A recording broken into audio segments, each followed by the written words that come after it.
The world turns and ages come and pass, leaving memories that become legend. Legend fades to myth, and even myth is long forgotten when the age that gave it birth comes again. In one age, called the Third Age by some, an age yet to come, an age long past, a wind rose in the mountains of mist. The wind was not the beginning. There are neither beginnings nor endings to the turning of the wheel of time, but it was a beginning.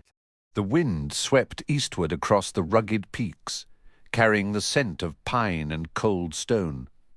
It whispered through the passes where ancient roads lay hidden, stirring the cloaks of travellers who did not look up from their determined paths. Far below, in the stone fortress known as the White Tower, a different kind of storm was brewing, one of politics, power, and a fear so profound it was seldom spoken aloud. For the dragon had been reborn, and the pattern itself seemed to shudder with the weight of his existence. Men spoke of him in hushed tones, when they spoke at all. He was a figure from prophecy, a salvation woven with threads of destruction. He would break the world anew, even as he fought to save it. In the city of Tar Valon, the Armelin seat, ruler of the Aes Sedai, stared at reports that brought no comfort. Her face, serene as carved ivory, hid a turmoil as deep as the ocean. The boy Rand al'Thor had proclaimed himself. He had taken up the heron-mark blade, and now he moved toward Tyr, toward the legendary stone, as if pulled by a fate not even the Aes Sedai could fully comprehend. And his paths shall be many, and who shall know his name?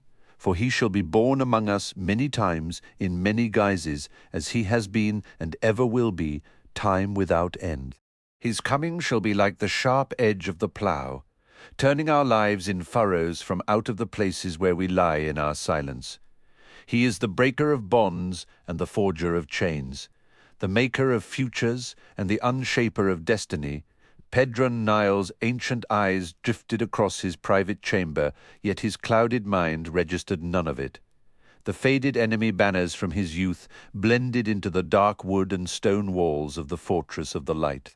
The heavy, throne-like chair and the sparse tables were as unseen to him as the white-cloaked man kneeling eagerly upon the great golden sunburst set into the floor. Jarret Bayar had cleaned himself for this audience, but his armor was travel-stained and dented. His gaunt face, all sharp angles and hollows, burned with a fierce intensity, and though he carried no weapon in Niall's presence, he radiated a tense readiness, like a war-hound awaiting its release. Twin hearth fires fought the lingering winter chill. The room was austere, a soldier's space, save for that immense worn disk of gold underfoot, smoothed by generations of petitioners. It was wealth enough to purchase any noble estate in Amadicia, yet for a decade Niall had trod upon it without a thought, as unnoticed as the sunburst on his own tunic. Gold had never held his interest. His attention was pulled back to the cluttered table beside him, strewn with maps and dispatches. Among them lay 3 rolled drawings. With a grim reluctance, he selected one. It didn't matter which. Each showed the same subject from a different hand. Niall's own frame was lean and tough, skin stretched taut over bone and sinew, a testament to a lifetime of hardened service. No soft man ever rose to command the children of the light. Yet, as he looked at the veined back of his own hand, a cold urgency settled in him. Time was slipping away. His time. It had to suffice. He had to ensure it did. He unrolled the parchment just enough to reveal the face. The chalks were smudged from a journey in saddlebags, but the features were unmistakable. A young man with reddish hair and grey eyes. He appeared tall, though it was hard to be sure. Aside from that distinctive colouring, he had the look of an ordinary fellow you might pass in any market square without a second glance. This boy claims to be the Dragon Reborn? Niall murmured. The very title sent a winter's chill through him. It was the name borne by Luz Therin Telamon, the man whose actions had cursed all male channelers with madness and death, himself included. Over 3,000 years had passed since the age of legends crumbled under the weight of Aes Sedai arrogance and the War of the Shadow. 3 millennia yet prophecy and grim legend kept the core truth alive, even if the finer details were lost to dust. Luz Therin Kinslayer, the one who began the breaking of the world when insane men wielding the fundamental power of creation shattered mountains and drowned continents, reshaping the very face of the earth and scattering the survivors like leaves before a hurricane. The cataclysm known as the breaking of the world only concluded with the death of the final male Aes Sedai, leaving a fractured humanity to piece together a world from the ashes, where ashes even remain. This history was seared into collective memory through the tales mothers whispered to their children. Prophecy warned that the dragon would one day be reborn. Niall's remark hadn't truly been a question yet. Bayard treated it as one. He has, my lord. Captain Commander, it is a more profound insanity than any false dragon in memory. Already thousands have sworn to his cause. Tarabon and Arad Doman are torn by internal strife while also warring against each other. Conflict rages across Almoth Plain and Toman Head, Tarabonas against Domini, against Dark Friends, all shrieking for the dragon's return. Or rather, it raged until winter's chill smothered much of the fighting. I have never witnessed such rapid contagion, my Lord Captain Commander. It was like tossing a lit torch into a dry-grain silo. The snows may have banked the fires for now, but when spring arrives, those flames will erupt with even greater fury. Nail silenced him with a lifted finger. Twice already he had permitted Bayard to recount his report, each telling laced with seething anger. Certain details Niall already knew from other channels. In some matters he was better informed than Bayard, yet every hearing stoked his frustration anew. Geofram, Bornhold, and 1,000 of the children dead, and Aes Sedai were responsible. You have no uncertainties, child Bayard. None, my Lord Captain Commander. Following a skirmish on the road to Falme, I witnessed 2 of the Tar Valon witches myself. They slew more than 50 of our men before we filled them with arrows. You are certain they were Aes Sedai. The earth itself heaved beneath our boots. Bayard's tone was unshakable, devoid of doubt. He was not a man of great imagination. To him, death was merely a soldier's lot, however it arrived. Lightning bolts struck our ranks from a cloudless sky. My Lord Captain Commander, what else could they possibly have been? Niall gave a grim nod. No male Aes Sedai had existed since the breaking, yet the women who still bore that title were trouble enough. They chanted about their 3 oaths, to speak no falsehood, to forge no weapon for one man to slay another, to wield the one power as a weapon solely against dark friends or shadowspawn. But now they had exposed those vows as the lies they always were. He had long believed that no one would crave such power except to defy the Creator himself, which meant serving the Dark One. And you know nothing more of those who seized Falme and destroyed half of one of my legions. Lord Captain Bornhold stated they named themselves Sianchan, my Lord Captain Commander. Bayard replied flatly. He declared them Dark Friends, and his charge shattered them, even though it cost him his life. His voice grew fervent. There were many refugees fleeing the city. Every account I heard confirmed the invaders were broken and routed. Lord Captain Bornhold achieved that.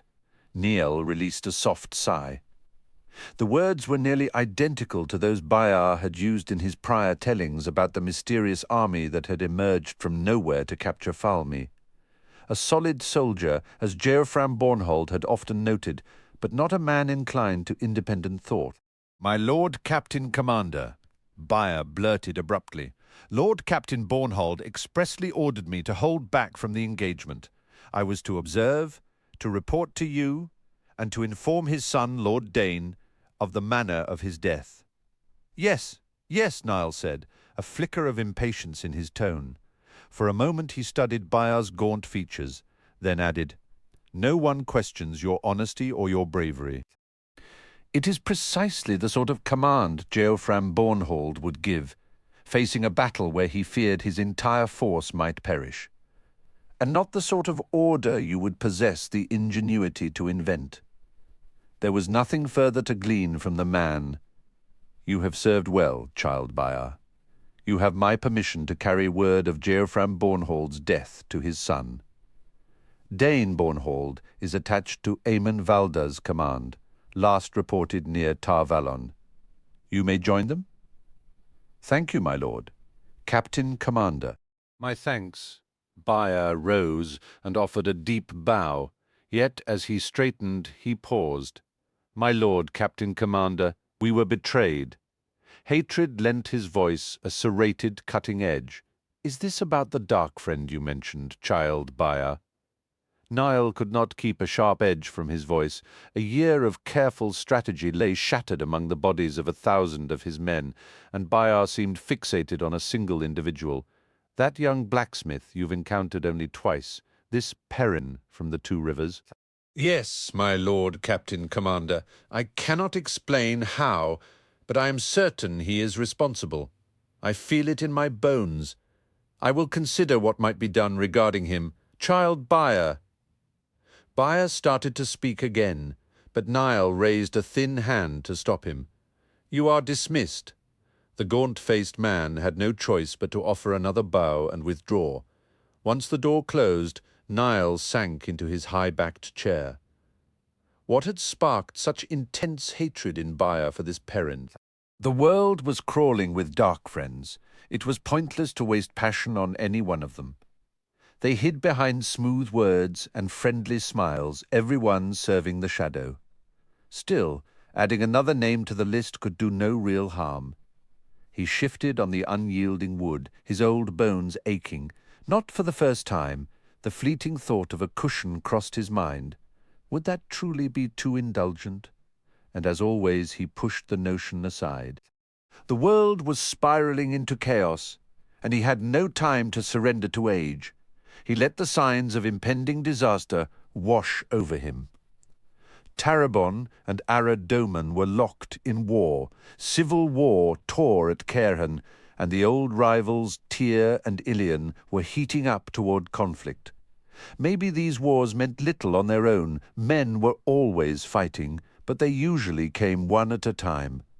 Now, aside from the false dragon somewhere on Almoth Plain, another ravaged Saldea, and a third plagued Tyr, 3 at once. They had to all be false dragons. They simply had to be. Then there were the smaller signs, some perhaps just rumors, but together they painted a dire picture. Sightings of Aiel had been reported as far west as Morandi and Candor. Only a handful in any one place, but whether 1 or 1,000, the Aiel had left the waste only once since the breaking, during the Aiel War. The sea folk were said to be neglecting trade to chase omens and portents, sailing with half-empty holds. Ilion had called the Great Hunt of the Horn for the first time in centuries, sending hunters to find the legendary artifact that could summon dead heroes to fight in the last battle. Rumours suggested the reclusive Ogier, whom many common folk thought mythical, were convening meetings between their distant steading. Most telling to Niall, the Aes Sedai had seemingly stepped into the light. Reports said sisters had gone to Saldea to confront the false dragon Mazrim Taim, a man who could channel the One Power, a terrifying ability in itself. Most believed such a man could only be stopped with Aes Sedai aid. Better that than the horrors when he inevitably went mad. Yet Tar Valon had apparently also sent Aes Sedai to back the other false dragon at Falme. No other explanation fit. The pattern chilled him to the core. Chaos was breeding. The unthinkable was becoming routine. The whole world seemed to be simmering, ready to boil over. The truth was clear to him.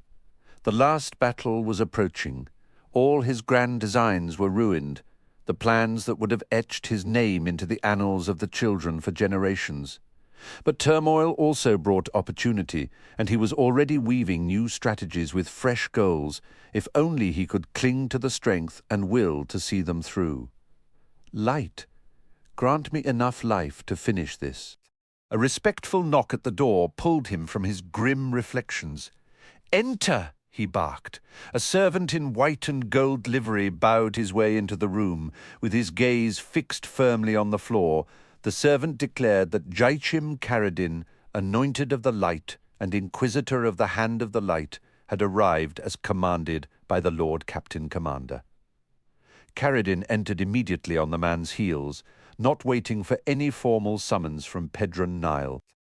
A dismissive gesture sent the servant away, and before the door had even shut, Caradin dropped to one knee with a theatrical sweep of his white cloak. Emblazoned upon it was the sunburst, and beneath that the scarlet shepherd's crook symbol of the hand, the group many called the Questioners, though rarely to their faces. "You commanded my presence, my Lord Captain Commander," Caradin stated in a firm tone, "and so I have returned from Tarabon." Niall studied him in silence. The man was tall, solidly built despite the grey threading his hair, with a pair of dark, penetrating eyes that always seemed to hold a secret. He met Niall's unwavering scrutiny without a flicker of hesitation, a testament either to a spotless conscience or nerves of steel. Caradin waited with an unsettling calm, as if being abruptly ordered away from his command and back to Amador without explanation was a perfectly ordinary event. It was often said Jaichim Caradin possessed more patience than a stone. "Rise, child Caradin," as the other man stood. Niall continued, "I have received troubling reports from Falme." Adjusting the drape of his cloak, Caradin replied. His voice carried a note of respect that bordered on the perfunctory, almost as if he were addressing a peer instead of the man he had sworn to obey unto death. "My Lord Captain Commander must be referring to the account delivered by Child Jarrett Byer, formerly second to Lord Captain Bornhold." A faint, involuntary twitch flickered at the corner of Niall's left eye, a long-tell sign of rising anger. Only 3 men were supposed to know of Byar's presence in Amador, and only Niall knew his precise origin. "Do not outsmart yourself, Caradin. This hunger of yours to know every secret may one day see you answering the questions of your own order." Caradin's only reaction was a subtle tightening of his lips at the mention of the Questioners. "The hand pursues truth in all places, my Lord Captain Commander, in service to the light." In service to the light, not in service to the children of the light. While all children claimed to serve the light, Niall frequently wondered if the Questioners truly considered themselves part of the larger organization at all. "And what truth have you uncovered regarding the events at Falme?" "Dark friends, my lord, Captain Commander." "Dark friends?" Niall's short laugh was utterly devoid of humour. "Weeks ago, your reports insisted Jofram Bornhold was a servant of the Shadow because he moved troops onto Toman Head against your direct orders." His voice dropped to a perilously quiet register. "Now you wish me to believe that this alleged dark friend led 1,000 of our brothers to their deaths battling other dark friends?" "Whether he was a dark friend will remain a mystery," Caradin answered smoothly, "as he perished before he could be properly questioned. The schemes of the Shadow are convoluted and often appear senseless to those who walk in the light. Yet I have no doubt that those who seized Falme were dark friends and Aes Sedai supporting a false dragon. It was the one power that obliterated Bornhold and his men, of that I am certain, just as it annihilated the armies sent by Tarabon and Arad Doman against the dark friends in Falme, and the tales that these invaders came from across the Arith Ocean." Caradin gave a dismissive shake of his head. "The common folk are awash with wild rumours, my Lord Captain Commander. Some say they are the armies of Artur Hawkwing, returned after 1,000 years to reclaim his lands. Why, there are even those who swear they saw Hawkwing himself walking the streets of Falmey, along with a host of other legendary figures. The entire western coast is in an uproar from Tarabon to Saldea, with 100 new and ever more outlandish stories surfacing each day. These Xianshan are nothing but another band of dark friends rallying behind a false dragon, but this time with the open backing of A.A. Sedai. What evidence supports this? Neil kept his tone sceptical, as if questioning the claim. Do you hold any prisoners? None, my lord, Captain Commander.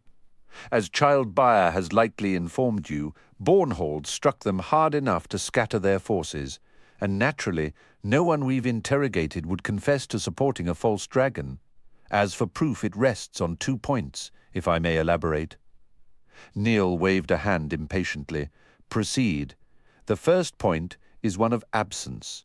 Few vessels have attempted to cross the Arith Ocean, and most never returned.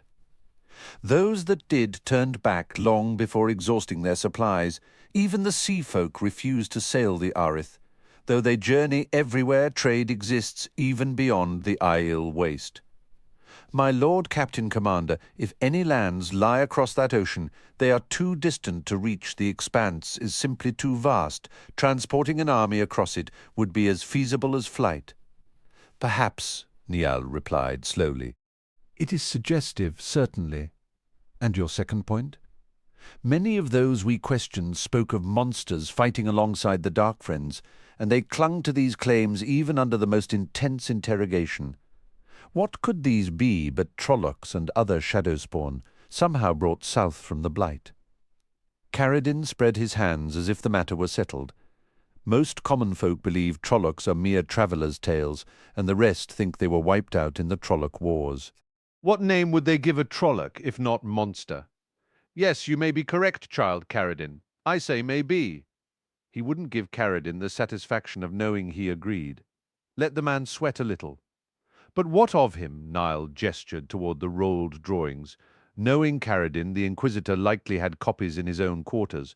How great a threat does he pose? Can he channel the One Power? The Inquisitor merely shrugged. Perhaps he can channel, perhaps not. The Aes Sedai could make people believe a house cat could channel if they wished.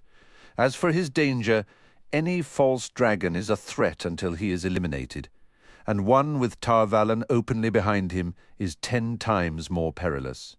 Yet he is less dangerous now than he will be in half a year if left unchecked.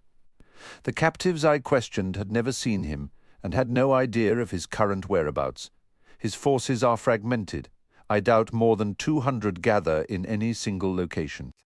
The Taraboners or the Domani could sweep them away easily if they weren't so consumed by fighting each other.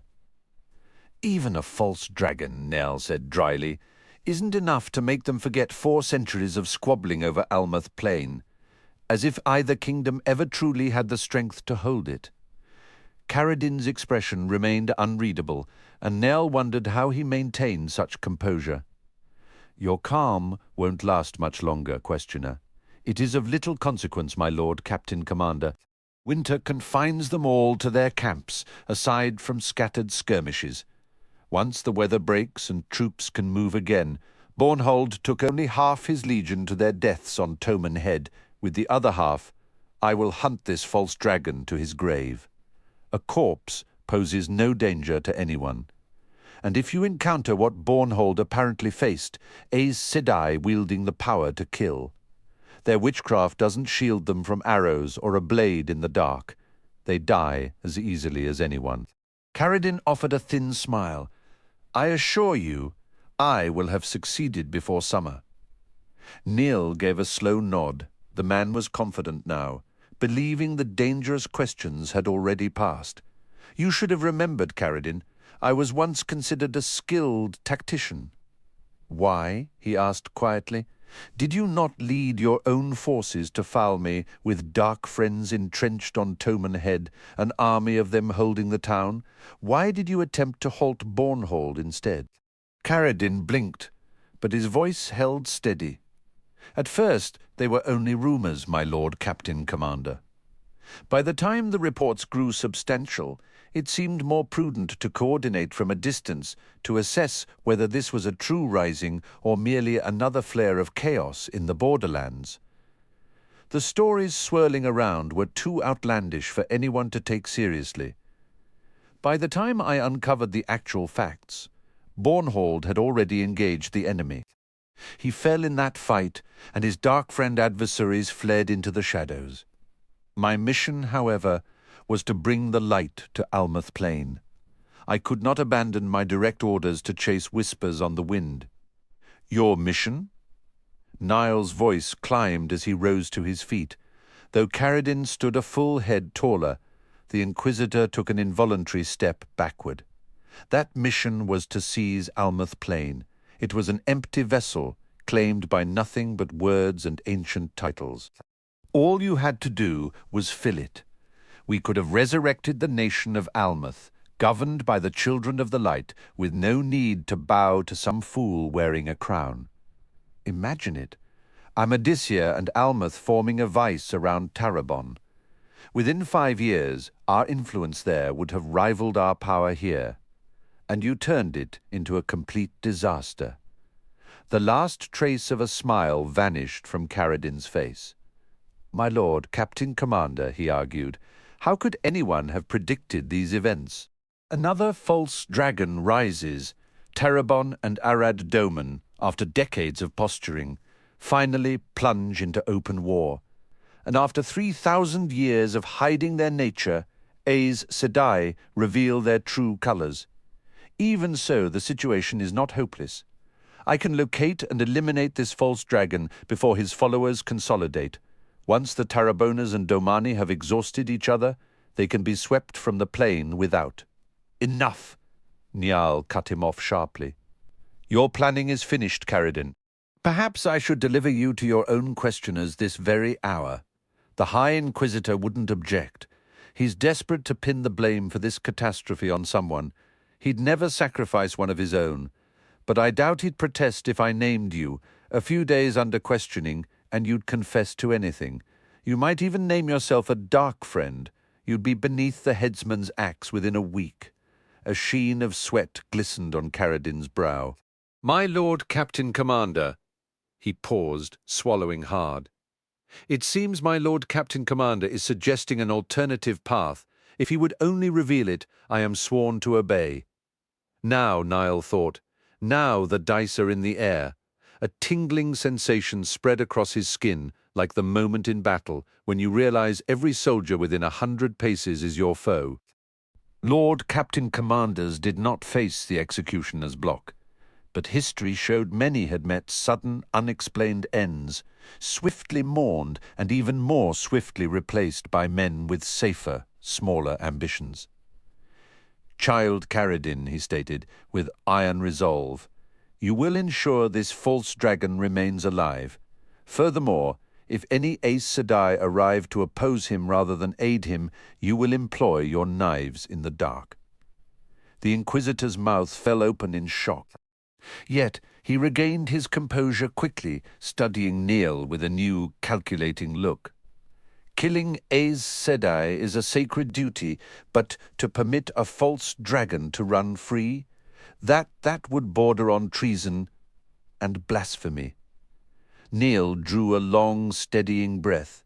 He could almost feel the unseen daggers poised in the shadows around him, but he was committed now.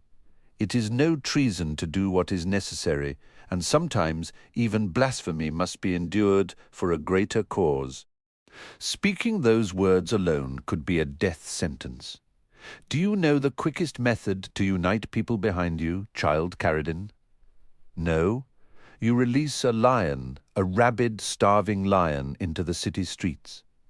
When terror has seized the people, when their courage has turned to water, you calmly announce you will handle the beast.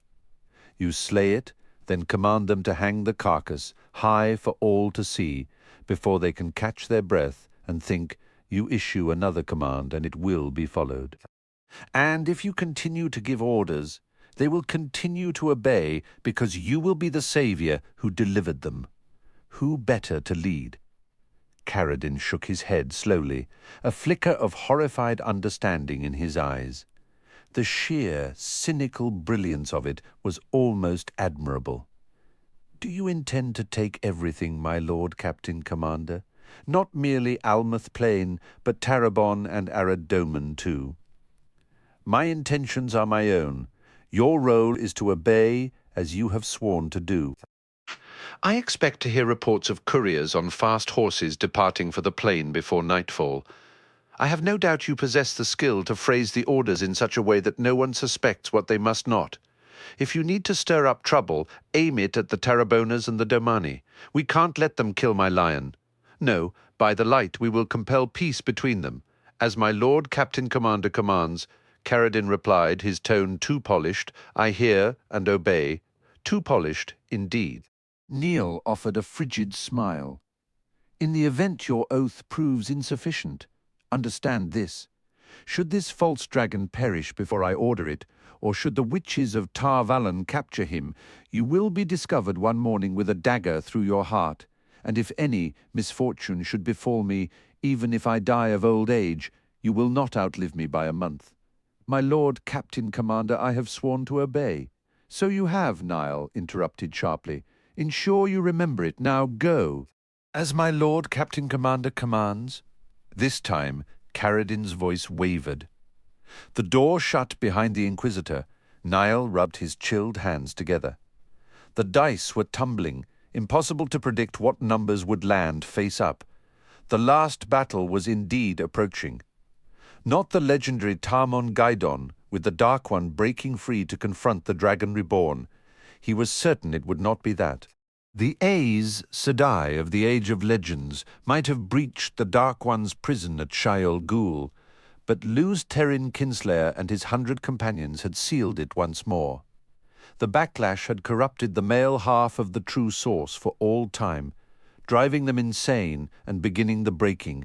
Yet one of those ancient Aes Sedai could accomplish what 10 of today's Tar Valon witches could not. The seals they crafted would hold. Pedron Niall was a man of icy logic, and he had deduced the true nature of Tarmon Gaidon. Monstrous Trolloc hordes would surge south from the Great Blight as they had 2,000 years earlier during the Trolloc Wars, led by the Myrddraal, the Halfmen, and perhaps even new human dreadlords from among the Dark Friends. A divided humanity, bickering among its own nations, could never withstand that. But he, Pedron Niall, would unite humankind beneath the banners of the Children of the Light. New legends would be born, telling how Pedron Niall fought Tarmon Gaidon and emerged victorious. "First," he whispered to the empty room, "unleash a rabid lion into the streets."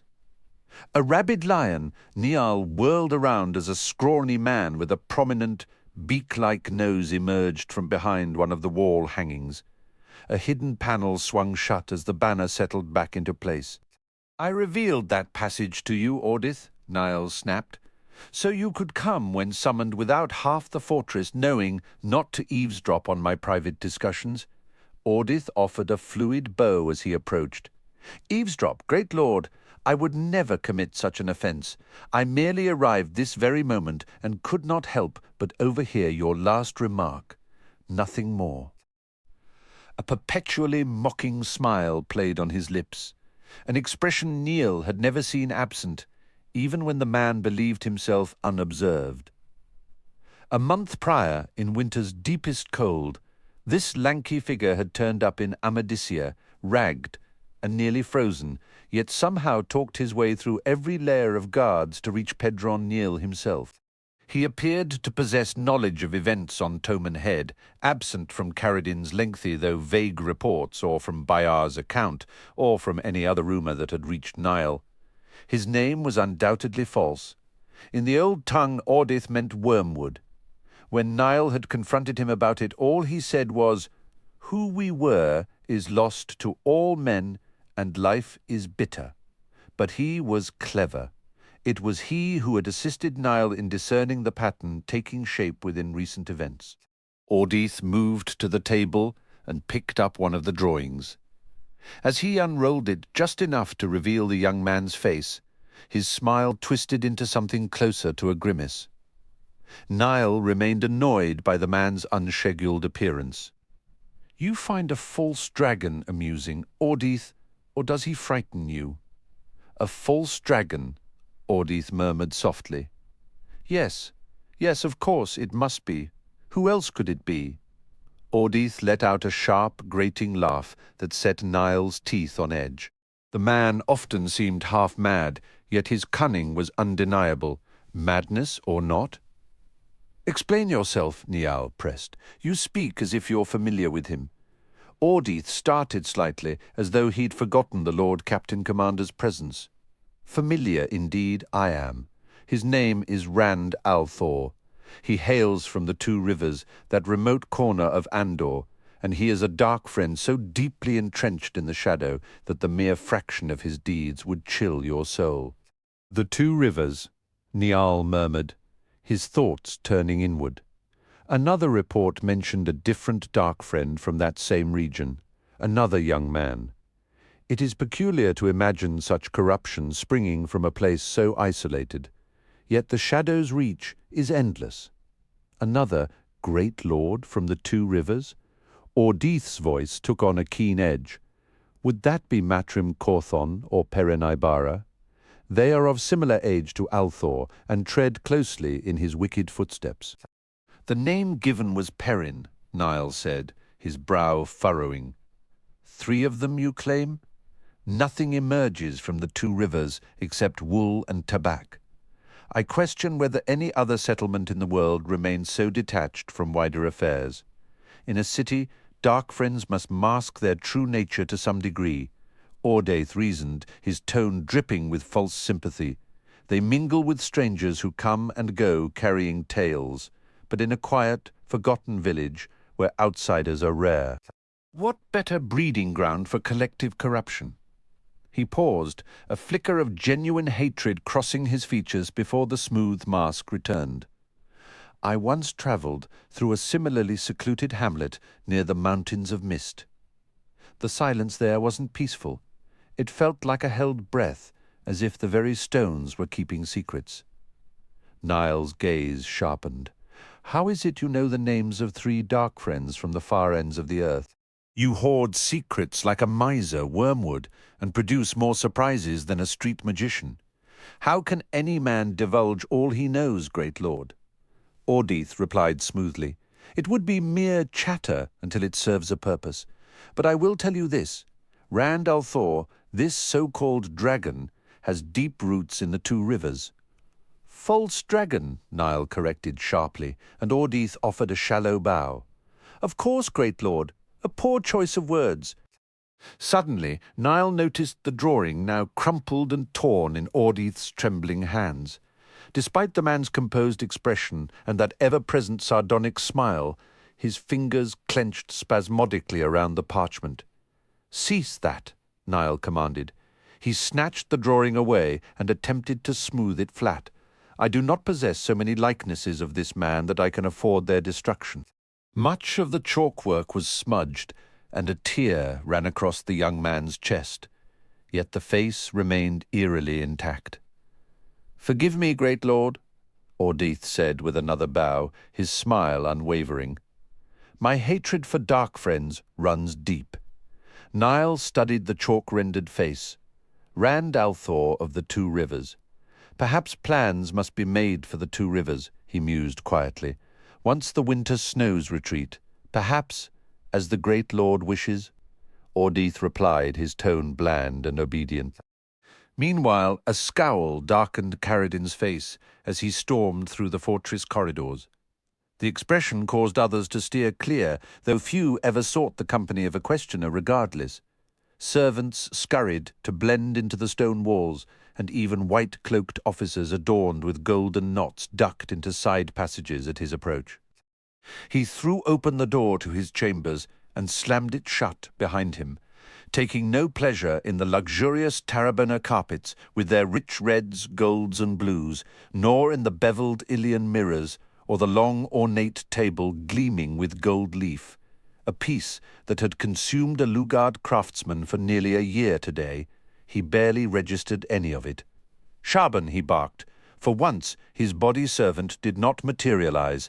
The man was supposed to be preparing the rooms.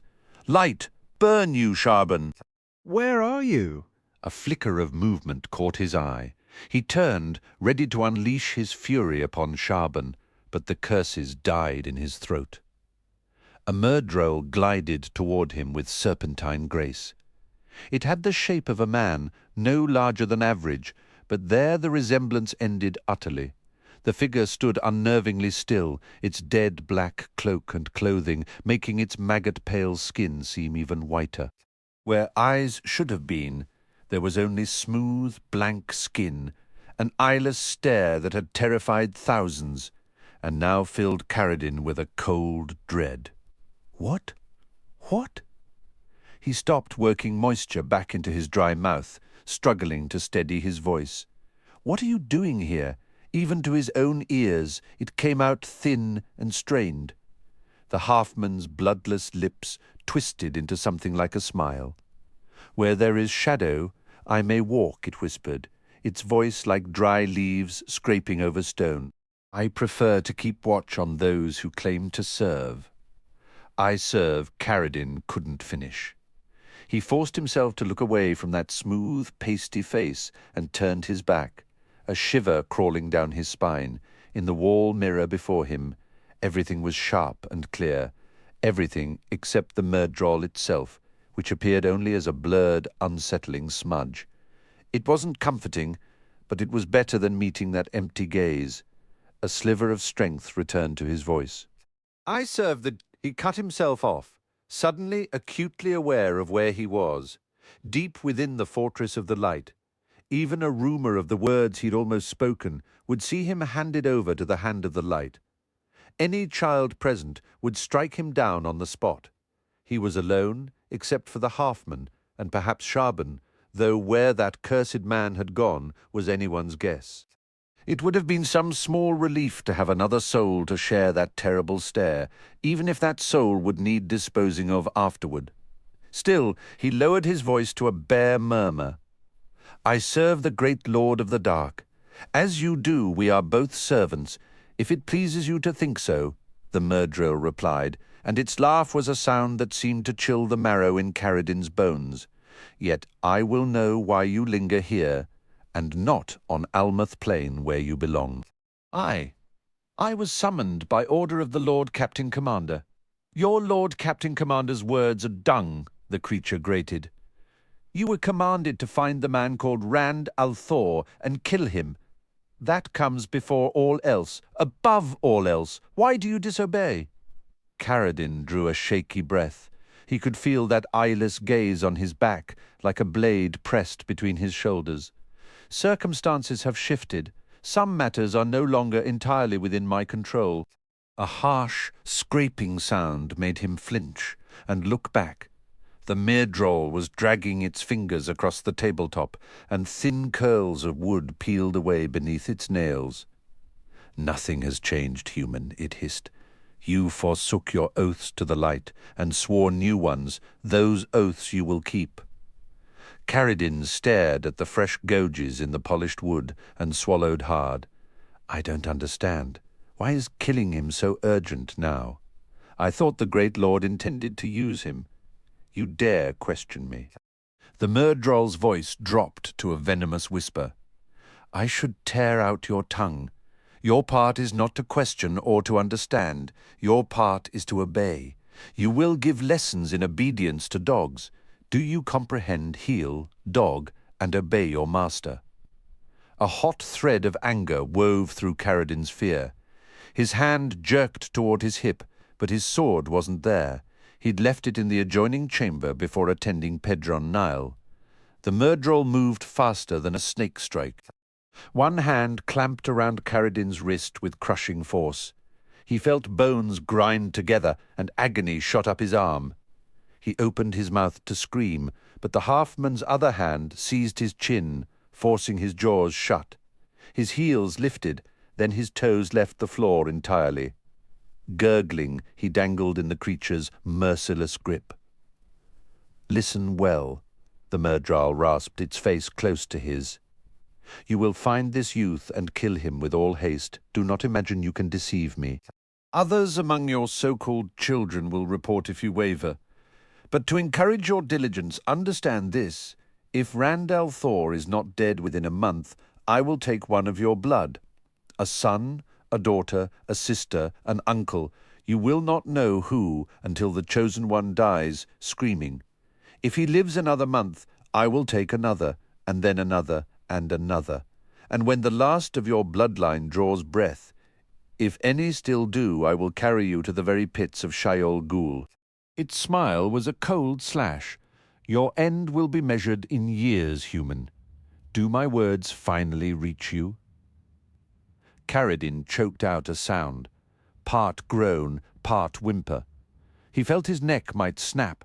With a furious snarl, the Murdrail flung him across the chamber. Carradine crashed against the far wall and crumpled onto the rug, dazed and gasping. Face pressed to the floor, he fought for air. Do you understand me, human? I hear and obey. Carradine rasped into the fibers. There was no reply. He turned his head, neck screaming in protest. The room was empty. Legends claimed half-men rode shadows like steeds, that they could vanish by turning sideways. No barrier could hold them. A wave of despair washed over him, so sharp he nearly wept. Pushing himself up, he cursed the fiery pain lancing from his wrist. The door swung open, and Charbon hurried in, a plump man clutching a basket. He froze, eyes wide. "Master, are you hurt?" "Forgive my absence.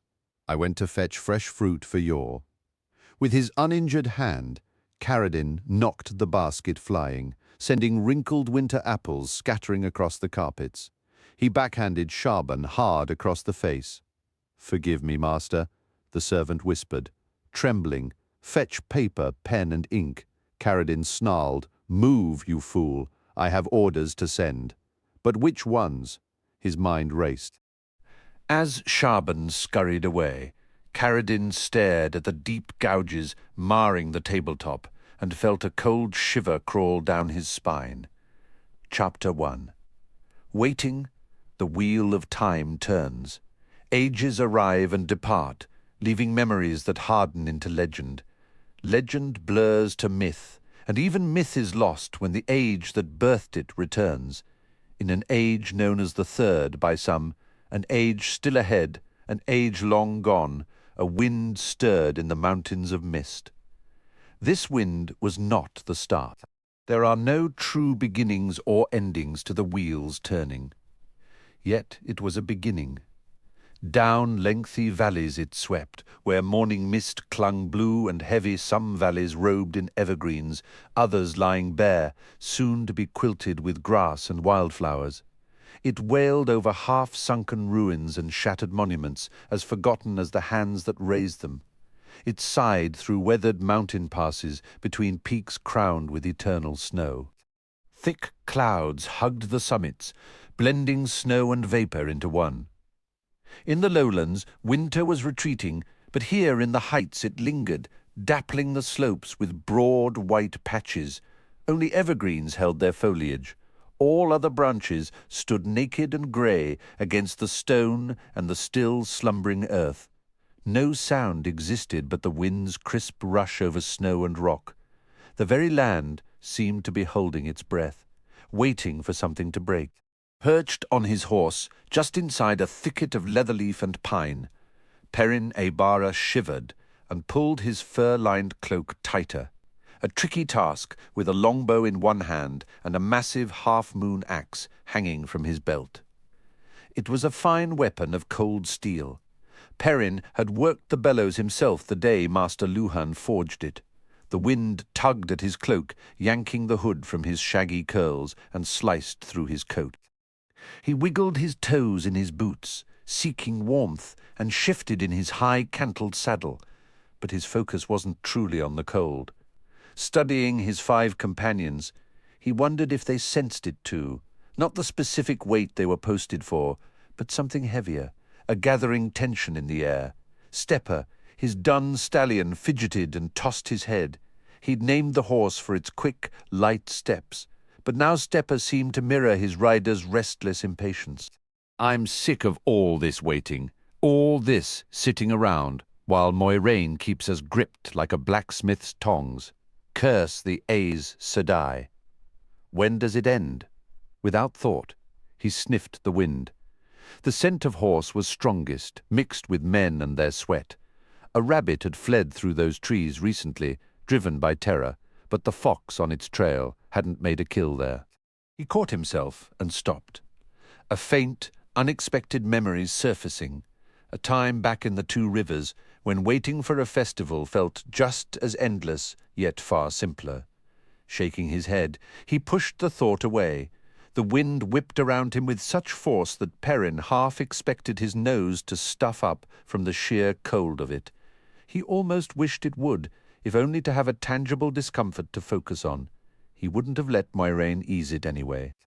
A persistent, faint tickle nagged at the edge of his thoughts, but he shoved it firmly away, keeping the sensation to himself. His companions showed no such unease.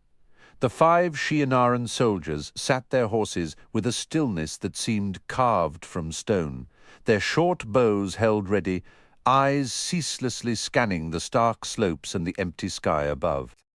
The gusts snapped their cloaks out like war banners, yet they appeared utterly unbothered, their shaven heads save for topknots making Perrin feel the chill all the more keenly. To these men from the harsh borderlands, where Trolloc raids were a fact of life and every soul learned the weight of a sword, this was practically balmy spring weather. They had been tempered in a forge far more severe than any he had known. He still found it puzzling, the quiet deference they showed him. It was as if they believed he possessed some secret insight or inherent authority. Or maybe, he thought with a touch of private irony, it's just because I travel with the people I do. Though none matched his broad blacksmith-built frame, he'd taken to shaving daily to avoid their good-natured jibes about his youth. He wasn't about to give them fresh material by voicing a baseless foreboding. With a jolt, he remembered his own duty. He was supposed to be keeping watch, not lost in thought. His fingers checked the arrow nocked to his longbow as he peered down the western valley. The land fell away in a tumble of snow-streaked earth and skeletal trees.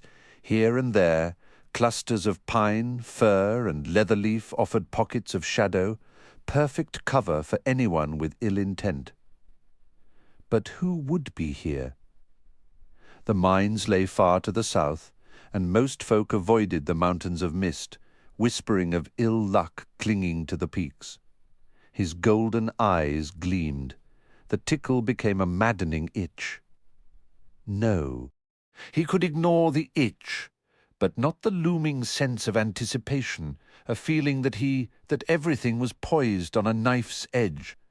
The thought of reaching out, of seeking the minds of the wolves that surely roamed these lonely places, flickered through him. He crushed it instantly. Some knowledge was better left untouched. Let their scouts do their job. He would mind his own forge. His sharp eyesight picked out the distant rider first, a splash of colour weaving through the trees on the Tarabon side. A piebald horse, he was sure of it. Finally, he drew breath to call out, but Massima's voice, low and venomous, cut him off. "Raven!" Perrin's head snapped up. A large black bird was sweeping over the treetops, too close for comfort. It might just be hunting, but he couldn't risk it. His bow came up in one fluid motion, the draw a practiced pull to his ear, and the arrow flew. He was barely conscious of the other bows releasing beside him. All his world narrowed to the dark shape against the grey sky. Suddenly, the raven tumbled from the sky in a flurry of dark feathers, struck by Perrin's arrow. 2 more shafts sliced through the empty air where it had been.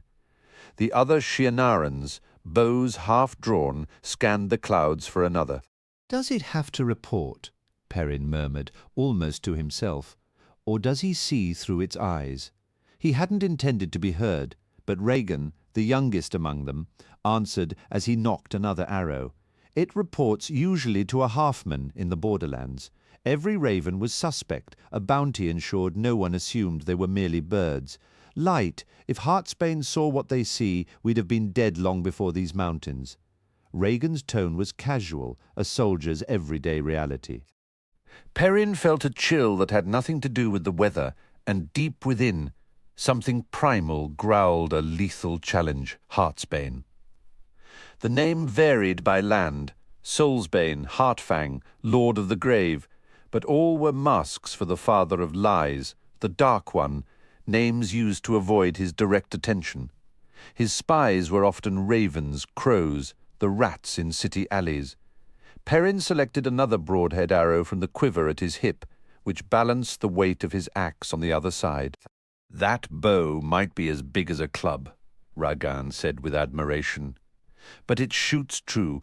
I'd hate to see what it does to armoured plate."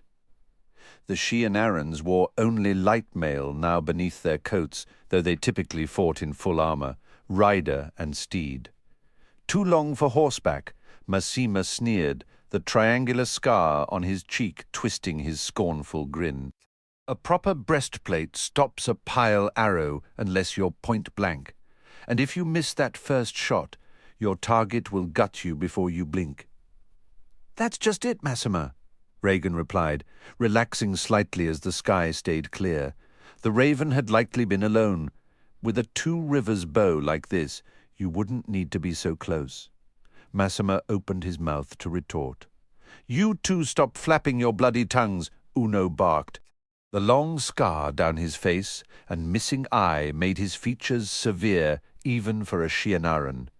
His new painted eye patch, acquired during their autumn trek into the mountains, displayed a perpetually frowning red eye that made his glare even more intimidating. "If you can't keep your flaming minds on the task, I'll assign extra guard duty tonight to settle you." Regan and Massima fell silent under his stare. Uno's scowl softened slightly as he turned to Perrin. "Do you see anything yet?" His tone held a grudging respect, a readiness to follow Perrin's lead that went beyond mere duty. The Shianarans accepted his extraordinary vision and his unusual golden eyes as simple facts of a changing world. If a man's eyes were a colour never seen before, what did it matter now? Everything turned on the wheel of chance. "She's coming," Perrin said. "You should be able to make her out now there." He pointed, and Uno leaned forward, squinting with his good eye before giving a doubtful nod.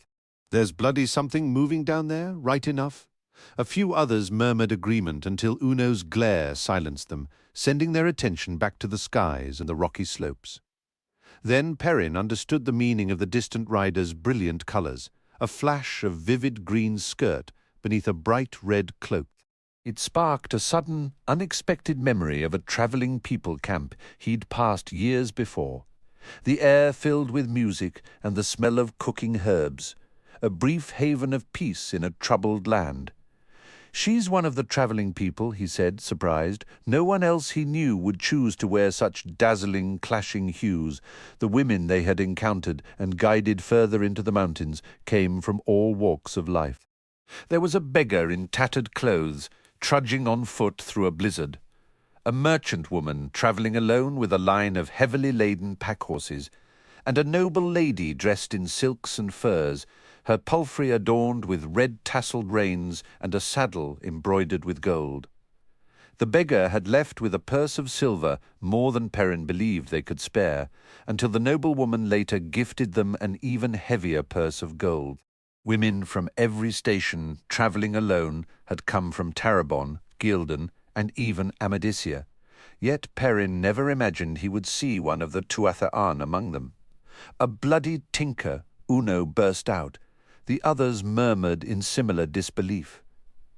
Regan shook his head, his topknot swaying. "A tinker wouldn't be caught up in this. Either she's not really one of them, or she isn't the person we're waiting for." "Tinkers," Massima grumbled. "Worthless cowards." Uno's single eye narrowed to a slit, and combined with the painted red eye on his patch, it gave him a truly menacing appearance. "Cowards, Massima?" he said quietly. "If you were a woman, would you have the flaming courage to ride all the way up here alone and completely unarmed? There was no question she would be unarmed if she belonged to the Tuathoan. Masema stayed silent, though the scar on his cheek pulled tight and pale. "Burn me, I wouldn't," Regan said. "And burn me, if you would, either. Masema!" Masema adjusted his cloak and made a show of scanning the sky. Uno snorted. "Light send, that flaming carrion bird is flying solo," he muttered under his breath. Slowly, the shaggy brown and white mare ambled closer, picking a path along the open ground between wide banks of snow. At one point, the brightly dressed woman halted to peer at something on the ground, then pulled her cowl forward and urged her mount ahead at a leisurely walk. "The raven," Perrin thought. "Stop staring at that bird and come on, woman. Maybe you've brought the word that finally gets us out of this place. If Moiraine even plans to let us leave before spring, burn her." For an instant he wasn't certain whether he meant the Aes Sedai or the Tinker Woman, who seemed to be taking her sweet time. If she continued on her current path, she would pass a good 30 paces to the side of their thicket. With her eyes fixed on where her piebald placed each step, she showed no sign of having noticed them among the trees.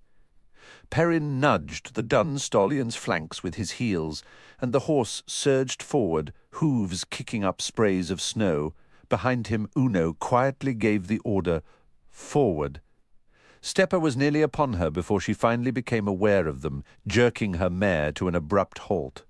She watched calmly as they formed a loose arc around her.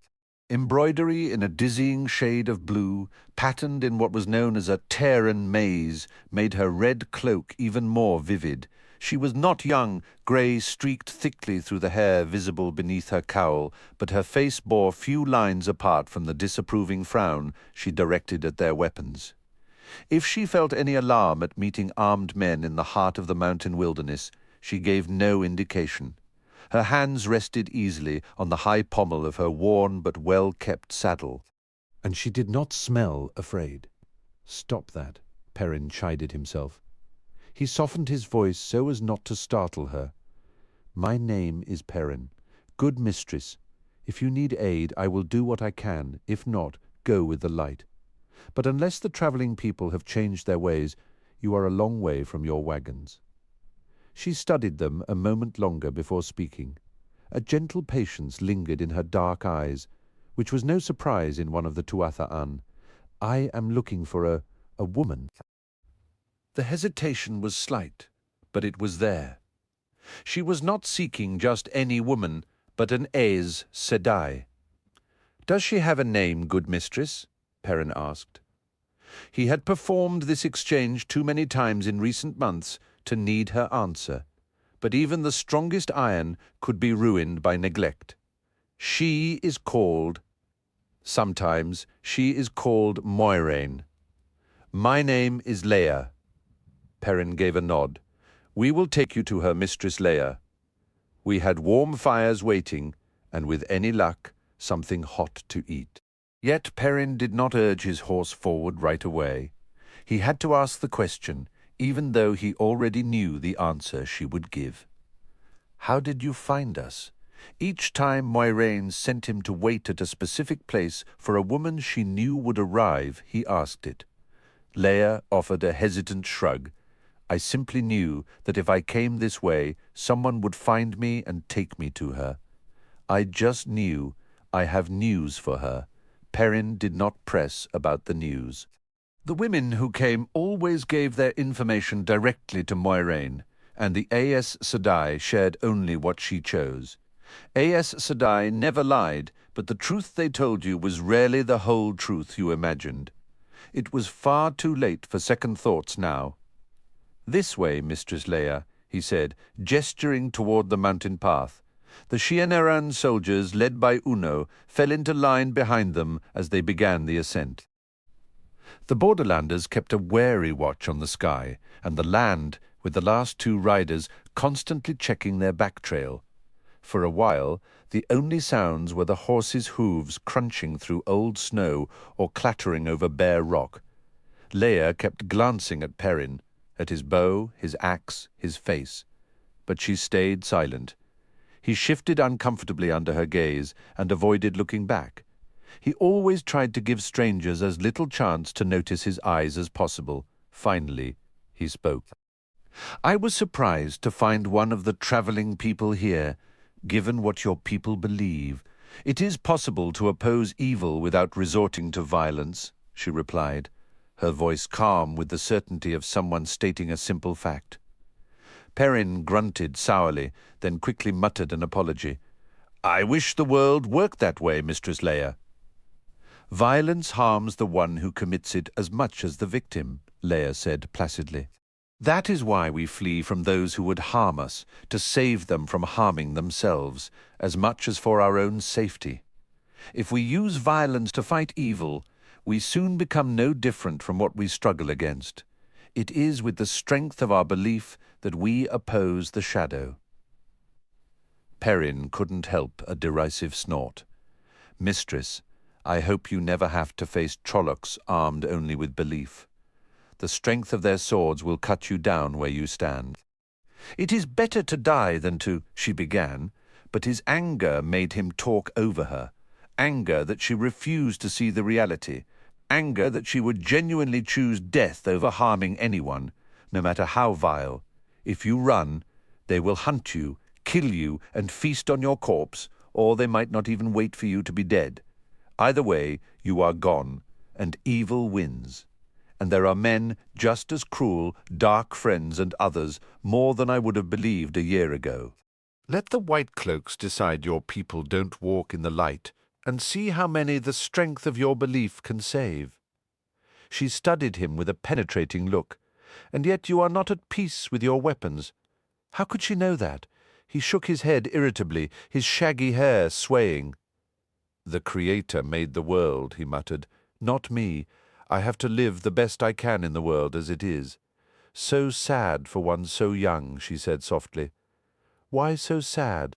"I should be watching the trail, not talking," he said curtly. "You won't thank me if I get us lost." He nudged Stepper forward to end the conversation, but he could still feel her eyes on his back. "Sad? I'm not sad. Just light? I don't know. There ought to be a better way, that's all." That faint, itching tickle returned at the back of his mind, but absorbed in ignoring Leia's gaze, he ignored that too. They rode over the mountain slope and down into a forested valley, crossing a broad, knee-deep stream that ran cold along the bottom. In the distance, the side of another mountain had been carved long ago into the rough semblance of two towering figures. A man and a woman Perrin thought they might be, though centuries of wind and rain had worn the details into uncertainty. The sight made him wonder briefly about the hands that had shaped such monuments and what beliefs had driven them, a fleeting thought lost to the chill of the water and the weight of the climb ahead. Moraine herself admitted she wasn't certain who the figures were meant to represent or from what age the stonework originated. As the horses waded through the clear stream, small trout and pricklebacks scattered in silvery flashes from their hooves. A browsing deer lifted its head, pausing as the riders emerged from the water, then leaped away into the forest. A great mountain cat, its grey coat striped and spotted with black, appeared almost to materialize from the earth, its intended stalk interrupted. It considered the horses for a heartbeat, tail lashing, before disappearing in pursuit of the deer. Yet the high country still felt largely dormant. Only a few birds could be seen perched on branches or pecking at thawed patches of ground. More would reclaim these heights in the coming weeks. But for now, the silence was profound. No ravens crossed their path. It was nearing dusk when Perrin guided the party between two cloud-wreathed, snow-capped peaks and onto the course of a narrower stream. This one tumbled downward over grey stones in a succession of small cascades. A bird call sounded from the trees, answered by another from up ahead. A slow smile touched Perrin's lips. Bluefinches, a bird of the borderlands. No one approached this way unseen. He scratched his nose, deliberately avoiding a glance toward the tree from which the first call had come. Their route constricted as they climbed, winding through patches of scrubby leatherleaf and twisted mountain oaks. The strip of level ground beside the stream dwindled until it was scarcely wider than a single rider, the watercourse itself now narrow enough for a tall man to step over. From behind, Perrin caught the sound of Leia's soft, anxious muttering. When he glanced back, she was casting nervous looks up the sheer slopes on either side, where scattered trees clung precariously, seeming defiers of gravity. The Shienarans, by contrast, rode with a newfound ease, their tension finally beginning to ebb. Suddenly, the tight passage opened into a deep, oval bowl nestled between the mountains. Its sides were steep, but less sheer than the path they had just traversed. At the far end, the stream bubbled from a small spring. Perrin's keen eyes picked out the shape of a man, a Shien-Aran topknot, just visible concealed in the limbs of an oak to his left. Had the signal been a red-winged jay's cry instead of a bluefinch's, that sentinel would not have been alone, and their entry would have been far less simple. A mere handful of defenders could hold that narrow gap against a legion. If a legion ever came, a handful would have to. Among the trees, fringing the bowl, stood log huts, artfully blended into the landscape, so that the people gathered around the cook-fires at the base seemed at first glance to be camped in the open. Fewer than a dozen were visible. Perrin knew there were not many more out of sight. Several looked up at the sound of approaching horses, a few offering casual waves. The air in the bowl was rich with the scents of men, horses, wood smoke, and cooking. A tall pole near the fires bore a long white banner hanging slack in the still air. One figure, easily half again, as tall as any other present, sat absorbed in a book that looked comically small in his massive hands. His concentration never faltered. The only other person not wearing a topknot called out, "So you found her. I was starting to think you'd be out all night this time." The voice was a young woman's, though she was dressed in a boy's coat and breeches, her hair cropped short. A gust of wind swept into the bowl, making cloaks snap and billow. For a moment it caught the banner, whipping it out to its full length. The creature emblazoned upon it seemed to ride the air itself, a golden-scaled, scarlet-maned serpent with 4 legs, each foot tipped with 5 golden claws. A banner from legend. Most men would not recognize it on sight, but they would surely fear it once they learned its name. With a gesture that encompassed the entire scene, Perrin led the way down the slope. "Leia," he said, "welcome to the camp of the Dragon Reborn, Chapter 2, Saidin." Her face, a careful mask, the Tuatha An woman stared at the banner as it fell limp once more. Then her gaze shifted to those around the fire, lingering longest on the giant figure, still engrossed in his reading. "You have an Ogier with you," she murmured, almost to herself. "I would not have expected that." She gave a slow, uncertain shake of her head. "Where is Moiraine Sedai?" The dragon banner might as well have been invisible for all the attention she gave it. Perrin pointed toward the rough log structure perched at the highest point of the slope, the largest in the camp, yet still modest. It was just sizable enough to be considered a cabin rather than a mere hut. "That one belongs to her and Lan, her warder. Perhaps you'd like to warm up with something to eat first?" "No. I must speak with Moiraine now." He wasn't surprised. Every woman who arrived here demanded the same immediate and private audience. The information Moiraine later chose to share often seemed trivial, yet these women pursued it with the desperate focus of a hunter tracking the last meal for a starving family. He remembered the half-frozen elder who had refused both blankets and stew, trudging barefoot through the snow toward that very cabin. Leia dismounted and passed her reins to Perrin. "Will you see she's fed?" She gave the piebald mare's nose an affectionate pat. "Piessa isn't accustomed to such rough terrain with a rider." "Fodder is hard to come by," Perrin replied, but she'll get what we can spare." With a nod, Leia gathered her bright green skirts and hurried up the slope without another word, her embroidered red cloak billowing behind her. Perrin dismounted, exchanging brief words with the men who emerged from the firelight to take the horses. He handed his bow to the man leading Stepper away. No, they had seen nothing threatening in the mountains except for a single raven. Yes, the raven was dead. No, the Tuatha woman had revealed nothing of the world beyond these peaks. And, no, he had no idea if they would be leaving this place soon or ever, he thought grimly. Moiraine had kept them here through the entire winter.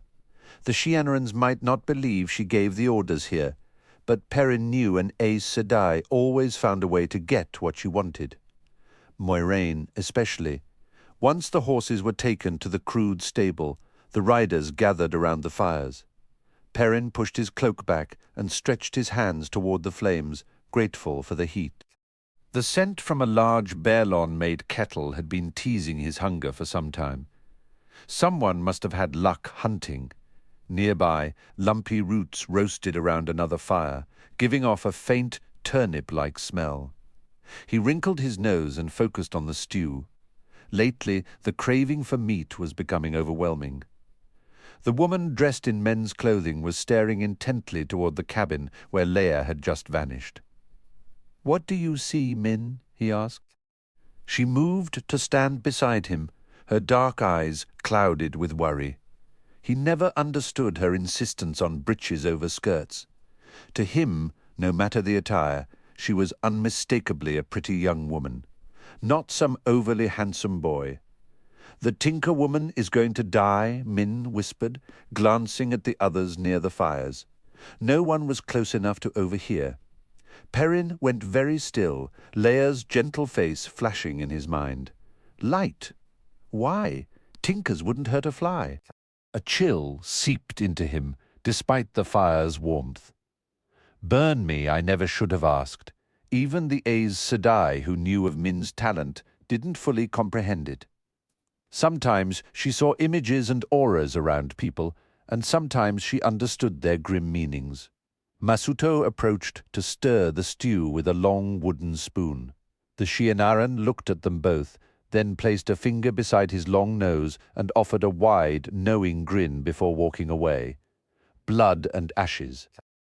Min muttered under her breath, "He probably thinks we're sweethearts having a private moment by the fire." "Are you certain?" Perrin pressed. When she raised her eyebrows, he quickly clarified, "About Leia." "Is that her name? I almost wish I didn't know. It's worse when you know and can't do anything to stop it." Min's voice dropped even lower. "Perrin, I saw her own face floating beside her, covered in blood, her eyes empty and staring. The vision was never more precise than that." She shuddered, briskly rubbing her palms together. "By the light, I wish I witnessed more joyful things. It feels as if all the happiness has vanished." He started to propose alerting Leia, but the words died in his throat. There was never any question about Min's visions. If she was certain, it would come to pass. "Blood on her face," he murmured. "Does that mean a violent death?" He flinched at how casually the words left him. But what choice did he have? If he convinced Leia, she would spend her final days in terror, and it would alter nothing. Min gave a curt nod. If her death was violent, it could signal an assault on the camp. Yet scouts patrolled daily, guards were posted around the clock, and Moiraine claimed the camp was warded. No creature of the Dark One could detect it unless they stumbled right in. He pushed thoughts of wolves away. No, the scouts would find any threat. "It's a long journey back to her people," he muttered, almost to himself. "The Tinkers wouldn't bring their wagons beyond the foothills. Anything could happen between here and there." Min nodded, her expression sorrowful, "And we don't have the people to spare even a single guard for her, even if it would help." She had explained it to him before, how, as a young girl, she had tried warning others after realizing not everyone saw what she did. She wouldn't elaborate, but he gathered her warnings often made things worse, if they were believed at all. Accepting Min's viewings required proof. It wasn't an easy faith. When? He asked, the word sounding cold and unyielding in his own ears. I can't save Leia, but maybe I can determine if we're about to be attacked. The moment he spoke, she threw her hands up in frustration, though she kept her voice low. It doesn't work like that. I can never tell when something will happen. I only know it will, if I even understand what I'm seeing. You don't get it. The visions don't come on command, and neither does the understanding. It just happens, and sometimes I grasp a fragment, just a piece. He tried to offer a calming word, but she was unleashing a torrent he couldn't stop. I might see images around a person one day and nothing the next, or vice versa. Most of the time, I see nothing at all. Aes Sedai always have auras, of course, and their warders, though deciphering theirs is harder than anyone else's. She studied Perrin with a narrowed, searching gaze. A few others always have them too. Don't tell me what you see when you look at me, he said sharply, then heaved a sigh, his broad shoulders slumping. Even as a boy, he had been larger than the others, and he'd learned too well how easy it was to hurt someone accidentally when you were bigger. It had made him cautious, careful, and quick to regret his anger. I'm sorry, Min. I shouldn't have snapped. I didn't mean to hurt you. She looked at him surprised. You didn't hurt me. Very few people actually want to know what I see. Light, I wouldn't either, if the tables were turned. Even the Aes Sedai knew of no one else with her ability. They called it a gift, though she didn't see it that way. I just wish there was something I could do for Leia. I couldn't bear it the way you do, knowing and being powerless to act. It's strange, she said softly. How deeply you care for the Tuatha-An. They are completely committed to peace, yet I always see violence surrounding. He turned his face away, and she stopped abruptly. Tuatha-An came a low, rumbling voice like a giant bee. What about the Tuatha-An? The Ogier joined them by the fire, marking his place in the book with a finger as thick as a sausage. A thin wisp of pipe smoke curled from his other hand. Perrin stood before the Ogier, his head barely reaching the broad chest of the tall figure. Loyal's appearance was startling to those unfamiliar with his kind. A broad, almost snout-like nose, a wide mouth, and eyes as large as dinner plates beneath heavy brows that drooped like mustaches. His ears, tufted and pointed, poked up through his long hair.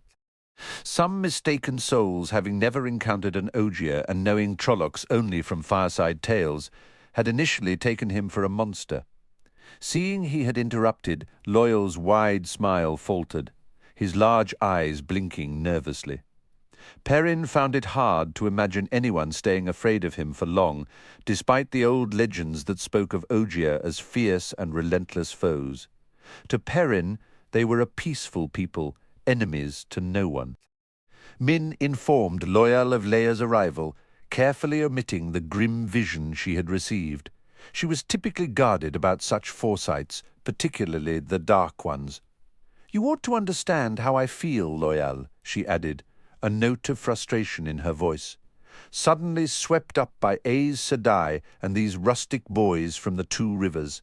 I had a life in Baerlon, a simple one I enjoyed, and then it felt like I was snatched by the collar and hauled off to who knows where.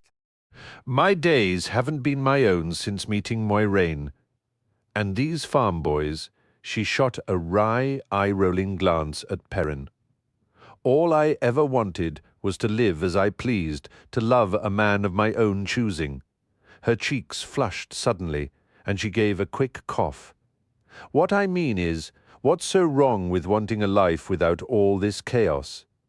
Tavern, Loyal started, and though Perrin made a motion for him to stop, it was useless. Once the Ogier was caught by an idea, he was practically unstoppable, considered downright hasty by the careful standards of his own people. Tucking his book into a coat pocket, he gestured animatedly with his pipe. We all affect the lives around us, Min, as the wheel weaves us into the pattern. But Taveren, they pull at the whole pattern itself, forcing it to reshape around them for a time. The nearer you are, the more you're tugged along. They say if you stood in the same chamber as Arthur Hawkwing, you could feel the very fabric of reality shifting. I've read it was so, yet it's not a one-way street. Taveren are themselves woven with a tighter thread, granted far fewer real choices in the matters that count. Perrin's expression soured. Precious few indeed, he thought bitterly. Min gave an exasperated toss of her head. I just wish they didn't have to be so relentlessly, infuriatingly Taveren every single minute. Tugged by them on one side, manipulated by Aes Sedai on the other. What possible chance does an ordinary woman have? Loyal offered a slow shrug, his massive shoulders rising and falling. Very little, I suppose, so long as she remains near them. As if I ever had a choice in the matter, Min grumbled. I consider it tremendous fortune, Loyal said, his voice softening, to have found myself in the company of not one but 3 Teveren, Rand, Mat, and Perrin. I would think so, even if they weren't my friends. I've been thinking I might even— He trailed off, looking suddenly shy, his tufted ears giving a little twitch. Promise not to laugh? I think I might write a book about it all. I've been keeping notes. A genuine warm smile spread across Min's face, and Loyal's ears perked up again. That's a wonderful idea, she said. But some of us feel like puppets, danced about on strings by these so-called fortunate ones.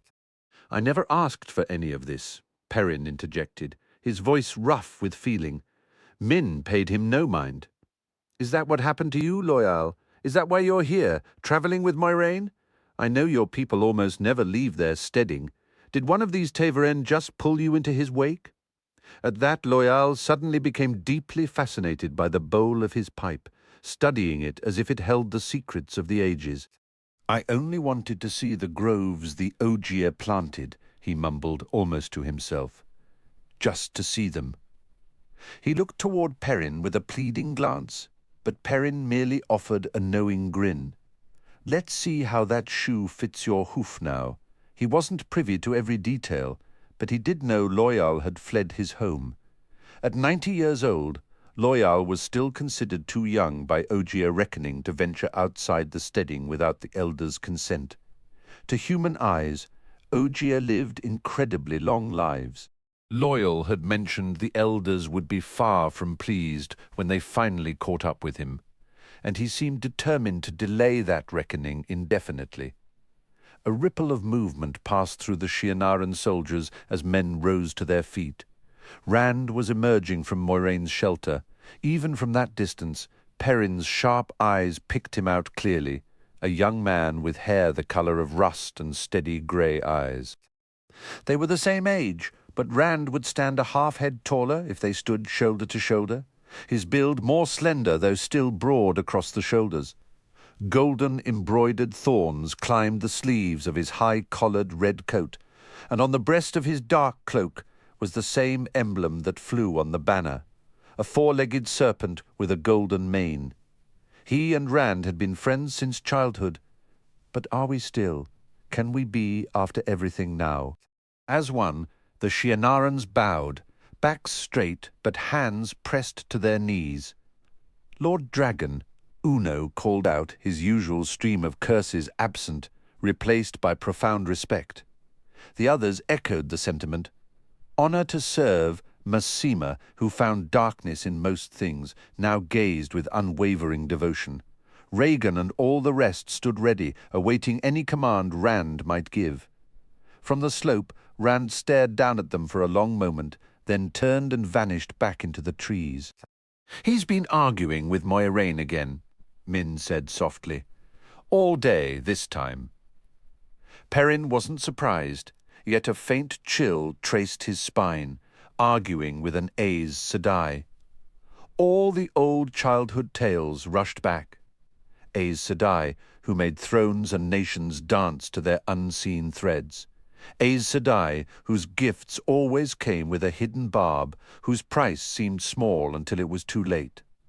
Aes Sedai, whose wrath could split the earth and call down lightning.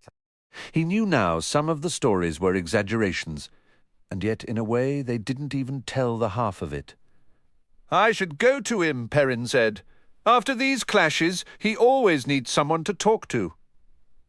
Aside from Moiraine and Lan, only 3 of them didn't stare at Rand as if he were already above kings, Min, Loial, and himself. And of those 3, only Perrin had known him before. He started up the slope, pausing only to glance at the closed door of Moiraine's hut. Leia would be inside, and Lan as well. The warder rarely allowed much distance between himself and the Aes Sedai. Rand's own, much smaller hut sat a bit lower down, well concealed among the trees and apart from the others. He'd tried living among the men below, but their constant awe and formality had driven him to seek solitude. He kept to himself now, too much to himself, in Perrin's opinion. But Perrin knew Rand wasn't heading to his hut this time. He quickened his pace toward where one side of the bowl-shaped valley rose into a sheer cliff face, 50 paces high and smooth except for stubborn brush clinging here and there. He knew precisely where a narrow crack split the grey rock wall, an opening barely wider than his shoulders. With only a slender ribbon of late afternoon light filtering from above, it felt like walking through a tunnel. The crack ran for half a mile before abruptly opening into a narrow, hidden vale, less than a mile long, its floor littered with rocks and boulders. Even the steep slopes were thick with tall leatherleaf, pine, and fir. Long shadows stretched across the ground as the sun balanced on the mountain tops. The walls of this place were unbroken, except for that single crack, as steep as if struck by a giant's axe. It could be defended by even fewer men than the bowl, but it held neither stream nor spring, a stark and lonely refuge. The place was deserted, a forgotten corner of the mountains where no one ventured. That is until Rand arrived after another heated exchange with Moiraine. Perrin found him standing near the entrance, his back pressed against the gnarled bark of a leatherleaf tree, his gaze fixed intently on his own upturned palms.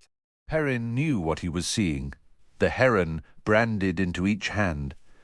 Rand didn't stir at the sound of Perrin's boot on the stone. Instead, he began to murmur words so softly they were almost lost to the wind, his eyes never leaving his hands. Twice and twice shall he be marked, twice to live and twice to die, once the heron to set his path, twice the heron to name him true, once the dragon for remembrance lost, twice the dragon for the price he must pay. With a visible shiver, he tucked his hands under his arms as if to hide them. But no dragons yet. He let out a rough, humorless chuckle. Not yet. For a long moment, Perrin could only watch him. Here was a man who could channel the one power, a man condemned by the taint on Sedin to a creeping madness that would eventually destroy everything around him. This was the very thing every child was taught to dread and despise. And yet, it was impossible to stop seeing the boy from Eamon's Field, the friend he'd known his whole life. How does one simply unlearn a lifetime of friendship? Perrin found a flat-topped boulder and sat offering his silent presence. Eventually, Rand turned his head. "Do you think Matt is all right? He looked so ill the last time I saw him. He must be by now," Perrin said, the words feeling hollow. "He should be in Tar Valon. They'll heal him there. And Nynaeve and Egwene will keep him from causing too much trouble." Egwene and Nynaeve, Rand and Matt and Perrin, all 5 of them from that quiet corner of the world known as the Two Rivers. Outsiders rarely came to the Two Rivers, save for the yearly wool and tabac merchants and the occasional peddler, and almost no one ever left. Not until the Wheel of Time decided to weave them into its pattern as Tavren, making it impossible for 5 simple countryfolk to remain where they were, or to be who they had once been. Rand gave a silent nod and looked away. Lately. Perrin ventured, breaking the quiet. I catch myself wishing I was back at the forge. Do you wish you were still just a shepherd? Duty, Rand muttered, the word sharp and bitter. Death is lighter than a feather, duty heavier than a mountain. That's what they say in Shi'enar. The Dark One is stirring, the last battle is coming, and the Dragon Reborn has to face him, or the shadow will cover everything, the wheel broken, every age remade in the Dark One's image. He let out a short, brittle laugh. And there's only me. I have the duty because, let's be honest, who else is there? It's a hilarious joke, really. The laughter that followed was empty and unsettling, making Perrin's skin prickle.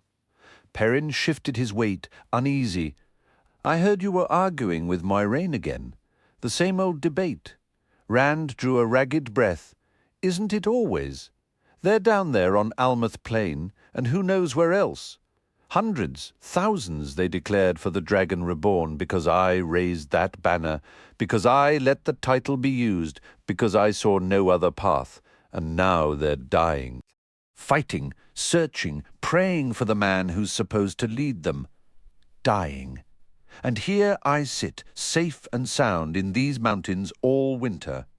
I owe them something, anything. You think I enjoy this? Perrin retorted, a flare of irritation breaking through. You just accept everything she tells you, Rand shot back, his voice grating. You never push back against her, and what good has your pushing back done? You've argued all winter, and we've sat here like lumps on a log all winter. A real triumph of stubbornness.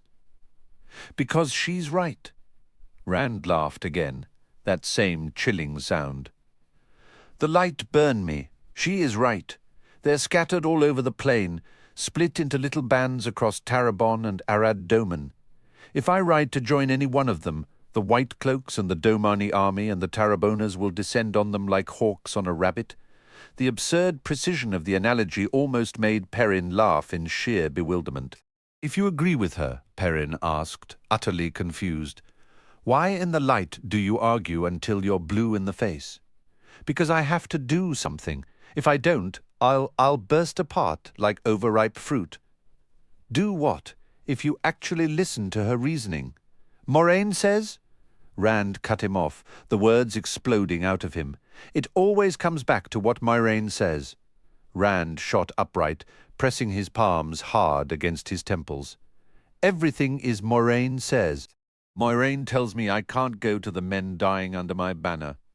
Moiraine claims the pattern itself will shove me toward whatever comes next. Moiraine has an answer for it all.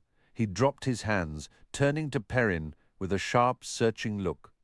But she never explains how I'm supposed to recognize that shove.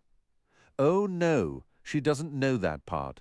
Sometimes it feels like she's training me, Perrin, like I'm some prize show horse from Tyr going through its paces. Do you ever get that feeling? Perrin ran a hand through his thick, unruly hair. Whatever force is driving us or dragging us along, I know who we're fighting, Rand. Baalzaman, Rand whispered. It was an old name for the Dark One. In the Trolloc tongue, it meant heart of the dark. And I have to face him, Perrin. He squeezed his eyes shut, his expression caught between a smile and a wince. Half the time, I just want it to happen now. To be finished. The other half, he trailed off, a new tension tightening his shoulders. How many times can I possibly light? The pull is so strong. What if I can't? What if I simply... The ground gave a faint shudder. Rand! Perrin's voice was edged with concern. Rand trembled, despite the cold sweat beaded on his forehead. His eyes remained tightly closed. It pulls so hard, he groaned. Without warning, the earth beneath Perrin surged and bucked. A deep, rolling thunder seemed to tear through the valley itself. It felt as if the ground had been yanked away. He fell or was thrown as the land convulsed. The whole valley shook like a rug being snapped by a giant. He clung to the heaving soil, pebbles dancing and skittering before his eyes, while dust swirled in thick clouds. "Rand!" he roared, but the sound was swallowed by the grinding rumble. Rand stood with his head tilted back, eyes still shut. He seemed utterly unaware of the violent pitching of the earth, which tilted him one way and then another. His balance never wavered. Through the chaos, Perrin thought he saw a faint, sorrowful smile on Rand's lips. The trees whipped wildly, a leather-leaf tree split with a sharp crack, its upper half crashing down perilously close to Rand, who took no notice. Gasping for air in the dusty tumult, Perrin shouted again, "Rand, for the light's sake, stop!" Then, as suddenly as it started, it was over. A damaged branch broke from a stunted oak with a loud snap. Perrin climbed slowly to his feet, coughing. Dust motes glittered in the slanting light of the late sun. Rand stood panting, chest heaving, as if he'd run for miles, his gaze fixed on nothing. Nothing like this had ever happened before. "Rand," Perrin began cautiously. "What was?" Rand seemed to be staring at something far away. "It's always there, calling, pulling." Sedin, the male half of the true source. "Sometimes I can't stop myself from reaching for it." He made a grasping motion in the air, then stared at his clenched fist. "I can feel the taint even before I touch it. The Dark One's filth, like a slick of corruption trying to smother the light. It makes me sick, but I can't help it. I just can't. And sometimes, when I reach out," he opened his empty hand with a bitter laugh. "It's like trying to grab smoke." What if that happens when the last battle comes? What if I reach out and there's nothing to hold? "Well, you grabbed plenty that time," Perrin said, his voice rough. "What were you doing?" Rand looked around as if seeing the scattered branches and the fallen tree for the first time. Perrin realized, with a start, that the damage was less than he'd feared. No great fissures split the earth. The wall of trees stood mostly intact. "I didn't mean to," Rand said quietly. "It was like trying to open a faucet and ripping the whole pipe from the wall. It flooded into me. I had to push it out somewhere before it consumed me. But I never meant for this." Perrin shook his head slowly. What was the use of telling him not to let it happen again? Perrin knew the man was just as lost as he was, but he still managed to say, "Plenty of folks want you dead, and the rest of us along with you, without you helping them along." Rand didn't appear to hear him.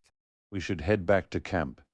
It'll be dark soon, and I don't know about you, but I'm starving." "What?" "Oh, you go ahead, Perrin. I'll catch up. I need a little more time alone." Perrin paused, then began a reluctant walk toward the narrow gap in the valley wall. He stopped when Rand spoke once more, his voice distant. "Do you ever have dreams when you sleep? Good ones?" "Sometimes," Perrin answered cautiously. "I don't really remember them." He had taught himself to build walls in his sleep. Dreams are always there, Rand murmured, so softly it was almost a whisper. Maybe they're trying to tell us something, real things. He fell into a heavy silence, lost in thought. "Supper's waiting," Perrin tried, but Rand was already miles away. With a final glance, Perrin turned and left him standing there. Darkness clung to part of the crevice where the tremors had shaken a section of the wall loose, leaving a slab of stone wedged precariously overhead. He eyed the black shape warily before ducking quickly underneath. Though the rock seemed firmly lodged, that familiar crawling itch returned to the base of his skull, sharper than ever. No, not now. It faded as suddenly as it came. Emerging above the camp, he found the bowl painted in the long, strange shadows of the setting sun. Moiraine was outside her hut, gazing intently up at the crack. He halted. She was a slight woman with dark hair, standing no higher than his shoulder, possessing a kind of pretty, ageless quality that came to those who channeled the one power. He could never guess her years. Her face was too smooth for great age, yet her dark eyes held a wisdom far beyond youth. Her fine blue silk dress was rumpled and dusty, her usually perfect hair dishevelled, and a streak of dirt marked her cheek. He looked away. She knew his secret. She and Lan were the only ones in the camp who did, and he hated the understanding in her gaze when it met his. These yellow eyes. Maybe one day he'd find the courage to ask her what she knew, and Aes Sedai surely understood more about it than he did. But now was not the time. There never seemed to be a good time. He didn't mean to. It was an accident. An accident, she repeated, her voice utterly toneless. Then she shook her head and disappeared back into the hut. The door closing with a firm, loud snap, Perrin drew a long breath and continued down toward the cook fires. There would be another clash between Rand and the Aes Sedai, if not tonight, then certainly by morning. The slopes of the bowl were littered with half a dozen toppled trees, their roots torn from the earth in great clumps of soil. A raw scar of scraped ground led down to the streamside, where a new boulder now sat. Across the way, one of the huts had collapsed in the shaking, and most of the Shienarans were gathered around it, working to rebuild. Loyal was among them. The Ogier could lift a log that would require 4 men. Uno's inventive curses occasionally floated down on the breeze. Min stood by the fires, stirring a kettle with a thoroughly sour look. A small bruise coloured her cheek, and the faint, acrid scent of scorched stew hung in the air. "I despise cooking," she announced, peering suspiciously into the pot. "If this is ruined, it's not my fault." Rand spilled half of it into the fire with his little performance. What gives him the right to toss us around like sacks of flour? She rubbed her backside and winced. When I get my hands on him, I'll thump him so hard he'll remember it forever. She brandished the wooden spoon at Perrin as if considering starting her revenge with him. Was anyone hurt? "Only if you count pride and bruises," Min said darkly. "They were plenty upset at first. Then they saw Moiraine staring off toward Rand's little hideaway and decided it was his doing. If the Dragon Reborn wants to shake the mountain down on our heads, well, the dragon must have a splendid reason for it. If he demanded they strip off their very skins and dance bare-boned, they'd likely just nod and agree." She gave a sharp snort and tapped the spoon hard against the kettle's rim. His gaze drifted back toward Moiraine's hut. If something had happened to Leia, if she were gone, the Aes Sedai wouldn't have just retreated inside so calmly. That feeling of anticipation still hung in the air. Whatever was coming, it hadn't arrived yet. "Min, maybe you should leave at first light. I can spare some silver, and I'm certain Moiraine would provide enough for passage with a merchant caravan out of Gildan. You could be back in Baerlon before the week is out." She studied him so long he started to question whether he'd spoken out of turn. Finally she replied, "That's kind of you, Perrin, truly. But the answer is no. I thought you wanted to go. You're always complaining about being stuck here. I once knew an old woman from Ilion," Min said, her voice thoughtful. "When she was young, her mother arranged her marriage to a man she'd never even laid eyes on. They do that sometimes, down in Ilion. She told me she spent the first 5 years furious at him, and the next 5 plotting to make his life a quiet misery without him ever knowing who was behind it. It wasn't until years later, after he'd passed, that she realized he had actually been the great love of her life. I don't follow what that has to do with anything here." Her look suggested he was being deliberately dense, and her tone took on a note of exaggerated patience.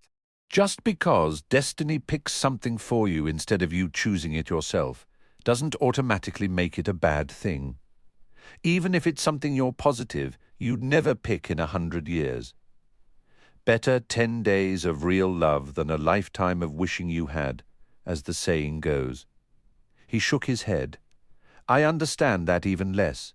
You don't have to stay if you don't want to." She hung the spoon on a forked stick, driven into the earth beside the fire, then surprised him by rising on her toes to press a quick kiss to his cheek.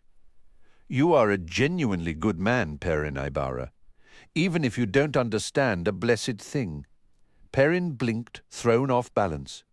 He found himself wishing he could be sure Rand was thinking clearly or that Matt were here. He never felt steady around girls, while Rand always seemed to navigate those waters with ease. So did Matt. Though the girls back in Eamon's Field often complained, Matt would never grow up. He'd certainly had a way with them. "What about you, Perrin?" Min asked, her voice softening. "Don't you ever want to go home?" "More than anything," he said, the words heartfelt. "But I don't think I can. Not now." He looked off toward the shadowed vale where Rand stayed. "We're bound together in this, aren't we, Rand?" "Maybe not ever." He thought he'd muttered the last part too quietly for her to catch. But the sympathetic and agreeing look she gave him said otherwise. His ears, sharp, even against the evening breeze, picked up faint footsteps behind him. He glanced back up the slope toward Moiraine's hut. 2 figures were descending through the gathering dusk.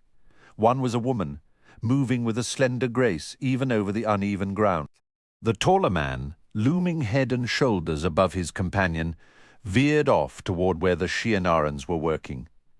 Even to Perrin's keen eyes, the man seemed to waver, sometimes blending into the shadows so completely he vanished, only to reappear mid-stride as the wind sighed through the trees.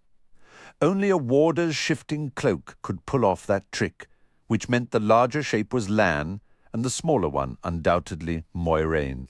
Trailing farther back, another faint shape slipped between the trunks.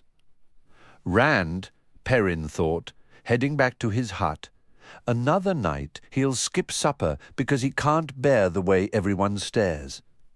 "You must have eyes in the back of your head," Min remarked, squinting toward the approaching woman, "or the sharpest ears I've ever come across.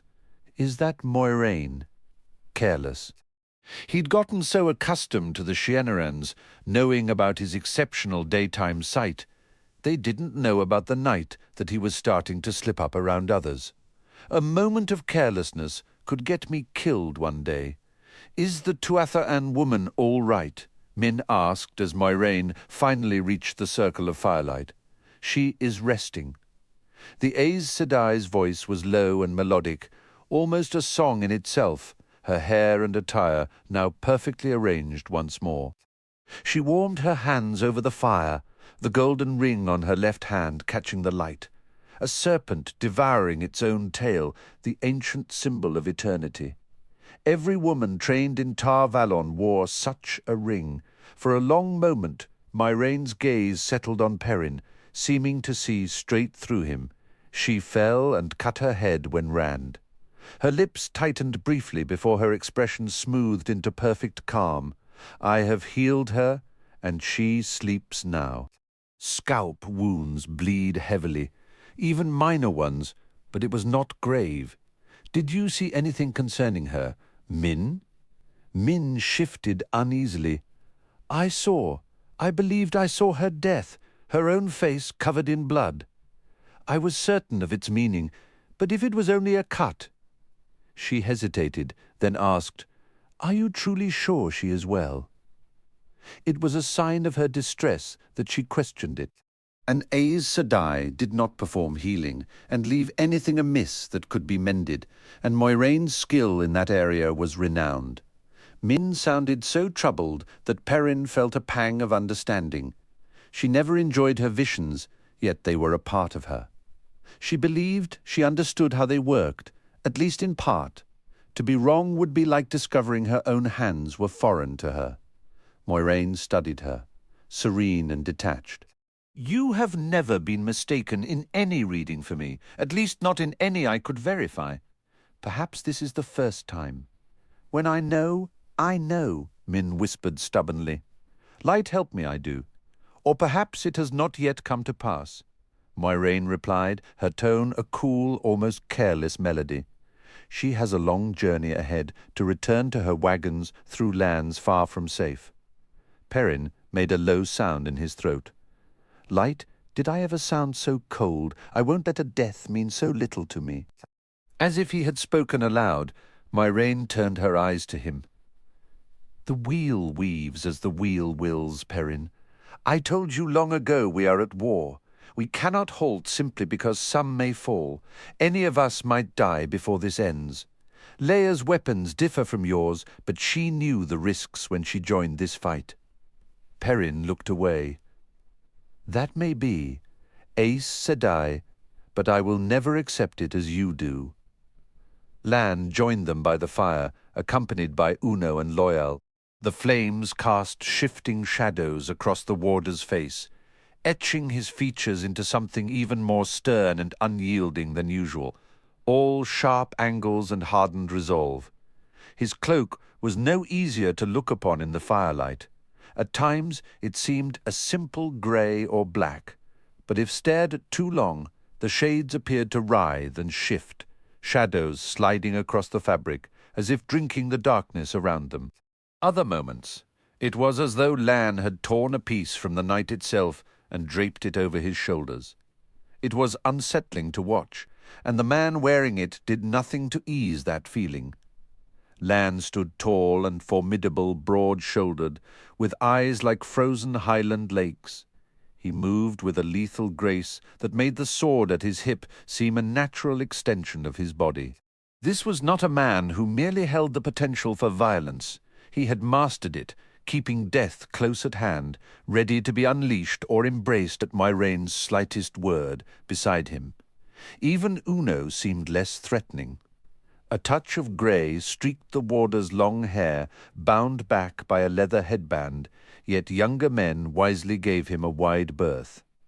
Mistress Leia brings the usual tidings from Almouth Plain, Moiraine said. Chaos reigns. Every faction fighting another, villages burned to ash, people fleeing in all directions. She paused, her gaze drifting toward the darkened trees, as if recalling a sudden, earlier conversation by a roadside stream, where Leia had spoken not just of conflict, but of a strange, recurring dream that left her waking in a cold sweat, a detail she had shared only when the fire was low and the night felt most alive with unseen whispers. Hunters now roamed the plains, seeking the horn of Valere. Perrin shifted uncomfortably. The horn was safely hidden where no hunter on Almouth Plain would ever discover it, a secret he hoped would remain forever. Moiraine gave him a cool glance before continuing. She disliked any discussion of the horn unless she initiated it. She also brought other news, Moiraine said. The White Cloaks have gathered perhaps 5,000 men on Almouth Plain. Uno grunted. That's Aes Sedai. That must be near half their strength. They've never committed so many to one region before. Then I suppose anyone who declared for Rand is already dead or scattered, Perrin muttered. Or soon will be. You were right, Moiraine. The thought of the White Cloaks, the children of the light, left a bitter taste. He distrusted them completely. That is the curious part, Moiraine replied. Or the first piece of it. The children proclaim their purpose is to bring peace, which is typical for them. What is unusual is that while they work to push the Tarrabonas and the Domini back across their borders, they have not moved in force against those who have sworn to the dragon. Min expressed her surprise. Is she certain? That doesn't sound like the White Cloaks I've heard of. There can't be many tinkers left on the plain, Uno said, his voice strained from the effort of minding his language. His real eye mirrored the frown of the painted one. They avoid places with trouble, especially fighting. There can't be enough of them to see everything. There are enough for my needs, Moiraine stated firmly. Most have departed, but a few remained at my request, and Leia is quite certain. Oh, the children have captured some of the Dragonsworn where only a handful gathered. But though they loudly vow to bring down this false dragon, and though 1,000 of their men are supposedly hunting him, they avoid any confrontation with a group of 50 or more Dragonsworn. Not openly, you understand, but there is always a convenient delay, something that lets those they chase slip away. Then Rand can approach them as he wishes, Loial said, blinking uncertainly at the Aes Sedai. The whole camp was aware of her arguments with Rand. The wheel weaves a path for him. Uno and Lan both began to speak at once, but the Shienaran yielded with a slight bow. More likely, the warder said, it is some white cloak scheme, though the light burn me if I can see its purpose. But when the white cloaks offer a gift, I look for the poisoned needle hidden within. Uno nodded grimly. Besides which, Lan added, the Domani and the Tarrabonas are still trying just as hard to kill the Dragonsworn as they are to kill each other. And there is another matter, Moiraine said. 3 young men have died in villages near where Mistress Leia's wagons passed. Perrin noticed a slight flicker of Lan's eyelid for the warder. It was as telling as a shout. Lan had not expected her to share this, Moiraine continued. 1 died by poison, 2 by the knife. Each was killed under circumstances where no one should have been able to get close unseen, yet that is precisely what happened. She gazed into the flames.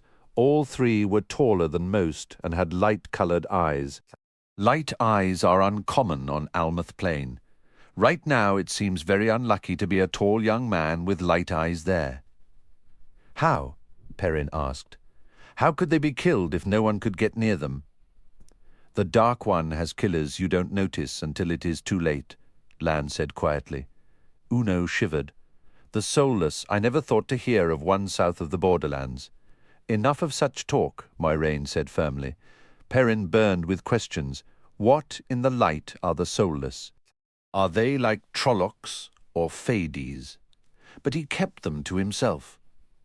When Moiraine decided a topic was closed, further discussion was pointless. Once her lips sealed, Lan's might as well have been locked with steel. The Shienerons took their cue from her silence. No one was eager to cross an Aes Sedai. Light Min whispered, her eyes darting toward the thickening shadows. You really don't feel them? Light? So nothing's different, Perrin said, his voice heavy.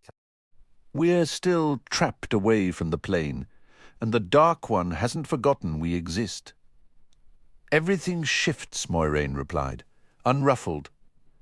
The pattern holds it all we must ride upon the weave, not be tossed by every passing wind. Her gaze swept each face before settling on Uno. Are you absolutely sure your scouts overlooked nothing, even the slightest oddity? Certainty's a rare coin since the Lord Dragon's return, Moiraine Sedai, and you never have it facing Myrddraal. But I'd wager my life those scouts did a warder's work. It was one of the few times Perrin had heard Uno speak so many words without a single curse. Sweat beaded the man's brow from the strain. We may all be wagering just that, Moiraine said. What Rand did was like lighting a beacon on the peak for any halfman within 10 miles. Min ventured, hesitant. Maybe you should set wards to keep them out. Lan fixed her with a sharp look. He might question Moiraine's choices in private, but he didn't welcome others doing so openly. Min met his stare without flinching. Myrddraal and Trollocs are bad enough, but at least I can see them coming, the idea that one of these Soulless could slip in and cut my throat before I blink. I don't like it. The wards I've woven will hide us from Soulless as well as any shadow spawn, Moiraine explained. When you are weak, hiding is often the wisest path. If a half-man is near enough to have sensed well, crafting wards that would kill on entry is beyond my strength. Even if I could, such a barrier would cage us here, since one cannot layer 2 wardings at once. I rely on the scouts, the guards, and Lan for defense, and use the concealment that may yet serve us. I could ride a circuit around the camp, Lan offered. It wasn't boasting, just fact. Uno gave a grim nod of agreement, but Moiraine shook her head. If you are needed tonight, my Gaiden, it will be here. Her eyes lifted toward the black mountains encircling them. There is a tension in the air. Waiting. The word slipped out before Perrin could catch it. When Moiraine turned her penetrating gaze on him, he wished he could take it back. Yes, she said softly. Waiting. See that the guards are doubly vigilant tonight, Uno. There was no need to remind the Shienarans to sleep armed. They always did. "Sleep well," she told them all, as if that were possible now, and moved toward her hut. Lan lingered only to fill 3 bowls with stew before striding after her, swallowed by the night. Perrin's golden eyes tracked the warder's form through the darkness. "Sleep well," he muttered. The scent of cooked meat suddenly turned his stomach. "I have the 3rd watch, Uno?" At the Shinaran's nod, he added, "Then I'll try to follow her advice." Others were gathering by the fires, low conversations rising as he climbed the slope. His own hut was a cramped log shelter, barely high enough to stand in, gaps stuffed with dried clay. A rough bed of pine boughs and a blanket took up most of the space. Someone had propped his bow inside the door after tending his horse. He hung his belt with its axe and quiver on a peg, then stripped to his small clothes, shivering in the chill. The cold nights at least kept him from sleeping too deeply. In deep sleep, dreams clung to him like burrs.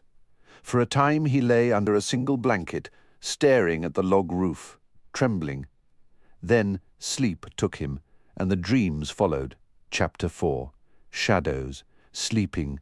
A deep chill clung to the common room, stubbornly resisting the fire that roared in the long stone hearth. Perrin held his hands toward the flames, rubbing them together, yet no warmth would seep into his bones. Strangely, the cold felt like a comfort, a kind of barrier. A barrier against what he couldn't say. A faint, persistent scratching whispered at the edges of his mind, a sound just beyond hearing, trying to find a way in. So you are ready to set it aside. It is the wisest choice. Come, sit with me, and we will discuss it. Perrin turned toward the voice.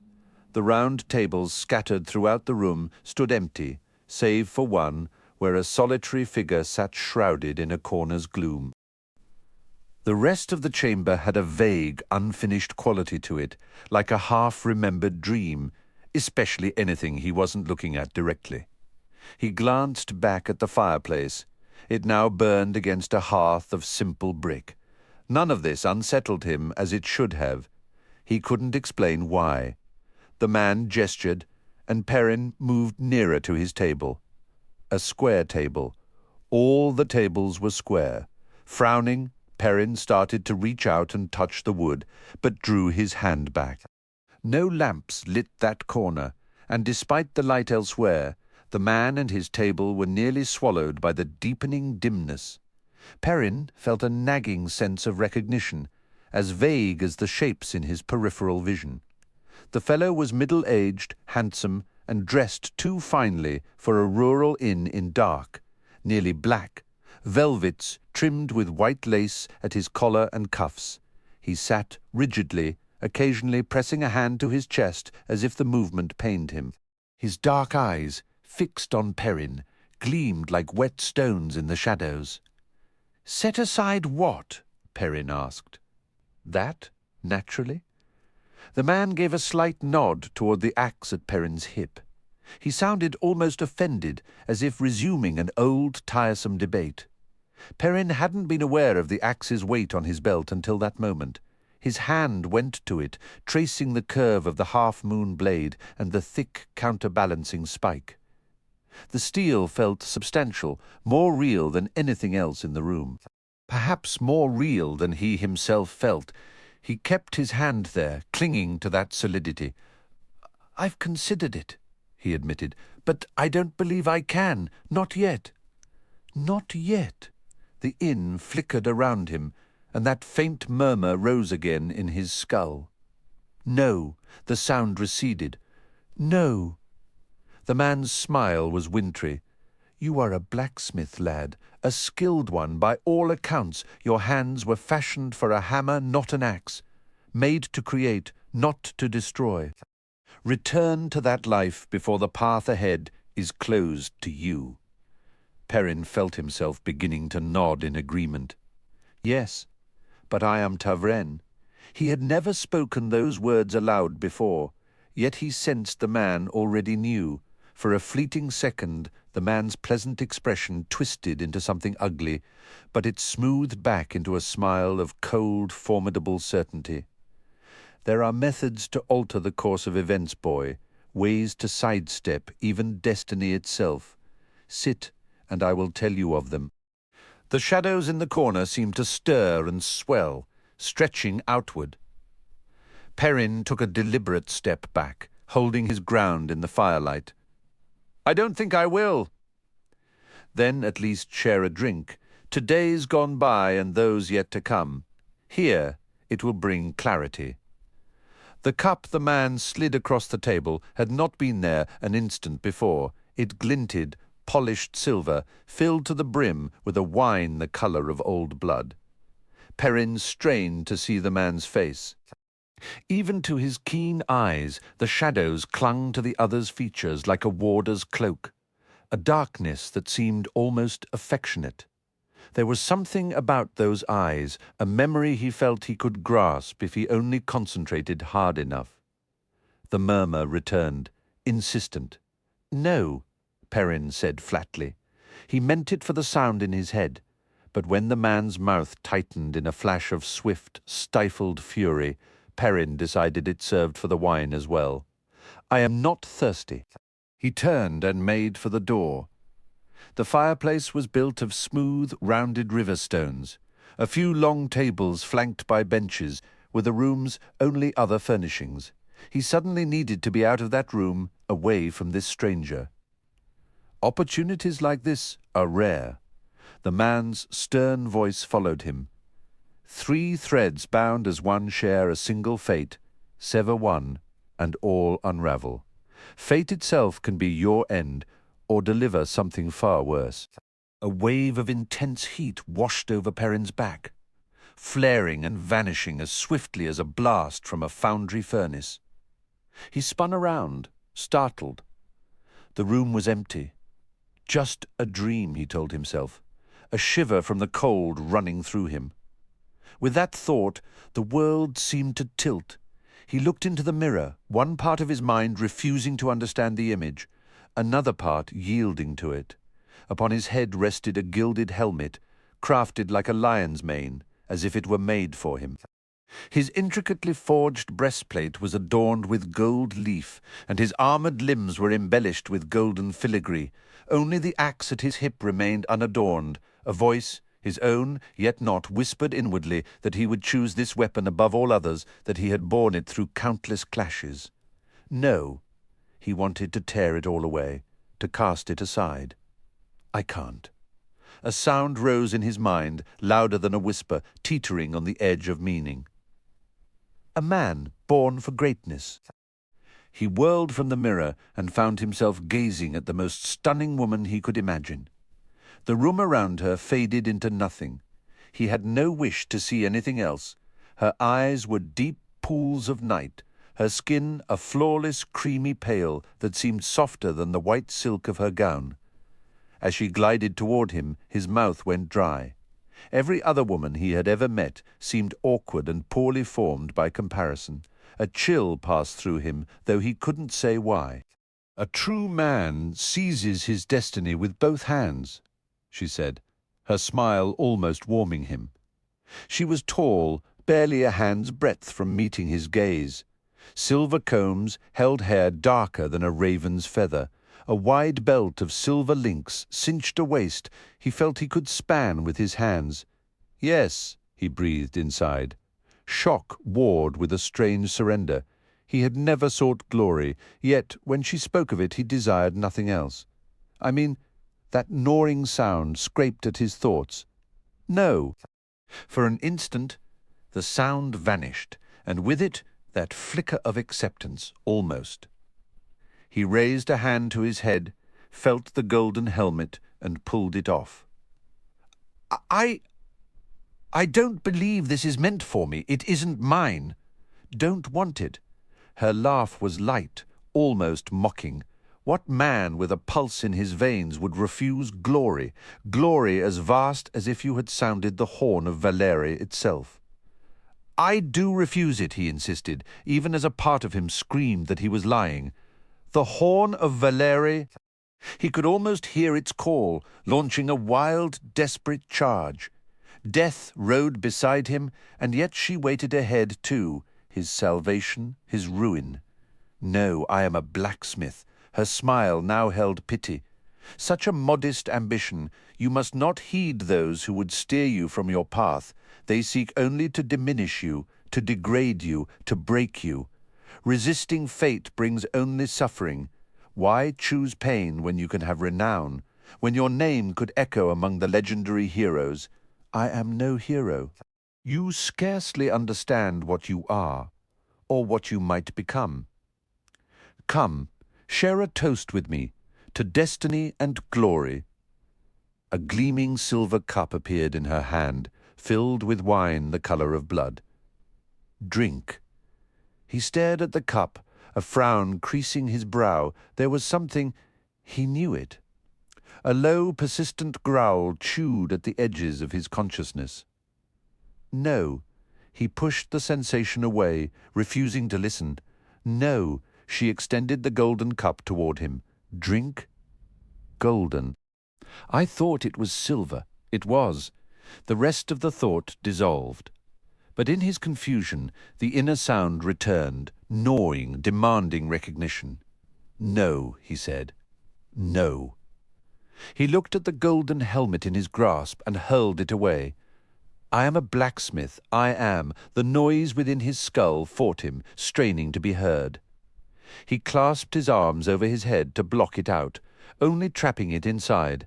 I am a man, he roared. Darkness swallowed him, but her whisper trailed after.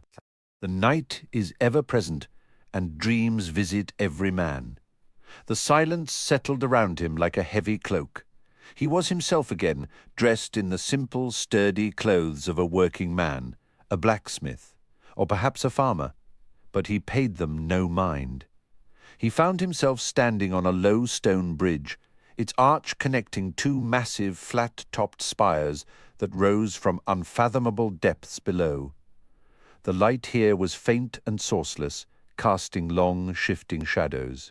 All around him, in every direction, more bridges and spires and railless ramps stretched into the gloom, a chaotic maze with no beginning or end. Some ramps even seemed to climb to spires directly above the ones they started from, defying all sense. The constant echo of splashing water filled the air, seeming to come from everywhere and nowhere at once. A deep chill settled into his bones. A flicker of movement caught his eye. Instinct took over, and he dropped into a crouch behind the bridge's stone railing. A primal certainty warned him to be seen here was dangerous. He didn't know why, but he knew it was true. Cautiously, he peered over the rail. In the distance, on a ramp, a flash of white, a woman in a pale dress, hurrying away before he could make out any details. His attention snapped to a bridge slightly below. A man appeared as if from the air itself, tall, slender, and dark-haired with distinguished silver streaks. His coat was a rich, dark green, embroidered with intricate golden leaves. More gold adorned his belt and pouch, and gems glittered on his dagger sheath. He looked like a lord from some forgotten court. From the opposite end of the bridge, another man materialized just as suddenly. This one was shorter and stockier, with hair cropped as white as the thick lace at his throat and cuffs. His red coat bore black stripes on its puffy sleeves, and his boots were so encrusted with silver that the leather beneath was nearly invisible. He moved with the same arrogant confidence as the first. They approached each other like two rival merchants, each suspecting the other of a swindle. They began to speak, their conversation lost in the echoing splash of water. Their expressions told the story, frowns, sharp glares, gestures that hinted at violence barely restrained. They clearly despised one another. Perrin glanced back, searching for the woman, but she had vanished. When he looked down again, a third man had joined them. A flicker of vague, old memory stirred in Perrin's mind. The newcomer was handsome, in his middle years, dressed in velvet so dark it was nearly black, accented with white lace, an inn and something before that, something from a long time ago. The memory hovered frustratingly out of reach. The arrival of the third man changed everything. The first two, moments ago ready to clash, now stood uneasily side by side, united by a shared discomfort. The man in dark velvet shouted, shaking his fist, while the other two shifted their feet, refusing to meet his furious gaze. If they hated each other, they feared him more. His eyes, Perrin thought. There's something strange about his eyes. The tall man in green began to argue back, his voice rising with fervor. The white-haired man joined in, and their fragile alliance shattered. All three were soon shouting over one another, a chaotic triad of rage. Then, abruptly, the man in velvet threw his arms wide in a commanding gesture, as if calling for an end to the noise. What followed was not silence, but annihilation. An expanding ball of fire erupted from him. Swallowing all three figures whole, it billowed outward, a wave of pure flame. Perrin threw his arms over his head and dropped behind the railing, huddling as a searing, fiery wind tore at him. Even with his eyes squeezed shut, he could see it, the blinding, all-consuming fire rushing over and through everything. The inferno raged within him, a scorching tempest that clawed at his very being, threatening to devour him and cast the remnants to the winds. He shouted into the void, a desperate attempt to hold on to his sense of self, but the effort felt pitifully small. Then, between one breath and the next, the maelstrom vanished. It did not fade or retreat, it simply ceased to be. Where a hurricane of fire had battered him, now there was only a profound ringing silence, broken solely by the distant patter of water. Perrin pushed himself up, his hands moving over his own body in disbelief. His clothing was intact, without so much as a scorch mark, and his skin felt cool and untouched. Only the ghost of a sensation in his mind convinced him the ordeal had been real, a memory with no physical echo. He edged to the stone railing and looked down. The bridge where the men had stood was now merely jagged stumps of molten stone at either end. They were gone, utterly and completely. A sudden sharp tingling at the nape of his neck made him look up. There, on a walkway above and to his right, stood a wolf, its fur a wild mix of grey and white. No! The denial tore from his throat as he stumbled backward, and then broke into a frantic run. This is a dream, just a nightmare. Let me wake up. He ran until the world dissolved into streaks of colour and sound, a buzzing filling his ears before receding into a new, chilling clarity. He shivered, the cold seeping into his bones, and with that sensation came absolute certainty. This was a dream. He had been here on other nights, a hazy procession of them, and though it made no sense, he recognized the place. For once, the knowledge brought no comfort. He stood in a vast circular chamber beneath a dome so high it seemed a separate sky. Monolithic columns of gleaming red stone surrounded him, each so massive that two men could not have encircled it. The floor was paved with immense smooth slabs of pale grey rock, worn down by ages of footsteps, all leading to the chamber's heart. There, suspended in the empty air beneath the dome, hung a sword. It turned with a slow, lazy grace, hilt downward as if resting on a breath. It was not metal, but appeared forged from pure crystal or glass, capturing the faint light and fracturing it into 1,000 brilliant sparks. He approached, as he had each time before, the memory of the ritual vivid. His hand reached out toward the hilt, which hung tantalizingly close. Yet, as he knew it would, his fingers met an invisible, unyielding barrier a foot from the glittering weapon. He pushed against it, but it was like trying to move a mountain. The sword turned, beautiful and utterly inaccessible, Colandor. The whisper seemed to come from everywhere and nowhere, winding around the columns, soft yet undeniable. Colandor. Who wields me, wields destiny, take me and begin the final journey. He recoiled, a spike of pure fear driving him back a step. This was new. In the 4 previous nights of this same dream, nothing had ever changed. The silence had been complete. The Twisted Ones come. This whisper was different, carrying a familiar, bestial weight. He jerked around as if struck. Among the forest of columns stood a mountain wolf, its shaggy coat white and grey, its yellow eyes holding his own with fierce intensity.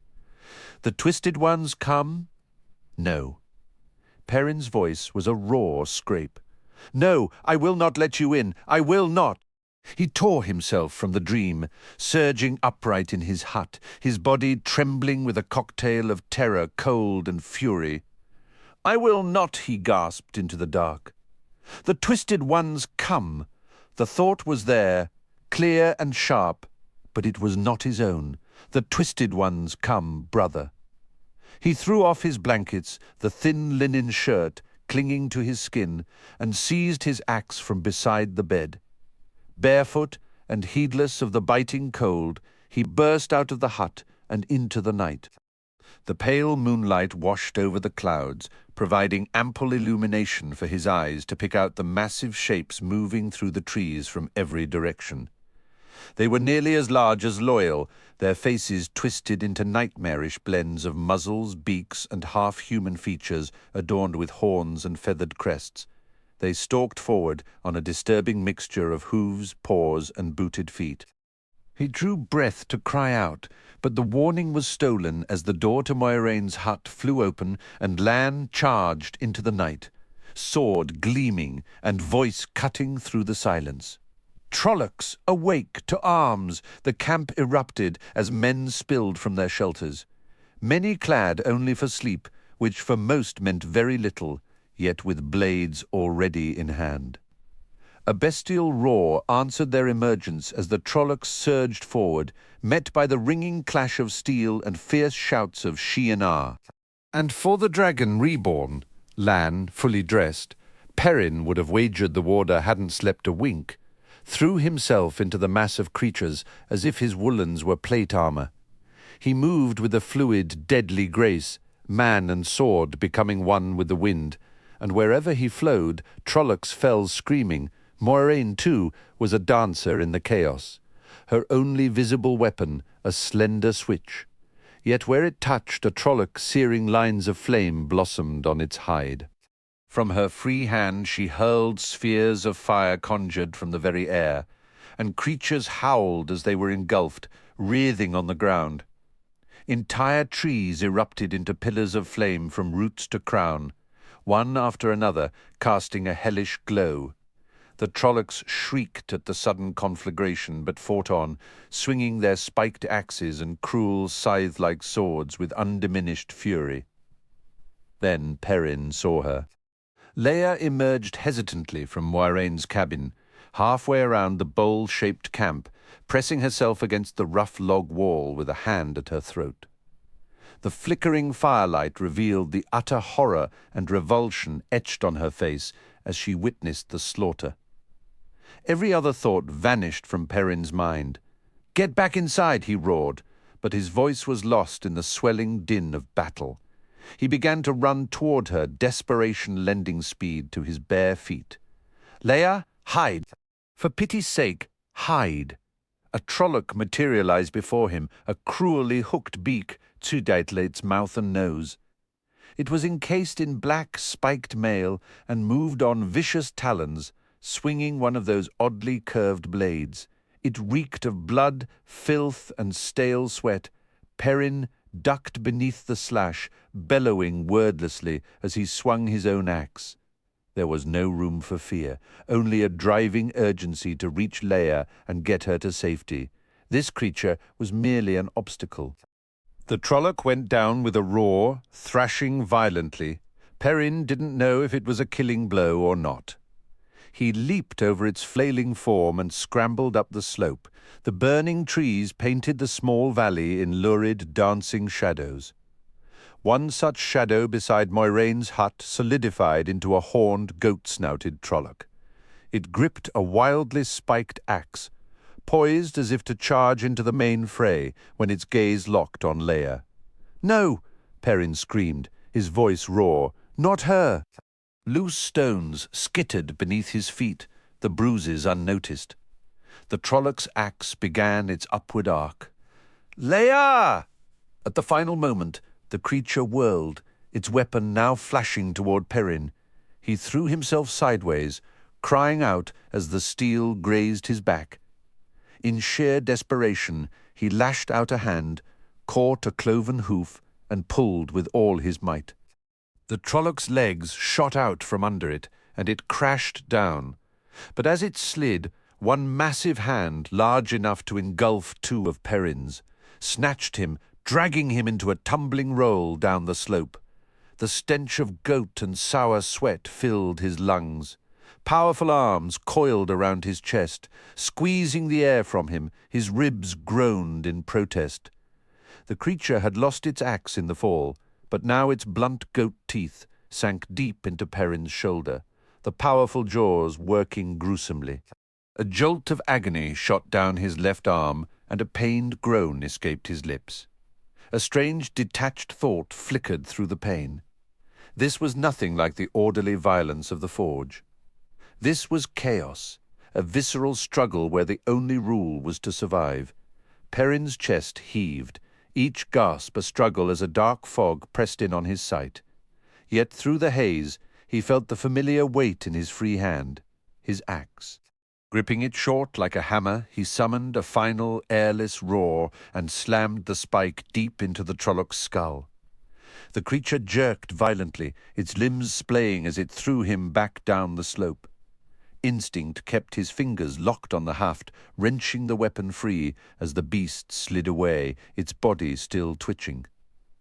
For a long moment Perrin lay gasping, the wound across his back a line of fire, his tunic soaked with blood. Every movement was agony as he forced himself up. Leia. She remained where he'd left her, curled near the hut just uphill, her expression so full of raw pity it was a physical blow. "Don't you look at me like that." He snarled, the words tearing from his throat. "Don't you dare."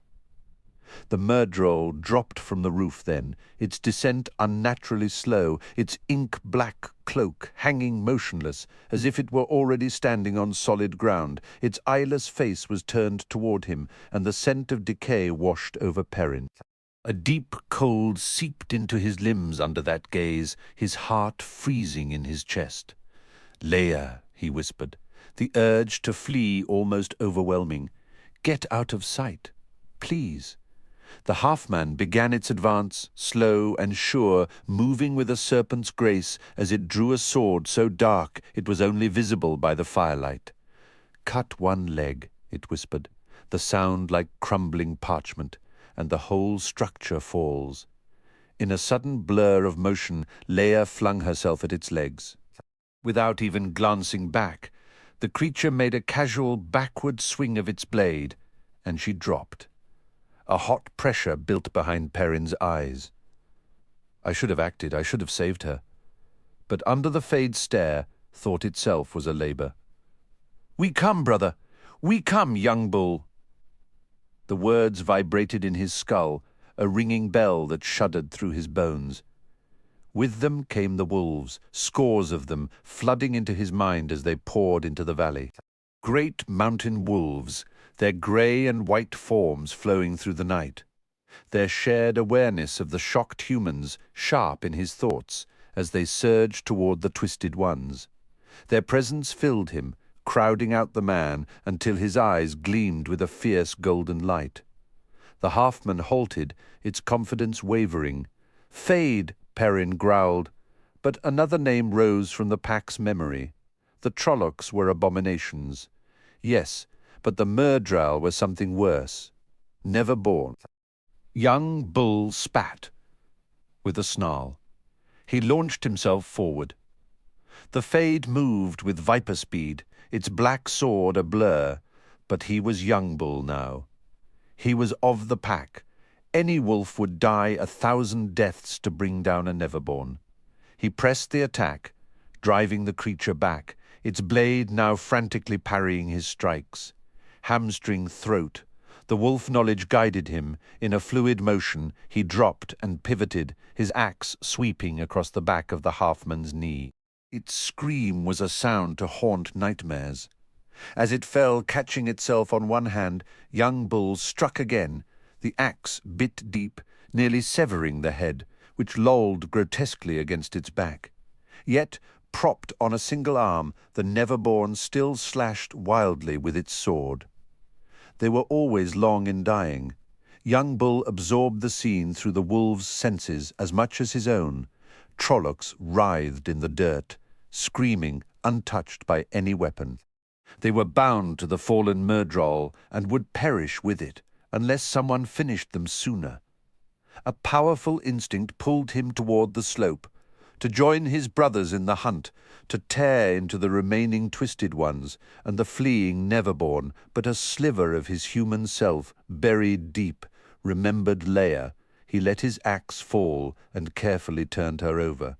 Her face was a mask of blood, her eyes fixed on the sky, clouded and empty. To him that gaze felt like an accusation. "I did my best," he whispered to her still form. "I tried to save you." Her expression did not soften. "What more could I have done? It would have taken your life if I hadn't taken its. Come, young Bull, come kill the twisted ones." The wolf's presence washed over him, submerging his thoughts. Gently laying Leia back down, Perrin reclaimed his axe, its edge slick and gleaming. His eyes burned with a feral light as he charged down the stony incline. He was young Bull now. Throughout the bowl-shaped valley, scattered trees blazed like enormous torches. A tall pine erupted into flame just as he joined the fray. The night flashed with an eerie actinic blue, not lightning, but Lan crossing blades with another Myrddraal, his ancient Aes, Sedai-forged steel, clashing against dark metal born in the forges of Thakandar, beneath the shadow of Shaiol Ghul. Nearby, Loial swung a quarterstaff as thick as a fence-post, the whirling wood carving a circle where no Trolloc dared step without falling. Men fought desperately in the chaotic dancing shadows, but young Bull, Perrin, noted with the detached part of his mind that too many of the Shienaran soldiers were already down. The brothers and sisters fought in swift, coordinated packs of 3 or 4, evading scythe-like swords and spiked axes. They darted in to slash hamstrings with their teeth, then lunged to tear out throats as their prey collapsed. There was no ceremony here, no pride or pity. They had not come for a battle, but for a slaughter. Young Bull merged with one of these packs, his axe blade serving as his fangs. He stopped thinking of the larger conflict. There was only the Trolloc, he and the wolves, his brothers isolated and brought down. Then another and another, until none remained. None here. And a savage hope whispered, none anywhere. A raw urge surged in him to cast the axe aside and use his own teeth, to drop to all fours and run as his brothers did, to race through mountain passes, to chase deer through deep snow, to feel the cold wind stirring his fur. He snarled alongside his brothers, and the Trollocs howled in terror at his yellow-eyed stare even more than they feared the other wolves. Suddenly he became aware that no Trollocs were left standing in the bowl, though he could sense his brothers giving chase to those who fled. One pack of 7 had a different quarry somewhere in the blackness. A Neverborn was sprinting for its hard-hoofed mount, its horse, a distant human thought supplied, and his brothers pursued, their noses filled with its stench of decay. In his mind, he ran with them, seeing through their eyes. As they closed the distance, the Neverborn spun around, cursing, its black blade and dark clothing blending into the night. But the night was where his brothers and sisters hunted. Young Bull snarled as the first brother died, the shock of its death pain lancing through him. Yet the others pressed forward, and more brothers and sisters fell, but snapping jaws finally dragged the Neverborn down. It fought back with a ferocity to match their own. using teeth and fingernails that cut like knives, ripping out throats and slashing flesh. Still, the brothers savaged it, even in their death throes. At last, a single sister hauled herself from the twitching pile and stumbled away. Her name was Morning Mist, though, as with all their names, it carried a deeper meaning. A frost-laden morning, with the coming winter already sharp in the air, thick mist curling through the valley, stirred by a brisk wind that whispered of a successful hunt lifting her head. Morning Mist howled toward the moon hidden behind clouds, a lonely dirge for her fallen kin. Young Bull tipped his head back and joined her in a long, mournful cry. As the sound faded, he found Min watching him closely. "Are you okay, Perrin?" she asked, her voice tentative. A fresh bruise coloured her cheek, and her coat sleeve hung loose, nearly torn off. In her hands she clutched a cudgel and a dagger, both stained with blood and matted hair. He became aware then that everyone still standing was looking at him. Loyal leaned heavily on his tall staff. The Shienaran soldiers, who had been carrying their wounded to where Moiraine worked with Lan standing guard, had paused. Even the Aes Sedai glanced his way. The clearing was illuminated by the ghastly, flickering light of burning trees. Trolloc corpses littered the ground. More Shienarans lay fallen than stood, and among them were the bodies of his wolf brothers. So many were gone, a fresh wave of grief threatened to pull another howl from his throat. Desperately, he tried to wall off his mind from the wolves. Fragmented images and raw emotions, their pain, their fury, their relentless drive to hunt the twisted ones, their instinct to flee, seeped through his crumbling mental barriers before he finally managed to shut them out. He gave himself a hard shake, the gash on his back burned fiercely, and his wounded shoulder ached as if struck by a blacksmith's hammer. His bare feet, battered and bruised, throbbed in time with his heartbeat. The air was thick with the stench of blood, of Trollocs, of death. I'm all right, Min," he managed. "You fought bravely, blacksmith," Lan stated. The warder lifted his bloodied sword high. Taishar Manetheren, Taishar Andor, the few remaining Shienarans raised their own blades, their voices joining his in the ancient salute. Loyal gave a solemn nod. "Tavren!" the Ogier rumbled. Perrin dropped his gaze, heat rising in his cheeks. Lan had deftly steered attention away from the unanswerable questions, but in doing so had bestowed an honour Perrin felt he hadn't earned. They didn't understand. What would they think if they knew the full truth? Min stepped closer, and he muttered, "Leia's dead. I was nearly fast enough. It wouldn't have changed anything," she said gently. "You know that." She peered at the wound on his back and winced in sympathy. "Moiraine will see to it. She's healing those she can right now." Perrin nodded. His back was sticky with drying blood, but the physical pain was a distant thing. "Light. I almost lost myself that time. I can't let it happen again. I won't yet. With the wolves, everything was simpler. There were no wary stares there, no one mistaking his deliberate nature for slowness. Among wolves, he was simply accepted, known and knowing, just another part of the pack. No. His hands clenched white, knuckled around the axe haft. Never again. He was startled from his thoughts as Massima's voice cut through the air. "It was a sign," the Shienaran declared, turning to address the group. He wore only his breeches, his arms and chest smeared with blood, and he favoured one leg, but his eyes blazed with a fervour brighter than ever. A sign to affirm our faith. Even the wolves came to fight for the Dragon Reborn. When the last battle comes, the Lord Dragon will call all creatures of the wild to stand with us. This is our sign to march forward. Only dark friends would refuse to answer the call.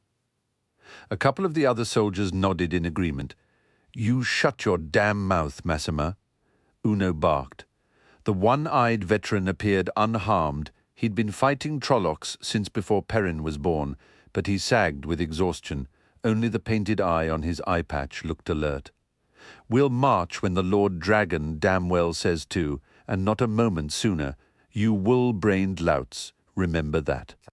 Uno's gaze shifted to the growing line of men being tended by Moiraine, most too weak to even sit up after her ministrations, and he shook his head in grim resignation. At least we'll have plenty of flaming wolf pelts to keep the wounded warm, one of the Shianarans remarked. Perrin's response was immediate and fierce. No, the force in his voice made the warriors pause. They fought beside us. We will honor them alongside our own fallen. Uno's brow furrowed, his mouth opening to object. But Perrin met his gaze with an unwavering, golden-eyed intensity. It was Uno who finally looked away and gave a curt nod. Feeling a flush of awkwardness, Perrin cleared his throat as Uno began directing the able-bodied men to collect the wolf dead. Nearby, Min was watching him with that peculiar, squinting look of hers, the one that meant she was seeing things he'd rather not know about. "Where's Rand?" he asked, eager to shift her attention. She tilted her head up the slope. "Out there in the dark. He won't speak to anyone, just sits there, snarling like a cornered badger if you get too close." Perrin shook his head. "He'll talk to me." Ignoring her protests about his untreated wounds, he started up the hill. "Light! What does she see when she looks at me? I don't want to know." Rand was a shadow against a stunted oak, just beyond the flickering light of the burning trees. He sat with his back to the trunk, arms wrapped tightly around himself, hands tucked beneath his red coat as if chilled. His eyes were open but vacant, fixed on nothing. Min settled beside him, placing a gentle hand on his arm, but he didn't stir. The air was thick with the scent of blood, not just Perrin's own. Perrin started, but Rand spoke first, his voice flat and directed at the night. "Do you know what I did in the fight? Nothing, absolutely nothing useful." He gave a humorless, shuddering laugh that twisted into a grimace. At first, the true source slipped through my fingers like smoke. Then, when I finally seized it, I meant to burn every Trolloc and fade to ash. Instead, I managed to set a few trees on fire. Pathetic. He took a ragged breath. Sedin flooded into me until I thought I'd burst. I had to channel it somewhere, so I started thinking about pulling the whole mountain down on top of them. I almost did it. My real battle wasn't against the Trollocs. It was against myself, trying not to bury us all. Min shot Perrin a pleading look. "We handled them, Rand," Perrin said, though his own words felt hollow even to him. He couldn't shake the memory of the wounded below and the dead. Still better that than a mountain collapsing on everyone. "We didn't need you." Rand let his head fall back against the tree and closed his eyes. "I felt them coming," he whispered. "They feel like the taint on Sedin, and Sedin is always there, singing to me." By the time I understood the difference, Lan was already shouting the alarm. If I could just control it, I could have warned everyone before they even crested the ridge. But half the time, when I actually touch Sedin, I'm just swept away by the current. I could have given warning. Perrin shifted his weight, his bruised feet aching. "We had enough warning," he said, though it sounded more like he was trying to convince himself. A bitter thought surfaced. I could have given warning too, if I'd listened to the wolves. They knew the Trollocs and Fades were in the mountains. They were trying to tell me, but if he let the wolves fully into his mind, would he still remember he was a man? Lelius Machera had managed it, running with the wolves while holding on to his humanity, but he'd never explained how, and Perrin hadn't seen him in months. The crunch of boots on loose stone announced newcomers, and a shift in the wind brought their scents, Lan and Moiraine. Perrin waited until they were clearly visible before speaking, noting how the warder subtly supported the Aes Sedai's arm, as if she might not notice his assistance. Moiraine's gaze was weary, and she held a small, ancient ivory figure of a woman. Perrin recognized it as an angreal, a relic from the age of legends that let an Aes Sedai safely draw more of the one power than she could manage unaided. That she was using it for healing spoke volumes about her exhaustion. Min started to rise and assist her, but Moiraine waved her off. "The others are tended to," she said to Min. "Once I finish here, I can rest." She also shrugged away Lan's support, her expression turning focused as she laid a cool hand on Perrin's bleeding shoulder, then moved it to the wound on his back. Her touch sent a strange tingling across his skin. "This isn't too severe," she murmured. "The bruising is deep, but the cuts are shallow. Steady yourself. This won't hurt, but being near someone channeling the one power had always unsettled him, especially when he was the subject. He'd experienced minor healings before, little more than a wash of energy to banish weariness. This was nothing like those. Suddenly, Moiraine's eyes seemed to look right through him, into him. He gasped, his axe nearly slipping from his grip. He could feel the skin on his back prickling and shifting, muscles twisting as they mended. His shoulder trembled violently, and his vision swam. A cold deeper than bone, sharper than winter, pierced him. He had the sensation of hurtling, falling or flying. He couldn't tell, rushing at impossible speed toward some unknown destination for what felt like an eternity. When the world finally snapped back into place, Moiraine was stumbling backward, caught by Lan's steadying hand. Stunned, Perrin looked at his shoulder. The gashes and bruises were completely gone, without even a lingering ache.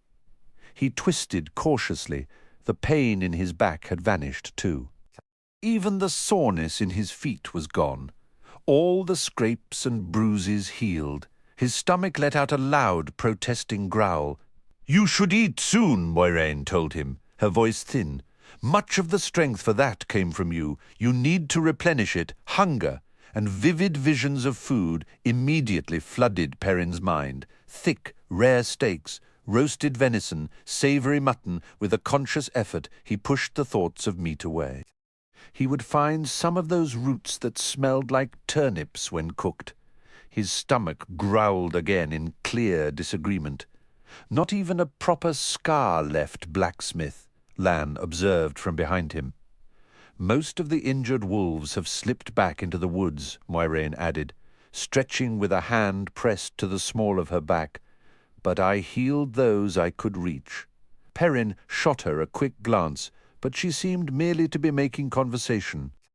They may have had their own reasons for coming, but we would likely all be dead without them. Perrin shifted uncomfortably and looked down.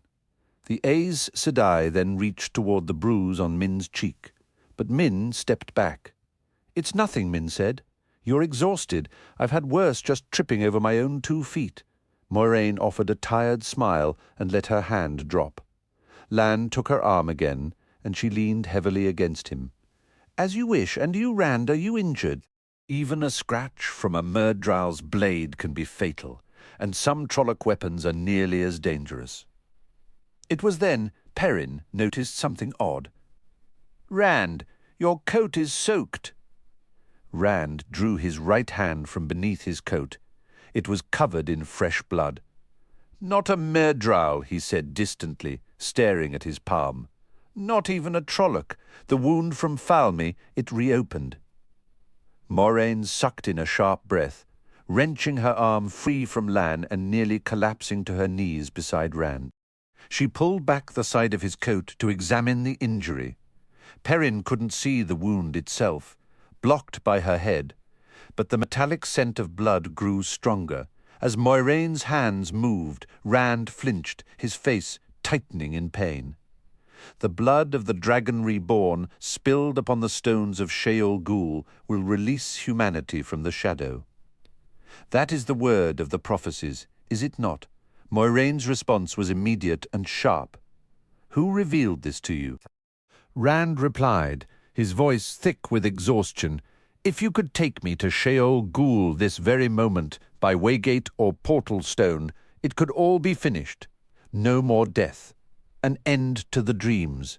If the path were so straightforward, Myrain stated grimly, I would have found a way long ago, yet not every line within the Karaethon cycle is to be interpreted literally. For each clear declaration, there are 10 passages shrouded in 100 possible meanings. Do not presume you understand what must come to pass, even if you believe you have heard the prophecies in their entirety. She hesitated, drawing a steadying breath. Her fingers tightened around the angrial, and her other hand moved to Rand's bloodied side. Prepare yourself. Rand's eyes flew open, his body arching up with a sharp gasp, his frame trembling violently. Perrin had witnessed her healing before, but this was over in mere moments as she gently guided Rand back against the oak. I have reached my limit, she whispered, her voice faint. You must take care. The wound could reopen if... Her words faded as her strength gave out and she collapsed. Rand moved to catch her, but Lan was already there, gathering her into his arms. For a fleeting instant, a look of profound tenderness crossed the warder's stern features. She is spent, Lan said. She has tended to everyone else, yet no one remains to shoulder her weariness. I will see her to her rest. Rand could help, Min suggested quietly, but the warder shook his head. It is not a question of your willingness, sheepherder, Lan said to Rand, but your knowledge is so scant you might harm her as easily as aid her. Of course, Rand said, bitterness etching his words, I am not to be trusted. Luz Therin Kinslayer destroyed all who were dear to him. Perhaps I will do the same before my time is done. Lan's voice turned harsh. Gather your resolve, sheepherder. The fate of the world rests upon you. Remember you are a man, and do what must be done.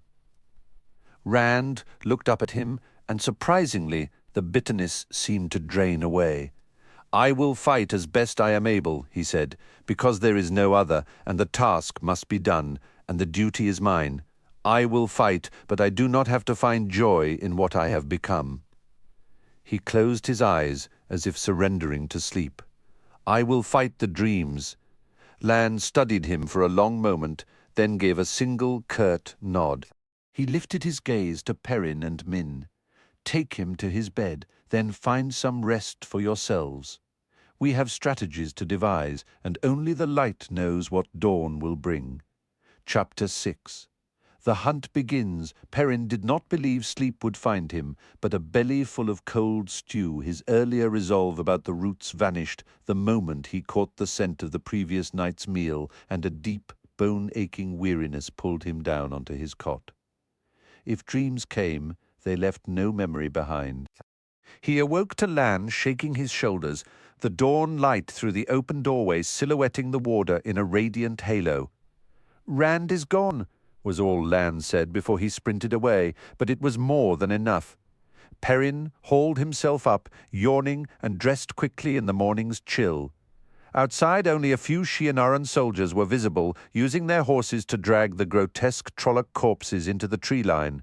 Most moved with the sluggishness of men who should still be abed. Healing took a toll, and strength returned slowly. Perrin's stomach grumbled, and he sniffed the air, hoping to catch the scent of a cooking fire. He was now desperate enough to consider those turnip-like roots, even raw. But the breeze carried only the lingering foulness of slain Murdral, the odours of dead Trollocs and men, both living and lost, of horses, pine, and the poignant scent of fallen wolves. Across the bowl-shaped clearing, Myrain's hut stood as a hive of activity.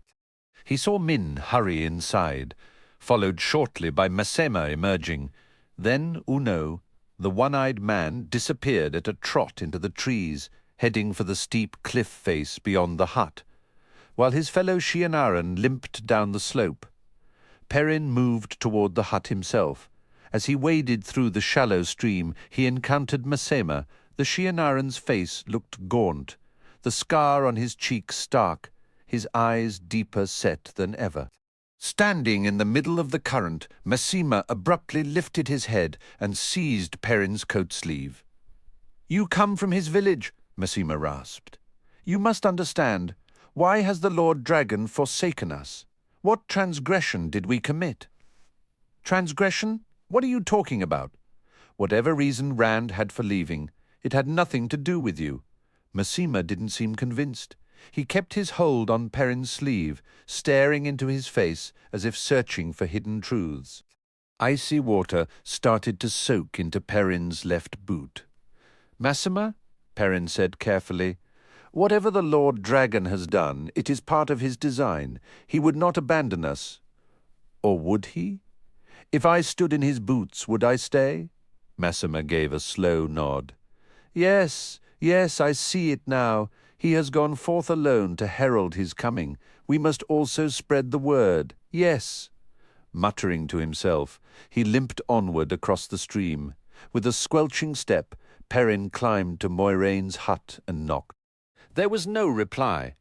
After a moment's hesitation, he entered. The outer room where Lan slept was as bare and simple as Perrin's own hut. A rough bed built against one wall, a few pegs for belongings, a single shelf. Little light came through the open door, and the only other illumination came from crude lamps on the shelf, slivers of resinous fat wood wedged into cracks in pieces of stone. They emitted thin trails of smoke that formed a hazy layer just beneath the roof. Perrin's nose wrinkled at the odour. The ceiling was so low it barely cleared his head. Loyal's head actually brushed it, even though he was seated on one end of Lan's bed, knees drawn up in an attempt to make himself smaller. The Ogier's tufted ears twitched restlessly. Min sat cross-legged on the packed dirt floor beside the door to Moiraine's room, while the Aes Sedai paced back and forth deep in thought. They must have been dark thoughts. She had only 3 paces in each direction, but she used the space with sharp, agitated steps, her calm expression betrayed by her restless motion. I think Masema is losing his mind, Perrin said. Min gave a dismissive sniff. With him who could tell, Moiraine whirled to face him, a tightness around her mouth. Her voice was soft, dangerously soft. Is Masema the most pressing concern on your mind this morning, Perrin Aybara? No. I want to know when Rand left, and why. Did anyone see him go? Does anyone know where he went? He forced himself to meet her gaze steadily, though it wasn't easy. He towered over her, but she was Aes Sedai. Is this your doing, Moiraine?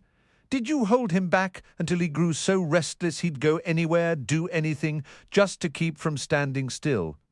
Loyal's ears stiffened, and he made a furtive warning gesture with one thick finger. Moiraine studied Perrin, her head tilted, and it took all his will not to look away.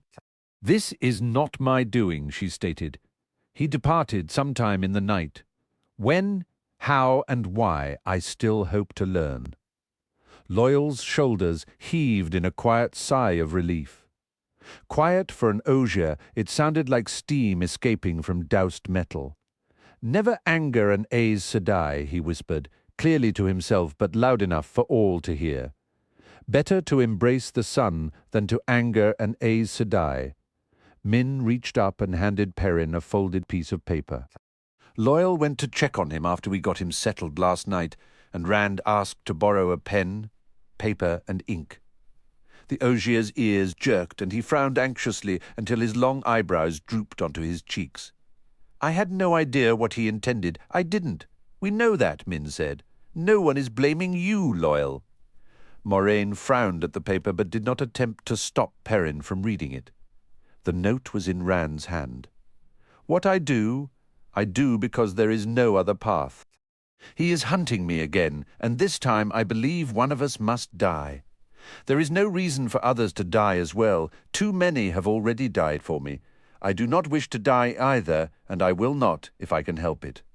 Dreams contain lies and death, but they also hold truth. That was all, unsigned. Perrin did not need to wonder who Rand meant by he. For Rand, for all of them, there could only be one. Ba-al-Zaman. He left that tucked under the door, Min said, her voice strained. He took some old clothes the Shienarans had hanging out to dry, his flute and a horse. Nothing else but a little food, as far as we can tell. None of the guards saw him leave, and last night they would have spotted a mouse creeping by, and would it have mattered if they had? Moiraine replied calmly, would any of them have stopped the Lord Dragon, or even questioned him? Some, Massima, for instance, would cut their own throats if the Lord Dragon commanded it. It was Perrin's turn to study her. Did you anticipate anything different? They pledged to follow him. Light, Moiraine. He would never have declared himself the dragon if not for you. What did you expect from them? She remained silent, and he continued, his voice lowering. Do you believe, Moiraine, that he is truly the Dragon Reborn? Or do you merely see him as someone you can use before the one power kills him or drives him mad? Easy, Perrin, Loyal said. Not so harsh. I'll ease up when she answers me.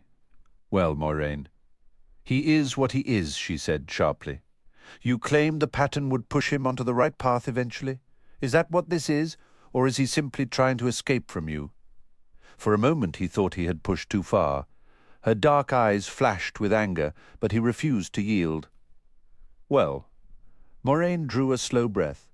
This may indeed be what the pattern has chosen, yet I did not intend for him to go off alone. For all his power, he is as vulnerable as an infant in many ways, and as unaware of the world. He channels, but he has no command over whether the one power answers his call, and almost as little control over what he does with it if it comes. The power itself will destroy him before madness can, if he does not learn that control. There is still so much he must learn. He wants to run before he has learned to walk.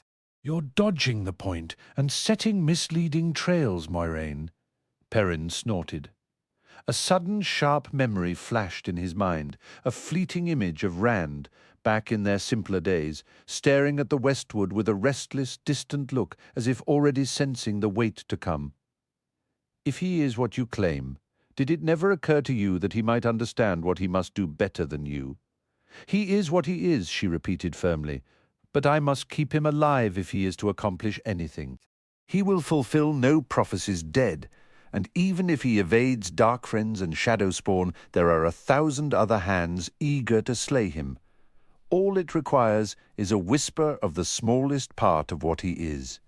Yet if that were the only danger, I would not worry half as much as I do. The Forsaken must be accounted for. Perrin jolted from the corner. Loyal groaned. The Dark One and all the Forsaken are bound in Sheol Ghul. Perrin began reciting, but she cut him off. The seals are weakening, Perrin. Some are broken, though the world is not aware of it. Must not be aware the father of lies is not free. Not yet. But as the seals grow weaker, which of the Forsaken might already be loose? Lanfear, Samael, Asmodean, or Belal, or Ravin, Ishamael himself, the betrayer of hope. They were 13 in all, Perrin, bound in the ceiling, not in the prison that holds the Dark One. 13 of the most powerful Aes Sedai from the Age of Legends, the weakest among them stronger than the 10 strongest Aes Sedai alive today, the most ignorant possessing all the knowledge of that age, and every one of them forsook the light and pledged their souls to the shadow. What if they are free and out there waiting for him? I won't allow them to take him. A chill ran through Perrin, half from the frozen steel in her final words, half from the mere idea of the Forsaken roaming free. The thought of even one of them unleashed upon the world was a dread he wished to avoid. Those names had been his mother's tools for frightening a misbehaving child Ishamael, hunting down boys who lied, Lanfear lurking in the darkness for those who stayed up past their bedtime. Growing older hadn't eased that deep-seated fear, not when he now knew every terrifying tale was true, not when Moiraine suggested their bonds might be broken. Sealed away in Sheol Ghul, he murmured, longing for the comfort of that old belief. Uneasy, he looked again at Rand's letter. Dreams. He was speaking of dreams just yesterday, too. Moiraine moved nearer, her eyes searching his face. Dreams. Lan and Uno entered, but she motioned them to silence without a glance. The cramped room felt stifling with so many gathered, the Ogier's presence making the space seem smaller still. "What dreams have visited you these past nights, Perrin?" She brushed aside his muttered claim that his dreams were perfectly normal.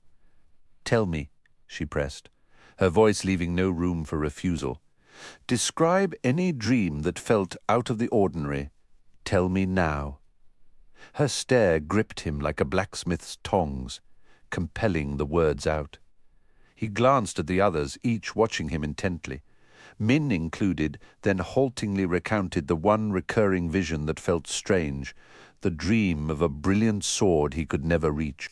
He left out the wolf that had joined the latest apparition. "Calandor," Lan whispered, his stone-carved features betraying shock. "Yes," Moiraine agreed, "but we must be sure beyond doubt. Speak with the others." As Lan rushed out, she turned to Uno. "And your dreams, did you also see a sword?" The Shienaran warrior shifted his weight. The crimson eye painted on his eye patch fixed on Moiraine, but his real eye flickered uncertainly. "I dream about flaming, about swords often enough. Moiraine Sedai," he replied rigidly. "Maybe I've dreamed of one these last few nights. I don't recall my dreams clear like Lord Perrin does." Moiraine's attention shifted. "Loyal. My dreams are unchanging, Moiraine Sedai. Groves and great trees, the peace of the steading. We Ogier always dream of home when we are far from it." The Aes Sedai looked back at Perrin. "It was only a dream," he insisted, "nothing more." "I think it far more than that," she countered. "You described the hall known as the Heart of the Stone, within the fortress called the Stone of Tyr, as though you had walked its floors. And that gleaming blade is Calandor, the sword that is not a sword, the sword that cannot be touched. Loyal bolted upright, thumping his head on the low ceiling. He paid the bump no mind. The prophecies of the dragon declare the Stone of Tyr will never fall until Calandor is wielded by the dragon's own hand. Its fall will be one of the great markers of the dragon's rebirth. If Rand holds Calandor, the entire world will have to recognize him as the dragon. Perhaps. The word left Moiraine's lips like a sliver of ice drifting across a calm pond. Perhaps. Perrin echoed, disbelief sharpening his tone. "I thought that was the final sign, the last piece of your prophecies." "It is neither the first nor the last," Moiraine stated. "Calandor represents but one fulfillment of the Cariathan cycle, just as his birth on Dragonmount was the beginning. He has yet to break nations or remake the world. Even scholars who have devoted their lives to the prophecies cannot interpret every line. What does it mean that he shall slay his people with the sword of peace and destroy them with the leaf? How does one bind the 9 moons to serve him? Yet these carry the same weight as Calandor within the cycle. There are more. What wounds of madness and cutting of hope has he healed? What chains has he broken, and who was chained? Some passages are so vague he may have fulfilled them already without my knowing. But no, Calandor is nowhere near the end of this path." Perrin gave an uneasy shrug, the weight of her words settling heavily upon him. In the quiet that followed, he found himself absently tracing the grain of the wooden table, a fleeting memory surfacing of Rand's restless fingers doing the same just days before, a shared habit of seeking solid ground in a shifting world. Perrin's understanding of the prophecies was fragmented at best, and he'd grown to dislike hearing them discussed ever since Rand accepted that banner from Moiraine. If he was honest, his discomfort had begun even earlier, solidified during a journey through a portal stone that irrevocably tied his fate to Rand's. Moiraine's voice cut through his thoughts. "If you believe he merely needs to stretch out his hand, Loyal, you are mistaken, and so is he, if that's what he thinks. Simply surviving the journey to Tyr is no guarantee he will ever set foot inside the stone itself. The people of Tyr despise the One Power, and they hold a special contempt for any man who would claim to be the dragon. Channeling is a crime there, and Aes Sedai are barely tolerated, provided they never wield Sedar. Even whispering the prophecies of the dragon or keeping a written copy is enough to land you in a cell. No one enters the stone without the express permission of the High Lords, and only they may walk within the heart of the stone. He is not prepared for this, not at all. A low sound escaped Perrin's throat. The stone was prophesied to stand until the Dragon Reborn wielded Kalandor. How in the world was Rand supposed to reach the sword, locked inside an impenetrable fortress, before the fortress fell? The whole idea was pure madness. "Why are we just waiting here?" Min suddenly exclaimed, her composure breaking. "If Rand is heading to Tyr, why aren't we moving? He could be dying, or worse. Why are we sitting in this room?" Moraine rested a hand gently on Min's head. "Because I must be certain," she said, her tone softening. "It is never easy to be chosen by the pattern, whether you are meant for greatness or simply to stand near it. Those the wheel selects can only meet what comes as it arrives." "I'm sick of meeting what comes," Min shot back, roughly wiping at her eyes. Perrin was sure he saw the glint of tears. "Rand could be bleeding out somewhere while we sit here and debate." Moiraine continued to smooth Min's hair, an expression of near pity on her Aes Sedai features. Perrin moved to sit on the foot of Lan's bed opposite Loyal. The room was thick with the scent of anxious people. Fear and worry hung in the air. Loyal carried his own unique aroma of old parchment and damp forest soil, layered over that same human anxiety. The close walls and the acrid smell of the guttering lamp wicks made everything feel like a cage. "How could my dream show where Rand is going?" Perrin asked, frustration edging his voice. "It was my dream, not his." "Those who can channel the one power," Moiraine replied, her voice low, "particularly those strong in the element of spirit, can sometimes impose their dreams upon others." Her hand never paused its motion on Min's head. "Especially upon those who are receptive. I do not believe Rand did this intentionally, but the dreams of someone touching the true source carry immense weight. For one as powerful as he is, they might overwhelm an entire village, or even a town. He understands so little of what he does, and even less of how to master it." "Then why didn't you have the same dream?" Perrin demanded, his weariness and hunger stripping away any pretense of deference. Anger, he realized, was simmering there too. Or Lan. Uno stared fixedly at the opposite wall, wishing himself anywhere else, while Loyal's large ears drooped. "Why just me?" Moraine's reply was unnervingly calm. "Aes Sedai are taught to shield their dreams. I maintain that guard without conscious thought when I sleep. Warders are granted a similar protection through the bonding. The Gaedin could not fulfill their duties if the shadow could infiltrate their sleeping minds. We are all vulnerable in sleep, and the shadow grows strong in the dark. You always have some new piece of ominous news," Perrin muttered, a surge of bitterness colouring his tone. "Couldn't you ever warn us about what's coming just once, instead of explaining the rules after we've already broken our necks?" Uno looked as if he was searching for any plausible excuse to bolt from the room. Moiraine fixed Perrin with a level gaze. "Do you expect me to transfer a lifetime of accumulated knowledge to you in a single afternoon? Or even a single year? I will tell you this much. Be cautious of dreams, Perrin Ibarra. Be exceedingly cautious." He finally broke eye contact, looking down at his own hands. "I am," he said quietly, almost to himself. "Believe me, I am." An uneasy silence settled over them then, and no one seemed inclined to shatter it. Min sat, staring at her boots, though she seemed to draw some small comfort from Moiraine's steady presence. Uno remained rigid by the wall, his eyes avoiding everyone. Loyal, forgetting his surroundings, pulled a thick volume from his coat pocket and attempted to read by the feeble, flickering light. The weight stretched on, feeling far from simple for Perrin. It wasn't the shadow haunting his dreams that truly unsettled him. It was the wolves. He was determined to keep them out, to bar the door against their call. When Lan finally returned, Moiraine perked up with immediate interest. The warder addressed the silent question in her gaze. About half the men recalled dreaming of swords for the last 4 nights.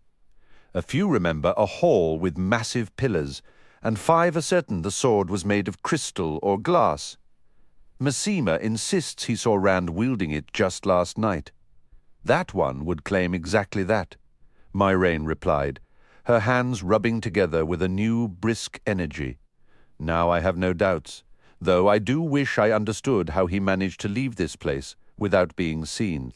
If he has somehow stumbled upon a lost talent from the Age of Legends. Her voice trailed off into contemplation.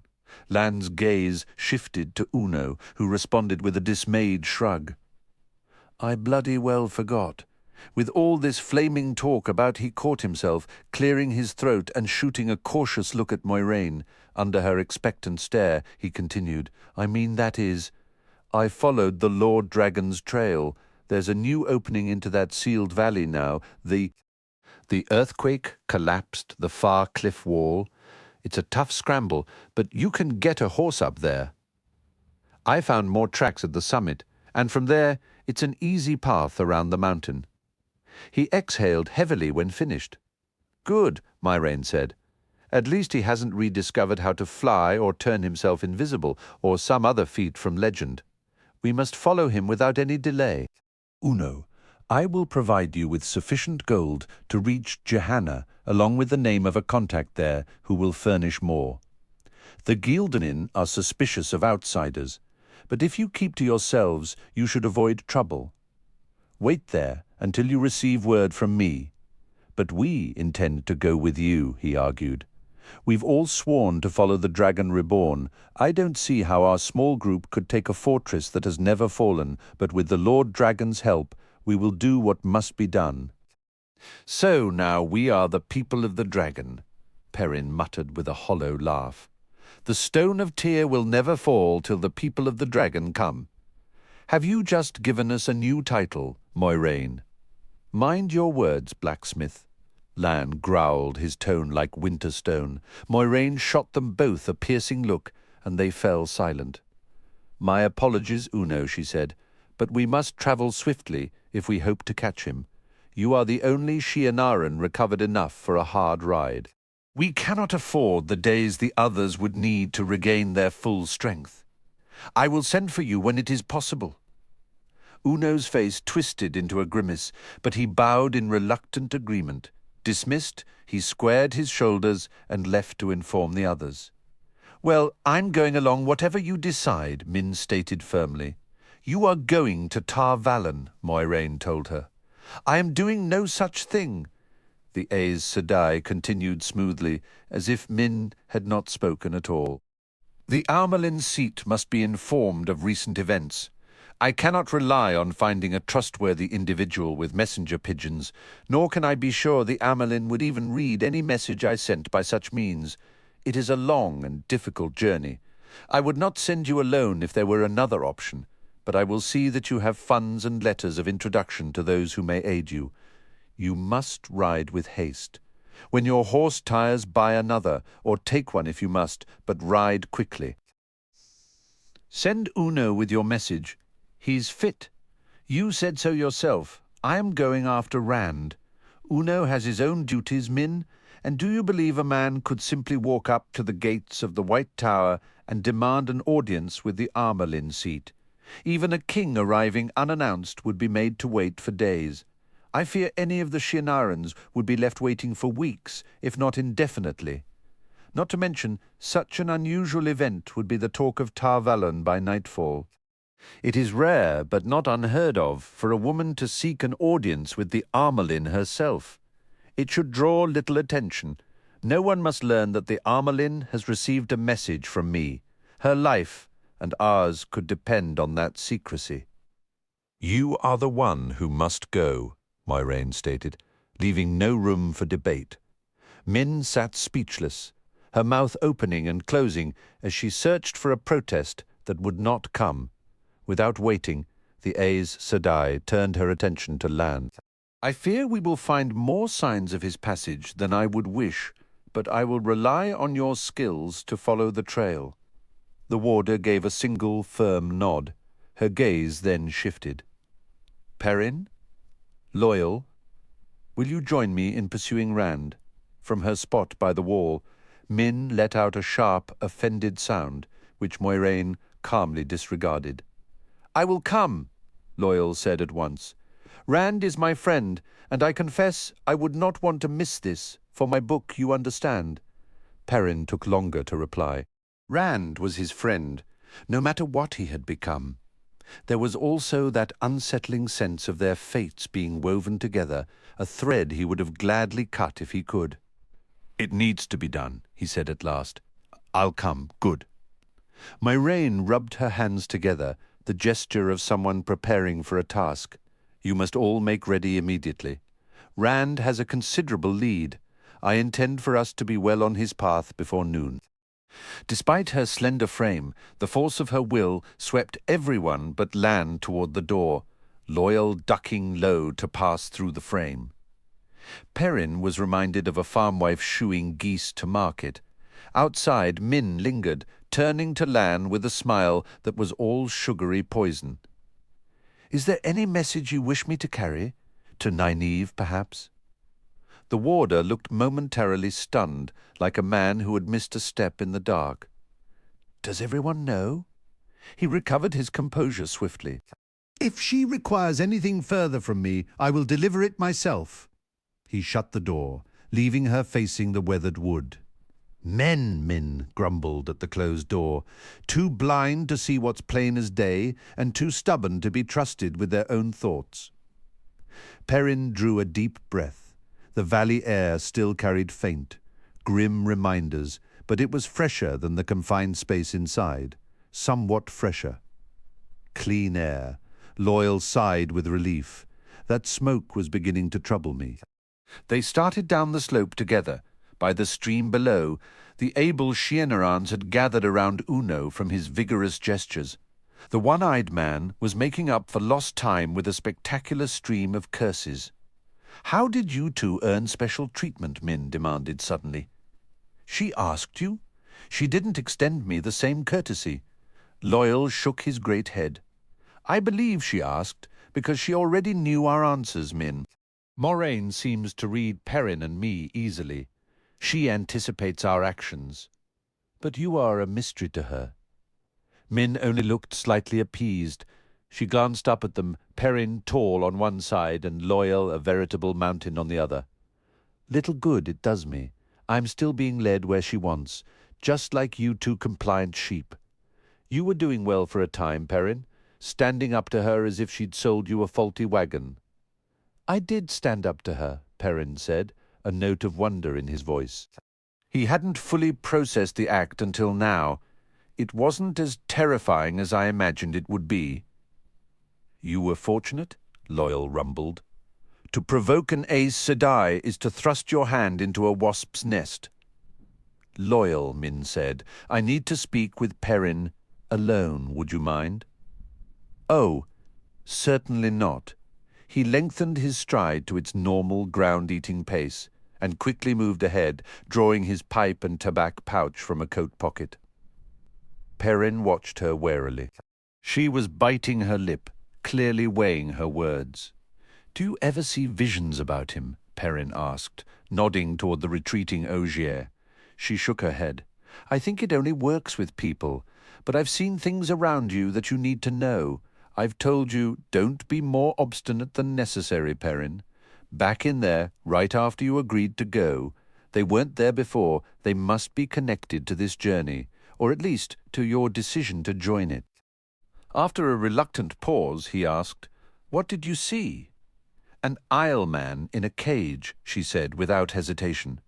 A Tuatha'an carrying a sword, a falcon and a hawk, each perched on one of your shoulders. Both female, I believe, and all the other images, of course. Darkness always surrounds you, and— Stop right there, he cut in sharply. Once certain she had halted, he rubbed his forehead, trying to piece it together. None of it lined up in his mind. Do you understand any of it? These new visions, I mean. No, but they matter. What I see always does. Moments that change everything, or what's meant to be. It's never trivial. She paused, studying him. One more thing, she added, her voice low. If you ever meet a woman, the most stunning woman you've ever laid eyes on, run the other way. Perrin stared. A beautiful woman. Why would I run from someone beautiful?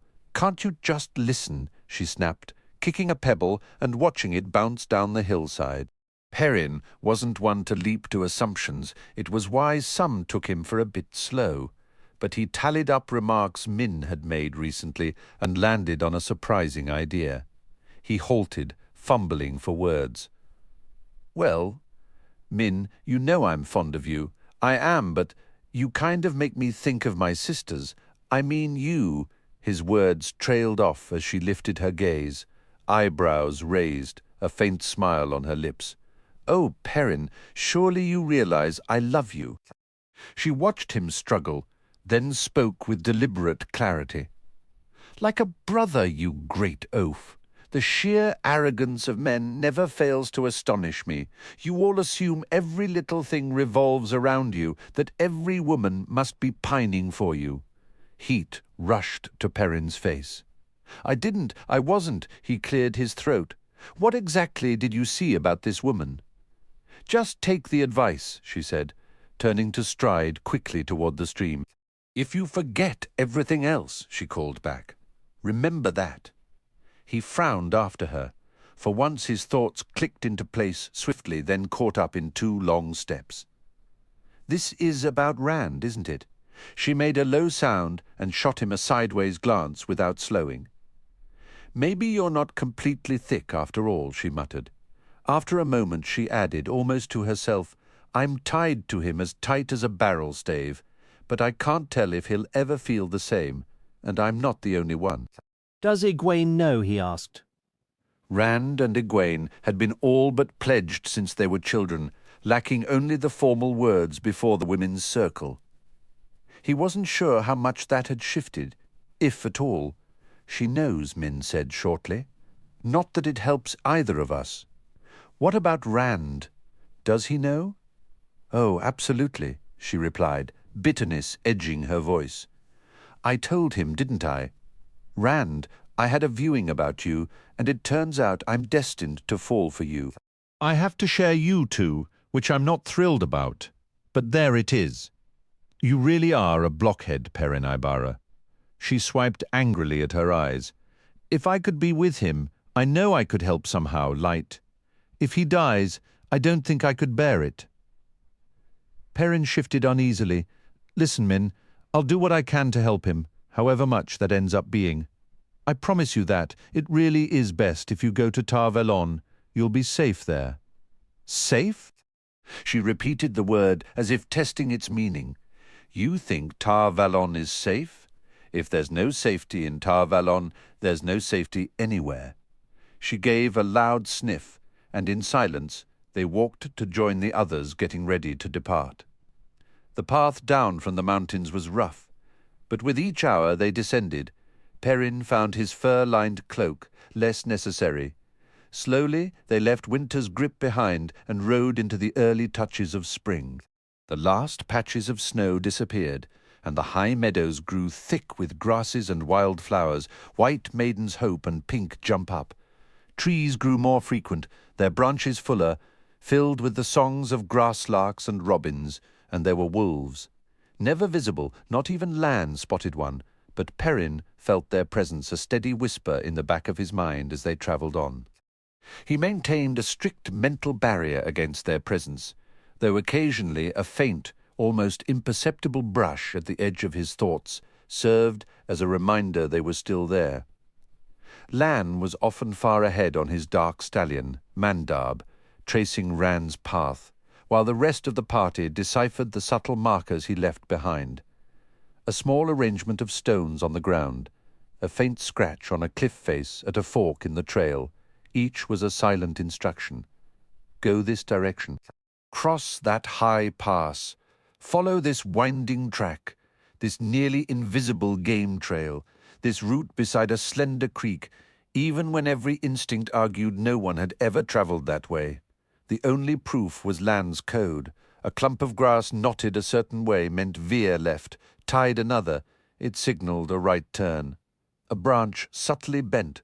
A small cairn warned of a difficult ascent. 2 leaves pinned on a thorn hinted at a sharp decline.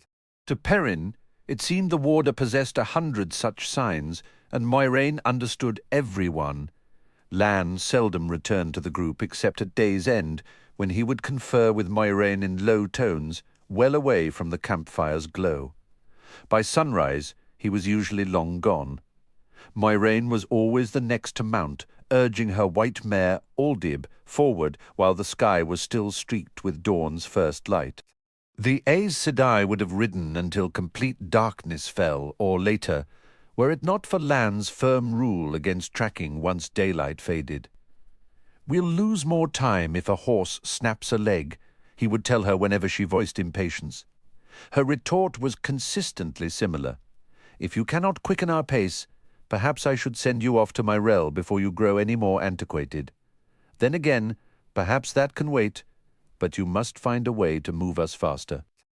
Her tone always hovered between genuine irritation and dry jest. Yet Perrin sensed an underlying warning, a thread of something serious, especially when Lan's jaw tightened, even if Moiraine followed with a smile and a comforting pat on his shoulder. "Who is my rel?" Perrin asked warily, the first time he heard the name. Loyal shook his head, muttering about the perils of prying into Aes Sedai business. The Ogier's shaggy-legged mount was as massive as a Duran stallion, but with Loyal's lengthy limbs hanging down, the creature appeared almost pony-sized. Moiraine offered a knowing, enigmatic smile, merely a sister of the Green Ajah, someone to whom Lan must one day deliver a certain item for safekeeping. Not any day soon, Lan shot back, a rare flash of raw anger in his voice. "Never, if I have any say. You will long outlive me, Moiraine Sedai." She guards her secrets too closely, Perrin thought. But he pressed no further on a topic that so clearly tested the warder's famed composure. Tied behind Moiraine's saddle was a blanket-wrapped bundle, the dragon banner. Its presence made Perrin uneasy, though Moiraine had neither sought his opinion nor acknowledged it when he offered one. It was unlikely anyone would recognize the banner if they saw it, yet he hoped her talent for concealment extended to others as effectively as it did to him. The journey began as a monotonous trek. One mist-shrouded peak blurred into the next. Each narrow pass seemed a repetition of the last. Supper was typically rabbit, brought down by Perrin's sling. He couldn't afford to waste precious arrows on small game in such rugged terrain. Breakfast was often cold rabbit, and the midday meal the same, eaten while riding. On evenings, when they camped near a stream and there was still enough light, he and Loyal would sometimes catch mountain trout, lying prone on the bank with their arms plunged into the icy water, coaxing the green-backed fish from their hiding places beneath submerged ledges. Despite their size, Loyal's fingers proved even more skillful than Perrin's. Once, 3 days into their travel, Moiraine surprised them by joining in, settling herself at the water's edge and carefully undoing the pearl buttons of her sleeves to roll them up as she inquired about the technique. Perrin and Loyal shared a look of disbelief. The Ogier gave a slow shrug, his wide shoulders lifting. "It's not as tricky as it seems," Perrin explained. "You slide your hand in from behind, under its belly, almost like you're giving it a little scratch. Then you just lift it out. But it does take some getting used to. You might come up empty-handed the first several attempts. I spent the better part of a week trying before I landed my first catch," Loyal added. He was already lowering his massive hands into the stream, taking care that his shadow didn't startle the fish. "Is it truly that challenging?" Moiraine asked softly. Her own hands slipped into the water and emerged a heartbeat later with a splash, clutching a plump, flailing trout. She laughed, a bright, delighted sound as she tossed it onto the grassy bank. Perrin stared at the sizable fish twisting in the dusk's glow. It had to be at least 5 pounds. "That was incredibly lucky," he remarked. "Trout that big don't usually tuck themselves under such a small ledge. We'll need to move farther up the stream. It'll be nightfall before any others settle back here." "Is that right?" Moiraine replied. "You two go on ahead. I believe I'll give this spot another try." Perrin paused, uneasy, before heading upstream to a different overhang. She was definitely up to something, though he couldn't guess what. That unsettled him, lying flat on his stomach and careful to keep his shadow off the water. He peered over the edge. A half-dozen slim shapes hovered almost motionless in the current. All of them combined wouldn't match the weight of Moiraine's catch, he realized with a sigh. If they were fortunate, he and Loyal might each grab 2, but the shadows from the trees on the opposite bank were already stretching across the water. Whatever they caught now would be their last chance, and Loyal's appetite alone could devour those 4 and most of the larger fish besides. Loyal's hands were already creeping up behind one of the trout. Before Perrin could even dip his own hands into the stream, Moiraine called out, "3 should be sufficient, I think. The last 2 are even larger than the first." Perrin shot Loyal an astonished glance. She couldn't have. The osier stood up, sending the smaller trout darting away. "She is Aes Sedai," he said, as if that explained everything, and sure enough, when they returned to Moiraine, 3 hefty trout lay on the bank. She was already fastening her sleeves. Perrin considered reminding her that whoever caught the fish was also supposed to clean them, but just then she met his gaze. Her serene face showed no particular emotion, yet her dark eyes held steady, seeming to already know what he was about to say and to have dismissed it entirely. When she turned away, the moment to speak felt like it had passed. Grumbling under his breath, Perrin drew his belt knife and set to work gutting and cleaning. Suddenly she's forgotten all about taking turns with the chores, it seems. I suppose next she'll expect us to do the cooking and the washing up, too. "No doubt she will," Loyal said, not pausing as he worked on his own fish. "She is Aes Sedai. I believe I've heard that mentioned before," Perrin muttered, his knife slicing into the fish. "The Shienerons might have been content to run errands and bow to her every wish, but there are just 4 of us now. We ought to keep sharing the duties fairly. It's only right." Loyal let out a great rumbling laugh. "I doubt she views it that way. First, she endured Rand debating her at every turn, and now you're eager to take his place. Generally speaking, Aes Sedai do not permit arguments. I suspect she intends to have us back in the habit of following her instructions by the time we reach the next settlement. A wise habit to maintain," Lan said, pushing back his cloak. He had materialized out of the deepening twilight as if from nowhere. Perrin almost stumbled in surprise, and Loyal's ears shot straight up in shock. Neither had heard the warder's approach. "A habit you should never have let slip," Lan added, before striding off toward Moiraine and the horses. His boots were nearly silent on the rocky earth, and as he moved a few steps away, the cloak draped behind him gave the unsettling illusion of a floating head and arms emerging from the stream. "We need her to help find Rand," Perrin murmured. "But I won't let her steer my life any longer." He returned to his task with renewed vigor, scrubbing fiercely. He intended to hold to that vow, he truly did. Yet, in the days that followed, through some subtle shift he couldn't quite grasp, he and Loyal ended up preparing the meals, washing the dishes, and handling every minor duty Moiraine happened to mention. He even found himself, without quite knowing how, responsible for Aldieb each evening, removing the saddle and brushing the mare down while Moiraine sat quietly, seeming lost in contemplation. Loyal accepted this as unavoidable, but Perrin fought it. He attempted to refuse, to push back, Yet it was difficult to argue when each of her requests seemed so minor and sensible. The trouble was, one small, reasonable suggestion was always followed by another, and then another. The sheer weight of her presence, the intensity of her dark eyes, made objection feel like a struggle. She would meet his gaze the instant he drew breath to speak. A slight arch of her brow implying impropriety. A look of genuine surprise that he would balk at such a trivial thing, or a steady, knowing stare that contained the full authority of an Aes Sedai, each could make him pause, and once he paused, the moment was lost. He once accused her of using the one power on him, though he didn't truly believe it, and she told him sharply not to be foolish. He started to feel like a lump of iron resisting the smith's hammer, bound to be shaped into a tool regardless. The mountains of mist fell away suddenly, giving over to the wooded rises of Gildan, a landscape of constant gentle rolls rather than true heights.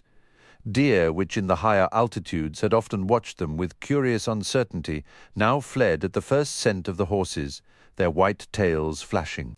Even Perrin's sharp eyes caught only fleeting shadows of the grey-striped mountain cats, which melted into the trees like mist. They were entering the realm of people. Lan ceased wearing his shifting cloak and rode back to the group more frequently, describing the terrain ahead. In many areas, the trees had been cleared entirely. Soon, stone-walled fields and farmers guiding ploughs along hillsides became familiar sights, alongside lines of sowers casting seed from shoulder-slung sacks. Stone farmhouses and barns, weathered to grey, perched on hilltops and ridges. The wolves should not have been there. They shunned places where men gathered, yet Perrin could still feel them like an unseen screen, a silent escort circling the party.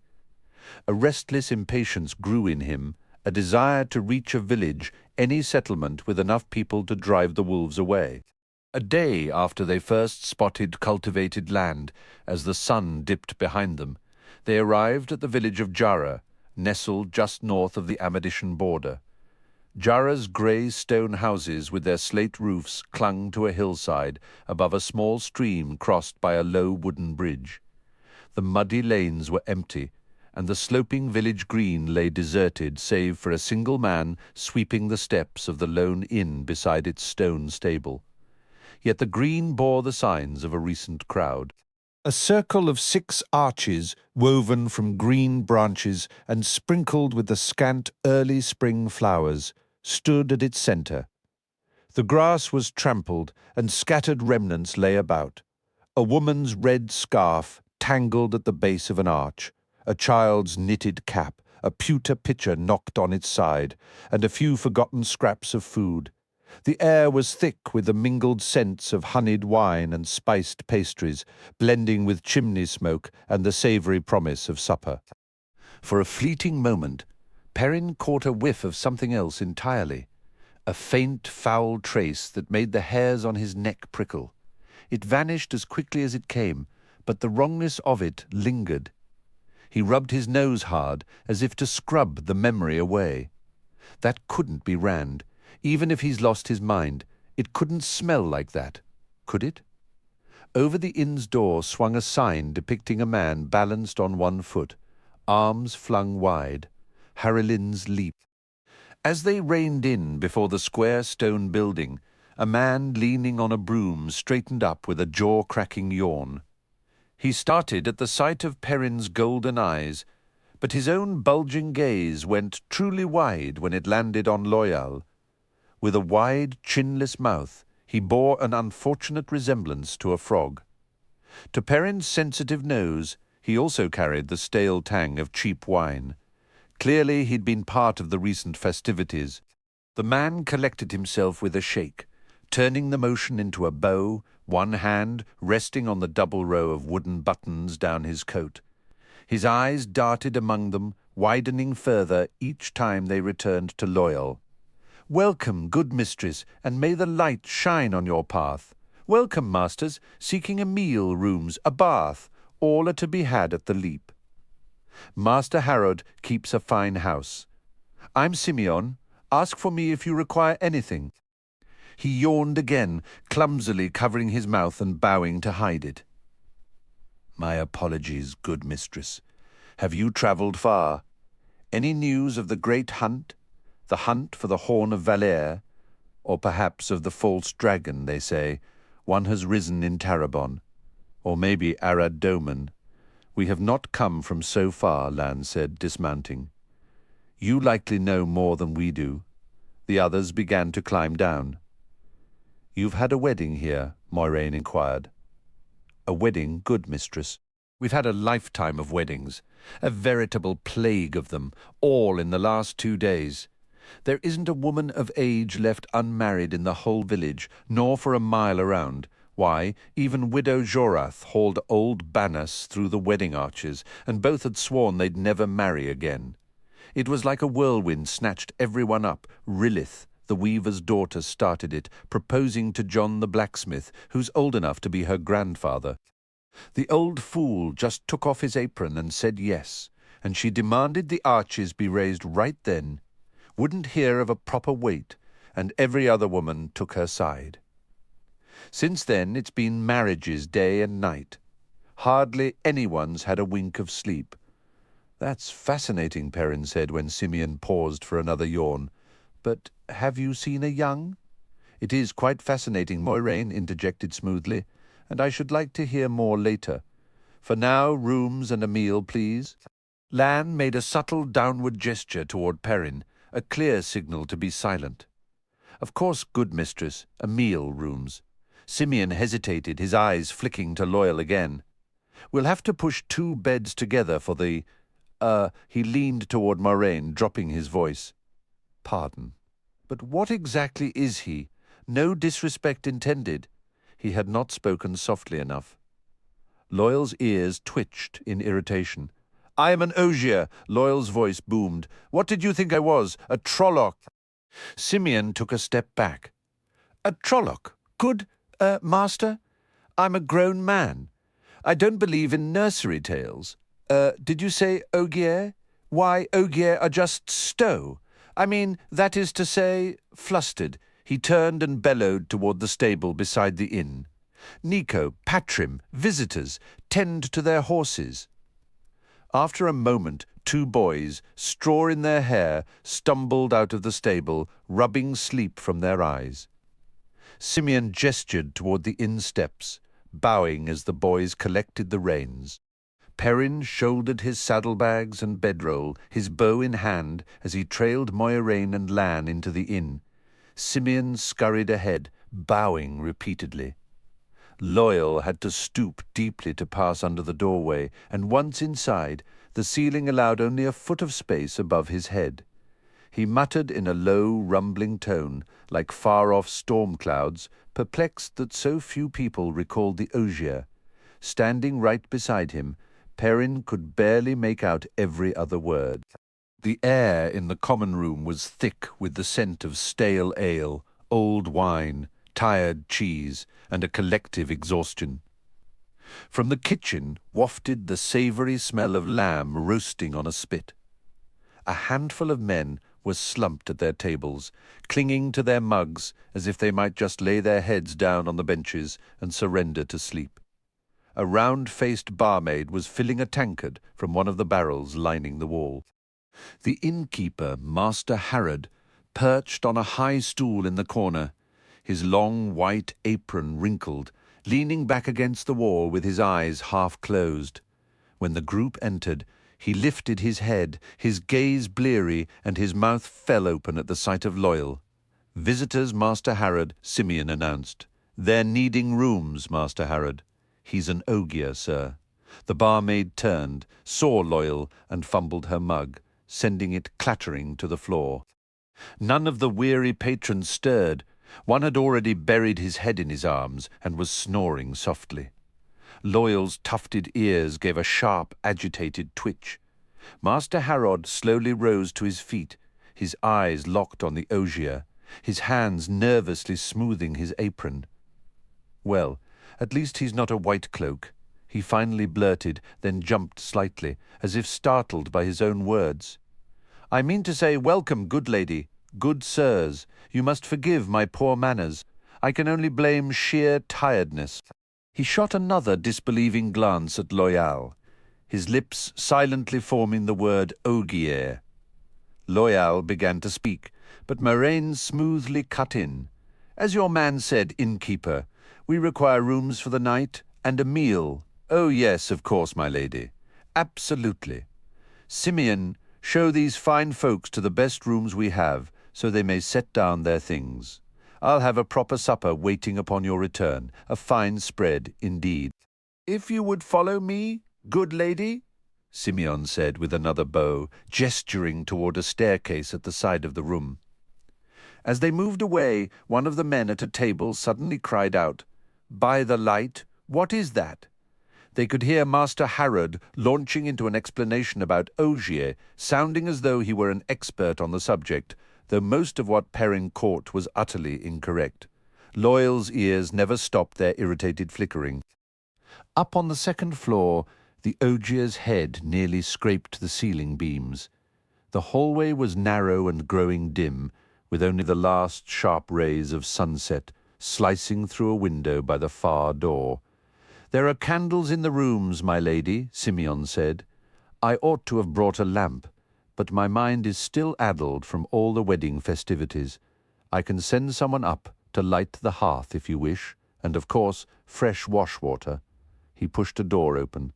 "Our finest room, my lady. We don't have many guests. Not many travellers come through, but this is the best we have." "I will take the chamber beside it," Lan stated flatly. He carried not only his own gear and Moiraine's, but also the wrapped bundle holding the dragon banner. "Oh, but sir, that one's not good at all," Simeon fretted. "A narrow bed, quite cramped." "Meant for a servant, I suppose, not that we ever see folk with servants around here. No offence intended, my lady." "It will suffice," Lan said firmly. Moraine then asked Simeon, "Does Master Harrod hold a dislike for the children of the light?" "He does now, my lady. He didn't before, but he surely does now. It's not wise disliking the children, us being so close to the border and all they ride through Jara any time they please, acting like the border isn't even there. But there was trouble yesterday, a whole heap of it, and with all the weddings happening, everything's been turned upside down." He paused, giving Moiraine a sharp, appraising look before he continued. In the dim light, Perrin doubted anyone else noticed how sharply his focus tightened. About 20 of them arrived the day before yesterday. No trouble then. But yesterday, well, 3 of them just announced they weren't children of the light anymore. They stripped off their white cloaks and rode off without a backward glance. Lan gave a low grunt. "White cloaks take oaths for life." What did their commander do about that? Their captain would have acted. "You can be certain, good sir," the man replied. But then another one declared he was leaving to search for the Horn of Valere. Then still another argued they should be hunting the Dragon Reborn instead. That fellow said he was heading for Almouth Plain. After that, some started shouting improper things at women in the street, even grabbing at them. Women were screaming, and other children were yelling at the ones causing the trouble. I've never seen such a chaotic scene. "Did no one in the village try to stop them?" Perrin asked. The man gave a nervous shrug. "You carry that axe like you know its use. Good master, but it's not so simple to stand against armoured men with swords when your own hands are used to brooms and hoes." The remaining white cloaks, those who hadn't already ridden off, finally put a stop to it. They nearly drew blades on each other. And that wasn't the worst of it. 2 more seemed to go completely mad if the others weren't already halfway there. Those 2 began raving that Jara was crawling with dark friends. They tried to burn the village down, starting with the inn. You can see the scorch marks out back where they got a fire going. They fought the other white cloaks who tried to restrain them. The ones left helped us douse the flames, tied those 2 up tightly, and then they all rode out, back toward Amadicia. Good riddance, I say. If they never return, it will be too soon. Even for white cloaks, that is exceptionally rough behavior, Lan remarked. The man, Simeon, nodded in earnest agreement. Just as you say, good master, they never acted that way before. Swagger, yes. Look at you as if you were dirt and poked their noses where they didn't belong. But they never caused real trouble, not like that. They are gone now, Moiraine said calmly, and the trouble with them. I am sure we will pass a quiet night. Perrin held his tongue, but his thoughts were anything but quiet. All these weddings and white cloak dramas are well and good, but I'd rather know if Rand came through here and which way he went when he left. That scent in the air couldn't have been his. He let Simeon lead him down the hall to another room, which held 2 beds, a washstand, a pair of stools, and little else. Loyal had to stoop deeply to get his head through the doorway. Only slivers of light came from the narrow windows. The beds were sizable, with blankets and comforters folded at the foot, though the mattresses looked uncomfortably lumpy. Simeon fumbled along the mantel until he found a candle and a tinder box to light it. I'll see about getting some beds put together for you. Good, Ogier, Simeon said. Yes, just a moment. He showed no particular hurry, however fussing with the placement of the candlestick as if it required precise alignment. Perrin thought the man looked deeply uneasy. Well, I'd be more than uneasy if white cloaks had behaved that way in Eamon's Field. Simeon, Perrin asked, has another stranger passed through in the last day or two? A young man, tall, with grey eyes and reddish hair. He might have played the flute for a meal or a bed. I remember him, good master, Simeon said, still adjusting the candle. Came early yesterday morning. Looked half-starved, he did. He played the flute for all the weddings yesterday. A good-looking young fellow. Some of the women eyed him at first, but he paused, glancing at Perrin from the corner of his eye. Is he a friend of yours, good master? I know him, Perrin said. Why do you ask? Simeon hesitated, his fingers finally stilling on the candlestick. No particular reason, good master. He was an odd fellow, that's all. He talked to himself sometimes, and sometimes he'd laugh when nobody had said a word. He slept in this very room last night, or part of it, woke the whole house in the middle of the night, shouting from a nightmare. After that, he wouldn't stay another minute. Master Harrod didn't waste much breath trying to change his mind, not after all that commotion. Simeon hesitated once more. He mentioned something odd as he was leaving. Perrin pressed him. What did he say? He claimed someone was hunting him. He insisted. The man with the weak jaw swallowed hard and continued, his words dragging, said they'd murder him if he stayed. One of us has to die, and I intend for it to be him. Those were his exact words. He was not speaking of us. Loyal's deep voice vibrated. We are his companions. Certainly good. Ah, good Ogier. Certainly he didn't mean you. I don't wish to speak ill of a friend, but I believe his mind is unwell. You understand, we will look after him. Perrin stated. That is why we are tracking him. Which direction did he take? I knew it, Simeon exclaimed, bouncing on the balls of his feet. I knew she could be of assistance the moment I saw you. Which way east, good sir? East, as if the Dark One's own hounds were chasing him. Do you believe she will aid me? Help my brother, I mean. Noam is terribly ill, and Mother Rune says there's nothing more she can do. Perrin kept his face carefully blank.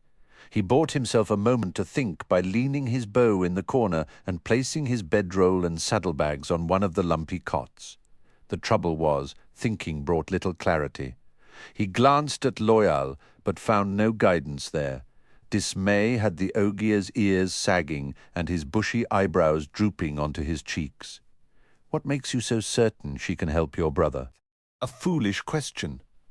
The real question is, what does this man expect from us? Why? I journeyed to Johanna once, good master, and I saw 2 women like her. I couldn't possibly mistake her after that. His voice fell to a hushed tone. It said they can bring back the dead. Good master. Who else is aware of this? Perrin asked sharply. Just as Loyal rumbled, If your brother has passed, there is nothing any person can do. The frog-faced man looked between them nervously, his words tumbling out in a rush. No one else knows good master. Noam isn't dead, good Ogier, only sick. I swear no one else could possibly recognize her. Even Master Harrods never travelled more than 20 miles from this village in his entire life. He's so very ill, I'd ask her myself, but my knees would knock so badly, she'd never understand me. What if she took offence and called down lightning upon me? And what if I'd been mistaken? It isn't the sort of thing you accuse a woman of, without being absolutely... He raised his hands, partly in supplication, partly as if to shield himself. I can make no guarantees, Perrin said, but I will speak with her. Loyal, why don't you keep Simeon company until I've talked with Moiraine? Of course, the Ogier boomed. Simeon jumped slightly as Loyal's massive hand enveloped his shoulder. He will show me to my room, and we will converse. Tell me, Simeon, what is your knowledge of the local trees? Trees? Good Ogier? Perrin did not linger. He hurried back down the dim hallway and knocked on Moiraine's door, scarcely waiting for her curt come before entering.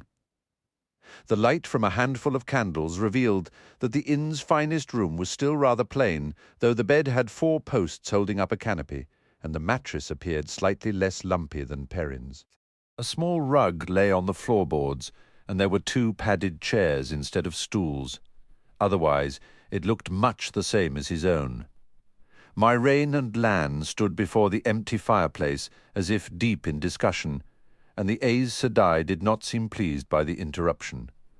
The warder's expression was as unreadable as stone. Rand was definitely here. Perrin began. That man Simeon remembers him clearly.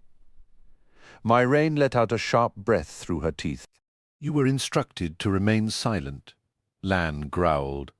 Perrin set his feet firmly facing the warder. That was easier than meeting Moiraine's piercing stare. How were we to discover if he had been here without asking a single question? Explain that to me. He departed last night, if you're interested, heading east. And he was raving about someone pursuing him, intent on killing him. East, Moiraine gave a slow, knowing nod. Her voice was perfectly calm, yet her eyes held a clear note of disapproval. That is useful information, though it would have to be true if he is bound for Tear.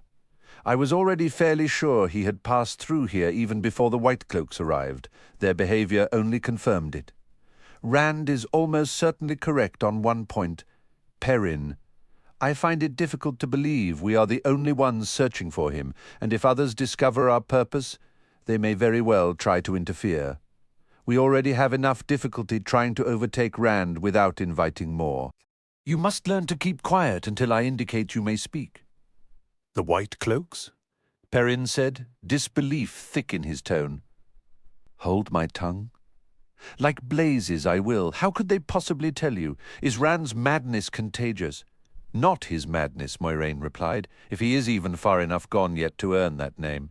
Perrin, he is a more powerful Teveran than anyone since the Age of Legends. Yesterday in this very village the pattern shifted. It moulded itself around him as clay forms to a potter's hand. The weddings, the White Cloaks, these were signs enough that Rand had been here for anyone who knew how to listen.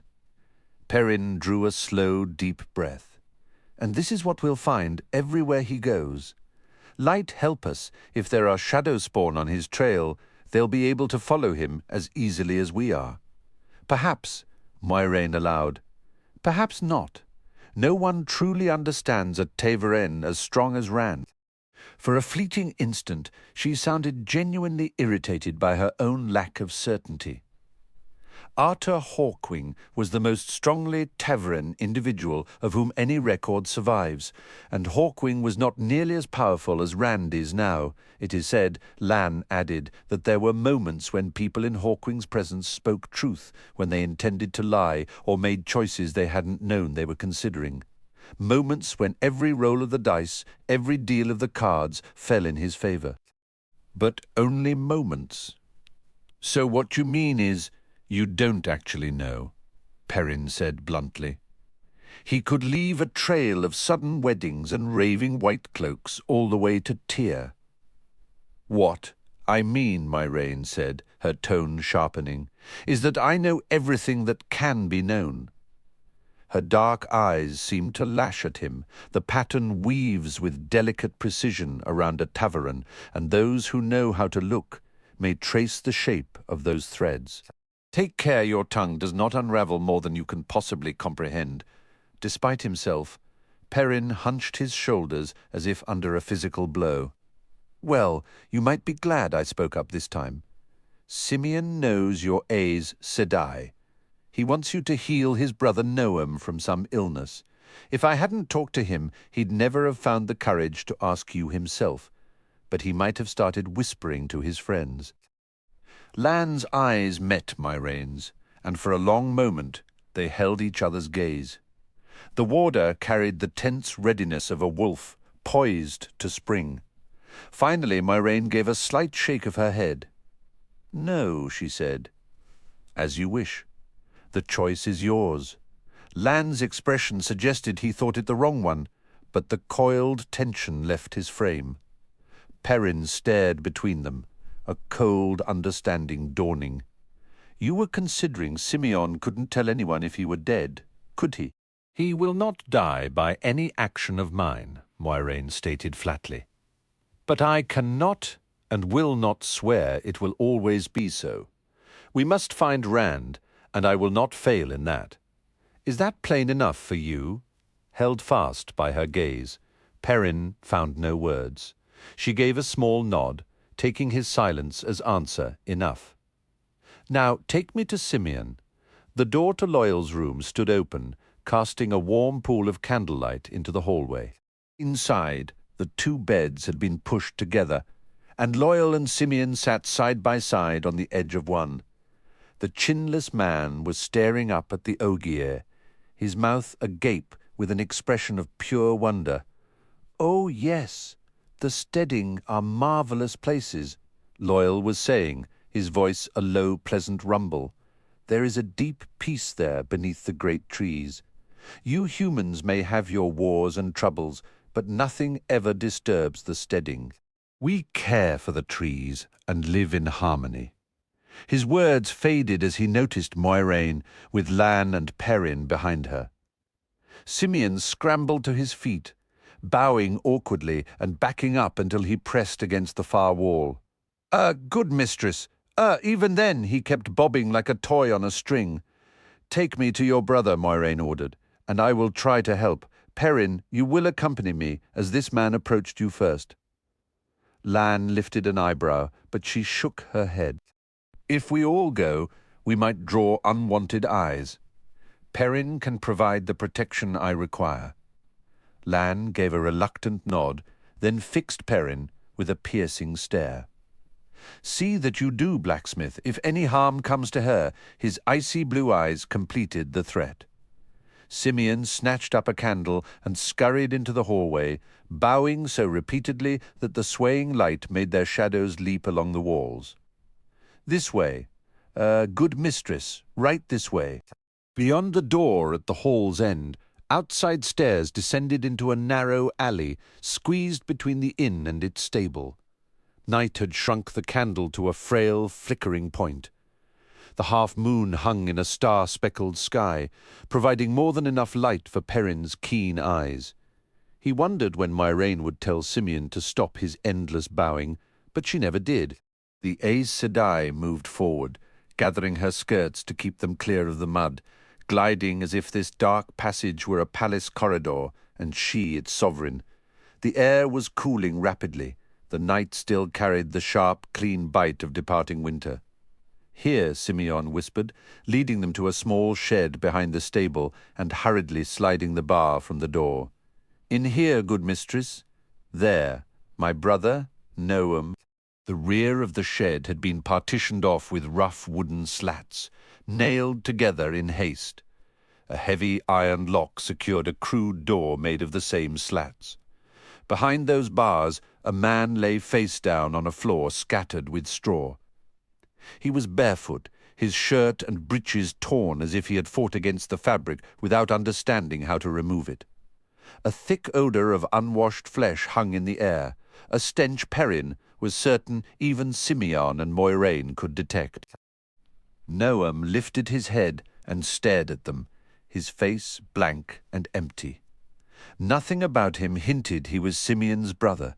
He had a defined chin, for one thing, and he was a large man with heavy, broad shoulders, but that wasn't what made Perrin's breath catch. Noam stared at them with eyes of burnished, liquid gold. He'd been talking wild for near a year, good mistress. Simeon mumbled, darting a nervous glance at Perrin, said he could speak with wolves. And his eyes, well, he'd babble about it when he'd had too much ale. Folk just laughed at him. Then, about a month back, he stopped coming to town. I went out to check on him and found him like this. Hesitantly, against his own will, Perrin reached out toward Noam as he would toward a wolf. The sensation hit him like a physical blow, the raw thrill of running through frozen woods with the wind sharp in his nostrils. A quick, savage dash from cover, teeth aiming for tendon and bone. The hot, metallic taste of blood, rich on the tongue. Kill. Perrin jerked back, sealing his mind shut, as if from a searing flame. They weren't proper thoughts, just a chaotic storm of desires and fractured images, part memory, part desperate yearning. But what dominated the chaos was unmistakably wolf. He leaned a hand against the wall to steady himself. His knees had gone weak. "Light, help me." Moiraine laid a hand on the lock. "Master Harrod has the key, good mistress." "I don't know if he'll even." She gave a sharp tug, and the lock snapped open. Simeon's jaw went slack. She lifted the broken lock free and set it aside, and the chinless man turned desperately to Perrin. "Is that safe, good master? He's my own blood, but he bit Mother Rune when she tried to tend to him, and he killed a cow." With his teeth, he finished, his voice barely a whisper. "Moiraine," Perrin said, his own voice tight. "That man is dangerous." "All men carry danger within them," she replied, her tone cool and detached. "Now be silent." She opened the slatted door and stepped inside. Perrin held his breath. At her first step, Noam's lips drew back from his teeth, and a low growl began in his chest, a rumbling vibration that deepened until his whole body quivered with the threat. Moiraine paid it no mind. Still growling, Noam writhed backward through the straw as she approached, pushing himself until he was trapped in the corner. Or perhaps she had guided him there with slow, deliberate calm. The Aes Sedai knelt and took his head between her hands. Noam's growl sharpened into a snarl, then dissolved into a whimper before Perrin could react.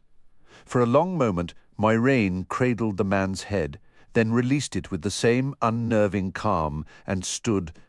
A knot formed in Perrin's throat as she turned her back on Noam and stepped from the cage. But the creature inside only watched her go. She pushed the slatted door closed, slipping the lock back through the hasp without clicking it shut, and Noam threw himself against the wooden bars with a furious snarl. He gnawed at the wood, slammed his shoulders into them, tried to force his head between the slats, all the while snapping and growling. Moiraine brushed straw from her skirt, her hand steady, her face a mask. "You certainly like to live dangerously," Perrin whispered.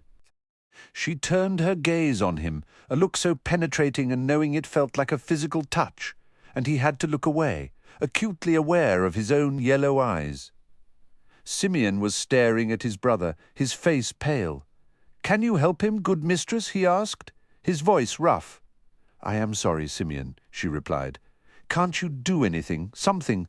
One of those, his voice dropped to a hushed tone. "Aes Sedai things. Healing is a complex art, Simeon. It requires something within the person to guide the way back. There is nothing left in him that remembers being gnome, nothing that recalls the man he was. The paths home are gone, and the traveller who might walk them is lost. Noam is no longer here. He just slurred his words sometimes, good mistress, when he'd had too much ale. That was all. Simeon rubbed a hand over his eyes and blinked rapidly. Thank you. I know you would have acted if it were possible. She placed a comforting hand on his shoulder, murmured a few soft words, and then she was gone from the shed. Perrin knew he should follow, but the sight of the creature, what had once been a man, snapping mindlessly at its prison, held him rooted. He took a sudden step forward and, to his own surprise, plucked the unlocked padlock from the hasp. It was a fine piece of work, forged by a skilled hand. Good master. Perrin stared at the lock in his palm, then at the wary creature in the cage. Noam had stopped biting the bars. He panted heavily, watching Perrin with a feral caution. Several of his teeth were broken into jagged stumps. You could leave him in there until the world ends, Perrin said, his voice low. But I don't believe he'll ever improve, not like this. If he escapes, good master, he'll be killed. He will die in here or out there. Simeon outside, at least he'll be free, and as content as his nature allows. He is not your brother any more. But you're the one who must choose. You can leave him here as a spectacle. Let him stare at these bars until his spirit withers. You can't cage a wolf and expect it to thrive or to live. Yes, Simeon said slowly, the word heavy with understanding. Yes, I see. He hesitated, then gave a single sharp nod toward the shed door. It was all the permission Perrin required. He pulled the slatted door open and stepped aside. For a heartbeat, Noam stared at the opening. Then he bolted from the cage, moving on all fours with an unsettling, agile speed, out of the cage, out of the shed, and into the swallowing darkness of the night. The light help us both, Perrin thought. A cold breeze swept through the open doorway, carrying the scent of pine and distant rain. I suppose it's better he's free, Simeon said, giving himself a shake. But I don't know what Master Harrod will say when he finds this door open, and Noam vanished. Perrin closed the cage door. The heavy lock gave a definitive click as he fastened it shut. Let him wrestle with that mystery. Simeon barked a short, humorless laugh, then cut it off abruptly. He'll invent a tale. They all will. Some are already saying Noam grew a full coat of fur when he bit Mother Rune. It's nonsense, but they swear by it. A shiver ran through Perrin. He leaned his forehead against the cool wood of the cage door. He may not have fur, but he is a wolf. His soul is wolf, not man. Light. What does that make me? We didn't always keep him here, Simeon said suddenly, as if confessing he was at Mother Rune's house, but she and I convinced Master Harrod to move him here after the White Cloaks arrived. They always carry lists, names of dark friends they hunt. It was Noam's eyes, you understand. One name they sought was a blacksmith named Perrin Ibarra. They claimed he has yellow eyes and runs with wolves. You can understand why I kept Noam a secret from them. Perrin glanced back at Simeon over his shoulder.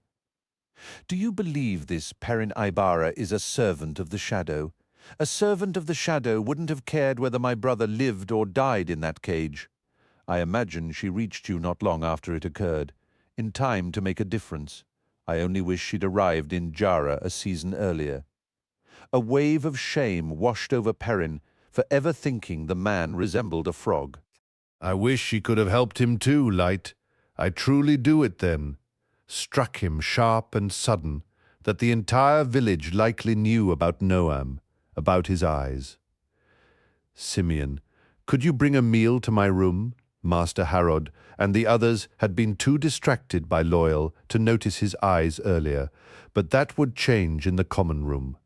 Certainly, and in the morning as well. There's no need for you to come down until you're ready to saddle your horse. You're a decent man, Simeon. A truly decent man. The pleased look on Simeon's face made Perrin's shame return twofold. Perrin took the rear stairs back to his room. Later, Simeon arrived with a tray draped in cloth, though it did little to contain the scents of roasted lamb, sweet peas, buttered turnips, and warm bread. Yet Perrin remained on his bed, his eyes fixed on the plain ceiling, until those inviting aromas faded into the cool air. Visions of Nome played relentlessly in his mind, Nome gnawing the wooden bars, Nome vanishing into the night. He attempted to focus on the precise craft of lock-making, the patient tempering and shaping of steel, but the effort was useless. Leaving the tray untouched, he stood and walked down the hallway to Moraine's door. Her voice answered his knock immediately. "Enter, Perrin."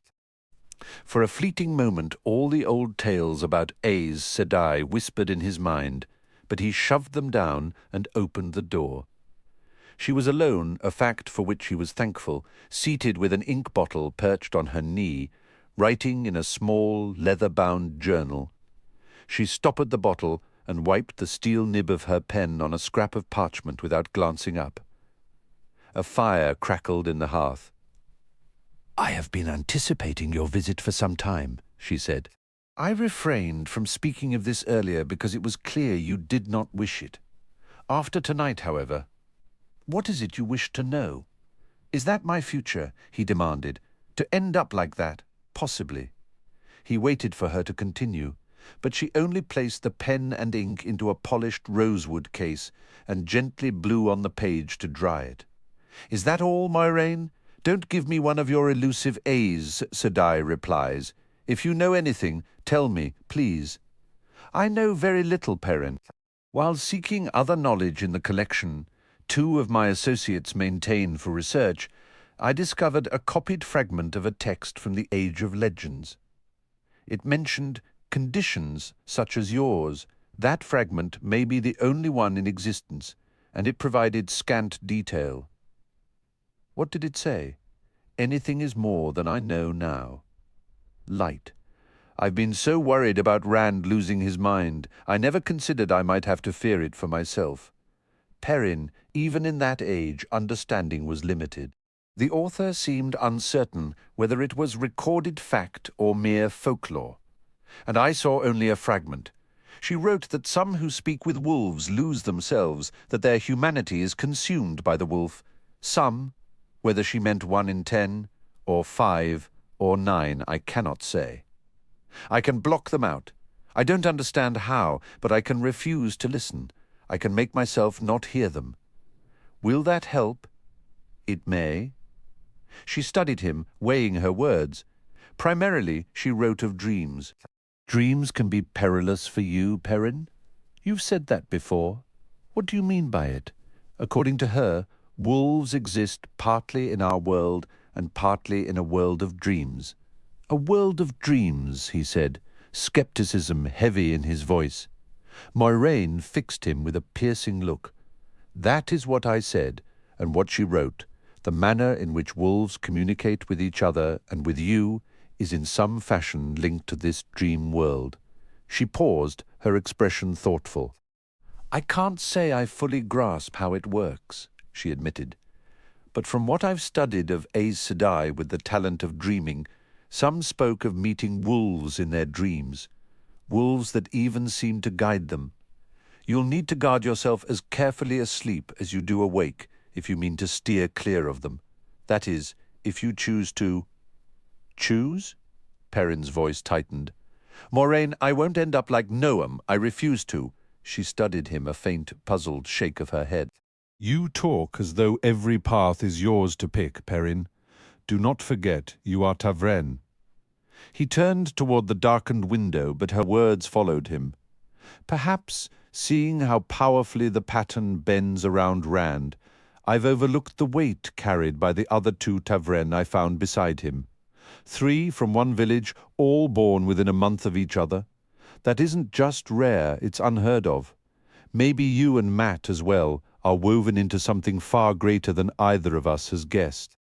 I don't want any part in the pattern, Perrin muttered into the glass, and I can't have one if I lose what makes me human.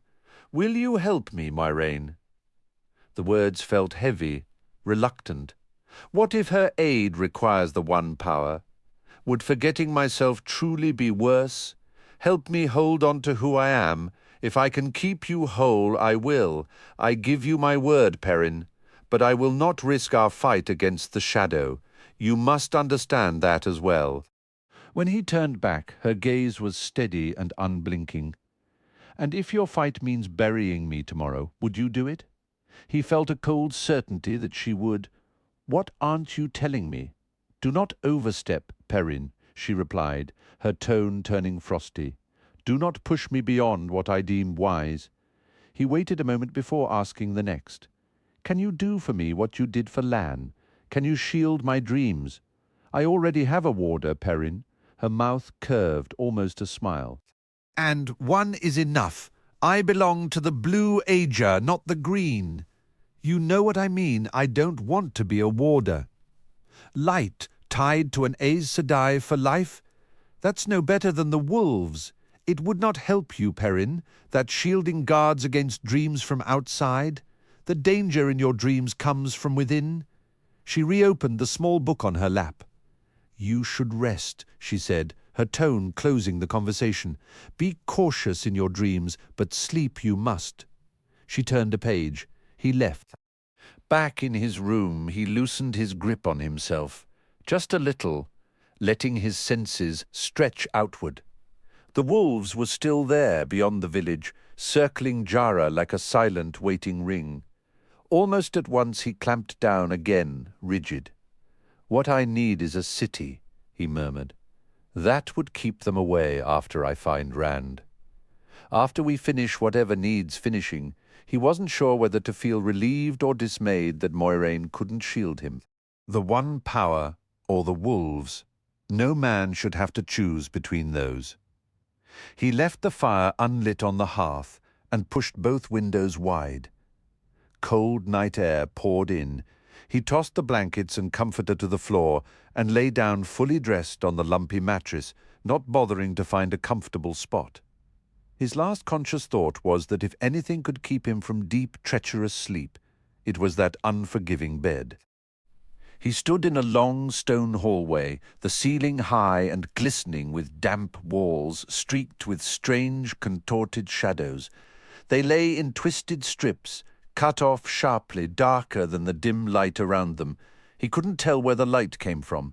No, he said, then louder, no. This is a dream. I need to wake up now. The hallway remained. Danger. The thought came faint and distant, a wolf's sending. I will wake up. I will. He slammed a fist against the wall. It hurt, but he did not wake. He thought one of the winding shadows flinched away from the impact. Run, brother, run. Hopper, he whispered, stunned. He felt sure he knew the wolf whose thoughts he heard. Hopper, who had once envied the eagles. Hopper is dead. Run. Perrin broke into a desperate sprint, his axe gripped tightly to prevent it from slapping against his thigh. He had no destination, no clear reason, yet the frantic urgency pulsing from Hopper's fading consciousness demanded he move. Hopper is gone, his mind screamed. He's dead, but still Perrin ran. The corridor twisted and branched, intersecting others at bizarre, uneven angles, some sloping down into gloom, others climbing into deeper shadow. Every passage was identical, damp, seamless stone walls, devoid of doors, lined with undulating strips of pure darkness. Skidding to a stop at one such intersection, he found a man staring back at him, blinking in confusion. The stranger wore an antiquated, flamboyant outfit, a bright yellow coat that flared at his hips over matching breeches, which themselves billowed over boots of a slightly paler shade. "This is too much," the man muttered sharply to himself, his accent clipped and strange. "First, I dream of commoners, and now foreign ones at that. Begone from my dreams, ruffian. Who are you?" Perrin demanded. The man's eyebrows shot up, offended. Around them, the ribbon-like shadows coiled and twisted, one detached from the ceiling, drifting down to brush against the man's hair. It seemed to catch there for an instant. Then everything erupted. The shadow snapped back upward, yanking something pale and wet into the air. A spray of warm droplets hit Perrin's face. An ear-splitting, soul-chilling shriek tore through the hall. Paralyzed, Perrin stared at the bloody, convulsing form crumpled in the yellow clothes, then lifted his gaze to the grisly prize now dangling from the ceiling. A complete, empty human skin already being drawn into the consuming black strip. The surrounding shadows quivered with frenzied motion. As the dying screams echoed, Perrin fled, the dark ribbons undulating beside him, keeping pace. "Change! Blast you!" he roared.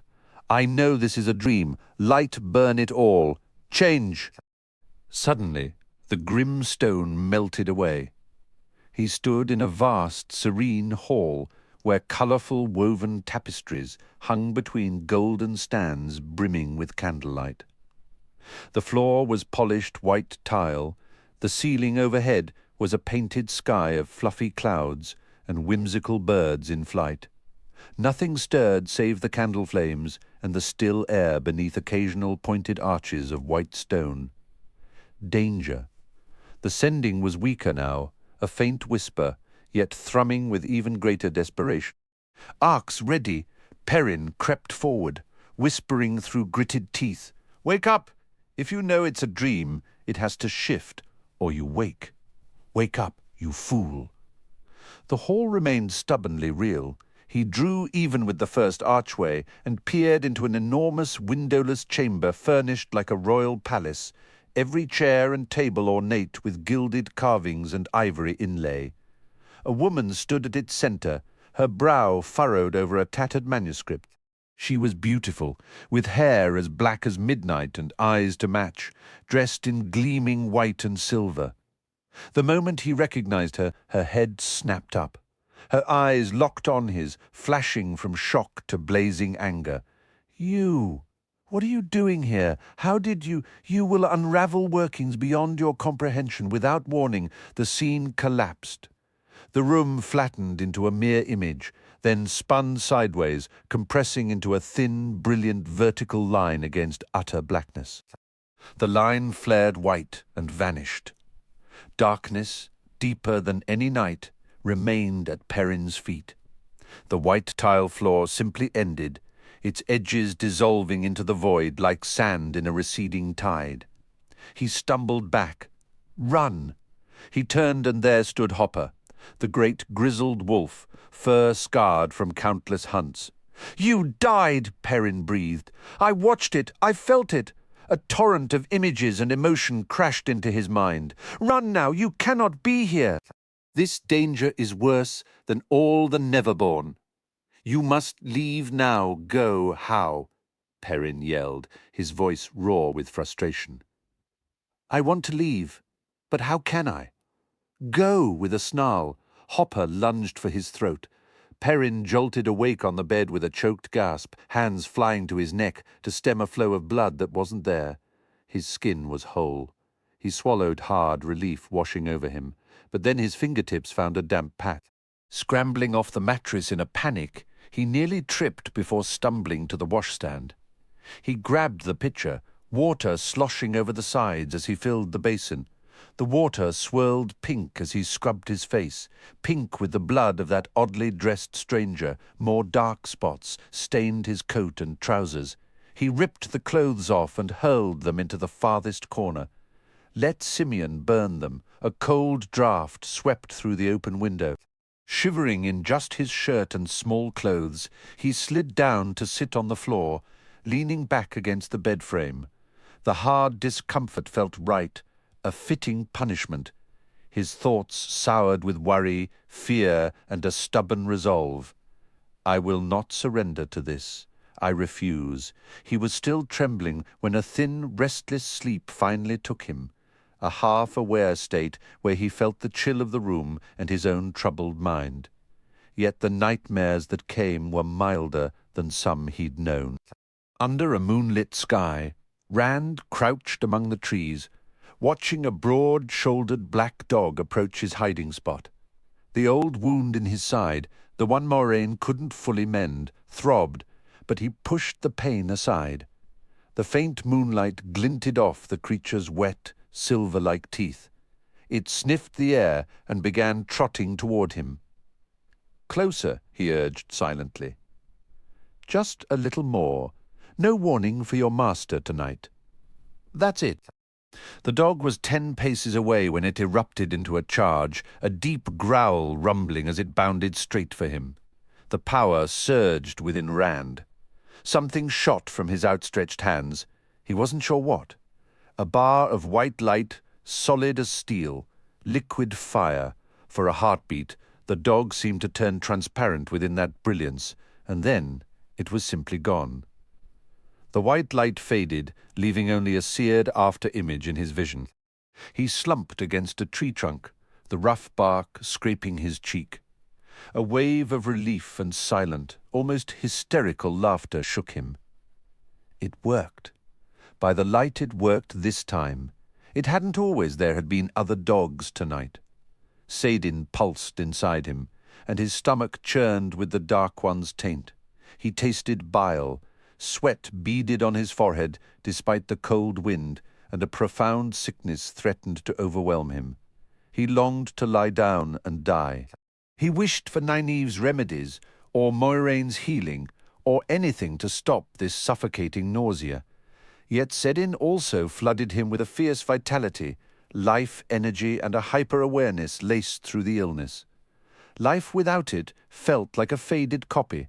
Everything else was a poor imitation, but they can find me if I hold on, track me, corner me. I must reach Tyr. I'll learn the truth there. If I am the dragon, it ends, and if I'm not, if it's all a lie, that ends too. One way or another, an end, with painful reluctance, moving as if through tar, he severed his connection to Saidin, relinquishing its embrace, like giving up his very breath. The night instantly seemed duller. The shadows lost their sharp, intricate layers and bled into one another from the west. A dog's howl pierced the silent night, a trembling, lonely sound. Rand's head snapped up. He stared into the darkness as if will alone could let him see.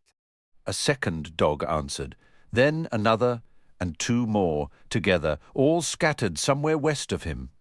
"Hunt me," Rand snarled into the night. "Hunt me if you dare.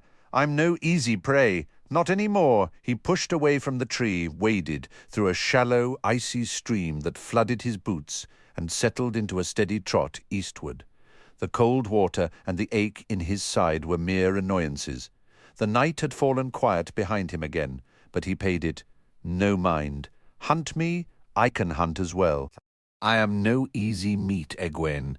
Elvire rose in her stirrups, her attention briefly leaving her companions as she strained for a view of Tar Valon. The morning sun glinted off something pale and distant. It had to be the island city. Dragonmount's shattered peak had broken the horizon the previous evening, a stark landmark rising from the plains just this side of the river Erinin. Everyone gave that black-sloped mountain a wide berth, and for good reason. It was where Lu's Therin Kinslayer was said to have died, a place wrapped in prophecy and grim warning.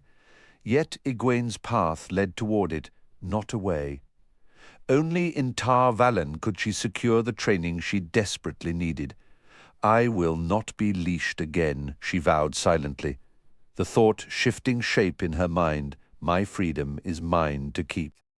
In the White Tower, Anaya would resume examining her dreams, a necessary step, though so far the Aes Sedai had found no proof of the dreamer talent she suspected. Lately, Egwene's nights had been restless. Visions of the Sionkan still woke her in a cold sweat, but more and more she dreamed of Rand running, always running, toward something and away from something all at once. She squinted toward the distant gleam. Anaya would be there, and perhaps Galad as well. A flush warmed her cheeks, and she pushed the thought aside firmly. Think of the weather. Anything else? After a hard winter of slow travel, snowdrifts stalling the horses and storms pinning them in villages for days, the signs of spring were a relief. Patches of new grass broke through the old brown mat, and the treetops on the low hills showed the first hints of red growth. With an impatient sigh, she settled back into the high-cantled saddle and smoothed her riding skirts. The dark grey dress, cleverly divided for riding by her own needlework, had been worn far too long, and it was the only one she had that was even remotely clean. The colour alone filled her with a quiet revulsion. It was the shade worn by the leashed ones. Weeks ago, setting out for Tar Valon, the choice had been grey or nothing. "I swear I'll never wear this colour again, Bella," she murmured, patting her shaggy mare's neck. Not that she'd have much say once they reached the White Tower, where every novice wore white. "Talking to yourself again?" Nineve brought her bay gelding closer, though they were of a height and dressed alike. The difference in their mounts put the former wisdom of Emansfield a head taller. Nineve frowned, tugging at the thick, dark braid over her shoulder, a sure sign she was worried or gearing up for one of her famously stubborn stands. The great serpent ring on her finger marked her as one of the accepted, a step far beyond Egwene's novice status. "You'd do better to keep watch," Nineve added. Egwene bit back a sharp reply that she had been watching for Tar Valon. "Does she think I stand in the stirrups for my health?" It seemed Nineve often forgot she was no longer the wisdom, and Egwene was no longer a child. But that ring on Nineve's finger changed everything in her eyes, and until Egwene earned one of her own, nothing would truly shift between them. "Do you ever think about how Moiraine is handling Lan?" Egwene asked, her tone deliberately light, and she felt a brief flicker of satisfaction at the way Nineve's hand tightened sharply around her braid. That small triumph didn't last, however. Spiteful comments never sat right with her, and she was well aware that Nineve's feelings for the warder were a tangled mess, like a ball of yarn after a cat had finished playing with it. But Lan was no playful kitten, and if Nineve didn't confront the man soon, his infuriating, noble stubbornness was going to drive her to absolute fury. Their party numbered 6, all dressed simply to blend into the small towns and villages they passed through, yet they likely made for one of the strangest groups to travel across the Caroline grass in recent memory. 4 women, 1 man lying unconscious in a horse-drawn litter, and another man whose eyes never seemed to rest. The horses pulling the litter were also burdened with light packs, carrying supplies for the long stretches between settlements. 6 people, Egwene mused, and just how many secrets did they each carry? They all shared dangerous knowledge, secrets that might need guarding even within the walls of the White Tower itself. Life back in Emansfield had been so much simpler. "Nineve," she said, shifting the subject, "do you believe Rand is safe? And Perrin," she added quickly. She could no longer afford to cling to the girlhood fantasy of marrying Rand one day. That was nothing but pretense now. Accepting that fact was difficult. She wasn't fully at peace with it, but she knew it to be true. "Your dreams," Nineve replied, her voice laced with concern. "Are they troubling you again?" Egwene wasn't in the mood for sympathy. She kept her tone as casual as she could. "From all the rumors we've heard, I can't make sense of what's actually happening. They've twisted everything I know until it's all wrong." "Everything has been wrong since Moiraine stepped into our lives," Nineve said bluntly. "As for Perrin and Rand—" She paused. Her expression tightening, Egwene suspected Nineve blamed Moiraine for everything Rand had become. "They'll have to look after themselves for now. I fear we have our own problem to worry about." "Something isn't right. I can sense it." "Do you know what it is?" Egwene asked. "It almost feels like a storm brewing." Nineve's dark eyes scanned the clear morning sky, dotted with only a few white clouds, and she shook her head. "Not a weather storm. A different kind of storm approaching." Nineve had always been skilled at predicting the weather, listening to the wind, as it was called, an ability expected of every village wisdom, though many couldn't truly do it. But since leaving home, her talent had grown or shifted. The disturbances she felt now sometimes involved people, not just wind and rain. Egwene bit her lip, thinking hard. They couldn't afford any delays, not after coming this far, and not when they were so close to Tar Valon. They had to reach the city for Mat's sake, and for reasons her mind argued were greater than the life of one young man from her village, though her heart refused to rank them higher. She glanced at their companions, wondering if any of them had noticed anything amiss. Verin Sedai, round and clad in varying shades of brown, rode at the front, seemingly lost in thought with her hood drawn low. As a brown sister, she was supposed to care more for dusty books than the world around her, but Egwene had doubts about Verin's detachment. By travelling with them, Verin had already waded deep into worldly troubles. Elaine, a novice like Egwene, and of the same age but with golden hair and blue eyes to Egwene's dark features, rode near the litter where Mat lay unmoving. Dressed in the same grey, she watched him with the shared anxiety they all felt. Mat hadn't awakened in 3 days. On the litter's other side, the lean, long-haired man seemed to be trying to watch every direction at once, his face etched with intense concentration. "Hurin?"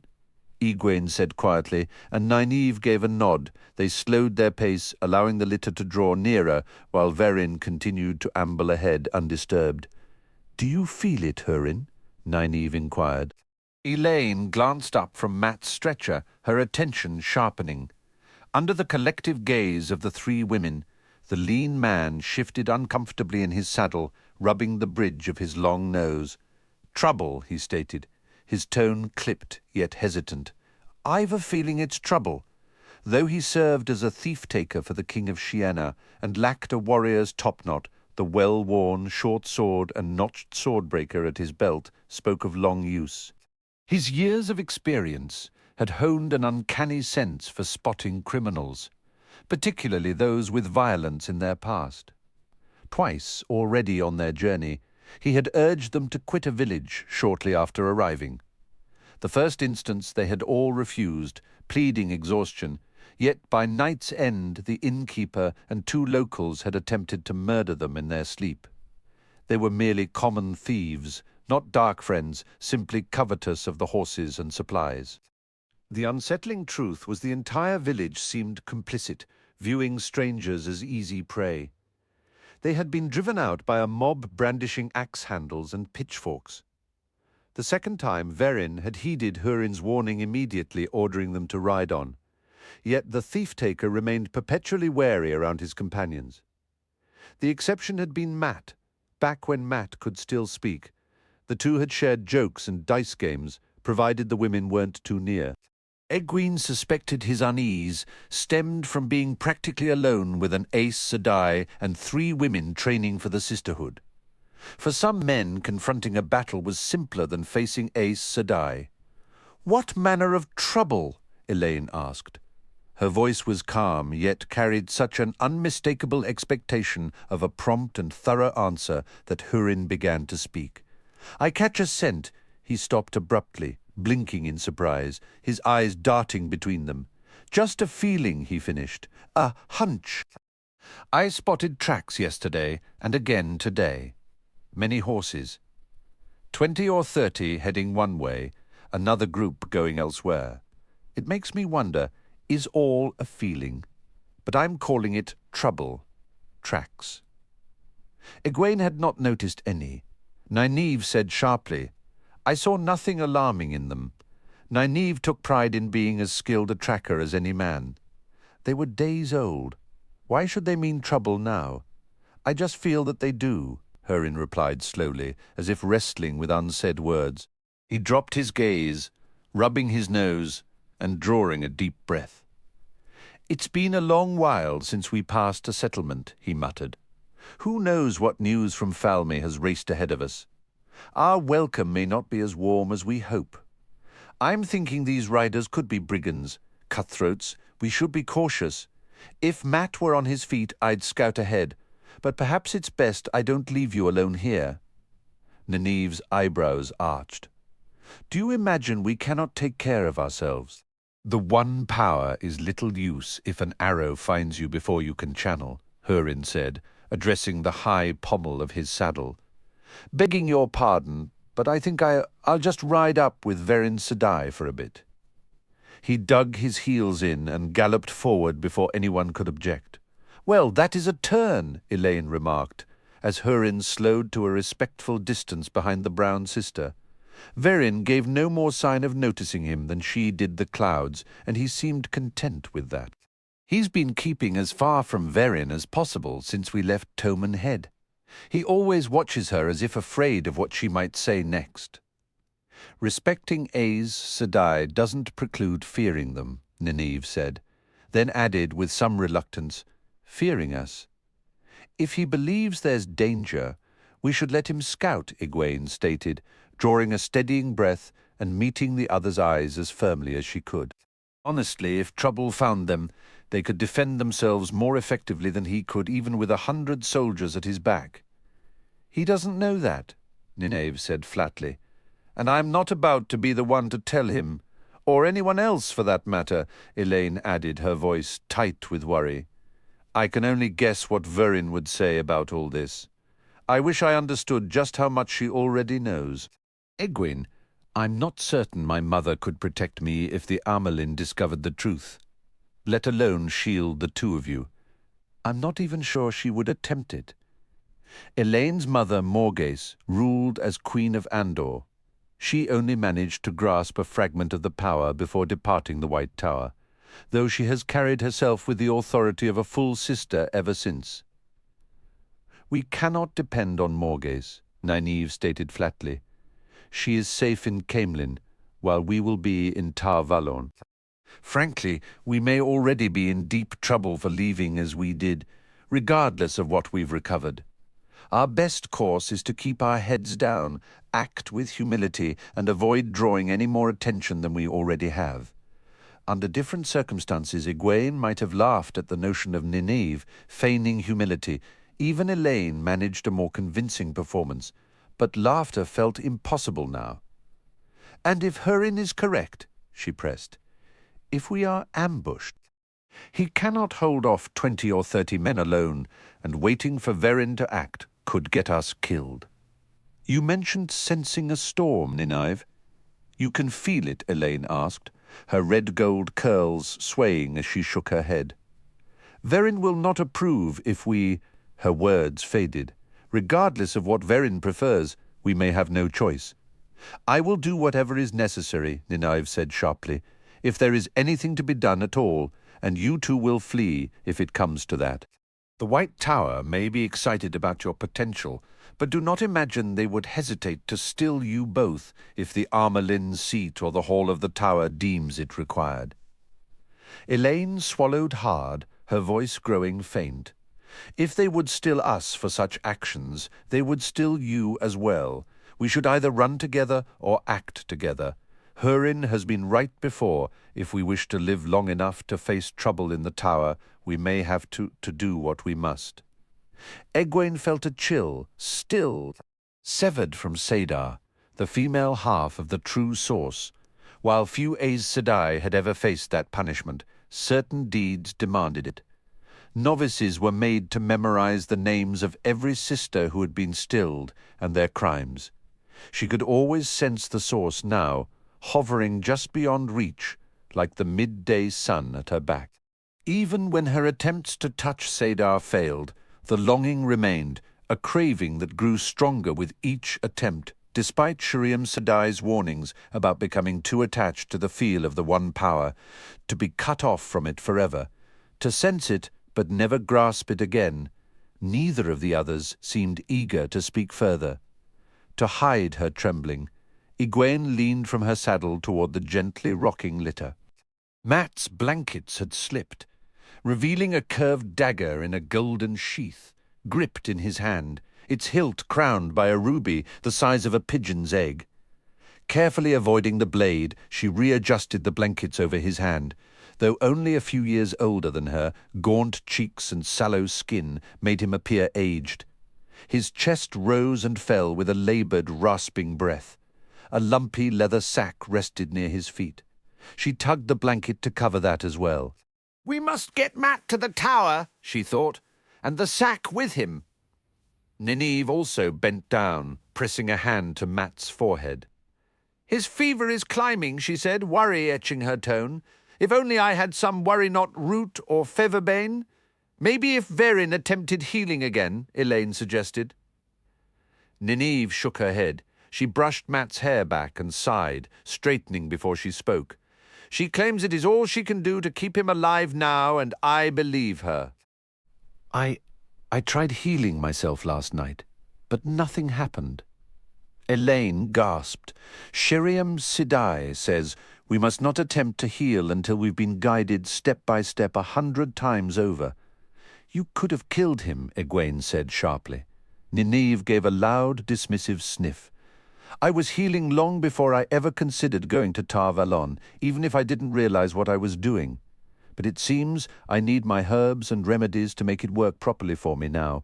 If only I had some featherbane." "I don't believe he has much time left. A few hours, perhaps."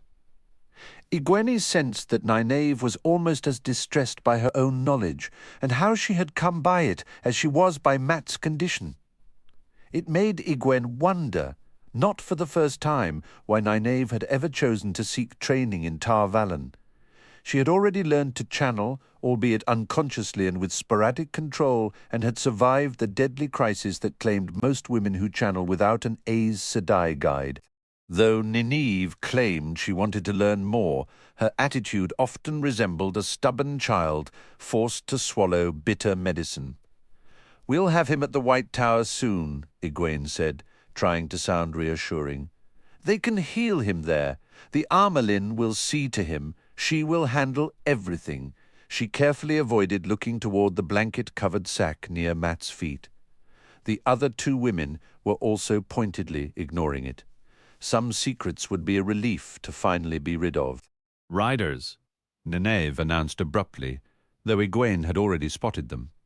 24 men crested a low hill ahead, their white cloaks snapping as they galloped, cutting directly across the path. "Children of the Light," Elaine hissed, the words dripping with contempt. "It seems we've found your storm and Hurin's trouble." Verin had reined in, one hand resting on Hurin's arm to prevent him from drawing his sword. Egwene halted the lead litter horse, just behind the composed Aes Sedai. "Let me do all the talking," Verin instructed calmly, pushing back her cowl to reveal streaks of grey in her hair. Egwene was never certain of Verin's age. She seemed grandmotherly, yet the grey was her only sign of years. "And whatever happens, do not let them provoke you into anger." Verin's expression remained as serene as her voice, but Egwene thought she detected the Aes Sedai subtly gauging the distance to Tar Valon. The towers were now visible, along with the soaring bridge that arched over the river to the island, tall enough for trading vessels to pass beneath. So close we can see it, Egwene thought with a sinking feeling, yet still too far to help. For a heart-stopping moment, she was certain the approaching white cloaks meant to charge, but their leader raised a hand, and they pulled up sharply, just 40 paces away, kicking up a cloud of dust and grit. Nineve muttered a low curse, while Elaine sat rigid with regal pride, looking as though she might scold them for their rudeness at any second. Hurin kept his hand on his sword hilt, poised to place himself between the women and the white cloaks, regardless of Verin's orders. Verin merely waved a hand gently before her face to clear the dust. The white-cloaked riders fanned out in a half-circle, blocking the road completely. Their breastplates and conical helmets gleamed from diligent polishing. Even the chainmail on their arms shone. Each man bore the flaring golden sun on his chest. Several nocked arrows to their bows, holding them ready, but not raised. Their leader was surprisingly young, yet 2 golden knots of rank adorned his cloak beneath the sunburst. 2 Tar Valon witches. "Unless I'm mistaken," he said, with a pinched, tight smile that narrowed his face. Arrogance glittered in his eyes, as if he possessed a truth others were too blind to grasp. And 2 young nits, plus a pair of lapdogs, one sick, one old. Herin stiffened, but Verin's restraining hand held him firm. "Where have you come from?" the White Cloak demanded. "We travel from the west," Verin replied, her tone still placid. "Now move aside and let us pass. The children of the light hold no authority here. The children carry the light's authority wherever we go, witch. And where it is absent, we bring it. Answer my questions, or must I take you all to our camp and let the questioners have their turn?" Matt could not endure any further delay in reaching the aid waiting at the White Tower, and though it pained Egwene to prioritize it, even more crucial was ensuring the contents of that sack never fell into White Cloak hands. "I have answered you," Verin said, her calm unbroken, "and with more courtesy than you have shown. Do you honestly think you can stand in our way?" A few of the White Cloaks lifted their bows as if she had issued a challenge, but she continued, her tone remaining calm and steady. "In other places your threats might carry weight, but not here? Not within sight of Tar Valon? Can you truly imagine you will be permitted to seize an Aes Sedai in this place?" The officer shifted uncomfortably in his saddle, a flicker of doubt crossing his face as if he questioned his own authority. He glanced back at his men, perhaps to reassure himself of their presence, or because he remembered they were watching, and with that he stiffened his resolve. "I do not fear your dark friend tricks, witch. Answer me now, or you will answer to the questioners." His voice lacked its earlier force. Verin began to speak, her manner almost conversational, but Elaine cut in, her voice ringing with authority. "I am Elaine, daughter heir of Andor. If you do not clear the path immediately, you will answer to Queen Morgase herself, White Cloak." Verin let out a sharp, frustrated breath. The White Cloak looked startled for a moment, then gave a harsh laugh. "Is that what you believe? You might find Morgase has little love left for witches, girl. If I drag you away from them and deliver you to her side, she will thank me. Lord Captain Aemon Valder would be most interested in speaking with you, daughter heir of Andor." He raised a hand, whether to gesture or to signal his men. Egwene could not tell. Some of the White Cloaks tightened their reins. "There's no more time to wait," Egwene thought. "I will not be chained again." She opened herself to the one power.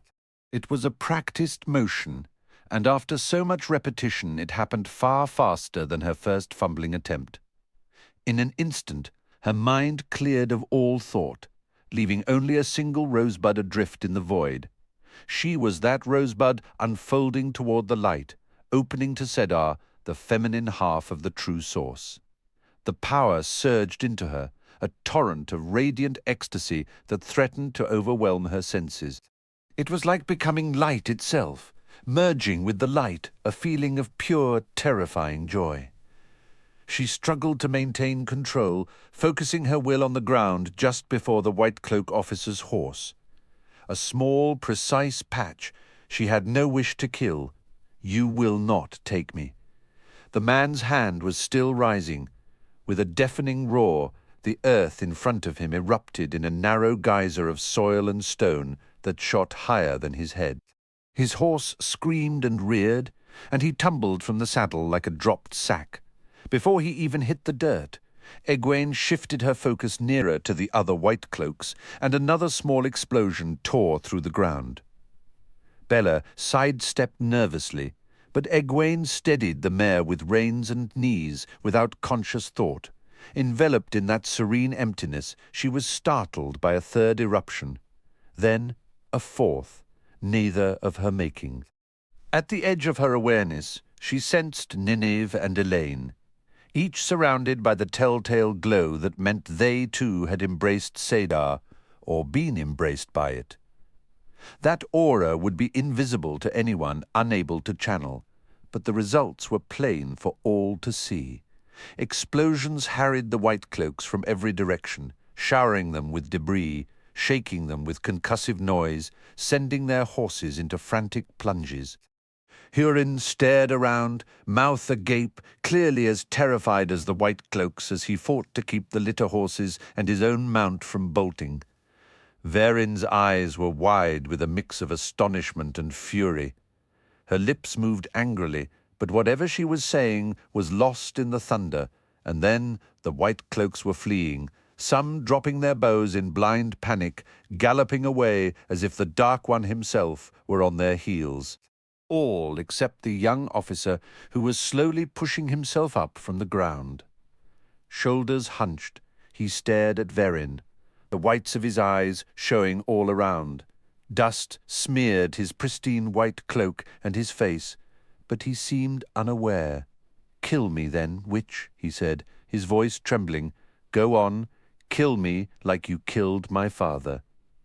The Aes Sedai paid him no mind. Her attention was fixed entirely on her companions. As though they had also forgotten their commander, the retreating white cloaks disappeared over the same ridge from which they had first emerged, moving as a single mass without a backward glance. The officer's own horse fled with them. Under Verin's searing glare, Egwene reluctantly released the one power, the surrender always a difficult wrench. Even more slowly, the aura around Nynaeve faded.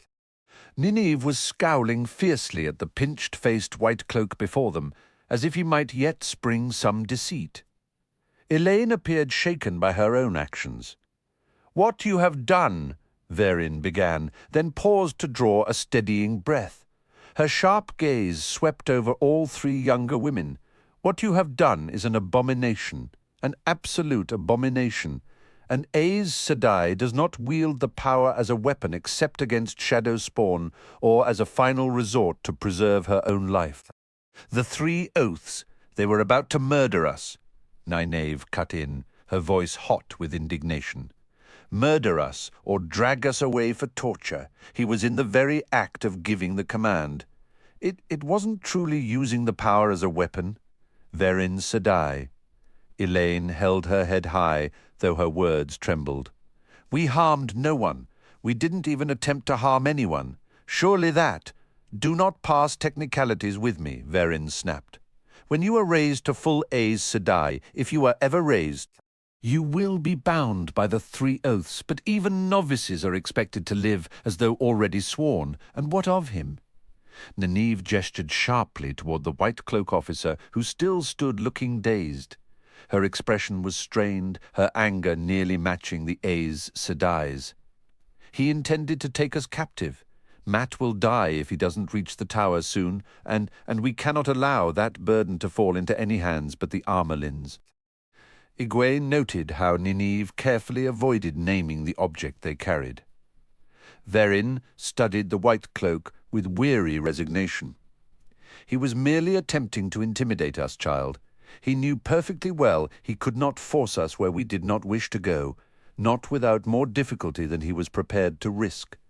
Not here, within sight of Tar Valon. With a little time and patience, I could have talked our way past.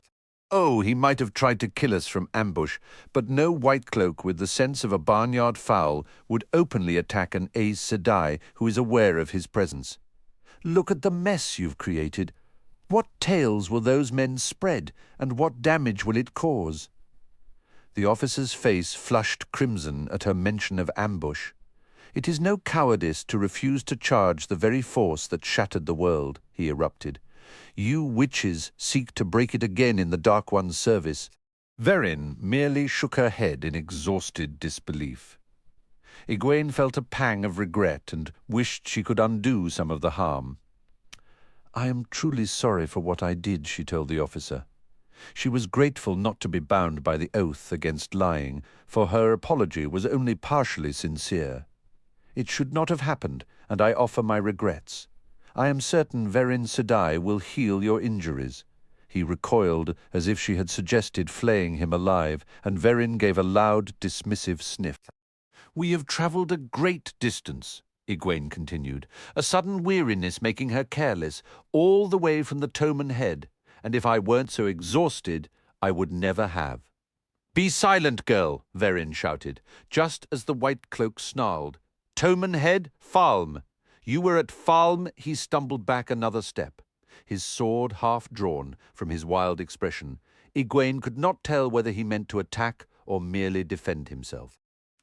Hurin edged his horse closer, a hand resting on his short sword, but the narrow-faced man raved on, spittle flying with his fury. "My father died at Falme? Bayar told me everything. You witches killed him for your false dragon. I will see you dead for it. I will see you all burn, impetuous children." Verin sighed with the exasperated air of a teacher surrounded by reckless pupils. "Almost as bad as foolish boys for letting your tongues run unchecked." "Go with the light, my son," she told the white cloak. Without another word she guided their party around him, but his shouts pursued them. "My name is Dain Bornhold. Remember it, dark friends? You will learn to fear that name. Remember my name." Bornhold's fading cry hung in the air as they rode on in silence. After a while, Egwene spoke softly, more to herself than anyone. "I only wanted to help, to make things right. Better?" Verin's voice was a low murmur. "You must learn there is a time for the full truth and a time to hold your tongue. It is a small lesson, but a vital one. If you ever hope to earn the shawl of an Aes Sedai, did it not cross your mind that news from Falme might have travelled faster than we have?" "Why would it?" Nynaeve cut in.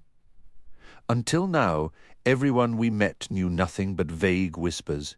If that, we've outpaced even gossip these past weeks. And you believe all messages travel the very roads we walk?" Verin replied. "We have not been swift. Rumours fly on 100 different winds. Always prepare for the worst child. That way any surprise will be a pleasant one." Elaine's voice broke in, tense and sudden. "What he said about my mother, it was a lie. She would never oppose Tar Valon. The queens of Andor have long been friends to the White Tower," Verin said, her face composed but a new strain threading her words. She turned in her saddle, her gaze sweeping over the 3 young women, Hurin and Mat resting in the litter. "But the world shifts and nothing stays fixed forever." They crested the ridge and the village of Darren came into view ahead, its yellow-tiled roofs huddled at the base of the immense bridge leading to the island city. "Now your vigilance must be absolute," Verin told them, her tone deepening. "Now the true peril begins." Chapter 11. The Tar Valon. The village of Darren had stood beside the river Erenin for nearly as long as Tar Valon itself. Its red and brown brick homes and shops, its cobbled lanes, spoke of endurance. Yet its history was written in ash and blood, burned in the Trolloc Wars, sacked during Artur Hawkwing's siege, looted in the War of the 100 Years, and put to the torch again in the Isle War scarcely 2 decades past. A turbulent past for a small settlement, but its position at the gateway to Tar Valon guaranteed it would always rise again, no matter how many times it fell. So long as the White Tower stood, at first glance, Egwene felt as if Darren were bracing for another conflict. A square of pikemen moved through the streets, their formation precise and bristling, followed by archers in brimmed helmets, quivers at their hips and bows angled across their chests.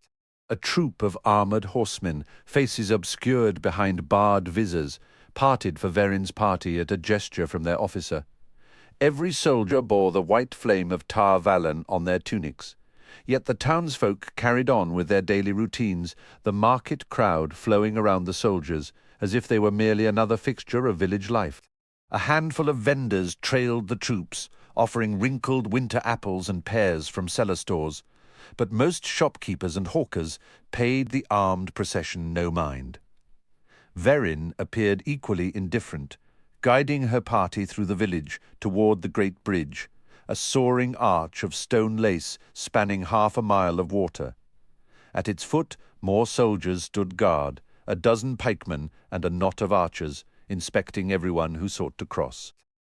Their officer, A balding man with his helmet slung on his sword hilt looked thoroughly vexed by the slow-moving line of travellers on foot and horseback, of carts drawn by oxen, horses, or their determined owners. The queue stretched only 100 paces, but for every person allowed onto the bridge, another seemed to join the end. Despite the wait, the officer took his time, scrutinizing each individual's right to enter the island city before letting them pass. Verin guided her small group to the front of the queue, prompting the officer to open his mouth in irritation, but one clear look at her composed face made him snap his helmet on hastily. Anyone with real experience didn't need the ring of the great serpent to recognize an Aes Sedai. "Good morning to you, Aes Sedai," he said with a bow hand over his heart. "Please, cross directly." Verin drew her horse to a stop beside him. A low murmur travelled through the waiting crowd, though no one dared voice an open complaint. "Any trouble from the White Cloaks, Captain?" "Why are we stopping now?" Egwene thought with rising impatience. Has she forgotten about Matt? "Nothing serious, Aes Sedai," the officer replied. "No outright fighting. They attempted to move into Eldone Market on the far bank, but we persuaded them otherwise. The Armelin intends to ensure they don't try again." "Verin Sedai," Egwene started cautiously. "Matt?" "In a moment, child?" the Aes Sedai answered, her tone only partially distracted. "I have not forgotten him." She turned her focus back to the officer and the villages outside the city. The man shifted uneasily. "We can't bar the White Cloaks from the countryside, Aes Sedai, but they withdraw when our patrols arrive. It feels as if they're trying to provoke us." Verin gave a nod and made to move on, but the officer spoke again. "Forgive me, Aes Sedai, but you've clearly travelled far. Have you any news? Fresh rumours come upriver with every merchant boat. They speak of a new false dragon somewhere in the west. Some even claim he commands Artur Hawkwing's armies, returned from death, that he slaughtered White Cloaks and destroyed a city, Falm they call it, in Tarabon, or so some say. Aes Sedai helped him," a man's voice suddenly yelled from the line. Hurin took a sharp breath and adjusted his stance as if bracing for a fight. Egwene scanned the crowd, but the speaker was lost in the mass of people, all seemingly focused only on waiting their turn. The atmosphere had shifted, and not for the better. When she had last left Tar Valon, a man speaking against Aes Sedai would have been lucky to escape with just a bloody nose from any bystander. The officer's face flushed with anger as he glared down the line. "Rumours are rarely entirely true, Verin," told him calmly, though a flicker of dry amusement touched her eyes. "I can assure you Falmy still stands. It isn't even in Tarabon, Captain. Listen less to tavern tales and more to the Armerlin seat. May the light shine on you." She gathered her reins, and he bowed again as she led the party past him. The bridge never failed to fill Egwene with awe, as all the bridges of Tar Valon did. The lace-like stonework of the walls appeared delicate enough to challenge the finest lace-maker. Yet it was all formed from solid stone, seeming too fragile to bear its own weight. The river churned steadily more than 50 paces below, and for that entire half-mile span, the bridge arched without any visible support from the riverbank to the island. Even more astonishing in its own way was the sudden, deep sense that this bridge was carrying her home. The thought was both wondrous and unsettling. Eamon's Field is my home. Yet it was in Tar Valon that she would learn the skills she needed to survive, to remain free. It was here she must uncover the reasons behind her troubling dreams and why they sometimes carried meanings just beyond her grasp. Her life was anchored to Tar Valon now. If she ever returned to Eamon's Field, and the if carried a pang of honest sorrow, it would be only for a visit to see her parents. She had already moved beyond being an innkeeper's daughter. Those old ties could not bind her again, not out of rejection, but because she had simply outgrown them. The bridge was merely the beginning. It stretched straight toward the high, gleaming walls that encircled the island, walls of silver-veined white stone that loomed even above the bridge's crest, At regular intervals, solid guard towers of the same pale stone rose from the water's edge, their foundations washed by the river's flow. Yet beyond the walls, the true towers of Tar Valon rose into the sky, the legendary spires of story, sharp flutes and spiraling peaks, some linked by delicate bridges that arched 100 paces or more above the ground. And this was only the beginning. The great bronze-clad gates stood unguarded and wide, easily permitting 20 riders abreast to pass onto one of the broad avenues that wove across the island. Though spring had only just arrived, the air was already rich with the scent of blossoms, perfumes, and distant spices. The city stole Egwene's breath as though she was seeing it for the very first time. Every square and crossing held a fountain, a monument or a statue, some perched atop columns as tall as towers, but it was Tar Valon itself that truly dazzled. Structures plain in shape might be so lavishly carved they seemed like ornaments, while others, stripped of decoration, drew grandeur from form alone. Buildings large and small, fashioned from stone of every hue, resembled seashells, rolling waves or cliffs shaped by the wind, flowing fanciful forms snatched from nature or from the soaring imagination of humankind. Dwellings, inns, even the humblest stable had been crafted for beauty. Ogier stonemasons had built much of the city in the long years after the breaking, and they still called it their finest work. People from every nation packed the streets, dark-skinned, pale, and every shade between, dressed in brilliant patterns or drab cloth trimmed with fringe, braid, and gleaming buttons. Some showed more skin than Egwene found proper, while others were covered head to toe, revealing only eyes and fingertips. Sedan chairs and litters wove through the press, bearers calling "Make way" as they trotted. Enclosed carriages crept along, liveried drivers shouting "Hiya" and "Ho" as if they truly believed they could move faster than a walk. Street musicians played flute, harp, or pipes, sometimes accompanying a juggler or acrobat, always with a cap set out for coins. Hawkers cried their goods, shopkeepers praised their wares, and a constant hum filled the city like the song of something alive. Verin had drawn her cowl up again, hiding her face. In these crowds, no one appeared to pay them any mind, Egwene thought. Not even Mat in his horse-drawn litter earned a second glance, though some passers-by did edge away hurriedly. Folk sometimes brought their sick to the White Tower for healing, and whatever afflicted him might be catching. Egwene guided her mount up beside Verin and leaned close. "Do you truly expect trouble now? We're inside the city. We're almost there." The White Tower stood plainly in view now, its pale bulk gleaming above the rooftops.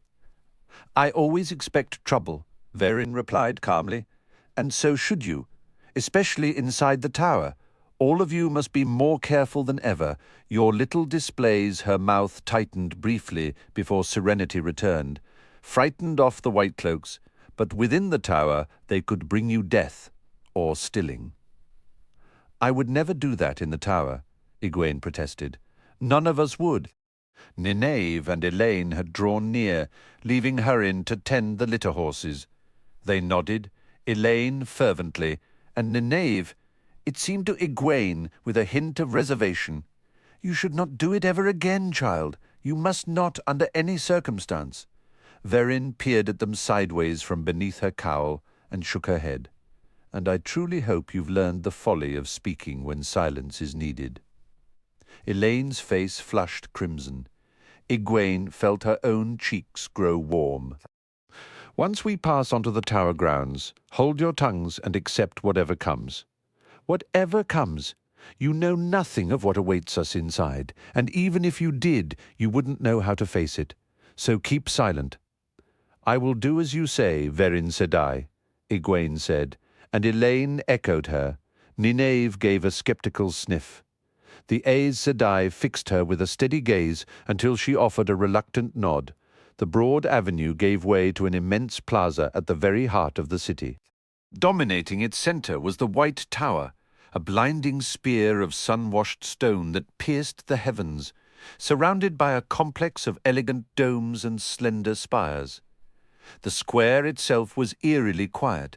Few dared to approach the tower without urgent purpose, a fact Egwene noted with a growing knot of anxiety. As Húrin guided the horse-drawn litter into the open space, he drew rein. "Verin Sedai, my path ends here." His eyes flicked once involuntarily toward the towering structure, before he fixed his gaze determinedly elsewhere.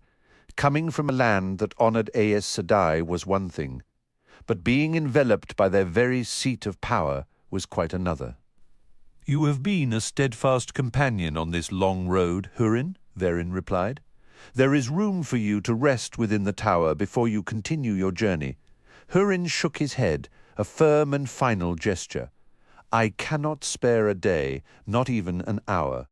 I must return to Shienar with all speed to bring King Isar and Lord Agelmar the full account of Falme.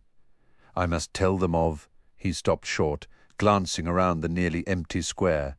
Even though no one was near, he dropped his voice to a murmur. "Of Rand? That the dragon walks again. There will be merchant vessels heading upriver, and I intend to be aboard the first that sails. Then go in the light, Húrin of Shienar," Verin said.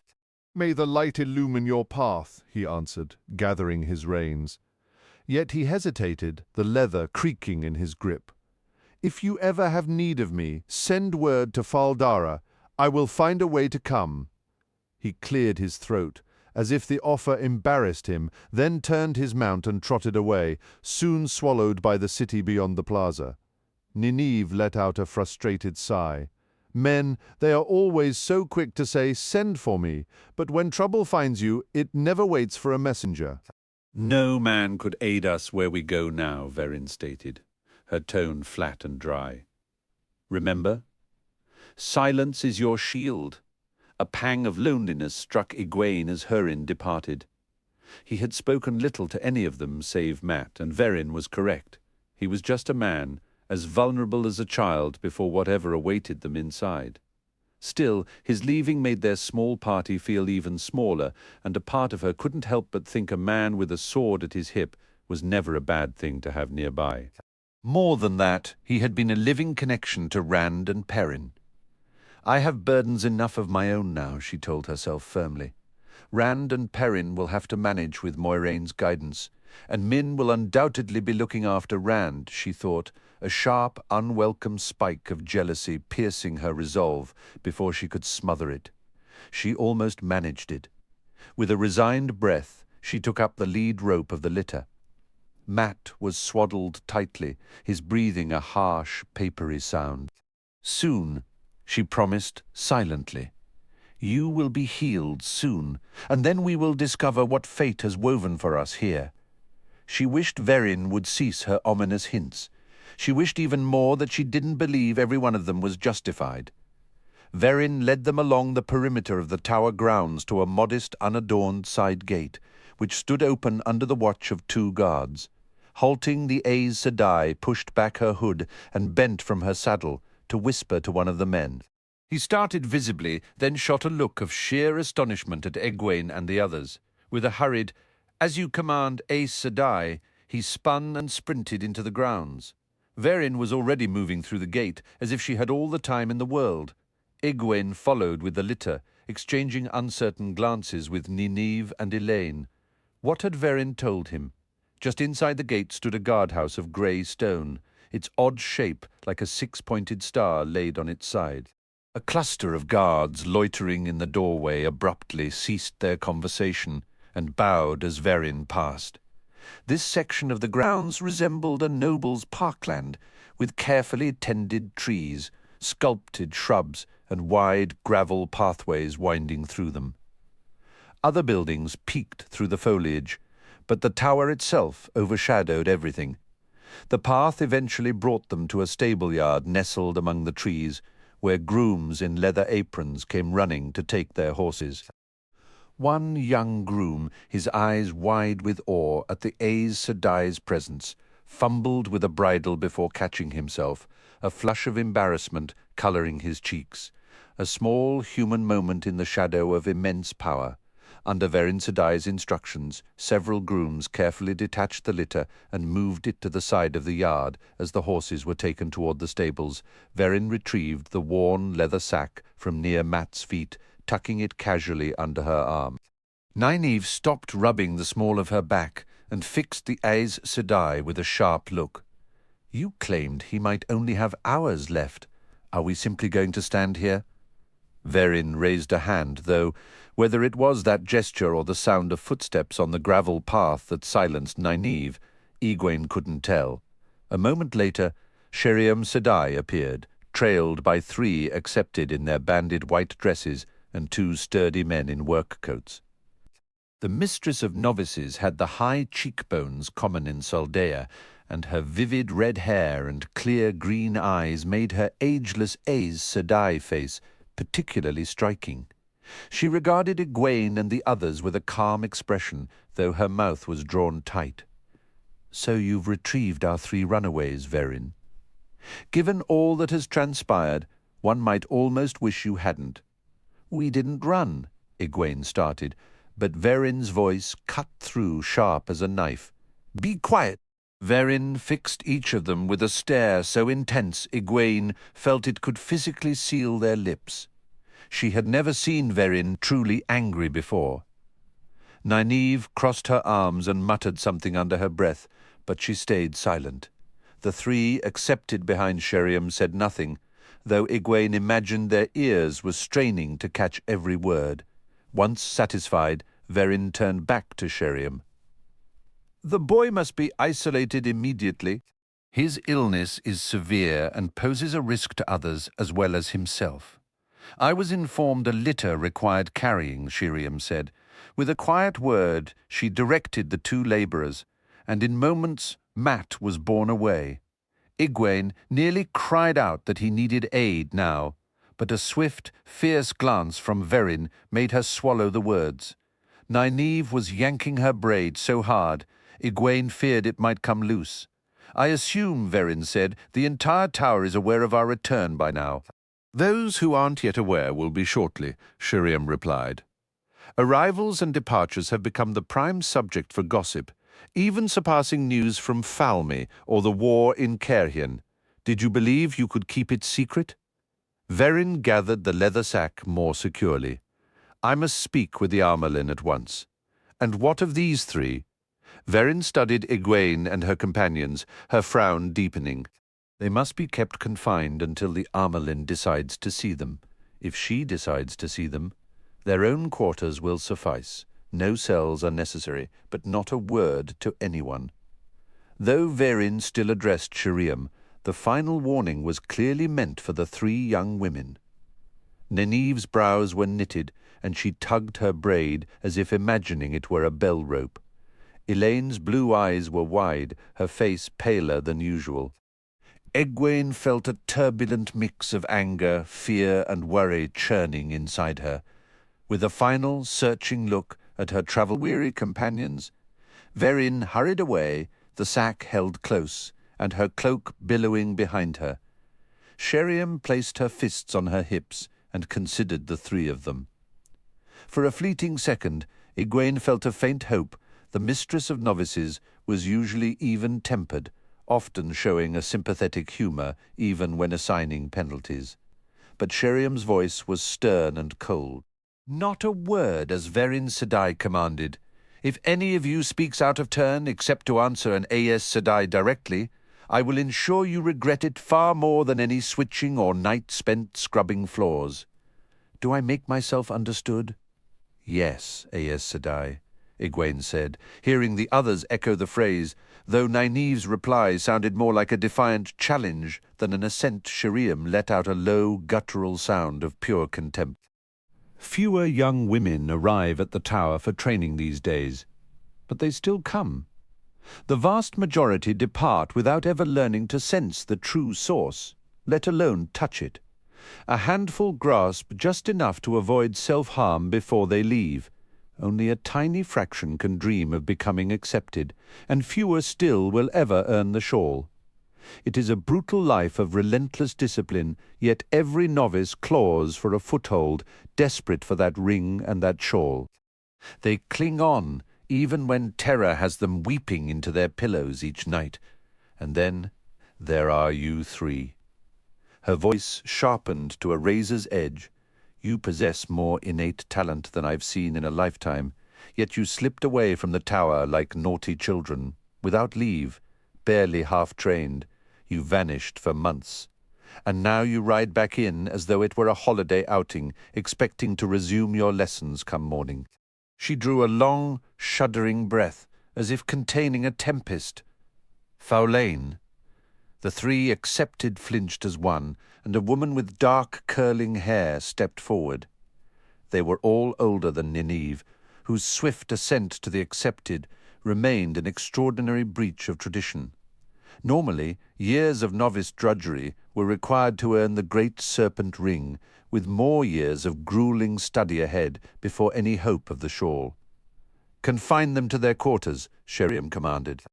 "They are to have bread, cold broth, and water until the Amelin seat decrees otherwise.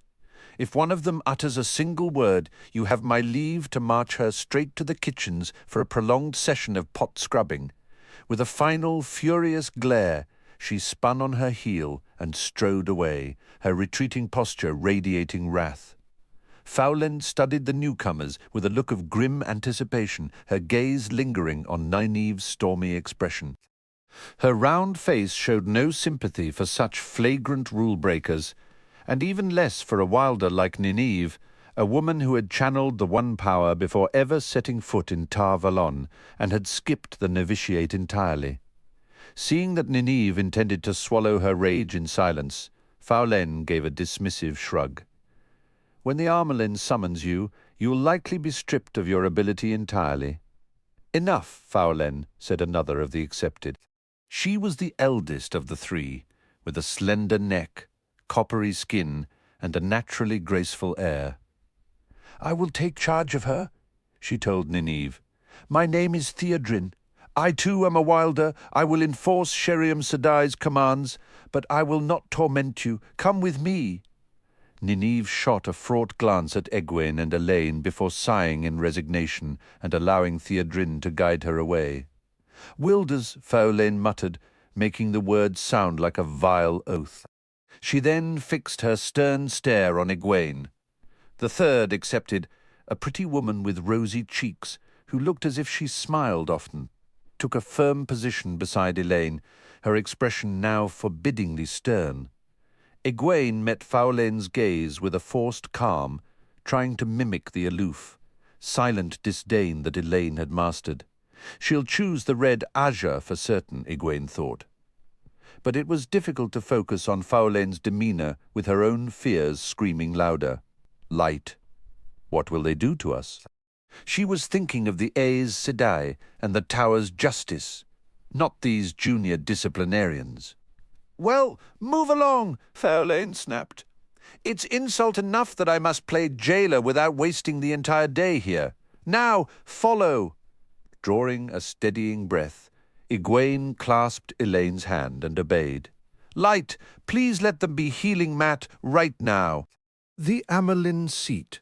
Siwan Sanche paced the length of her study, her blue-eyed gaze, a gaze that had made monarchs falter, occasionally flicking toward a carved nightwood box resting on the central table. She fervently hoped she would not need to use any of the meticulously prepared documents inside. They had been drawn up and sealed in absolute secrecy by her own hand, each one a contingency plan for a different potential disaster. The weight of the possible futures they represented was a cold stone in her stomach as she continued her measured, restless circuit of the room. She had placed a protective ward on the box, ensuring that if anyone other than her opened it, the contents would instantly turn to ash. The box itself would probably erupt into flames as well, and scorch the thieving magpie, whoever she is, so she remembers it forever, she grumbled under her breath. For what felt like the 100th time since hearing of Verin's return, she unconsciously adjusted the stole draped over her shoulders. It fell past her waist, a wide band striped with the colours of the 7 Ajahs. The armor-lin seat belonged to all Ajahs, and yet to none, regardless of which one she had originally come from. The chamber was richly decorated, having served generations of women who had worn that same stole. The tall fireplace and its broad, cold hearth were crafted from golden Kandori marble, while the diamond-shaped floor tiles were polished redstone from the mountains of mist. The walls were panelled with a pale striped wood, hard as iron, and carved with fantastical creatures and birds of impossible plumage panels brought from lands beyond the Aiel Waste by the sea folk, long before Arthur Hawkwing's time. Tall, arched windows stood open, letting in the fresh green scents of spring from the balcony that overlooked her small private garden, a place she rarely found time to visit. All this grandeur stood in sharp contrast to the furnishings Siouan Sanche had brought into the room. The single table and the sturdy chair behind it were plain, though well polished by age and beeswax, as was the only other chair positioned to one side for the occasional visitor. A modest Terran rug woven in simple patterns of blue, brown and gold lay before the table. Above the fireplace hung a single drawing of tiny fishing boats among reeds. A handful of stands held open books scattered about the floor. That was all. Even the lamps would not have seemed out of place in a farmer's cottage. Siouan Sanche had been born into poverty in Tia, working on her father's fishing boat, one just like those in the drawing in the delta known as the Fingers of the Dragon, long before she ever dreamed of coming to Tar Valon. Even after nearly a decade wearing the stole, excessive luxury still made her uneasy. Her bedchamber was even more austere. 10 years with the stole, she thought. Nearly 20 since I chose to navigate these treacherous currents. And if I falter now, I'll be wishing I was back hauling nets. She turned sharply at a sound. Another Aes Sedai had entered quietly, a copper-skinned woman with short, dark hair. Siouan steadied her voice, saying only what was expected. Yes, Lean. The keeper of the chronicles bowed as deeply as she would have if others were present. The tall Aes Sedai, as tall as most men, was second only to the Armelin in the White Tower, and though Siouan had known her since their novice days, Lean's unwavering dedication to upholding the Armelin's dignity could sometimes grate on Siouan's nerves. Verin is here, Mother, requesting an audience. I informed her you were occupied, but she insists. Not too occupied to see her, Siouan cut in. Perhaps too hastily, but she didn't care. Send her in. You may go, Lean. I will speak with her alone. A slight lift of her eyebrows was the keeper's only show of surprise.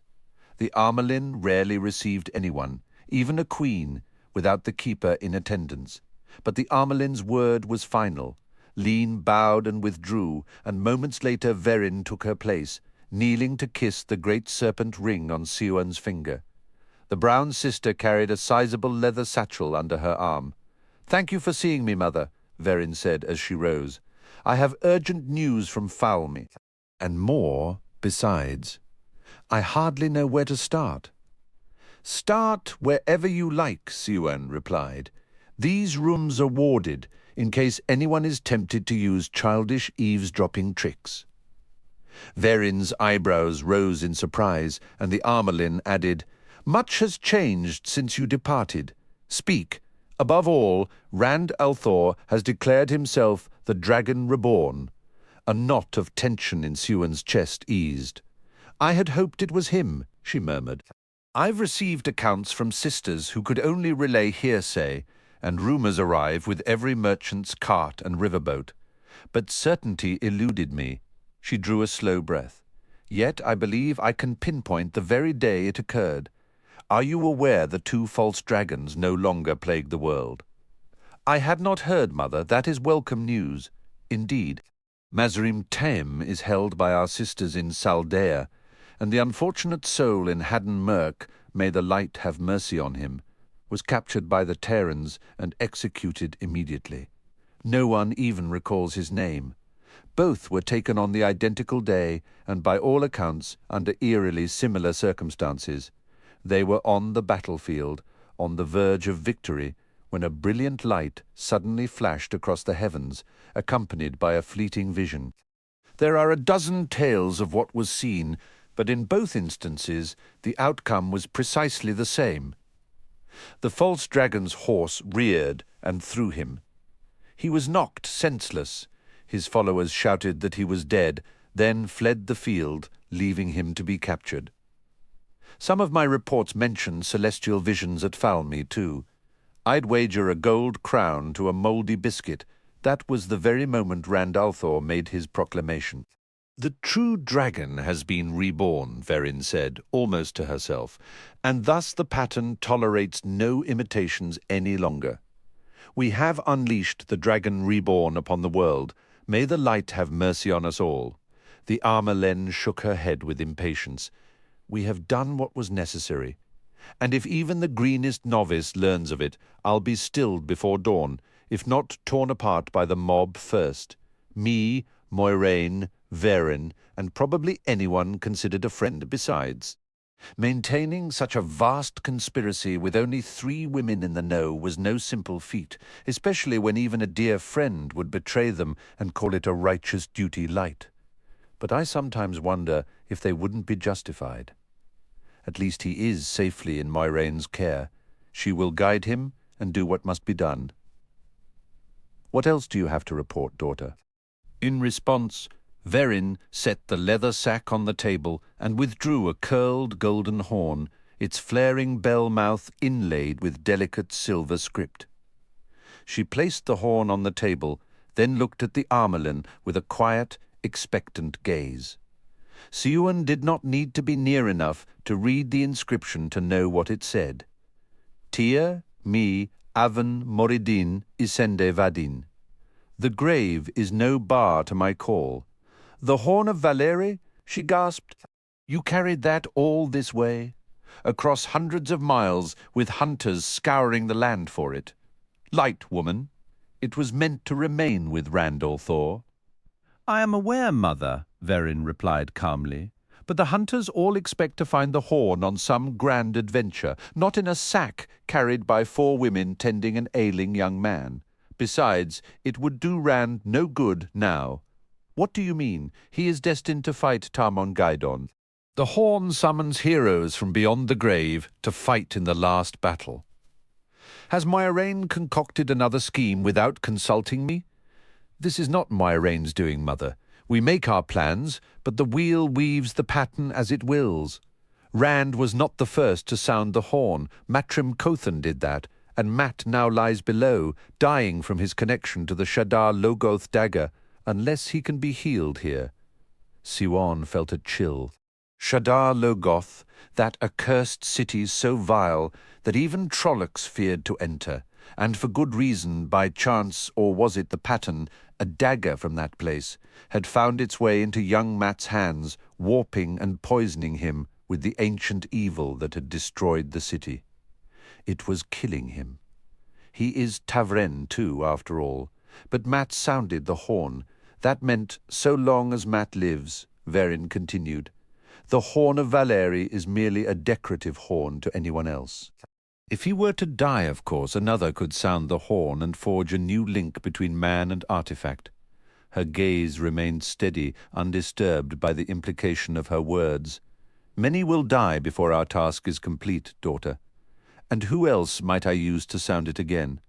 I dare not risk trying to return it to Moiraine now. Perhaps one of the Gaidin. Perhaps. The pattern has not yet made his fate clear to me. Yes, Mother. And the horn?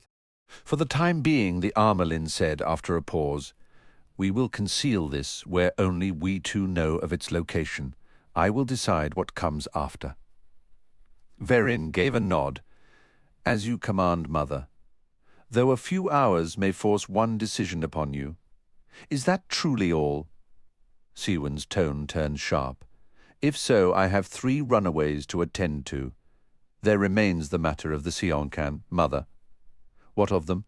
Every report states they have retreated across the ocean or vanished to wherever they originated. So it appears, Mother. Yet I fear we may face them again. Verin drew a small leather notebook from behind her belt and began turning its pages. They referred to themselves as the Forerunners, or those who come before, and spoke of the return of reclaiming this land as their own. I have recorded every account I could gather, but only from those who witnessed them directly or had actual contact. Verin, you are fretting over a lionfish in the sea of storms while here in our own waters. The silverpike are tearing our nets apart. An apt comparison. Mother, the lionfish. Once I observed a large shark driven into the shallows by one where it perished. She tapped a page with her finger. Here, this is the most troubling. Mother, the Xiangchun, wield the one power as a weapon in battle. Xuan clasped her hands tightly at her waist. The reports brought by Pigeon had mentioned that as well. Most were second-hand, but a few Aes Sedai wrote of seeing it themselves, the power used as a weapon. Even dry ink on the page carried a tremor of hysteria when they described it. That is already causing difficulties, Verin, and will cause more as tales spread and grow in the telling. Yet I can do nothing about it now. I am told these invaders are gone. Do you have any proof otherwise? Well, no, Mother. But until you do, let us focus on removing the silverpike from our nets before they chew holes in the boat itself. With clear reluctance, Verin closed the notebook and slipped it back behind her belt. As you say, Mother, if I may ask, what do you intend for Nynaeve and the other two? The Amelin hesitated, weighing her thoughts. Before I am finished with them, they will wish they could march down to the river and sell themselves as fish bait. It was the plain truth, though it could be interpreted in more than one way. Now, sit down and recount everything those three have said and done while under your charge. Leave nothing out. Chapter 13. Punishments. Lying on her narrow bed, Egwene stared up at the flickering shadows the lone lamp cast upon the ceiling. She wished she could form some coherent plan or reason out what might come next, but nothing came to her. The shadows held more shape than her own thoughts. She could scarcely bring herself to worry over Matt, and even the shame she felt at that was smothered by the sheer weight of the walls surrounding her. It was a stark, windowless room like all those in the novices' quarters, small and square, painted a plain white with pegs on one wall for her belongings, the bed fixed firmly against another, and a tiny shelf on a third where she once kept a few books borrowed from the Tower Library. A simple washstand and a three-legged stool were all that remained. The floorboards were nearly white from relentless scrubbing, a task she had performed daily on hands and knees, in addition to her other chores and lessons. Novices lived a spare existence, whether they were innkeepers' daughters or the daughter-heir of Andor. Once more she was dressed in the simple white gown of a novice, her belt and pouch a matching pale shade, yet the relief she had expected from shedding the drab grey wool never arrived. The four walls of her chamber felt more like a cage with every passing hour. What if their intention was to keep her confined here in this very room, as if it were a prison cell? It was no better than a collar. Her eyes drifted to the door, knowing the dark accepted remained on guard just beyond it, and she shifted quietly across her narrow bed toward the white plaster wall. Just above the mattress was a tiny, nearly imperceptible hole bored through to the adjoining room by novices many years before. Egwene lowered her voice to the faintest breath. "Elaine?" No sound came back. "Elaine, are you sleeping? How could I possibly sleep?" Elaine's reply filtered through, thin and strained. "I knew we might face consequences, but nothing like this. Egwene, what do you think they'll do with us?" Egwene had no reply, and the possibilities swirling in her mind were too dark to speak aloud. She did not even wish to consider them. "I truly believed we'd be celebrated as heroes, Elaine. We returned the horn of Valeri. We uncovered Leandrina's black ajar. Her voice caught on those words. For generations, Aes Sedai had angrily denied any whisper of a black ajar, an order serving the Dark One. Yet here they were, knowing the terrible truth. We deserve to be hailed as heroes. Deserve and receive are two different roads, Elaine murmured. Light I always hated when Mother told me that, but she was right. Verin warned us not to speak of the Horn or Leandrin to anyone but her or the Armelin. None of this is turning out as we imagined. It isn't fair. After everything we've endured, everything you've endured, it simply isn't fair, Verin says. Moiraine says. No wonder people think Aes Sedai pull everyone's strings. I can almost feel the threads tied to my own wrists and ankles. Whatever happens next, it will serve the White Tower's interests, not ours, not what is right or just for us, but you still want to become Aes Sedai yourself, don't you? Egwene paused, though the answer was never truly in doubt. Yes, she said firmly. I do. It's the only path to real safety. But I'll tell you this. I won't allow myself to be stilled. The words left her lips as soon as the thought formed, and she found she meant them. To surrender, touching the true source? Even now she could sense it, a radiant presence just beyond her shoulder, a brilliance hovering at the edge of vision.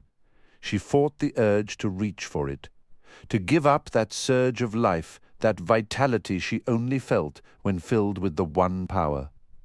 Never. Not without a fight. A long quiet stretched from the other side of the wall. How could you possibly prevent it? You may be as strong as any of them now, but we both know too little to stop even one Aes Sedai from shielding us from the source. And there are dozens here. Egwene turned the question over. At last she said, I could run, truly run away this time. They would hunt us, Egwene. I'm certain of it. Once you show the slightest ability, they never let you go until you've learned enough not to destroy yourself or simply die from the attempt. I'm not some naive village girl anymore. I've seen a bit of the world. I could avoid Aes Sedai hands if I chose to. She was trying to persuade herself as much as Elaine. And what if I don't know enough yet? Enough about the world or about channeling? What if merely touching the power could still kill me? She pushed the fear aside. There is still so much I need to learn. I won't let them take it from me. My mother might offer us protection, Elaine ventured. If what that white cloak claimed is true, I never imagined I'd hope such a thing was real. But if it isn't, Mother is just as likely to send us back in chains. Would you teach me how to live in a village? Egwene stared at the plaster in surprise. You would come with me if it came to that. Another silence lingered, followed by the faintest whisper. I don't want to be stilled, Egwene. I refuse to be. I will not be. The door flew open, slamming against the wall, and Egwene jolted upright. From the other side of the partition, she heard another door bang. Faolain entered the room, her gaze immediately finding the small hole in the wall, a feature connecting most novice quarters, well known to any woman who had endured novice training. Whispering with your friend, were you? Said the curly-haired accepted, her tone unexpectedly warm. It does get lonely. Waiting alone. Did you have a pleasant conversation? Egwene parted her lips, then shut them quickly. Shiriam had instructed that she need only answer Aes Sedai, to no one else. She fixed the accepted with a steady look and remained silent. The pretended sympathy melted from Faolain's face like snow in the sun. On your feet, the Armelin's seat does not wait for the likes of you. You're fortunate I didn't arrive in time to overhear. Move.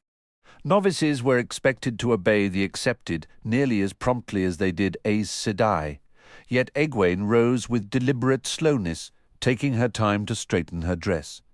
She offered Faolain a slight curtsy and a faint, tight smile.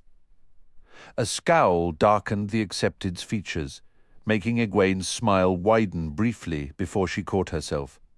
There was no advantage in provoking Faolain too far. Holding her spine straight, pretending her knees weren't trembling, she walked out ahead of the accepted.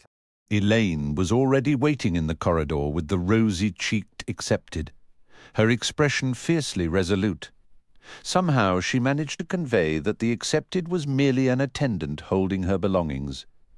Egwene hoped her own composure was half as convincing. The railed galleries of the novices' quarters ascended in tier upon tier above, a hollow column, and dropped just as many levels below to the novices' court. Not another woman was in sight. Even if every novice in the tower had been present, less than a quarter of the rooms would have been occupied. The four of them moved along the silent galleries and down the curling ramps without a word. None could bear to have voices underscore the echoing emptiness. Egwene had never before ventured into the section of the tower housing the Armelins' apartments. Here the corridors were wide enough for a wagon to pass with ease, and their height exceeded their width. Tapestries of every style adorned the walls, floral designs, forest scenes, depictions of heroic deeds, intricate patterns, some so ancient they appeared as fragile as dried leaves. Their footsteps clicked loudly on diamond-shaped floor tiles that echoed the colours of the 7 Ajas. Few others were about, an occasional Aes Sedai gliding past, too preoccupied to notice, accepted, or novices.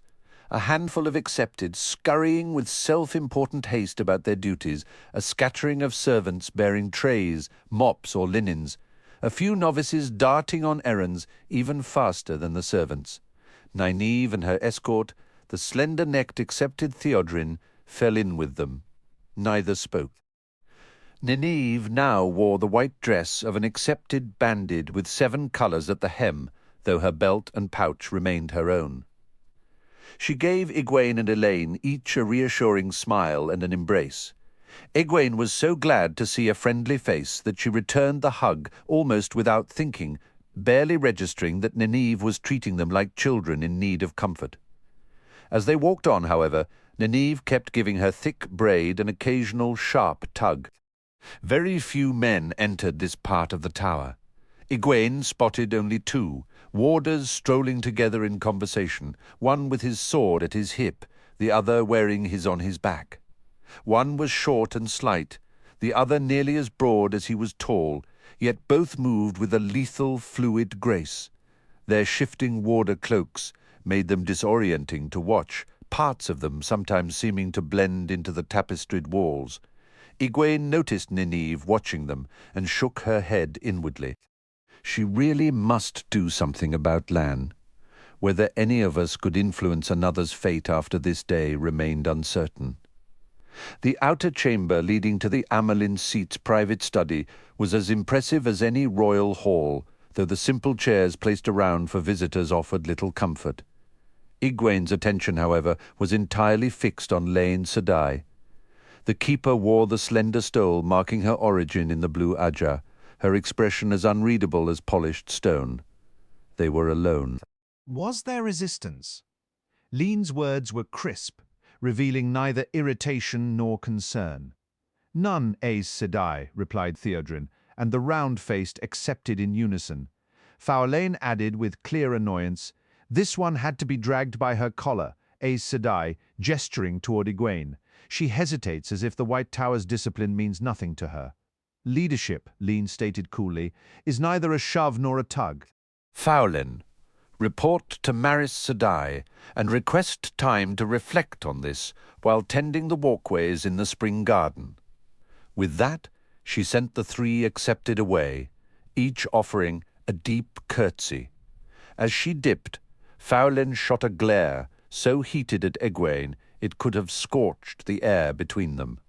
The keeper ignored their departure, instead studying the remaining women with a scrutinizing silence that made Egwene feel utterly assessed. Nynaeve's eyes flashed dangerously. Her fingers clenched around the length of her braid. After a long moment, Lean gestured toward the study doors, each adorned with a dark wooden carving of the great serpent, a circle a yard wide. "Enter," she instructed. Nynaeve moved without hesitation, pushing one door open. That action broke Egwene's stillness. She stepped forward, hand locked with Elaine's in a mutual grip of solidarity. Lean followed them inside, positioning herself off to the side, midway between the three women and the central table where the Armelin seat sat, absorbed in documents. She did not glance up. Nynaeve started to speak, but fell silent at a sharp look from the keeper. So they stood, lined up before the table, waiting. Egwene fought the urge to shift her feet. Minutes stretched, each feeling longer than the last, until finally the Armelin lifted her head. When those piercing blue eyes settled on each of them in turn, Egwene wished the wait had lasted forever. That gaze felt like winter itself, drilling into her chest. The room was cool, yet a bead of sweat traced a path down her spine. "So," the Amelin declared at last, "our wanderers find their way back. We did not wander off, Mother." Nynaeve's voice trembled with the effort to sound calm, though anger vibrated beneath the words, a familiar companion to her fierce will. Liandrin instructed us to accompany her, and a sharp crack of the Amelin's hand striking the table cut her off. "Do not speak that name in this room, child," the Amelin snapped. Lean observed with an unyielding composure.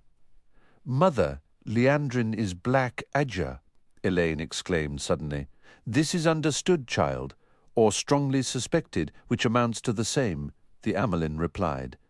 "Liandrin departed the tower months ago, and 12 others, so-called sisters, vanished with her.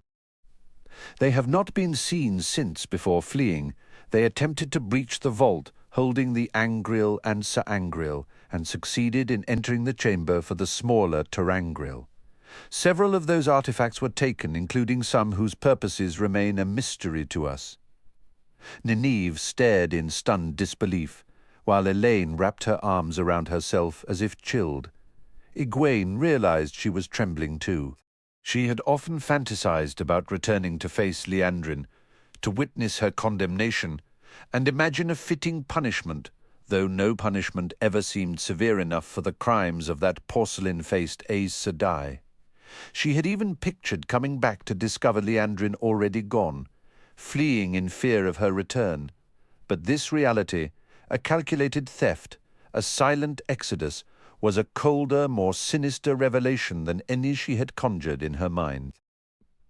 The thought of Liandrin and her companions, she had desperately hoped there were no others, making off with those ancient relics from the Age of Legends, was terrifying.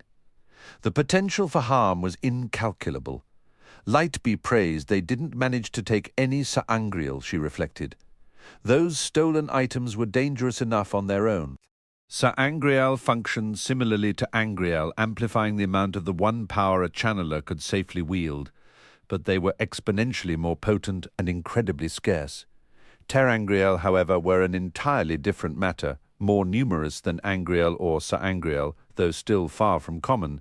They utilized the power directly rather than merely aiding its flow, and their full nature remained a profound mystery. Some required a channeler to activate them, while others functioned for anyone. Unlike the typically small Angreal and Sa'angreal, Terangreal could be any size. Each was crafted millennia ago for a singular specific purpose, a purpose modern Aes Sedai had died or been burned out trying to rediscover. Browns dedicated their lives to studying these artifacts. A few were in use, though, probably not for their original intent. The white rod used during the oath-taking was a Terangreal, binding the words into the very soul of a new Aes Sedai. Another facilitated the grueling test to become accepted. There were countless more, some inert, others seemingly useless. Why steal things no one understands? Egwene wondered, or perhaps the Black Adja understands them. That chilling notion twisted her insides, in the wrong hands.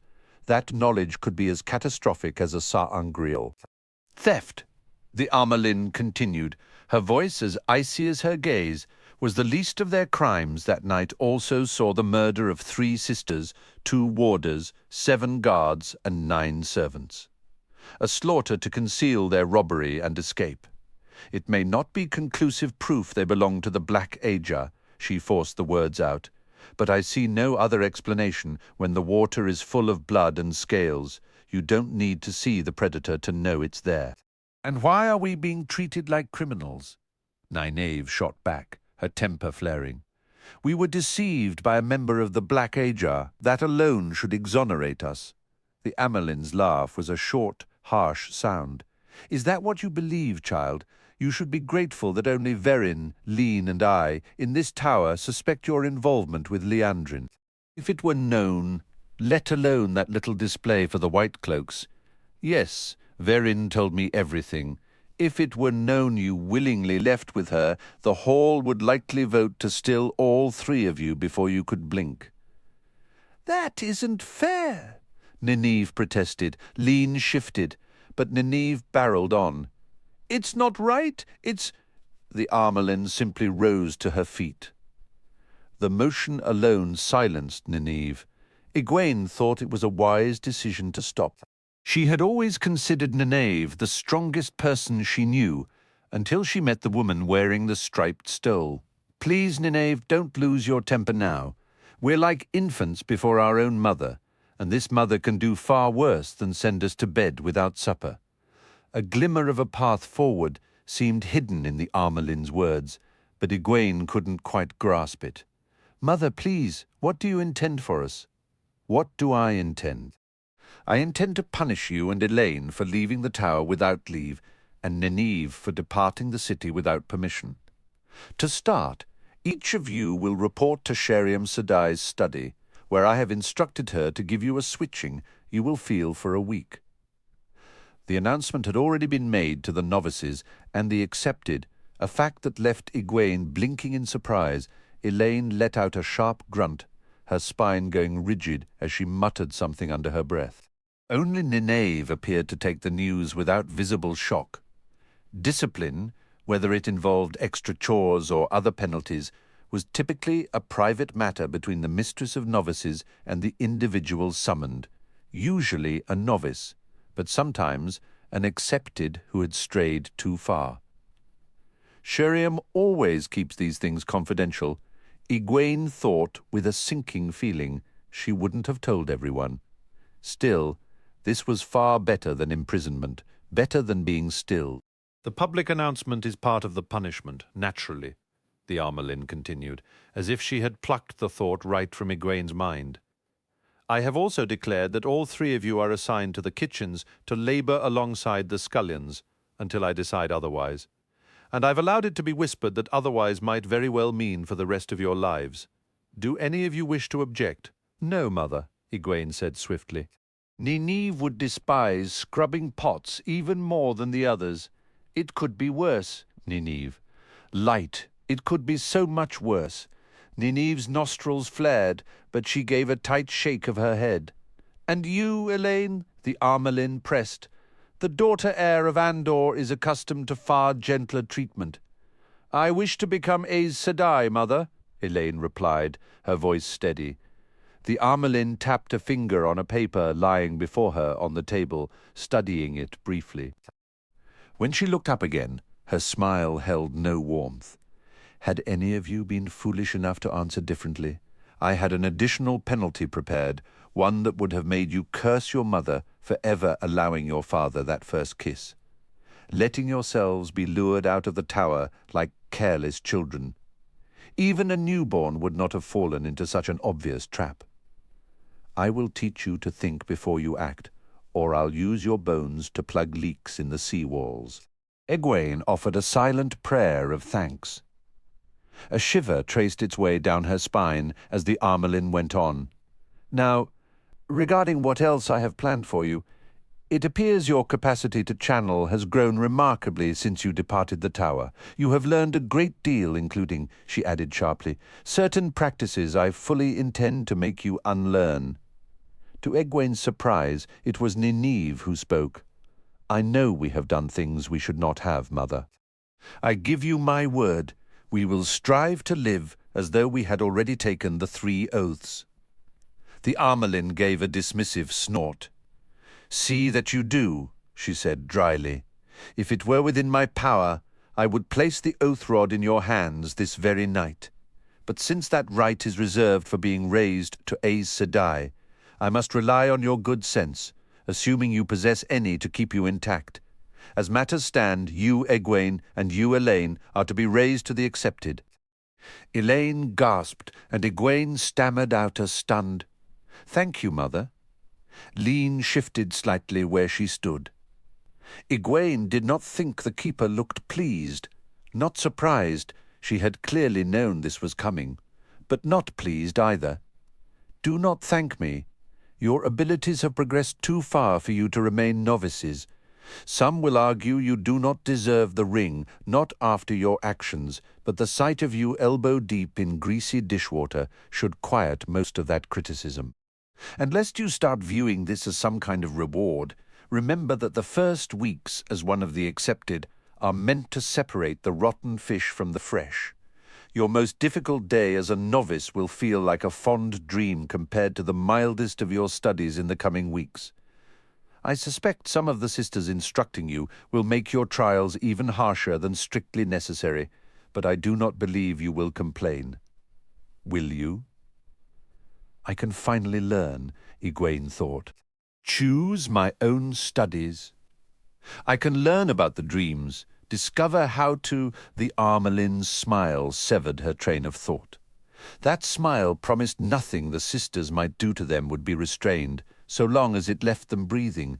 Nynaeve's expression held a deep well of sympathy, yet it was shadowed by the stark memory of her own early days among the accepted. That look alone was enough to tighten Egwene's throat. "No, Mother," she managed, her voice thin. Elaine's answer was little more than a raspy breath. "Consider it settled, then," the Armelin continued. "Your mother was far from pleased by your vanishing act, Elaine." "She knows?" Elaine's voice shot up an octave. Lean gave a dismissive sniff, and the Armelin raised one brow. Keeping it from her was hardly an option. You missed crossing paths with her by less than a month, perhaps. That's for the best. I doubt you would have enjoyed the reunion. She was furious enough to gnaw through a ship's timber, angry at you, at me, at the entire White Tower. "I can imagine, Mother," Elaine whispered, her face pale. "I rather think you can't, child. You may have shattered a tradition older than Andor itself, a custom holding more weight than written law. Morghese refused to take Elida back to Camlin.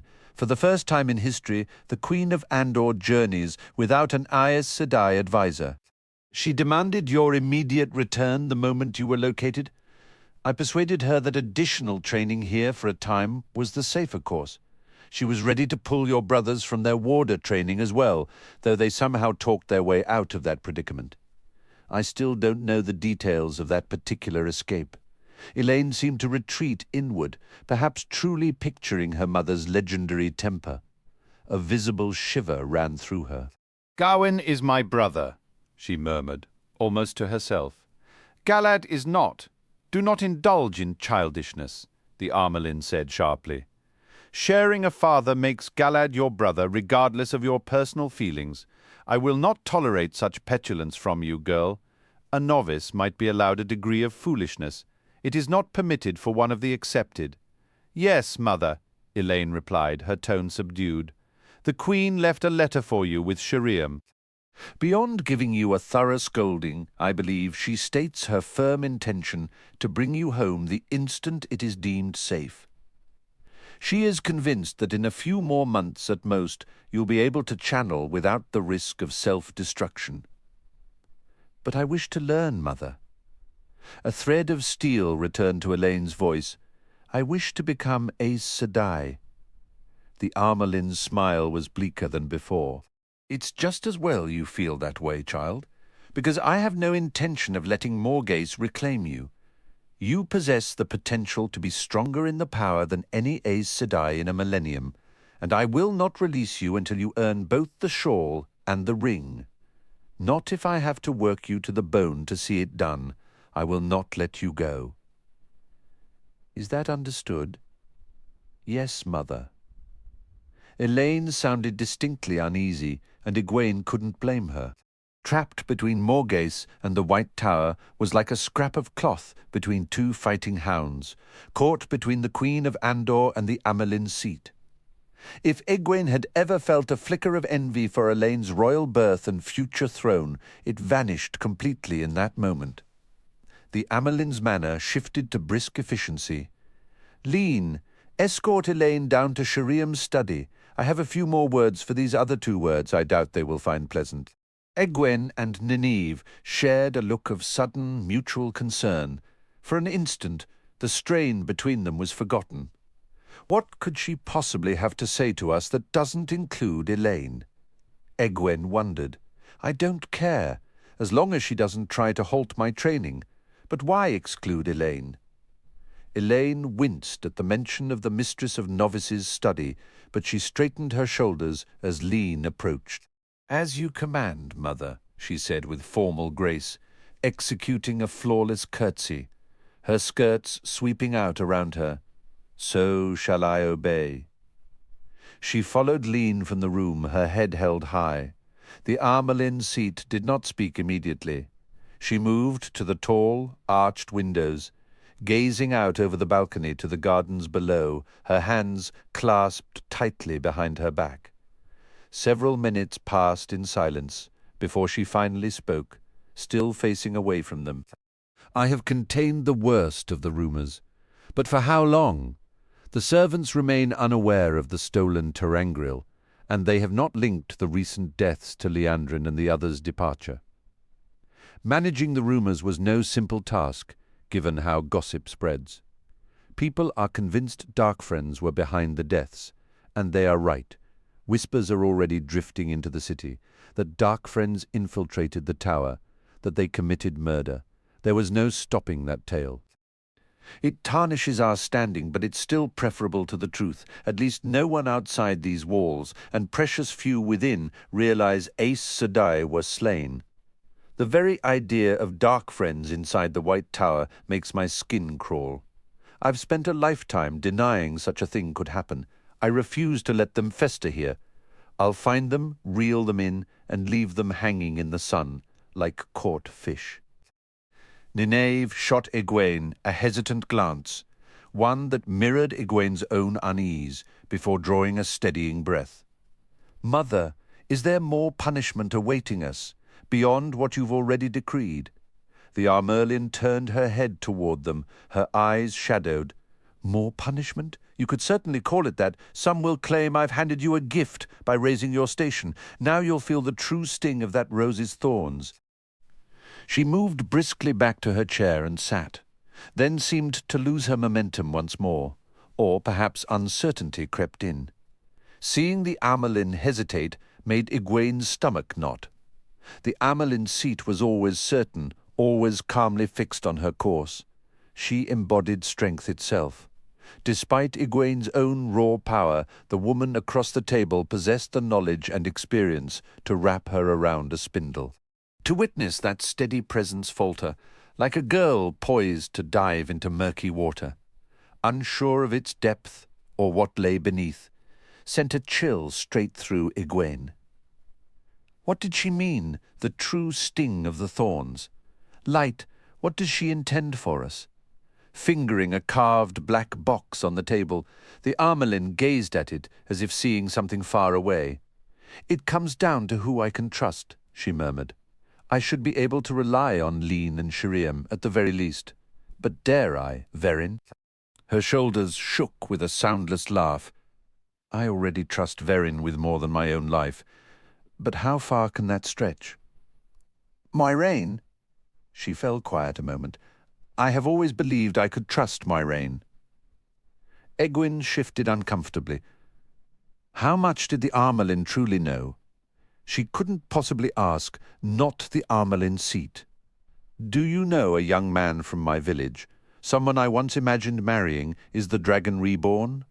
Do you know 2 of your Aes Sedai are aiding him? At least she felt certain the Armelin wasn't aware she'd dreamed of him the previous night, fleeing from Moiraine. She hoped she was certain. She held her tongue. "What are you talking about?" Nynaeve demanded, then softened her tone. "Forgive me, Mother, but are we facing further penalty? I don't follow this talk of trust.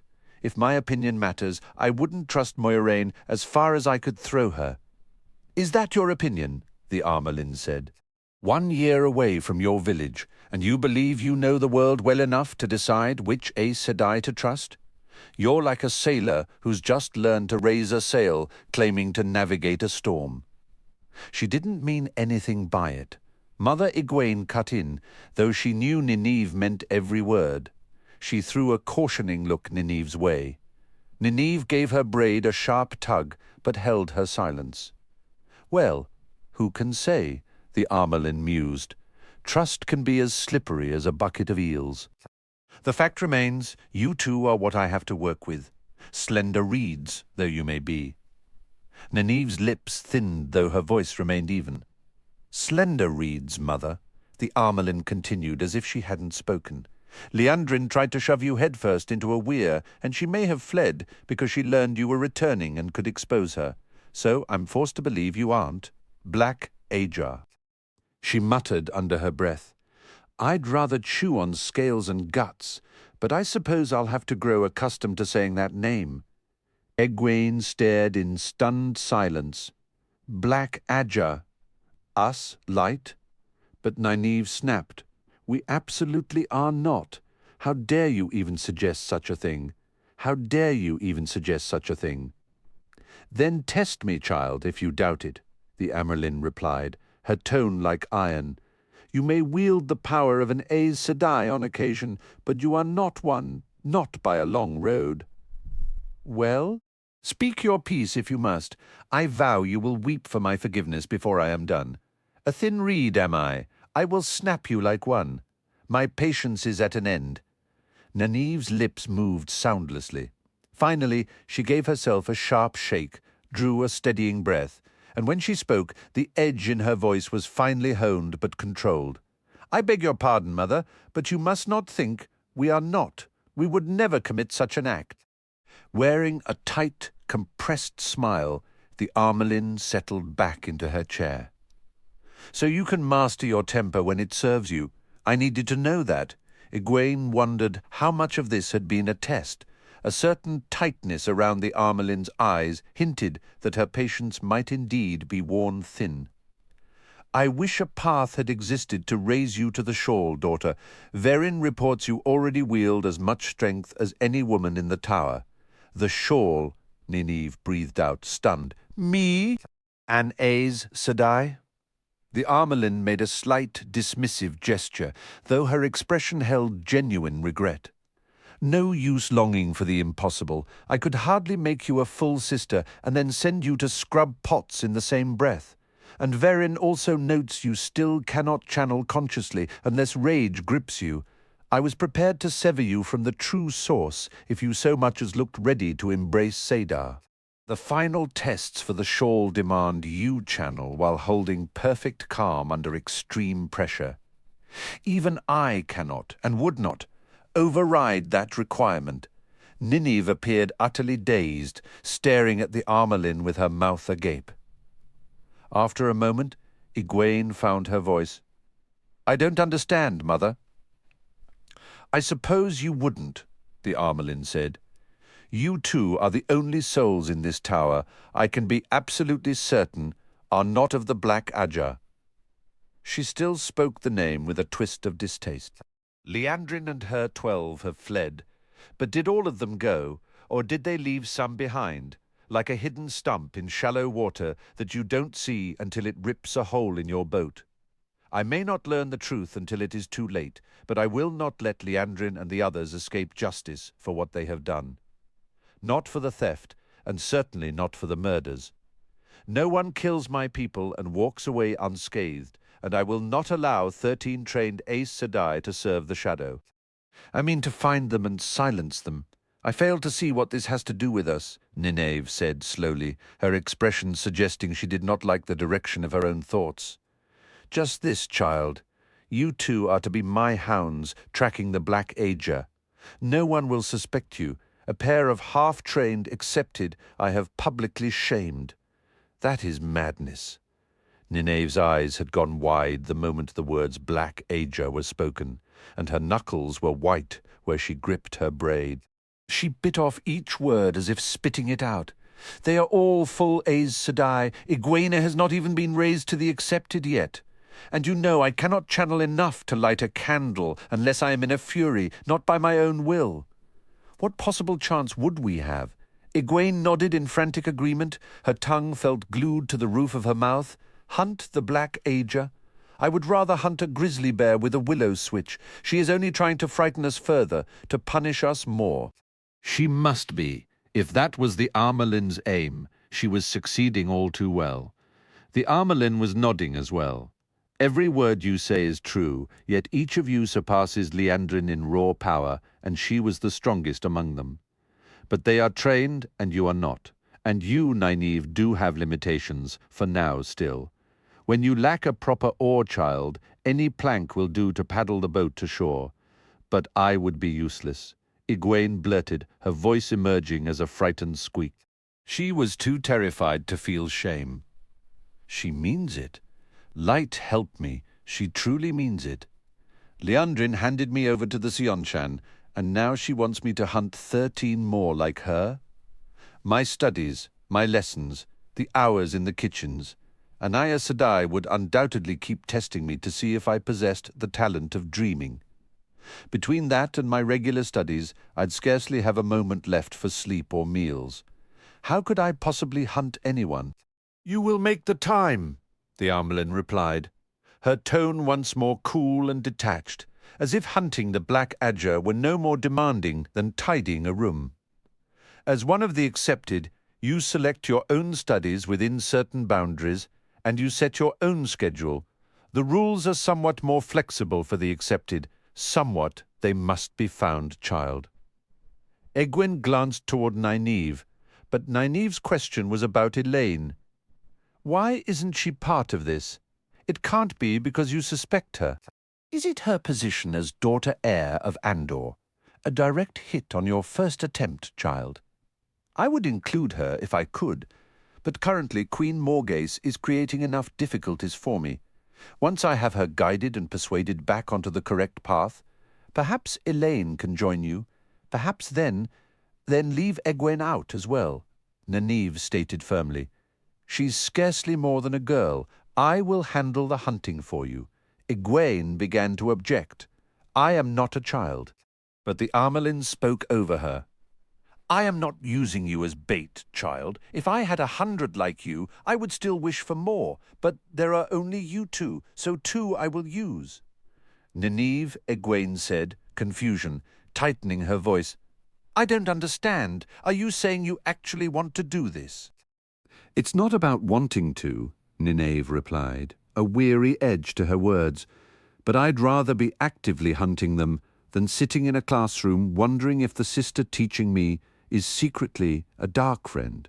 Whatever they are planning, I don't want to simply wait until they're ready to spring it on us. The resolution that formed in Egwene's mind churned her stomach. Then I'll do it too. I don't want to sit around wondering and waiting any more than you do.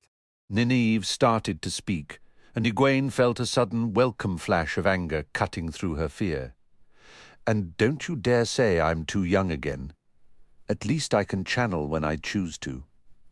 Most of the time I am not a little girl anymore, Nynaeve. Nynaeve stood silent for a long moment, tugging sharply on her braid. Finally, the tension left her shoulders. You're not, are you? I've said the words myself, but I suppose part of me never truly accepted it. Girl, no, woman. Woman, I hope you understand you've just climbed into a pickling kettle with me, and someone may have already lit the fire beneath it. I know, Egwene said, proud that her voice wavered only slightly. The Armelin smiled, as if pleased, but something in her blue eyes made Egwene suspect she had anticipated their decisions from the start. For a heartbeat, Egwene felt again like a puppet with invisible strings. "Verin?" the Armelin began, then hesitated, murmuring almost to herself. "If I must place my trust in someone, it may as well be her. She likely knows as much as I do, perhaps more." Her voice firmed. "Verin will provide you with everything known about Liandrin and the others, plus a list of the stolen Terangrio and their functions, those we understand. Regarding any Black Ager still hiding within the tower, listen, watch, and weigh your questions carefully. Be as quiet as mice. If you have even a whisper of suspicion, report it directly to me. I will monitor you personally. No one will find that unusual, given your current disciplinary status. You can make your reports during my check-ins. Remember, they have killed before. They would not hesitate to kill again." "That's all well and good," Nynaeve said, her practical nature surfacing, "but we remain accepted and we are pursuing full Aes Sedai. Any sister can order us to mind our own business or send us off to scrub her laundry, and we would have to comply. There are places accepted aren't allowed to go, things we aren't supposed to do. Light. If we were certain a sister was Black Ager, she could simply tell the guards to confine us to our rooms, and they would obey. They would never take the word of an accepted over that of an Aes Sedai. For the most part, the Armelin conceded. You must operate within the constraints placed upon the accepted. The entire point is to avoid raising suspicion. But she hesitated, her hand hovering over the black box on the table. After a shared glance with the other two women, she finally opened it, withdrawing several stiff folded papers. Sorting through them with deliberate care, she selected two, returning the rest to the box, before handing one each to Egwene and Nynaeve. "Keep these concealed," she instructed firmly. "They are for emergencies alone." Egwene unfolded the thick paper to find neat, rounded handwriting, sealed at the bottom with the white flame of Tar Valon. It read, "What the bearer does is done at my order and by my authority. Obey and keep silent at my command. Siwan Sanche, Watcher of the Seals, Flame of Tar Valon, the Amelin seat." "I could command the guards with this," Nynaeve murmured, a note of awe in her voice. "I could even order a warder to dance." "Until I discovered it," the Amelin replied, her tone dry as dust. "Without an exceptionally convincing reason, I would make you long for the days when Liandrin was your only concern." "I didn't mean I would actually do it," Nynaeve said quickly, "only that it grants more authority than I ever imagined. You may require every bit of it. But remember this, child, a dark friend will ignore that paper as readily as a white cloak. Either would likely kill you simply for possessing it. If that document is a shield, it is a paper one, flimsy, and possibly marked with a target." "Yes, Mother," they answered in unison. Egwene carefully refolded her paper and tucked it deep into her belt pouch, vowing not to retrieve it unless absolutely necessary. "But how will I know when that moment comes?" "What about Matt?" Nynaeve pressed. "He's gravely ill, Mother. Time is running out." "I will send word," the Armelin stated curtly. "But, Mother—" "I said I will send word." "Now, off with you both. The hope of the tower rests in your hands. Return to your rooms and rest. Remember, you have appointments with Sheriam and with the kitchen pots. Outside the Armelin's study, the corridors felt cavernous and hollow, adorned with tapestries and stonework, yet strangely menacing. Only an occasional serving woman, moving silently on soft slippers, broke the emptiness. Egwene was grateful for even these fleeting signs of life. Nynaeve strode ahead, tugging fitfully at her braid, and Egwene hurried to keep pace, not wanting to be left alone in the echoing silence. "If the Black Ager is still here, Nynaeve, and if they even suspect our task, I hope you didn't truly mean we should act bound by the 3 oaths already. I won't let them kill me without a fight, not if channeling can stop it. If any remain," Nynaeve said, her voice distant, "they will see us as a threat the moment they lay eyes on us. That perception alone dictates what they will do. How could we be a threat? No one feels threatened by someone they can order around. No one is intimidated by a person sentenced to scrub pots and turn spits. That's precisely why the Amelin is sending us to the kitchens, at least part of the reason. Perhaps she didn't consider it fully, Nineve mused almost to herself. Or perhaps she did, and intends something for us entirely different from what she claims. Think Egwene. Liandrin wouldn't have tried to remove us unless she believed we were a danger. I don't understand how or why, but that fact hasn't changed. If any black Aja linger here, they will view us the same way, whether they know our purpose or not. Egwene felt a cold knot tighten in her stomach. She hadn't considered that. Light, I wish I could just disappear. Nineve, if they are still hunting us, I would risk being stilled before I let dark friends take my life, or subject me to something far worse. I refuse to accept that you'll let them take you, no matter what you said to the Amelin. Egwene insisted. I was serious for a moment. Nineve stirred from her contemplation. Her pace slackened as a fair-haired novice hurried by with a tray. I meant every single word, she continued, once the girl was out of earshot. We have other means of protecting ourselves. If we didn't, Aes Sedai would be cut down every time they stepped outside these walls. We simply need to figure those methods out and use them. I already know a few ways, and so do you, Egwene countered. They're perilous. Egwene started to argue that the danger was only to any attacker, but Nineve talked right over her. You can grow too fond of them. When I unleashed all my rage on those white cloaks earlier, it felt far too satisfying. It's a treacherous path. She shuddered and sped up again, forcing Egwene to hurry to keep pace. You're starting to sound like Shiriam. You never have before. You've challenged every boundary they've set. Why embrace limits now, when we might need to break them just to survive? What use is any of it if we end up expelled from the tower, stilled or not? What good would we be then? Nineve's voice softened as if she were thinking aloud. I can manage it. I have to, if I'm going to stay here long enough to learn, and I must learn if I'm going to. Abruptly, she seemed aware she was speaking out loud. She shot a sharp glance at Egwene, and her tone became resolute. Let me think. Please, just be quiet, and let me think. Egwene bit back her words, but her mind churned with unvoiced questions. What particular reason did Nynaeve have for needing to master the tower's teachings? What was it she intended to do? Why was Nynaeve keeping it from her? Secrets. We've all learned to hold too many secrets since arriving here. Even the Amelin is keeping things from us. Light? What is she planning to do about Mat? Nynaeve walked with her all the way back to the novices' quarters, not branching off toward the Accepted's rooms. The galleries remained deserted, and they encountered no one on the curving ramps. As they approached Elaine's door, Nynaeve stopped, gave a single knock, and immediately pushed it open to peer inside.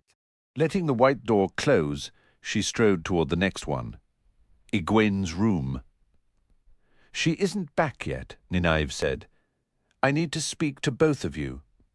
Egwene grabbed her shoulders, pulling her to a sudden stop.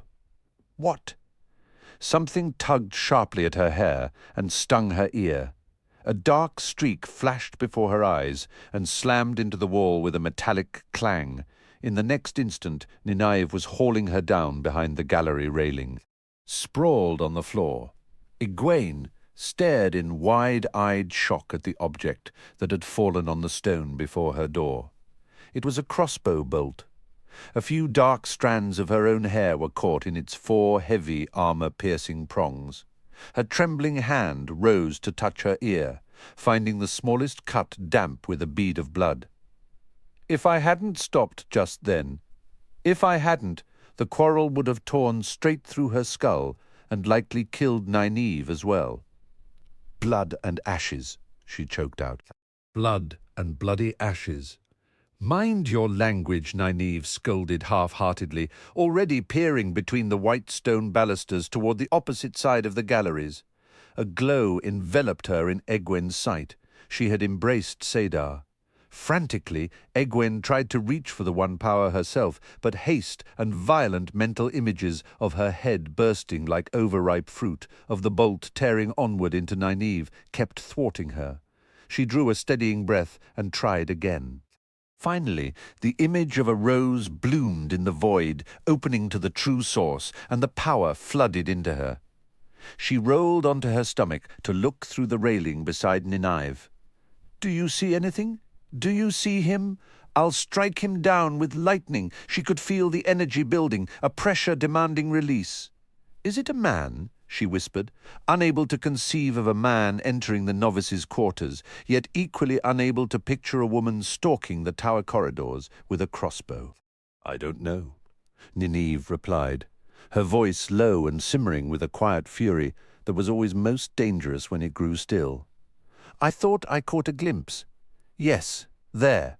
Egwene felt the sudden surge of the one power within her friend, and then Nynaeve was simply rising to her feet, brushing off her skirt as if the crisis had passed. Egwene could only stare. What did you do, Nynaeve?" "Of the 5 powers," Nynaeve began, her tone a blend of lecture and faint mockery. "Air is often foolishly considered the least useful. Nothing could be further from the truth," she ended with a tight, humorless laugh. "I told you there were other ways to defend ourselves. I used air to bind him. If it is a him, I couldn't see clearly. A little trick the Armelin once demonstrated, though I doubt she expected me to unravel how it was done. Now, are you planning to lounge there all day?" Egwene scrambled up and followed her around the curved gallery. Soon, a figure came into view, frozen in a plain brown coat and breeches. He was balanced on the ball of one foot, the other suspended mid-stride, as if he'd been sprinting. He would feel entombed in solid jelly, yet it was only air hardened around him. Egwene recalled the Armelin's demonstration, but doubted she could replicate it.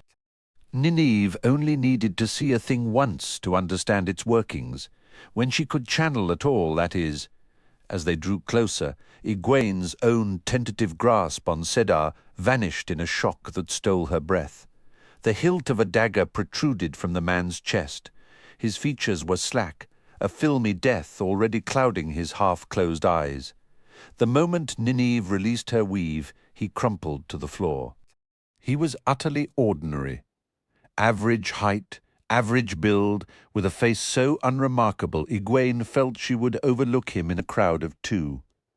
She only studied him briefly before a cold realization struck. The crossbow was gone.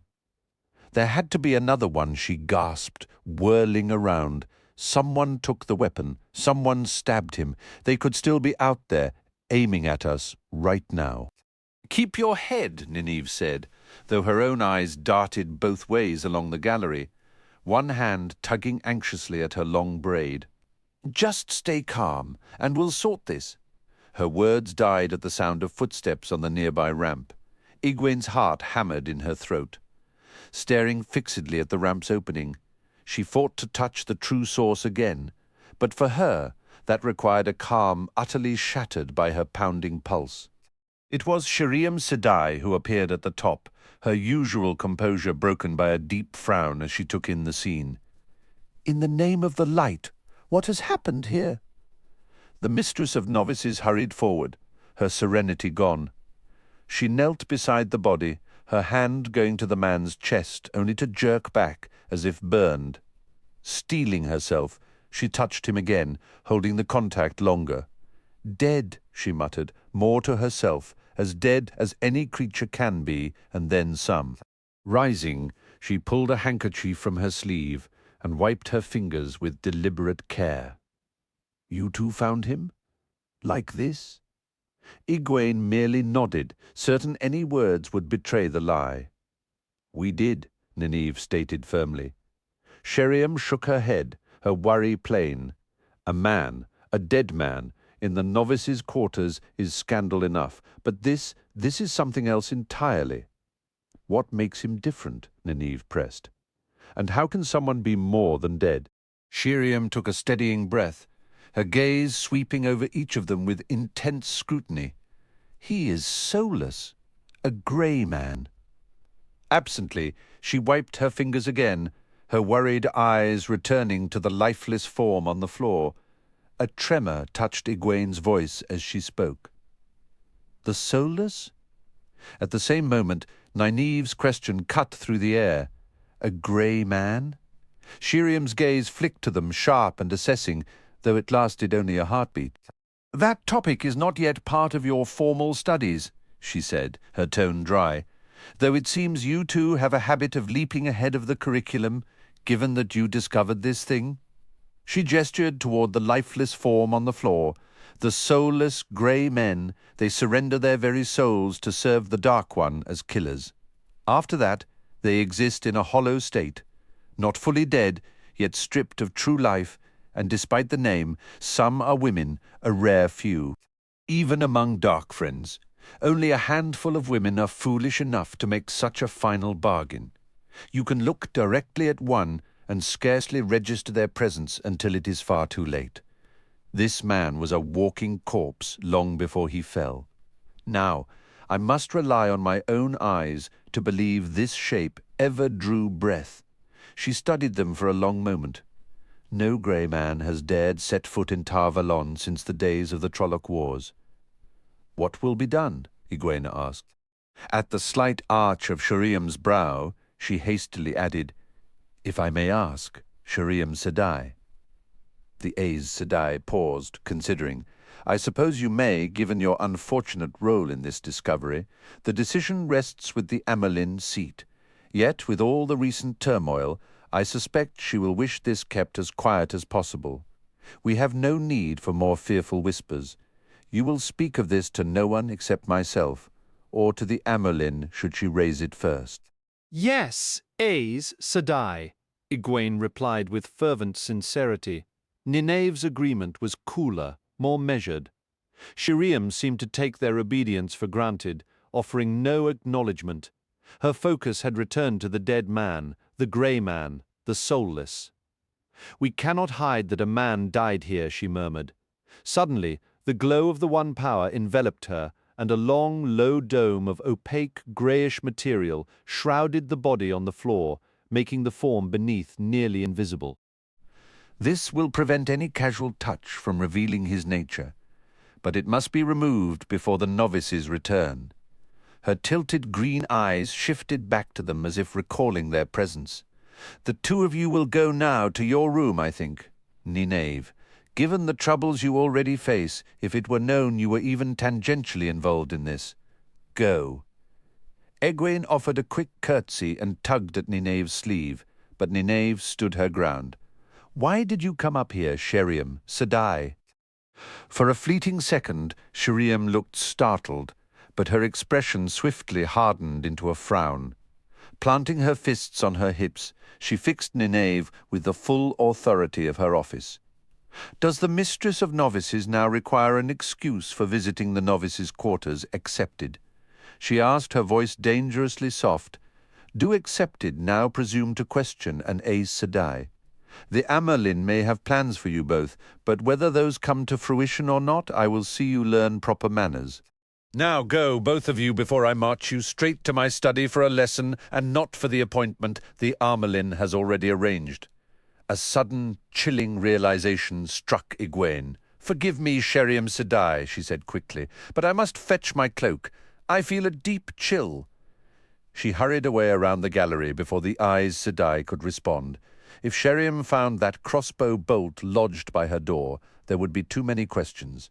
Any pretense that they had merely stumbled upon the body, that it held no connection to her, would vanish. But when she reached her door, the heavy bolt was gone. Only a fresh, jagged chip in the stonework beside the frame proved it had ever been there. A cold dread crept over Egwene's skin. How could anyone have taken it without us seeing? The answer came with a jolt. Another grey man. She had embraced Sedar before she even realized it, the sweet, vibrant flow of the power within her, the only confirmation of her own action. Even so, pushing that door open and stepping into her room was one of the most difficult things she had ever forced herself to do. The room was empty. She snatched her white cloak from its peg and fled, not releasing her hold on the power until she was halfway back to the others. In her brief absence, the tension between the two women had clearly escalated, some unspoken exchange having passed between them. Nynaeve was doing a poor job of looking meek. Her expression was more like someone nursing a stomachache.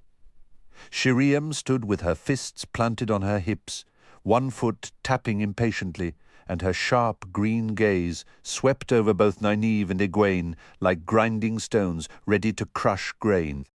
"Forgive me, Sheriam Sedai," Egwene said quickly, offering a curtsy while adjusting her cloak.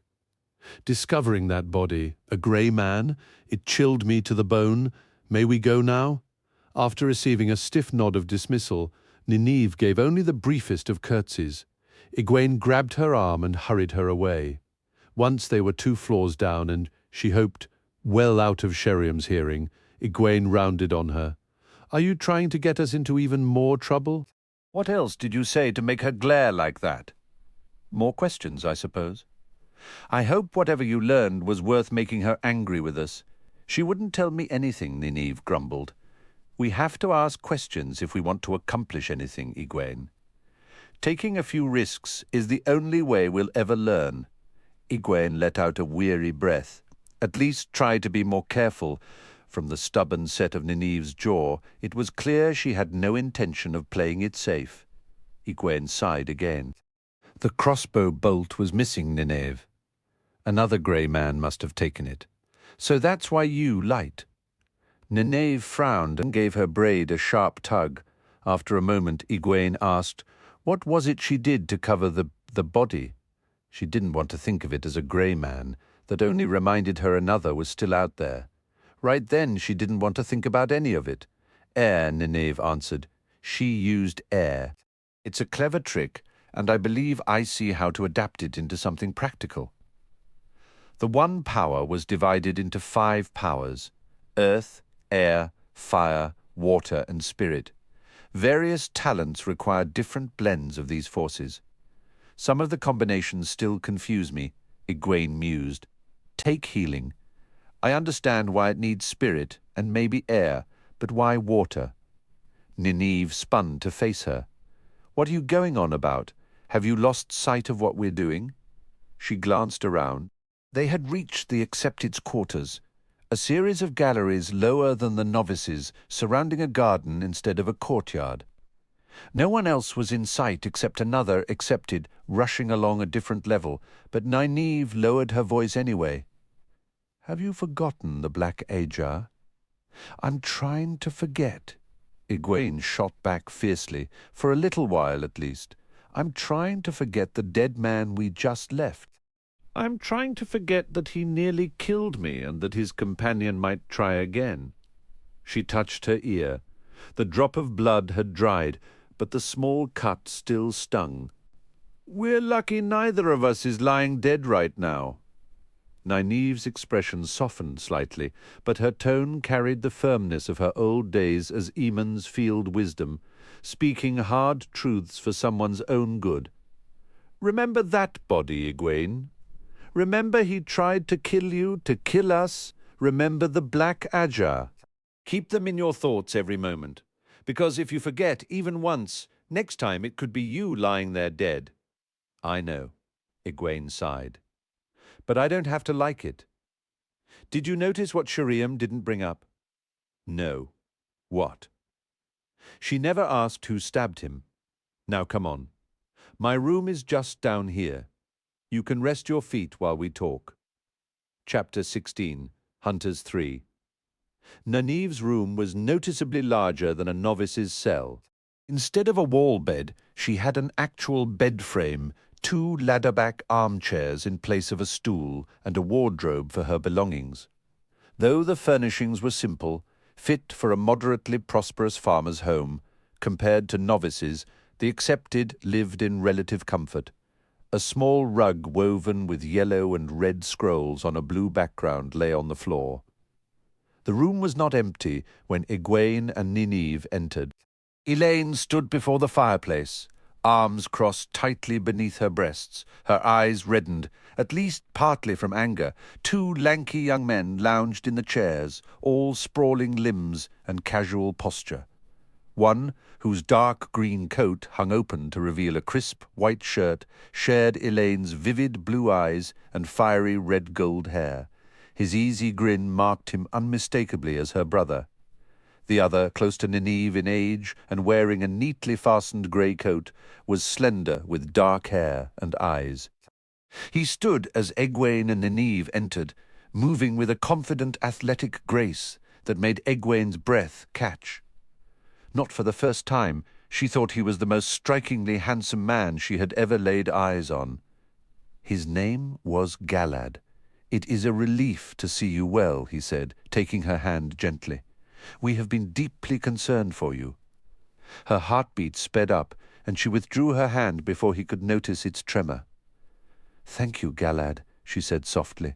"Light, he's beautiful." She scolded herself for the thought, but it was a stubborn one.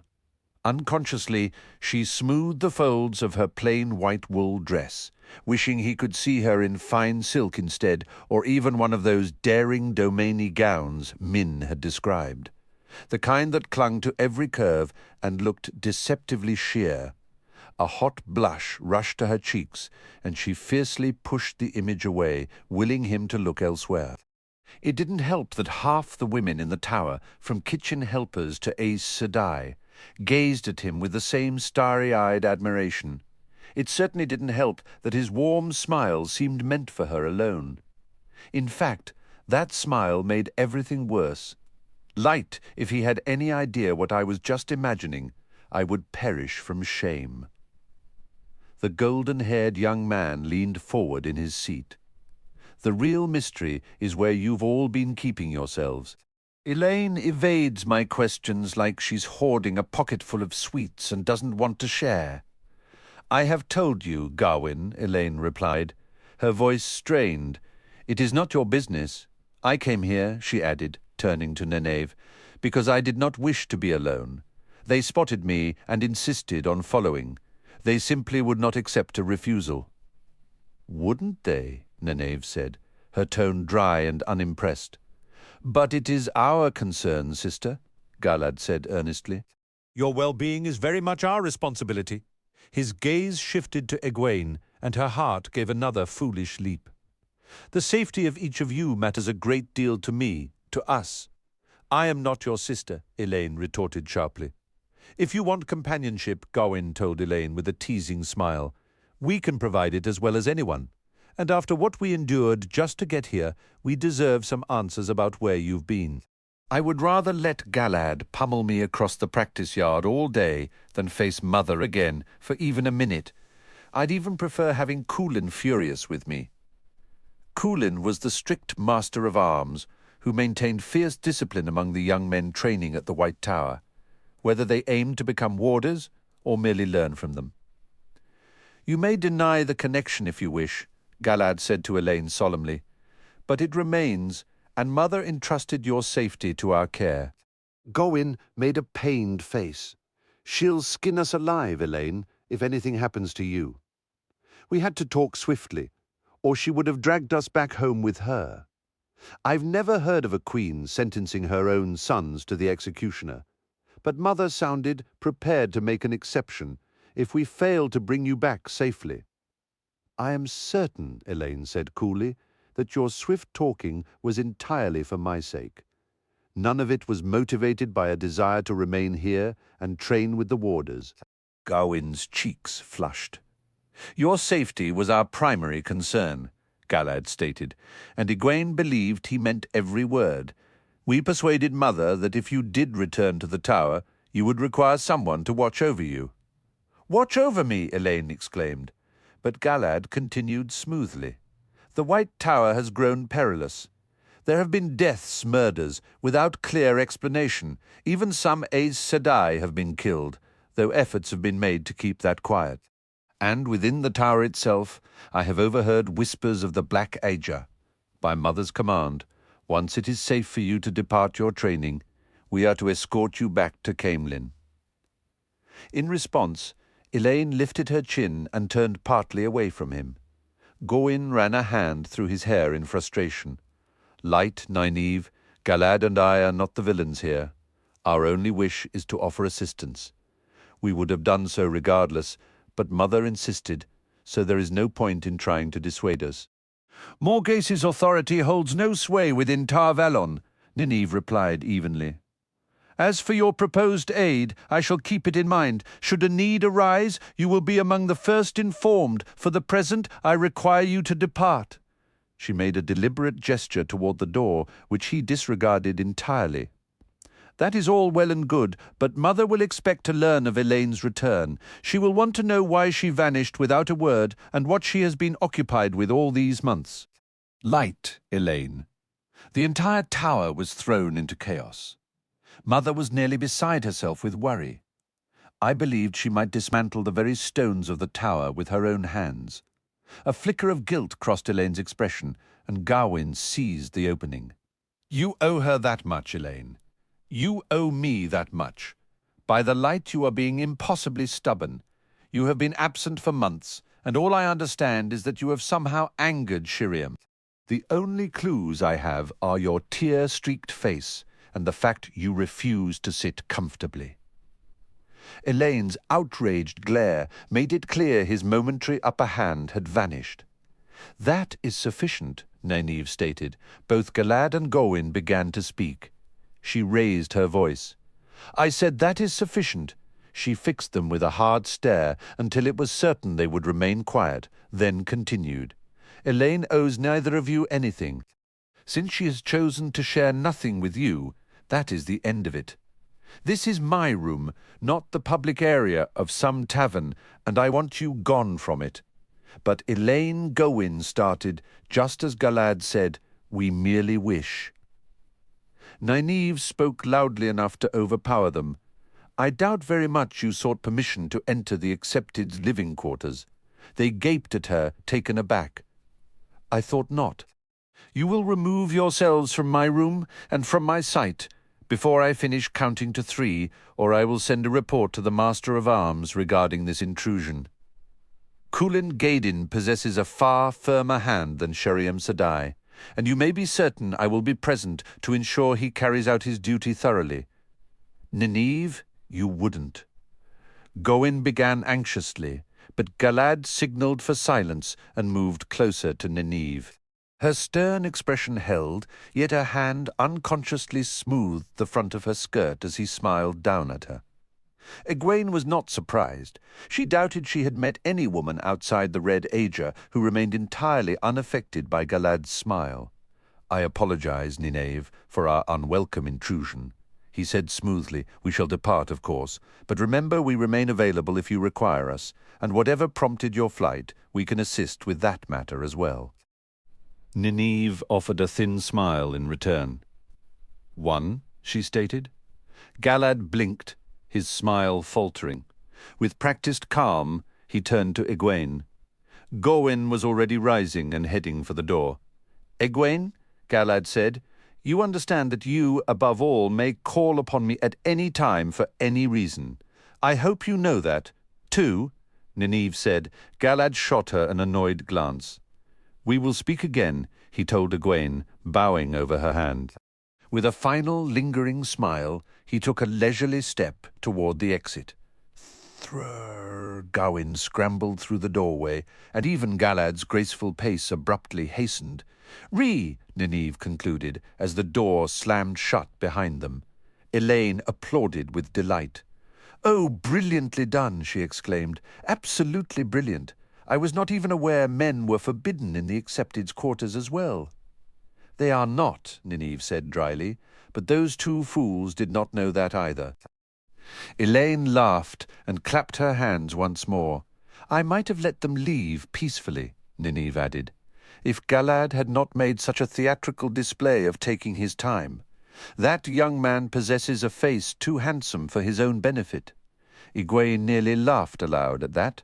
Galad was perhaps only a year younger than Nynaeve, if that, and Nynaeve was again adjusting her dress.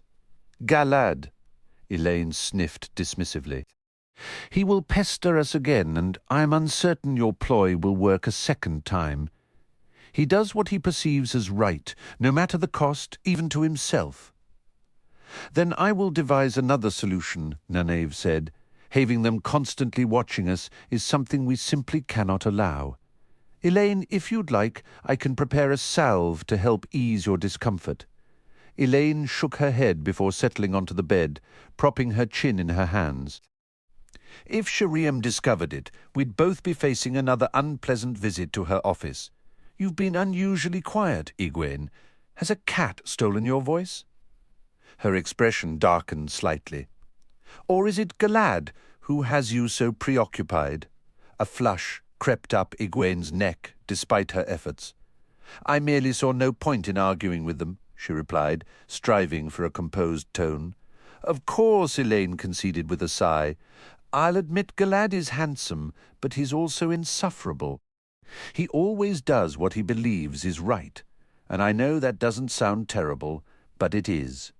He's never disobeyed my mother, not in the smallest matter I know of. He won't tell even a tiny lie or bend a single rule. If he reports you for breaking one, there's not a hint of malice in it. He almost seems disappointed you couldn't meet his expectations, but that doesn't make being reported any less real. That sounds difficult to live with, Egwene said cautiously, but not truly horrid. I can't picture Galad doing anything awful. Elaine shook her head, as if baffled by Egwene's inability to see what was so obvious to her. If you're looking for someone to notice, consider Gorwyn. He's genuinely kind, most of the time, and he's completely smitten with you.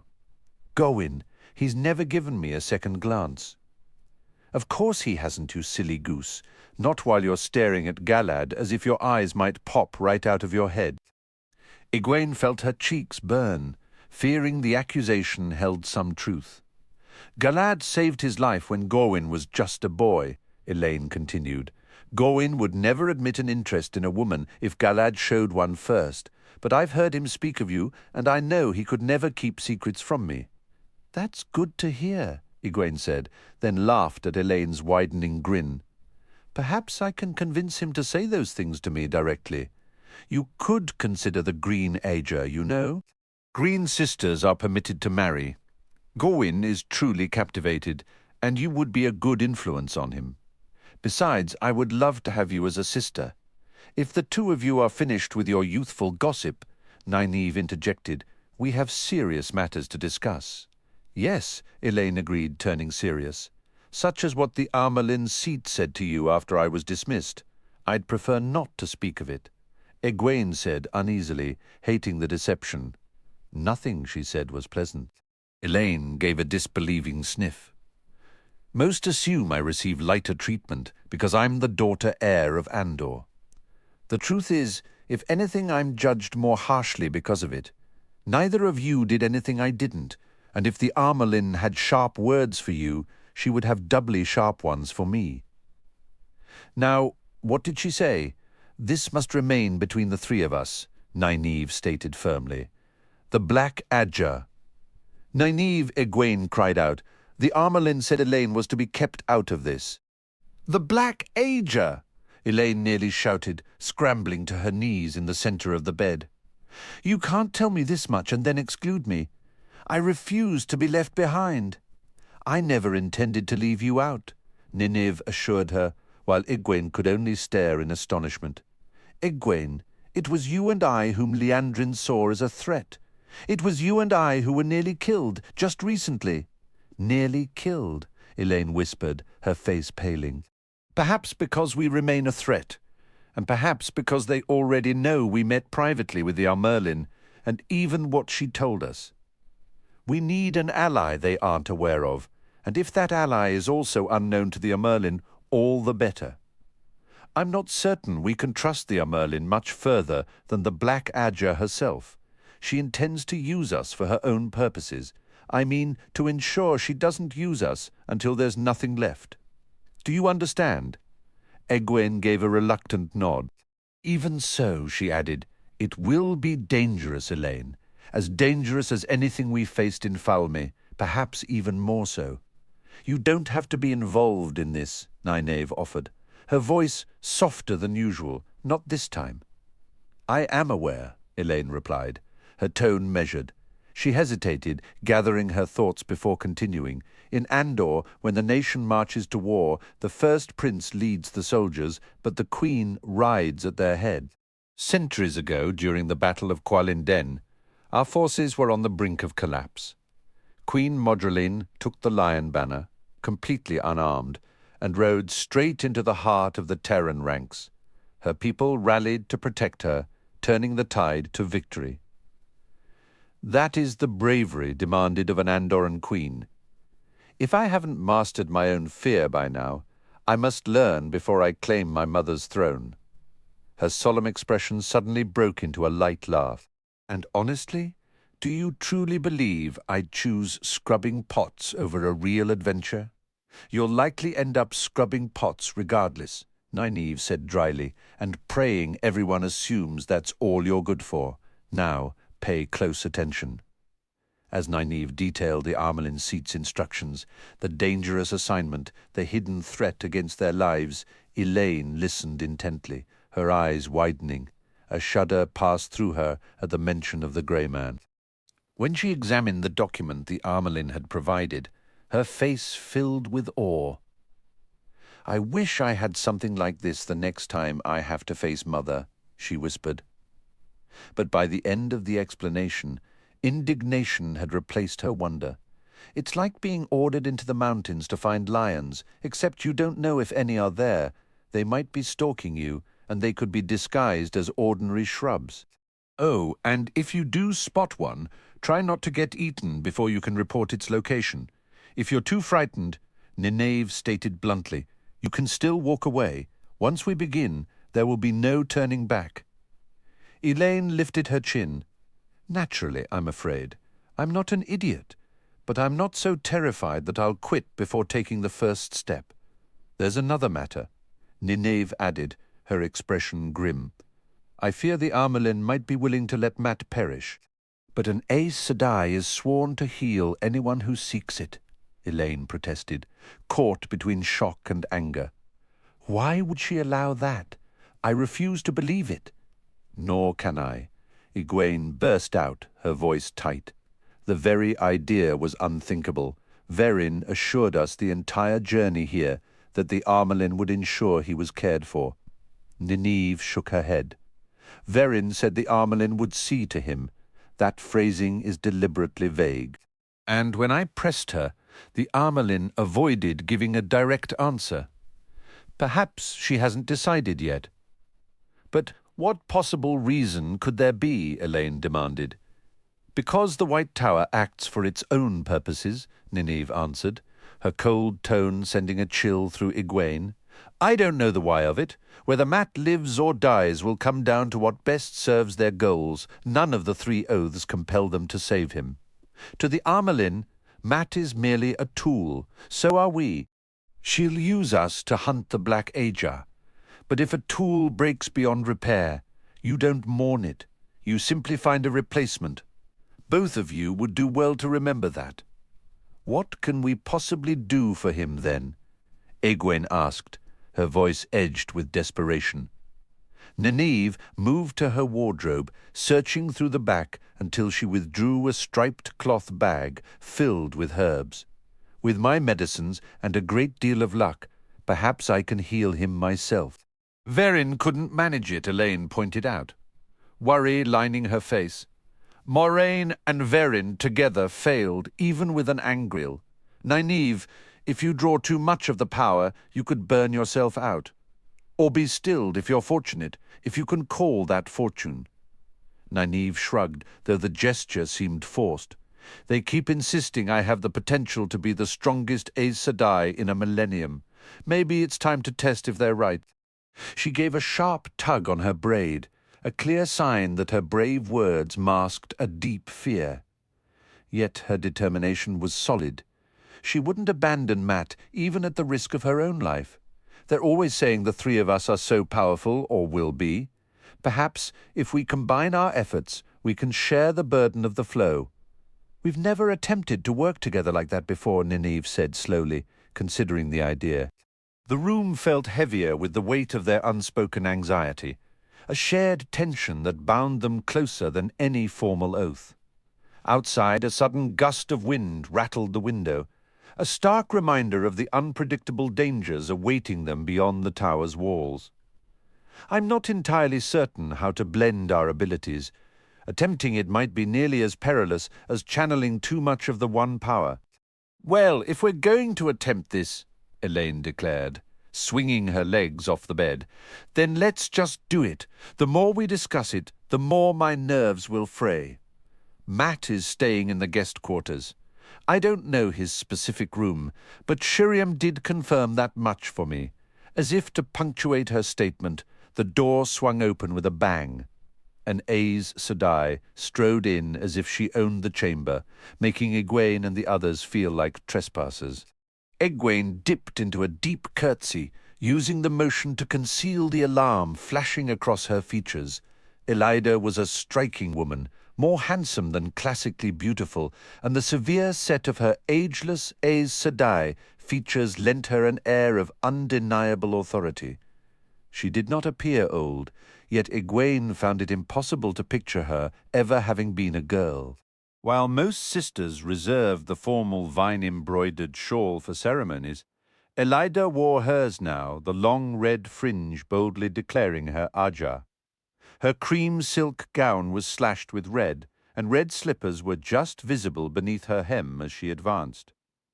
Her dark eyes observed them with the detached, predatory interest of a hawk watching field mice. So, all three of you are together somehow. I am not astonished. Her voice, like her posture, offered no pretense. It was the tone of a woman accustomed to power, prepared to wield it, and convinced of her superior knowledge. It was a manner that worked as well on a novice as on a queen. "Forgive me, Elida Sedai," Nineve began, offering another curtsy. "I was just on my way out. I have a great deal of study to catch up on, if you'll excuse." "Your studies can wait," Elida interrupted. "They have waited long enough already, have they not?" She plucked the cloth pouch from Nineve's grasp, loosened the drawstrings, and after a single glance inside, tossed it dismissively onto the floor. "Herbs, you are no longer a village wisdom child. Clinging to the past will only hinder your progress."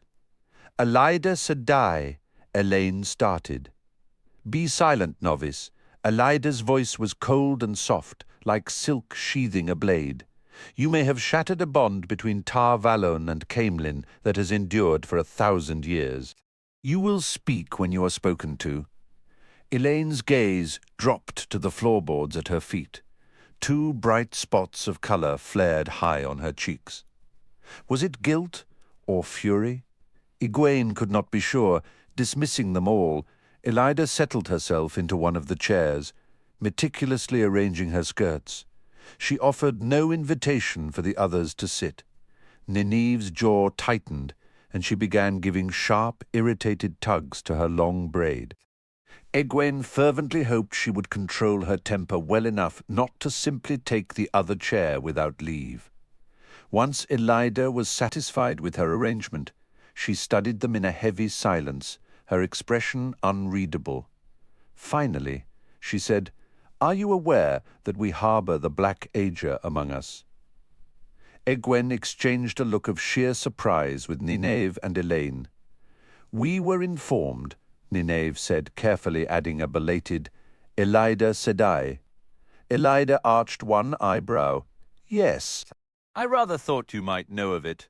Her tone was laden with unspoken implications, causing Egwene to jolt and Nineve to open her mouth in hot retort. But the Aes Sedai's flat, commanding stare silenced them both.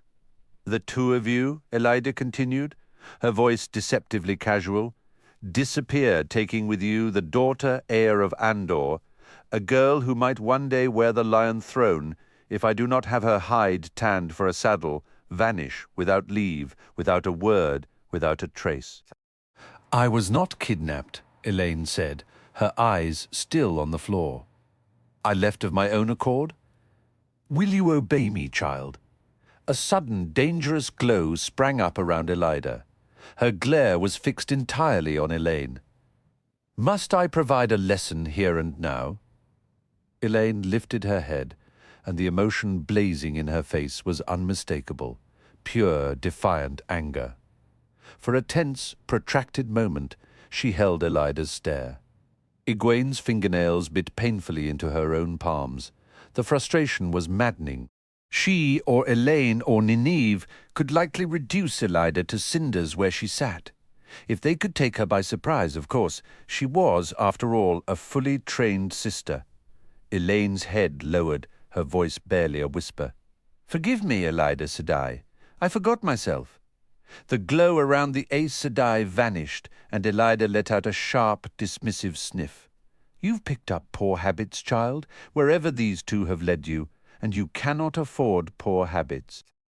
You are to be the first queen of Andor, who is also Aes Sedai, the first queen anywhere in over 1,000 years to hold that title. Your strength may be among the greatest since the breaking itself, perhaps enough to let you rule openly as Aes Sedai, something no monarch has dared since the world was shattered. Do not gamble that future away. I have devoted too much time to see it wasted. Do you understand?" "I think so, Elida Sedai," Elaine murmured, though she sounded more confused than convinced. Egwene felt just as lost. Elida, however, shifted topics abruptly. "You may all be in serious danger. Your disappearance and return coincides with Liandrin and her associates abandoning the tower. Comparisons will be drawn. We are certain Liandrin and those with her are dark friends, Black Adja. I will not allow similar accusations to touch Elaine, and to shield her, I must shield all of you." "Tell me why you fled, and what you have been doing these past months, and I will do what I can to help." Her eyes locked onto Egwene like iron hooks. Egwene scrambled for an answer that might satisfy an Aes Sedai known for detecting falsehoods. It was Matt. He was deathly ill. She chose each word with care, sticking to truth while weaving a misleading picture, a skill she had seen Aes Sedai use themselves. We had to bring him back for healing, otherwise he would have died. The Armelin intends to heal him. I hope she does. She forced herself to hold Elida's gaze, fighting the urge to fidget. Before Elida could respond, Nynaeve cut in smoothly. "Forgive the interruption, Elida Sedai, but the Armelin's seat instructed that our past mistakes be left behind and forgotten. We are not even to speak of them. She said it should be as if they never occurred." Did she now? Elida's expression remained unreadable. "Interesting. It would be hard to forget entirely when your discipline has been announced to the whole tower. Unprecedented, really. Unheard of for anything short of stilling. No wonder you're eager to move on. I understand you and Egwene are both to be raised to the accepted Elaine. That hardly sounds like punishment." Elaine glanced at the Aes Sedai as if seeking permission to speak. "The mother said we were ready," she replied, a thread of defiance in her tone. "I have learned, Elida Sedai, and I have grown. She would not have named me if I hadn't. Learned and grown. Perhaps you have." Elida's voice gave nothing away. Her attention returned to Egwene and Nynaeve, probing. "You returned with this Matt, a young man from your village. There was another Rand al'Thor." A cold knot tightened in Egwene's stomach. "I hope he is well," Nynaeve said evenly, though her hand was clenched around her braid. "We haven't seen him in quite some time." "A most interesting young man," Elida mused, studying them closely. "I only met him once, but he left a distinct impression. I believe he must be Ta'veren. Yes, many answers may lie with him. This Eamon's Field of yours must be a remarkable place to produce the two of you and Rand al'Thor." "It's just a village," Nynaeve stated flatly. "No different from any other." "Yes," Elida said, the single word hanging in the air like a verdict yet to be delivered. "Of course." Elida's smile was a thin, cold curve that made Egwene's insides twist. "Tell me about him. The Amerlin hasn't ordered you to keep silent on that subject as well, has she?" Nynaeve gave a sharp tug on her braid. Elaine stared at the carpet as if deciphering a secret map, while Egwene scrambled for a safe reply. They say she can detect falsehoods. Light, if that's true. The silence stretched until Nynaeve finally drew a breath to speak, just as the door swung open again. Shiriam entered, her expression registering mild surprise. "It's fortunate I found you here, Elaine. I need all three of you. I wasn't expecting you, Elada." Elada rose, adjusting her shawl with deliberate care. "Naturally, we're all curious about these girls. Why they disappeared. What excitements they encountered while away. I understand the mother has forbidden them to discuss it." "Best left unsaid," Shiriam replied evenly. "They are to be disciplined, and that should conclude the matter. I've always believed that once punishment is delivered, the error that prompted it should be forgotten." For a stretched moment, the two Aes Sedai simply looked at one another, their faces serene masks. Then Elida gave a slight nod. "Of course. Perhaps I shall speak with them another time, about different topics." The glance she cast toward the three in white seemed to Egwene to hold a clear, unspoken caution before she glided past Shiriam. Holding the door, the mistress of novices watched the other Aes Sedai retreat down the hallway, her own features utterly impassive. Egwene released a held breath, hearing Nynaeve and Elaine do the same. "She threatened me," Elaine murmured, more to herself than anyone, a note of disbelief in her voice. She implied, "I could be stilled if I don't cease being willful." "You misunderstood her," Shiriam stated calmly. "If willfulness warranted stilling, the list of those severed would be longer than you could memorize. Few timid women ever earn the ring and the shawl. That is not to say, however, that you needn't learn to project meekness when the situation demands it. Yes, Shiriam Sedai," the three chorused, nearly in unison, prompting a faint smile from the mistress of novices. "You see, you can manage the appearance of obedience at least. And you will have ample opportunity to practice before you work your way back into the Amyrlin's favor, and into mine. Regaining my goodwill may prove the more difficult task." "Yes, Shiriam Sedai," Egwene echoed, though this time only Elaine's voice joined hers. Nynaeve pressed on. "What about the body, Shiriam Sedai? The soulless one. Have you learned who killed him, or why he even entered the tower?" Shiriam's lips thinned. "You take one step forward, Nynaeve, only to leap two back." "Since Elaine shows no surprise, you've clearly told her, after I instructed you not to speak of it. Then exactly 7 individuals within the tower now know a man was slain today in the novices' quarters. 2 of those are men who know nothing beyond that fact, and they have been ordered to keep silent. If a directive from the Mistress of Novices holds no weight with you, and if that is the case, I will correct that flaw. Perhaps you will obey one from the Amyrlin seat herself. You are not to speak of this to anyone except the mother or me. The Amyrlin will not tolerate more rumors added to the pile we already must manage. Do I make myself perfectly clear?" The steel in her voice produced a unified, "Yes, Shiriam Sedai," but Nynaeve, stubborn as ever, wasn't finished. "You said 7, Shiriam Sedai, plus the actual killer, and they might have had assistance getting inside the tower. That is none of your concern," Shiriam said, her level gaze sweeping over them all.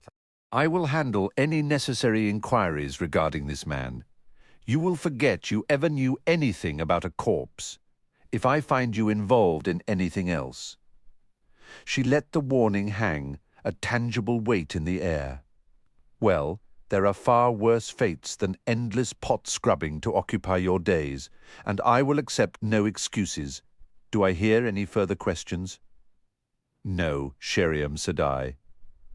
This time Nynaeve joined the response, much to Egwene's relief, though relief was a scarce commodity just then. Shiriam's vigilant supervision would make searching for the Black Adger twice as challenging. For a fleeting second, Egwene felt a wild, hysterical laugh bubbling in her throat, born of sheer frustration and the absurdity of their predicament. The fear of being caught by the Black Adger was nothing compared to the dread of facing Shiriam. The fleeting urge to laugh died instantly, replaced by a colder, more unsettling suspicion. What if Shiriam herself was part of the Black Adger? Egwene wished she could banish the thought, but it clung stubbornly. Shiriam gave a curt nod. "Very well, you will accompany me." "Accompany you where?" Nynaeve asked, hastily adding, "Shiriam Sedai," just as the Aes Sedai's eyes began to narrow. "Have you forgotten?" Shiriam replied, her voice tight with strained patience, "that within the tower any healing is always witnessed by those who bring the afflicted to us?" Egwene sensed the Mistress of Novices had nearly exhausted her tolerance for them. Yet before she could stop herself, the words burst out. "So he is going to be healed. The Amelin Seat herself, among others, will attend to him." Shiriam's face was as expressionless as her tone. "Did you have some reason to doubt it?" Egwene could only shake her head, a flush of shame warming her cheeks. "Then you waste your friend's precious life by standing here. The Amelin Seat is not to be kept waiting." Despite the urgency of her words, Egwene had the distinct, unnerving impression that the Aes Sedai felt no hurry whatsoever. Lamps mounted on iron brackets cast a flickering light through the deep passages beneath the tower where Shiriam led them. The doors they passed were mostly shut, some locked, others so seamlessly crafted into the stone they seemed to vanish until you were right upon them. Most intersecting corridors were pools of darkness, while a few showed only the faint, distant glimmer of lamps spaced far apart. They encountered no one. These were places even Aes Sedai seldom visited. The air was neither warm nor cool, yet Egwene shivered, feeling a trickle of sweat trace her spine. It was down here that novices faced their final test before being raised to the accepted or sent away in failure. Down here, the accepted spoke the 3 oaths after their own ultimate trial. No one had ever told her what became of an accepted who failed. Somewhere in these depths were the vaults holding the tower's rare Angreal and Sa-Angreal, and the storerooms for the mysterious Te-Angreal, the very places the Black Ager had attacked. What if some of them were waiting in one of those shadowy side passages? What if Shiriam was leading them not to Mat, but into a trap? She let out a small squeak when Shiriam halted abruptly, flushing under the curious looks from the others. "I was thinking about the Black Adger," she murmured weakly. "Do not dwell on it," Shiriam said, and for a moment she sounded like her old self, kind yet firm. "The Black Adger will not be your concern for many years. You have what the rest of us lack, time. You have ample time yet. When we enter, stay against the wall and remain silent. You are permitted here as a courtesy to observe, not to distract or interfere." She opened a door sheathed in dull metal crafted to resemble stone. The square chamber inside was spacious, with bare, pale stone walls. Its only furnishing was a long stone table draped in white linen, positioned at the room's centre. Mat lay upon it, still in his clothes, though without his coat and boots, eyes closed, his face so hollow it made Egwene's heart ache. Each laboured breath came as a rough, whistling rasp.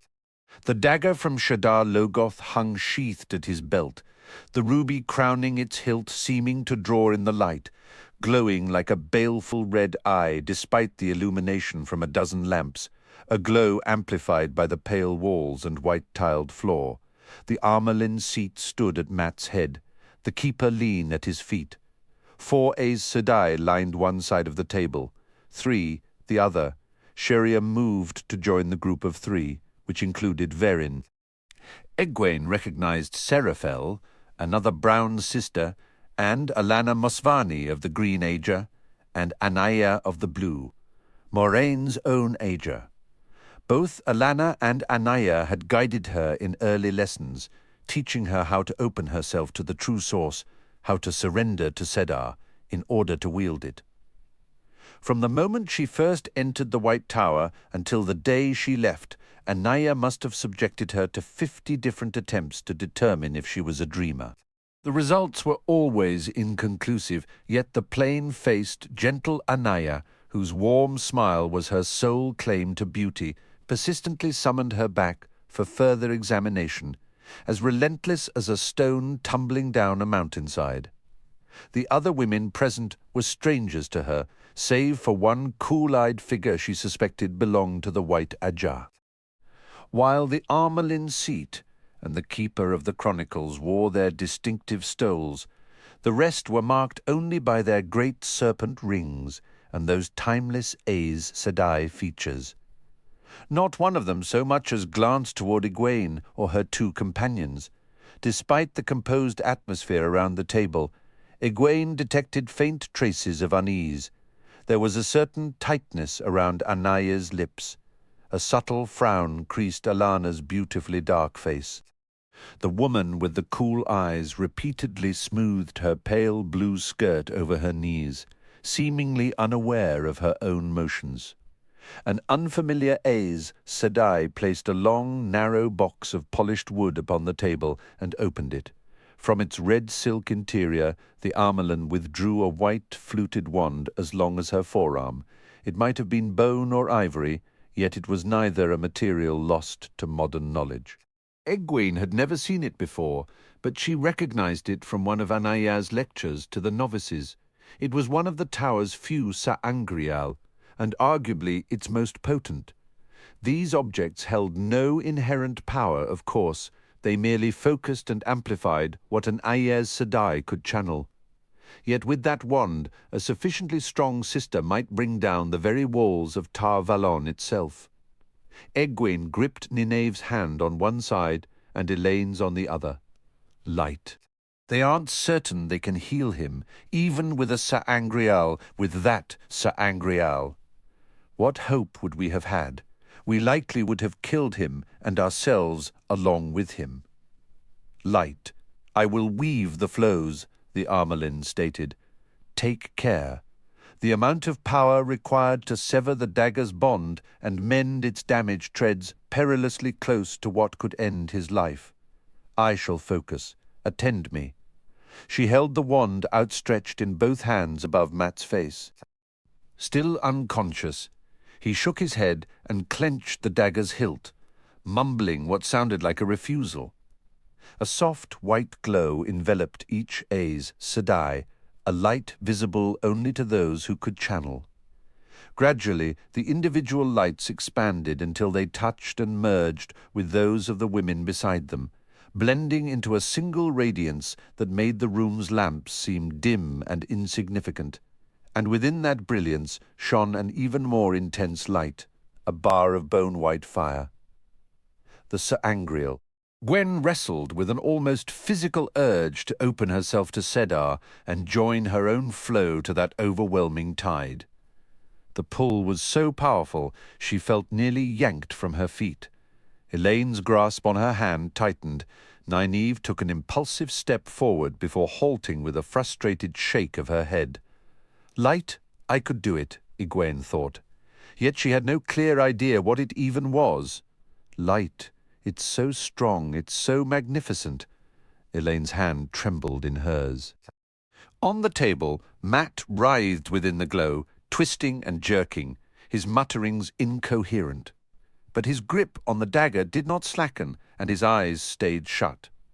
Slowly, agonizingly slowly, his back began to arch, muscles straining until his whole body quivered. He fought and bucked violently, until at last only his heels and shoulders remained in contact with the wood.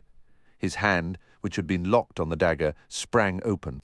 Fingers trembling, it was dragged back from the hilt, forced away, fighting every inch. His lips drew back from his teeth in a pained snarl, and his breath came in ragged, strained grunts.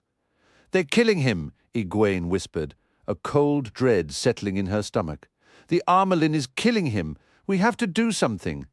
Just as quietly, Nynaeve replied, her voice edged with a grim, sarcastic resolve that cut through the tension.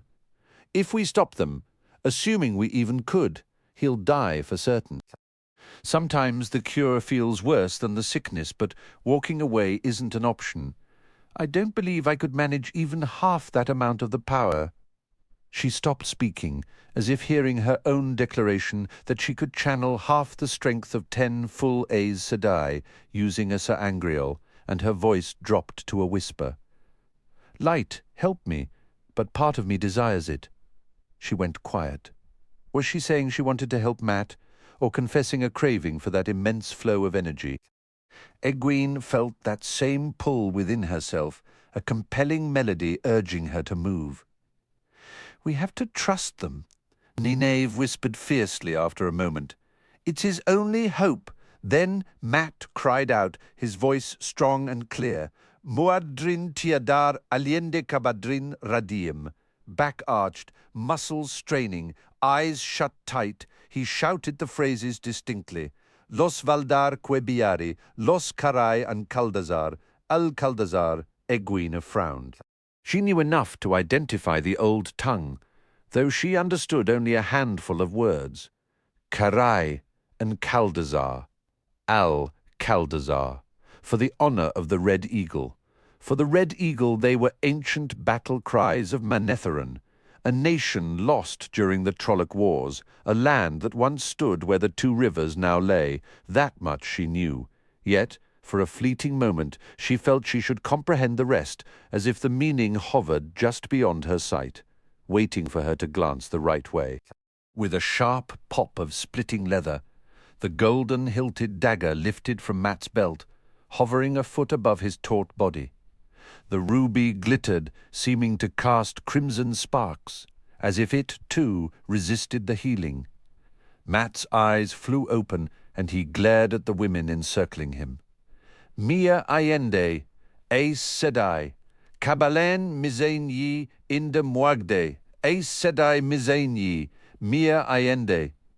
Then he began to scream, a raw roar of fury that seemed endless, until Egwene marveled he had any breath remaining. Quickly, Anaya bent to retrieve a dark metal box from beneath the table, handling it as though it were weighty, setting it beside Matt. She opened the lid to reveal a small interior enclosed by walls at least 2 inches thick.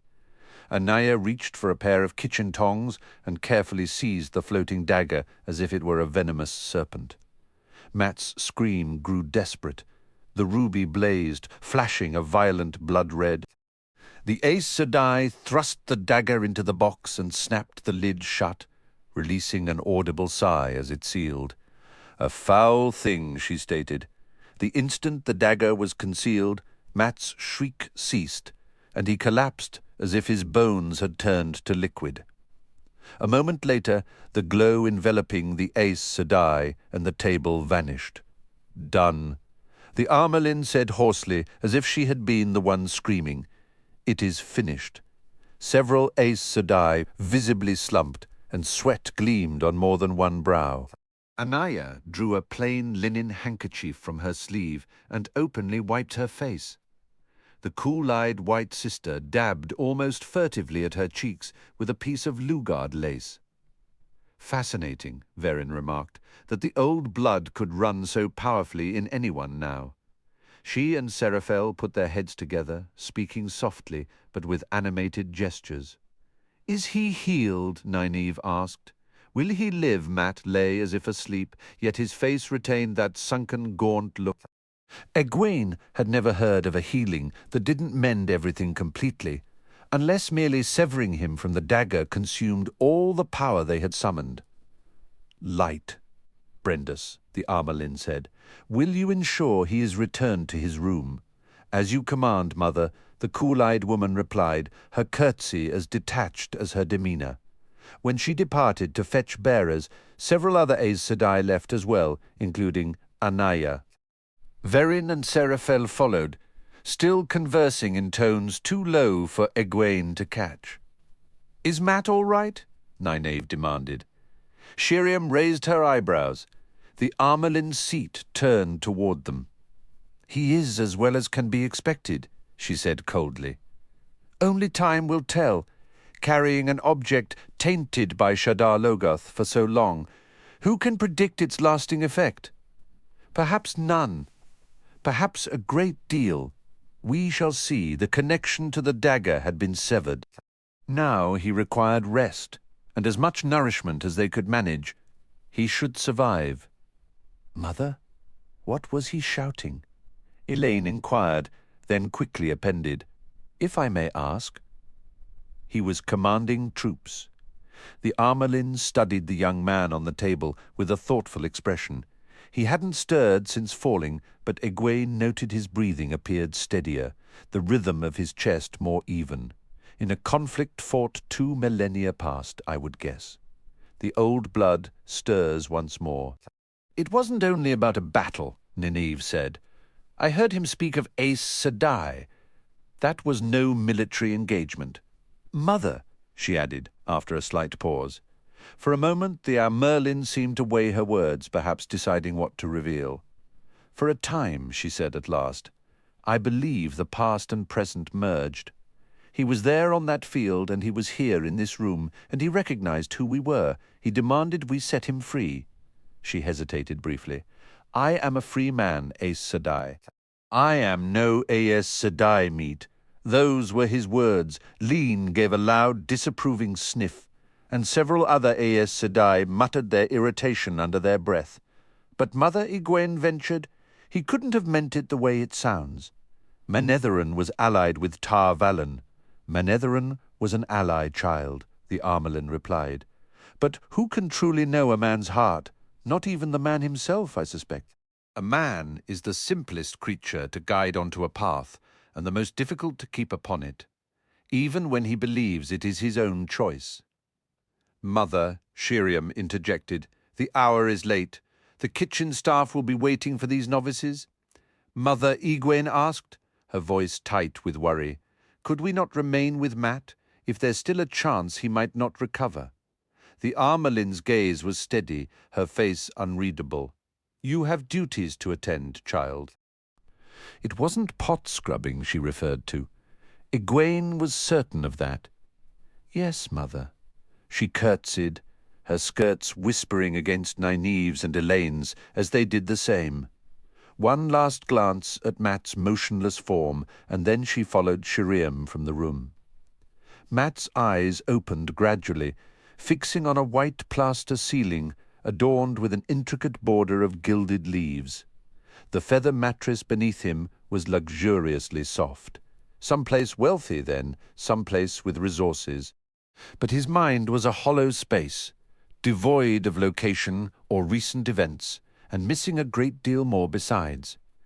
He had been dreaming, and now fragments of those dreams swirled and collided with memories until he could no longer tell them apart. Daring escapes and desperate fights, faces of strangers from distant shores, journeys through impossible places, and shards of lives not his own, things straight from a gleeman's most fanciful tale. Surely those had to be dreams, at least he hoped they were. But Loyal was no dream, he was an Ogier. Scraps of conversation drifted through his thoughts, talks with his father, with friends from home, with Moiraine, and with a beautiful woman whose face he couldn't quite hold, a ship's captain, and a finely dressed man who had spoken to him with the grave wisdom of a father. Those felt real, but it was all splinters and echoes adrift. "Muadrin Tiadar, Allende Kabadrin Rediem," he whispered. The words were mere sounds, yet they ignited something. The vision unfolded. Ranks of spearmen stretched for miles to either side below him, a forest of pennants marking towns and minor houses. A river anchored his left flank, treacherous marshes his right. From the hillside he watched his lines strain against a tide of Trollocs 10 times their number. Spears found gaps in dark mail, while spiked axes hacked bloody swathes through human formations. The air was a cacophony of screams and bestial roars. The sun blazed in a cloudless sky, heat shimmering above the carnage. Enemy arrows still fell like lethal rain, killing Trolloc and human indiscriminately. He had recalled his own archers, but the dreadlords did not care whose blood was spilled so long as his line broke. On the ridge behind him, His heart guard waited for the command, their horses stamping with restless energy. A strange, grim pride settled over him then, a commander's cold calculus amidst the chaos, a feeling utterly foreign yet deeply familiar. The sun beat down mercilessly, turning armor on man and horse into blazing silver plates. Both were near their limit in the sweltering heat. This was the moment, victory here or death for all. He had a reputation for taking risks. Now was the time to throw everything on the line. His voice cut through the chaos of the battlefield as he swung into the saddle. "Infantry, make way for the cavalry." His standard-bearer kept pace beside him, the red eagle banner snapping overhead, while the order echoed down the ranks. Below, the spear formations shifted with drilled precision, tightening their lines and opening deliberate channels between them. Into those gaps the Trollocs surged, howling with savage fury, a dark and viscous flood of destruction. He drew his blade and lifted it high. "Heart guard! Forward!" Driving his heels in, his horse plunged down the slope. The thunder of hooves followed as the charge began. "Forward!" He was the first to meet the Trolloc line, his sword a relentless arc of motion, his banner close behind, for the Red Eagle's honor. The Heart Guard crashed into the openings, shattering the advancing tide, driving it back in disarray. The Red Eagle, monstrous half-human faces snarled as strangely curved swords sought his life, but he fought his way deeper into the press. Win or die? Manetheren. Mat's hand shook as he lifted it to his brow. "Los Valdar Quebiari," he whispered hoarsely. He felt almost certain of the meaning, something like the Heart Guard advances, yet that was impossible. Myrain had taught him a handful of old tongue phrases, and that was the extent of his knowledge. The rest might as well have been the chatter of crows. "This is madness," he muttered roughly. "It's probably not even the old tongue, just nonsense." That Aes Sedai has lost her mind. It was only a dream. Aes Sedai Moiraine. The thought snapped him to awareness of his own frail body, his thin wrist, his bony hand. He had been ill. Something about a dagger with a ruby in its hilt, linked to a cursed dead city named Shadar Logoth. The memories were hazy and distant, like fragments of a fever dream, yet he knew they were real. Egwene and Nynaeve had been taking him to Tar Valon for healing. He remembered that much. He tried to sit up and collapsed back, weak as a newborn. Gritting his teeth, he hauled himself upright and pushed aside the wool blanket. His clothes were missing, perhaps stored in the vine-carved wardrobe against the wall. For now, he didn't care. Staggering across the flower-patterned carpet, he caught himself on a high-backed chair, then lurched to the table adorned with gilded scrollwork. Beeswax candles in tall stands, each flanked by a small mirror, filled the room with bright light. A larger mirror above the polished washstand showed him a gaunt, wasted figure, hollow cheeks, sunken eyes, sweat-matted hair, bent and unsteady as grass in the wind. He forced himself to stand straighter, though it hardly helped. On the table sat a large covered tray, and the aroma of food reached him. He pulled the cloth aside to reveal 2 silver pitchers and dishes of delicate green porcelain, the kind he'd heard, the sea folk sold for its weight in silver. He had expected the usual invalid fare, beef, tea, or soft sweetbreads. Instead, one plate was heaped with thick slices of roast beef, accompanied by brown mustard and sharp horseradish. Others held roasted potatoes, sweet beans with onions, buttered peas and cabbage. There were pickles, a wedge of yellow cheese, crusty bread, and a dish of butter. One pitcher, beaded with condensation, held cold milk. The other gave off the scent of spiced wine. There was enough here to feed 4 men. His mouth watered and his stomach growled in protest. "First, I find out where I am," he thought. But he rolled a slice of beef, dipped it in mustard, and ate it quickly before pushing away from the table toward the 3 tall, narrow windows. The night pressed against the carved wooden shutters, their lacy patterns allowing pinpricks of light from distant windows to speckle the darkness. For a moment, Matt simply sagged against the cool white stone sill, a wave of frustration washing over him. Then his father's voice surfaced in his mind. You can turn the worst that comes to your advantage if you only think Abel Cawthon was the shrewdest horse trader from Watch Hill to Tarrant Ferry. Even the sharp dealers from the river towns never got the better of him. It wasn't dishonesty, just a knack for seeing every angle of a deal. Matt took a steadying breath. Think? This room, with its flower-patterned Domani rug that likely cost more than a good milking cow, didn't belong in some common inn. It had to be Tar Valon. More importantly, the heavy fog in his head had lifted. He felt weak as a newborn lamb, and his stomach was a gnawing pit, but the sickness was gone. He'd been healed. The realization sent a shiver across his skin. They'd used the one power on him. Better than dying, he muttered to the empty room, though some of the darker tales about Aes Sedai whispered in the back of his thoughts. Even Nynaeve gave me up for lost. It's done. Worrying now is like closing the barn door after the horse has bolted. He found he'd already finished the slice of beef and was licking the savory juice from his fingers. Moving unsteadily, he made his way back to the laden table, pulled out the stool, and sat. He didn't bother with the cutlery, just rolled another piece of meat in a slab of bread. The question wasn't about his health anymore. It was about opportunity. How could he turn being in Tar Valon, and by the feel of this place, likely inside the White Tower itself, to his advantage? Tar Valon meant Aes Sedai, which was reason enough for any sensible man to leave at the first chance. His memories of Moiraine and Verin were hazy patches. He couldn't recall them doing anything outright monstrous, but that was hardly comforting. And Aes Sedai's help always came with a price, and their reasons were their own.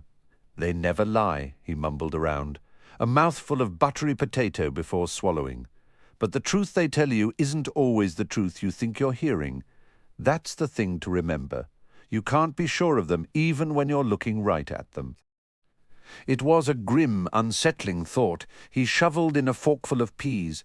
Thinking of Aes Sedai brought fragments of knowledge, the 7 Ajars, blues, browns, greens, yellows, whites, greys, and the reds. The reds were the worst with their hunt for men who could channel. Men like Rand. The thought hit him like a bucket of cold water. Light, how could I have forgotten about him? Where is he? Is he even alive? A sigh escaped him as he buttered a piece of warm bread. I wonder if the madness has taken him yet. Even if he knew, there was nothing he could do. Truth be told, he wasn't sure he would do anything. Rand could channel. They'd all grown up on stories of men who touched the one power, tales to scare children into behaving, tales rooted in terrifying, bloody history. Learning Rand's secret had felt like discovering his best friend drowned kittens for fun. Once you believed it, how could you ever look at him the same way? I have to look out for myself, Matt said, the words sharp with a defensive anger. He reached for the wine pitcher, upending it over his silver cup, only to find it empty. With a grunt, he filled the cup with milk instead. The luxury of the room felt like a gilded cage, and he was suddenly acutely aware of the unseen walls closing in. Egwene and Nynaeve were set on becoming Aes Sedai, a thought that only fully surfaced as he spoke it aloud. Rand was trailing after Moiraine, declaring himself the Dragon Reborn. As for Perrin, his behavior had grown increasingly strange ever since his eyes took on that peculiar hue. Someone had to keep a clear head, and it looked like that someone was him. By the light it had to be, he felt like the last sane person left from their whole group. There was only himself to rely on now. Tar Valon. It was reputed to be the richest city anywhere, the heart of trade linking the borderlands to the southern realms and the seat of Aes Sedai authority. He doubted any Aes Sedai would sit down for a game of chance with him, and even if one did, he wouldn't trust the roll of the dice or the deal of the cards. But there would be merchants and others with coin to spare. The city itself deserved a few days of exploration. He had journeyed far from the two rivers, yet aside from hazy impressions of Caemlyn and Caerhien, he had no real memory of any grand metropolis. He had always wanted to see one, just not one crawling with Aes Sedai. He grumbled to himself, scraping the last of the buttered peas from his plate. He swallowed them and went back for more beef. A stray, almost laughable thought crossed his mind. Maybe the Aes Sedai would let him have that ruby from the Shadar Logoth dagger. His memory of the dagger itself was vague and painful, like recalling a deep wound, making his gut clench and his temples throb. Yet the image of the ruby was crystal clear, as large as his thumbnail, dark as spilled blood, glittering like a crimson eye. Surely he had a better claim to it than they did. It had to be worth a fortune back home, enough to buy a dozen farms. They'll probably claim it's tainted too. And it likely was. Still, he indulged a brief daydream of trading the gem to some of the troublesome Coplins for their prime land. Most of that lot were born troublemakers, when they weren't outright thieves and liars, and deserved any misfortune coming their way. But he didn't truly believe the Aes Sedai would hand it over, nor did he fancy carrying such a thing all the way back to Eamon's Field if they did. Besides, the idea of owning the biggest farm in the two rivers didn't spark the excitement it once had. That, and being known as his father's equal in horse trading, had been his grand ambitions. Now they felt small, almost stifling, with the whole wide world waiting just beyond the horizon. What a joke, to think a plot of land was the pinnacle of desire when there were continents to see and fortunes to win or lose, with a clever bet. First, he decided, he would find Egwene and Nynaeve. Maybe they've come to their senses. Maybe they've abandoned this foolish notion of becoming Aes Sedai. He didn't think it likely, but he couldn't leave without seeing them. He would go, that was certain. A visit a day to take in the city, perhaps a lucky dice game to fatten his purse, and then he'd be off for somewhere with no Aes Sedai pulling the strings. Before he eventually returned home, and he would, one day, he intended to see the world on his own terms, rummaging through the tray for more food. He was startled to find nothing left but smears and a few breadcrumbs. Both pitchers were empty. He stared down at his stomach in disbelief. He should have been painfully full, yet he felt as if he'd barely eaten. He gathered the last crumbs of cheese between his thumb and forefinger. Halfway to his mouth, his hand froze. I blew the horn of Valere. He softly whistled a fragment of a tune, then stopped abruptly as the words surfaced in his memory. I'm down at the bottom of the well. It's night and the rain is coming down. The sides are falling in and there's no rope to climb. I'm down at the bottom of the well. There had better be a bloody rope to climb, he whispered. He let the cheese crumbs fall back onto the tray. A wave of sickness returned, gritting his teeth. He tried to focus, to push through the fog that clouded everything in his mind. Verin had been transporting the horn of Valeri to Tar Valon, yet Matt could not recall whether she was aware he had been the one to sound it. She had never given any indication of that he felt certain, or at least he believed he was certain. What did it matter if she knew? What if every Aes Sedai in the tower knew? Unless Verin had taken some action he was unaware of, they possessed the horn now. They had no use for him, but who could guess the true desires of an Aes Sedai?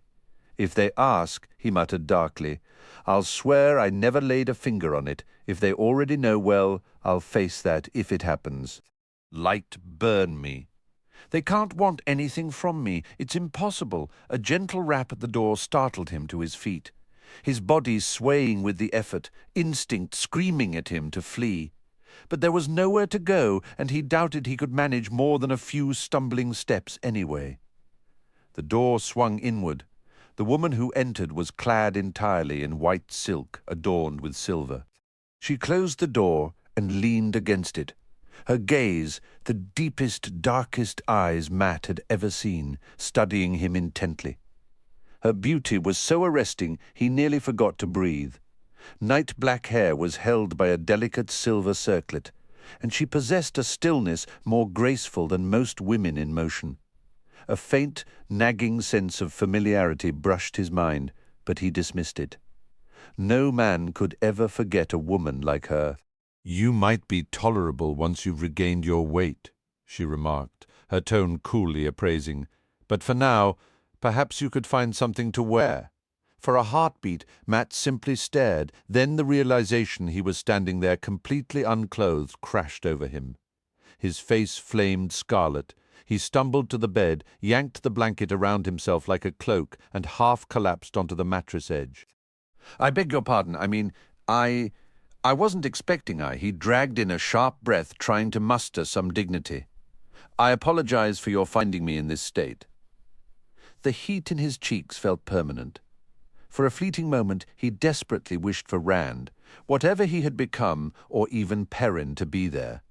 They always navigated conversations with women so smoothly.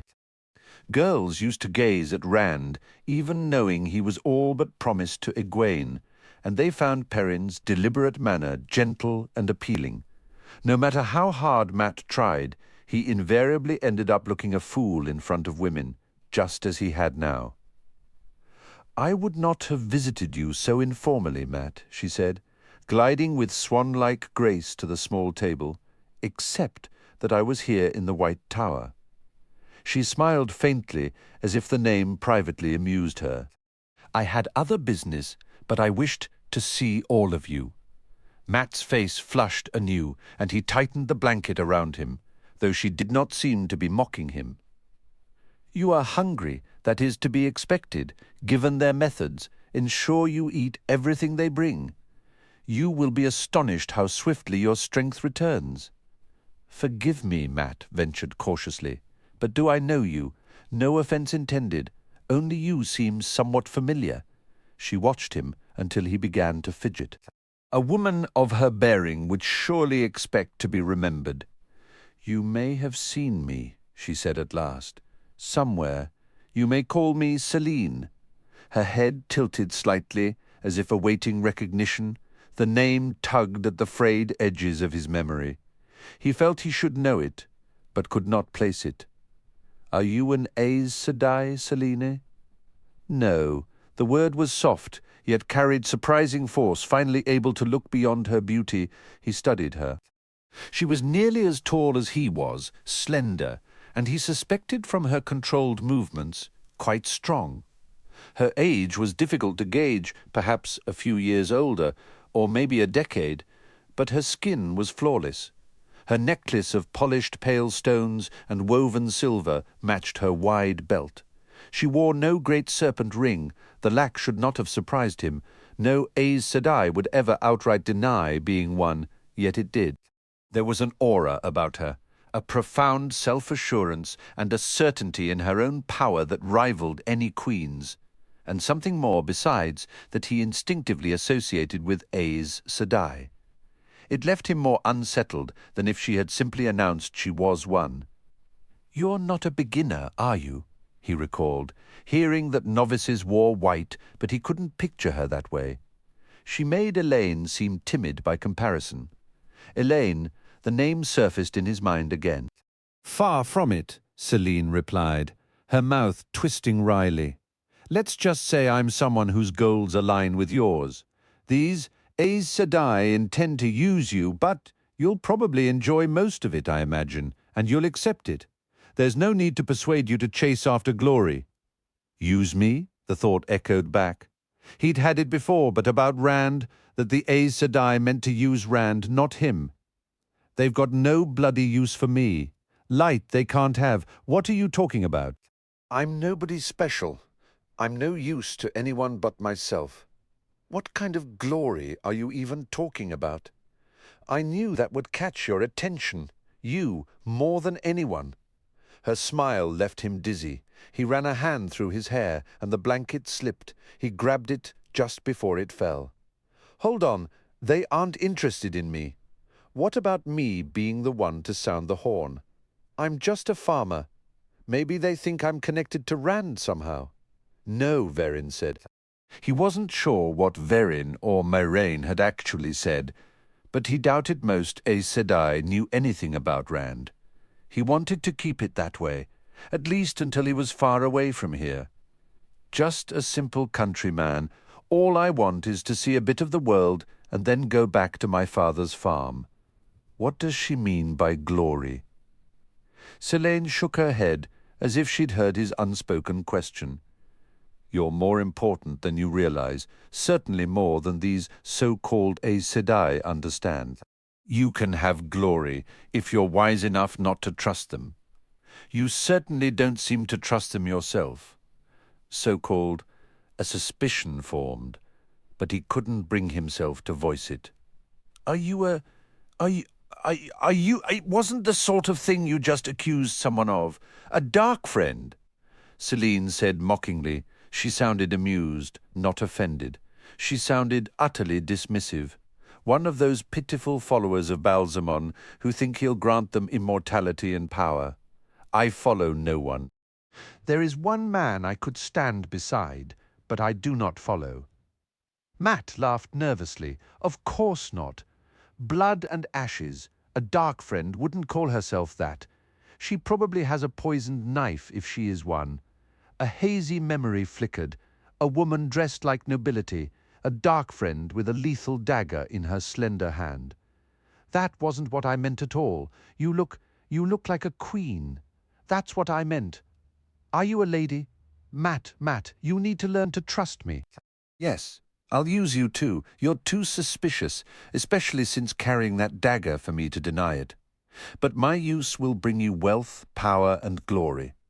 I won't force you. I've always believed men perform better when convinced rather than coerced. These Aes Sedai don't even grasp how important you are, and he will try to dissuade or kill you, but I can give you what you truly desire. Matt said sharply. Kill me. Light. It's Rand they were after, not me. How does she know about the dagger? I guess the whole tower knows. Who wants to kill me? Selene's mouth tightened, as if she'd said too much. You know what you want, Matt, and I know it just as well as you do. You have to choose who you'll trust to get it for you. I admit I'll use you. These Aes Sedai never will. I'll lead you to wealth and glory. They'll keep you on a leash until the day you die. You say a lot, Matt said, but how do I know any of it is true? How do I know I can trust you any more than I can trust them? By listening to what they tell you and what they don't. Will they tell you your father came to Tar Valon? My father was here, a man named Abel Cawthon, and another named Tam Althor. They made nuisances of themselves until they got an audience. I heard demanding to know where you and your friends were, and Siwan Sancha sent them back to the Two Rivers empty-handed, without even letting them know you were alive. Will they tell you that, unless you ask? Matt considered her words slowly. So my father believes I'm gone, he said. He could be told otherwise. I can arrange it. But think carefully, Matt Cawthon. Who can you truly trust? Will they inform you that Rand al'Thor is attempting to flee this very moment, or that the woman Moiraine is hunting him? Will they admit that the Black Adger has corrupted their revered White Tower? Will they be honest about how they intend to use you? Rand is trying to escape, but he bit back the rest. She might or might not know about Rand's claim, but Matt wouldn't be the one to tell her. The Black Adger, light, burn it all. Who are you, Selene? If you're not Aes Sedai, then what? Her smile was a veil over hidden truths. Simply remember there are other paths. You don't have to be a puppet for the White Tower or a target for Baal-Zamon's followers. The world holds more complexity than you know. Play along with these Aes Sedai for now, but keep your options in mind. Can you do that? I don't see many options at all, he replied gloomily. I guess I will. Celine's expression hardened. All pretense of warmth shed from her voice like dead scales. Guess. I did not come to you like this, speak so plainly, for guesses, Matrim Cothon. She extended a slender hand. It was empty, and she stood across the room, yet Matt recoiled as if she were upon him with a blade. He couldn't say why, only that the threat in her eyes felt utterly real. A prickling sensation crawled over his skin, and his headache flared anew. Then, abruptly, both the tingling and the pain vanished. Selene's head turned sharply, as though hearing something beyond the walls. A faint frown touched her brow before disappearing. She lowered her hand. We will speak again, Matt. I have more to tell you. Remember your choices. Remember that many would see you dead. I alone can promise you life, and everything you desire, if you follow my guidance. She slipped from the room as silently as she had entered. Matt released a long, shaky breath. Sweat trickled down his face. Who in the light is she? A dark friend, maybe. Yet she had spoken of Baalzamon with the same disdain she showed the Aes Sedai. Dark friends usually uttered that name with reverence, as others might speak of the Creator, and she hadn't even asked him to hide her visit from the Aes Sedai. Right, he thought bitterly. Excuse me, Aes Sedai, but some woman just visited. She claimed she wasn't Aes Sedai, but I think she was about to channel the power at me. She said she wasn't a dark friend, but she also mentioned you plan to use me and that the Black Adja infests your tower. Oh, and she implied I'm important somehow. You don't mind if I go now, do you? The idea of leaving was growing more appealing by the second. He shuffled awkwardly off the bed, clutching his blanket, and moved unsteadily to the wardrobe. His boots sat on the floor inside. His cloak hung from a peg, along with his belt, pouch, and sheathed belt knife. It was a simple country blade, but it could cut as deep as any fine dagger.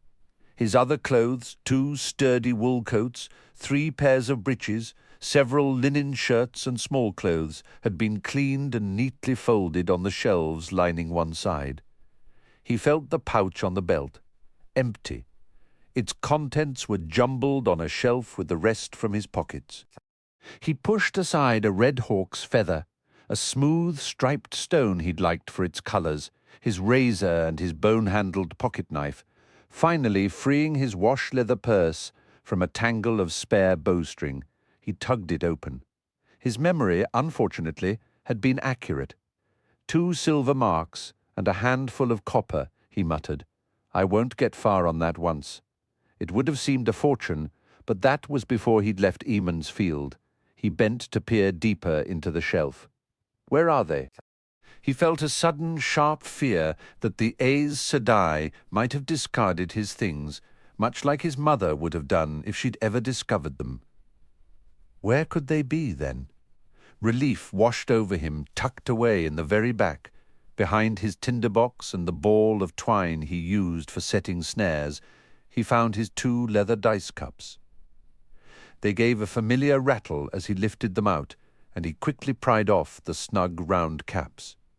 Everything was in order. Inside were 5 dice carved with crown symbols and another 5 marked with simple spots. The spotted dice worked for plenty of games, but crowns was the favourite among most men he knew. With these, his 2 marks could become a ticket far from Tar Valon, away from the Aes Sedai and away from Selene. A sharp, impatient knock sounded, and the door swung open before he could respond. He spun around. The Amerlin's seat and the keeper of the Chronicles were stepping inside. He would have known them even without the Amerlin's broad, striped stole or the keeper's slender blue one. He'd seen them only once before, and that was a long way from Tar Valon, but you don't forget the 2 most powerful women among the Aes Sedai. The Amerlin's eyebrows lifted slightly at the sight of him standing there wrapped in a blanket, his purse and dice cups clutched in his hands. I doubt you'll be needing those for some time yet, my son, she said, her tone dry. put them away and get back into bed before you collapse." For a moment he stiffened, ready to argue, but his knees chose that exact instant to tremble, and both women were watching him, one pair of eyes dark, the other blue, each seeming to read every defiant thought in his head. He obeyed, keeping the blanket pulled tight around his shoulders. He lay down stiffly, unsure what else to do. "How are you feeling?" the Amelin asked briskly, placing a hand on his forehead. Goosebumps prickled across his skin. Was it some touch of the One Power, or simply the chill of being handled by an Aes Sedai? "I'm perfectly fine," he told her. "In fact, I'm ready to be on my way. Just let me say my goodbyes to Egwene and Nynaeve, and I'll be out of your hair. I mean, I'll go. Mother Moraine and Verin hadn't seemed to mind his manner of speaking, but this was the Amelin's seat after all." "Don't be ridiculous," the Amelin said. She turned the high-backed chair to face the bed and sat, speaking to Lean. Men always refuse to admit they're ill until they're sick enough to create twice the work for women. Then they declare themselves well too soon, with exactly the same result. The keeper glanced at Matt and gave a slight nod. "True, Mother, though this one can hardly claim wellness when he can scarcely stand. At least he's eaten everything on his tray. I'd be shocked if he left enough crumbs to tempt a sparrow. And still hungry, unless I'm mistaken. I could have someone bring him a pie, Mother, or perhaps some cakes." "No, I believe he's had as much as he can manage for now. If he brings it all back up, it won't do him any good." Matt scowled. It seemed to him that whenever a man fell sick, he became invisible to women, except when they were addressing him directly, and then they treated him as if he were a decade younger. Nynaeve, his mother, his sisters, even the Amelin's seat, they all did it. "I'm not hungry in the least," he announced. "I'm completely fine. If you'll just let me get dressed, I'll show you how well I am. I'll be gone from here before you know it." Both women were looking at him now. He cleared his throat. Mother," the Amelin gave a short, dismissive snort. "You've eaten enough for 5 men, and you'll need 3 or 4 meals like that every day for some time, or you'll starve. You've just been healed from a connection to the evil that wiped out every soul in Aridhol, an evil that lost none of its strength during the 2,000 years. It waited for you to come along. It was killing you as surely as it killed them. This isn't like pulling a fishbone from your thumb, boy. We nearly killed you ourselves trying to save you." "I am not hungry," he insisted. His stomach answered with a loud, betraying growl. "From the very first moment I saw you, I understood exactly what kind of person you were," the Amerlin said. "I knew you would flee at the slightest hint of being confined. It is a good thing I made certain arrangements in advance." He looked at them with suspicion. Arrangements? They gazed back with perfect calm, their eyes making him feel pinned to the bed. "Your name and description are already on their way to every bridge guard and dockmaster in the city," she continued. "I will not attempt to keep you within the tower itself, but you will not be permitted to leave Tar Valon until you have fully recovered. If you try to disappear into the streets, hunger will eventually bring you back, and if it does not, we will find you long before starvation becomes a concern." "Why are you so determined to keep me here?" he demanded, hearing Celine's warning whisper in his mind. "They intend to use you. Why should you care what happens to me? I can take care of myself." The Amelin gave a short, humorless laugh, with 2 silver marks and a handful of copper. "My son, your dice would need impossibly good fortune to stretch that into enough food for the coming days. We do not go to the effort of healing someone only to watch them undo that work through neglect. Beyond that, you may very well require further healing. Further, you told me I was healed. Why would I need more?" "You carried that cursed dagger for months," she replied. "I believe we removed every last trace of its influence, but if even the tiniest speck remains, it could still kill you. And who can say what lasting effects such prolonged exposure might have? 6 months from now, a year from now, you might desperately wish for an Aes Sedai to be nearby. You expect me to stay here for a year, he exclaimed, his voice rising in disbelief. Lean shifted her stance and gave him a sharp look, but the Amelin's composure did not waver. Perhaps not that long, my son, but long enough to be certain. Surely you want that certainty. Would you set out to sea in a boat without knowing if the caulking was sound or if the planks were rotten? I never had much to do with boats, Matt muttered. It might be true, Aes Sedai never lied outright, but there were too many mights and mays in her words for his comfort. I have been away from home for a long time, Mother. My father and mother likely believe I am dead. If you wish to write to them, I will ensure the letter reaches Eamon's Field. Matt waited, but she offered nothing more. Thank you, Mother, he said, attempting a weak laugh. I am almost surprised my father did not come searching for me. He is exactly the sort of man who would. He thought he detected a slight pause before the Amerlin responded. He did come. Lean spoke with him. The keeper picked up the thread without delay. We did not know your whereabouts at that time, Matt. I told him so, and he departed before the heavy snows arrived. I provided him with some gold to ease his journey home. No doubt he will be relieved to hear from you, the Amerlin said. And your mother certainly will. Give me the letter once it is written, and I will see it delivered. They had told him, but only because he had asked, and they said nothing about Rand's father. Maybe they assumed he would not care, or maybe because burn me, I don't know. Who can ever tell with Aes Sedai? I was travelling with a friend, Mother Rand al'Thor. You remember him. Do you know if he is all right? I imagine his father is worried as well. As far as I am aware, the Amerlin said smoothly, the boy is well enough, but who can say for certain? I only saw him that one time, when I saw you in Fal Dara. She turned to the keeper. Perhaps he could use a small slice of pie, lean, and something for his throat if he plans to do this much talking. Will you see that it is brought to him? The tall Aes Sedai departed with a murmured, As you command, Mother. When the Amerlin turned back to Matt. Her smile was in place, but her eyes were chips of blue ice. There are subjects it would be dangerous for you to speak of, perhaps even in front of Lean. A careless tongue has ended more lives than sudden storms ever have.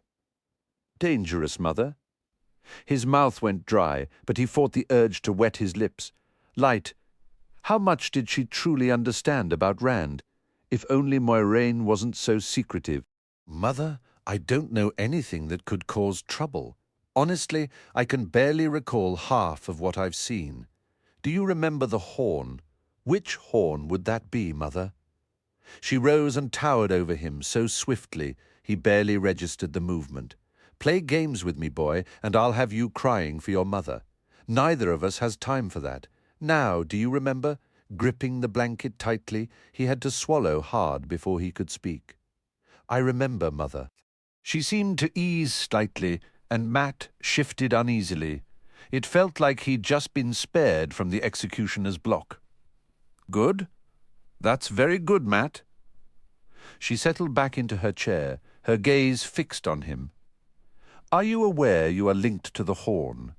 He silently mouthed the word linked, stunned, and she gave a slow nod. I didn't think you knew you were the first to sound the horn of Valeray after its discovery. For you, it calls heroes back from beyond the grave. For anyone else, it's merely a horn as long as you draw breath. He drew a shaky breath. As long as I live, he echoed flatly, and the Amerlin nodded once more. You could have let me die, another nod. Then anyone you chose could have blown it, and it would have worked for them, yet another nod. Blood and ashes. You intend for me to blow it for you. When the last battle arrives, you want me to summon heroes from their graves to fight the Dark One. Blood and bloody ashes. She rested her elbow on the chair's arm, chin in hand, her eyes never leaving his. Would you prefer the alternative? He frowned, then recalled what that alternative meant. if someone else had to sound the horn. You want me to blow it? Fine, I'll blow the horn. I never refused, did I? The Armelin released an exasperated sigh. You remind me of my Uncle Juan. No one could ever pin him down. He loved to gamble too, and he'd choose fun over work any day. He died pulling children from a burning house. He wouldn't stop going back in while there was a single child left. Are you like him, Matt? Will you stand firm when the flames are at their peak? He couldn't meet her eyes, instead focusing on his fingers as they nervously picked at the blanket. I'm no hero. I do what needs doing, but I'm no hero. Most people we call heroes only did what was necessary. I suppose that will have to suffice for the moment. You must speak of the horn to no one but me, my son, or of your connection to it. For now, he thought. That's all you're going to get, now or ever. I don't plan to tell every beau. She raised an eyebrow, and he smoothed his tone. I don't wish to tell anyone. I'd prefer nobody knew. Why keep it such a secret? Don't you trust your own Aes Sedai? For a long moment he feared he'd overstepped. Her expression hardened, her look sharp enough to whittle wood. If I could arrange it so only you and I knew, she said icily, I would. The more who know a secret, the further it spreads, even with the best intentions. Most of the world believes the Horn of Valeray is mere legend, and those who know better think it remains lost. But Sheol Ghul knows it has been found, which means some dark friends are aware. They don't know its location, and if we're fortunate, they don't know you sounded it. Do you truly want dark friends hunting you? Half men or other creatures of the shadow? They desire the horn. You must realize that it would serve the shadow as well as the light. But for it to work for them, they must capture you or kill you. Do you wish to risk that? Matt suddenly wished for another blanket, perhaps even a thick comforter. The room felt unnervingly cold. Are you saying dark friends could come for me here? I thought the White Tower was safe from them. He recalled what Celine had mentioned about the Black Ager, and wondered how the Armelin would respond to that. Matt remained motionless, staring at the ceiling long after the door clicked shut. A serving woman eventually slipped in, swapping his empty dishes for a fresh slice of pie and another pitcher of milk. The rich scent of warm apples and cinnamon filled the room, making his stomach growl, but his thoughts were too tangled to care about food. The Armelin believed she had him securely penned, and then there was Celine. Who was she, really? What did she actually want? Celine had offered some truths, yet the Armelin had been blunt about her own intentions to use him in her own fashion. Her explanations felt full of gaps, holes large enough for something dangerous to slip through. Both women wanted something from him, and he was stuck in the middle, the rope in their tug-of-war. Facing Trollocs suddenly seemed simpler than being trapped between those two. He needed an escape from Tar Valon, a way to slip free from both their clutches. Once he crossed the river, he was confident he could avoid Aes Sedai, Celine, and dark friends alike. There had to be a path out. He just needed to turn the problem over in his mind, examining every possibility. The pie sat forgotten, growing cold on the table.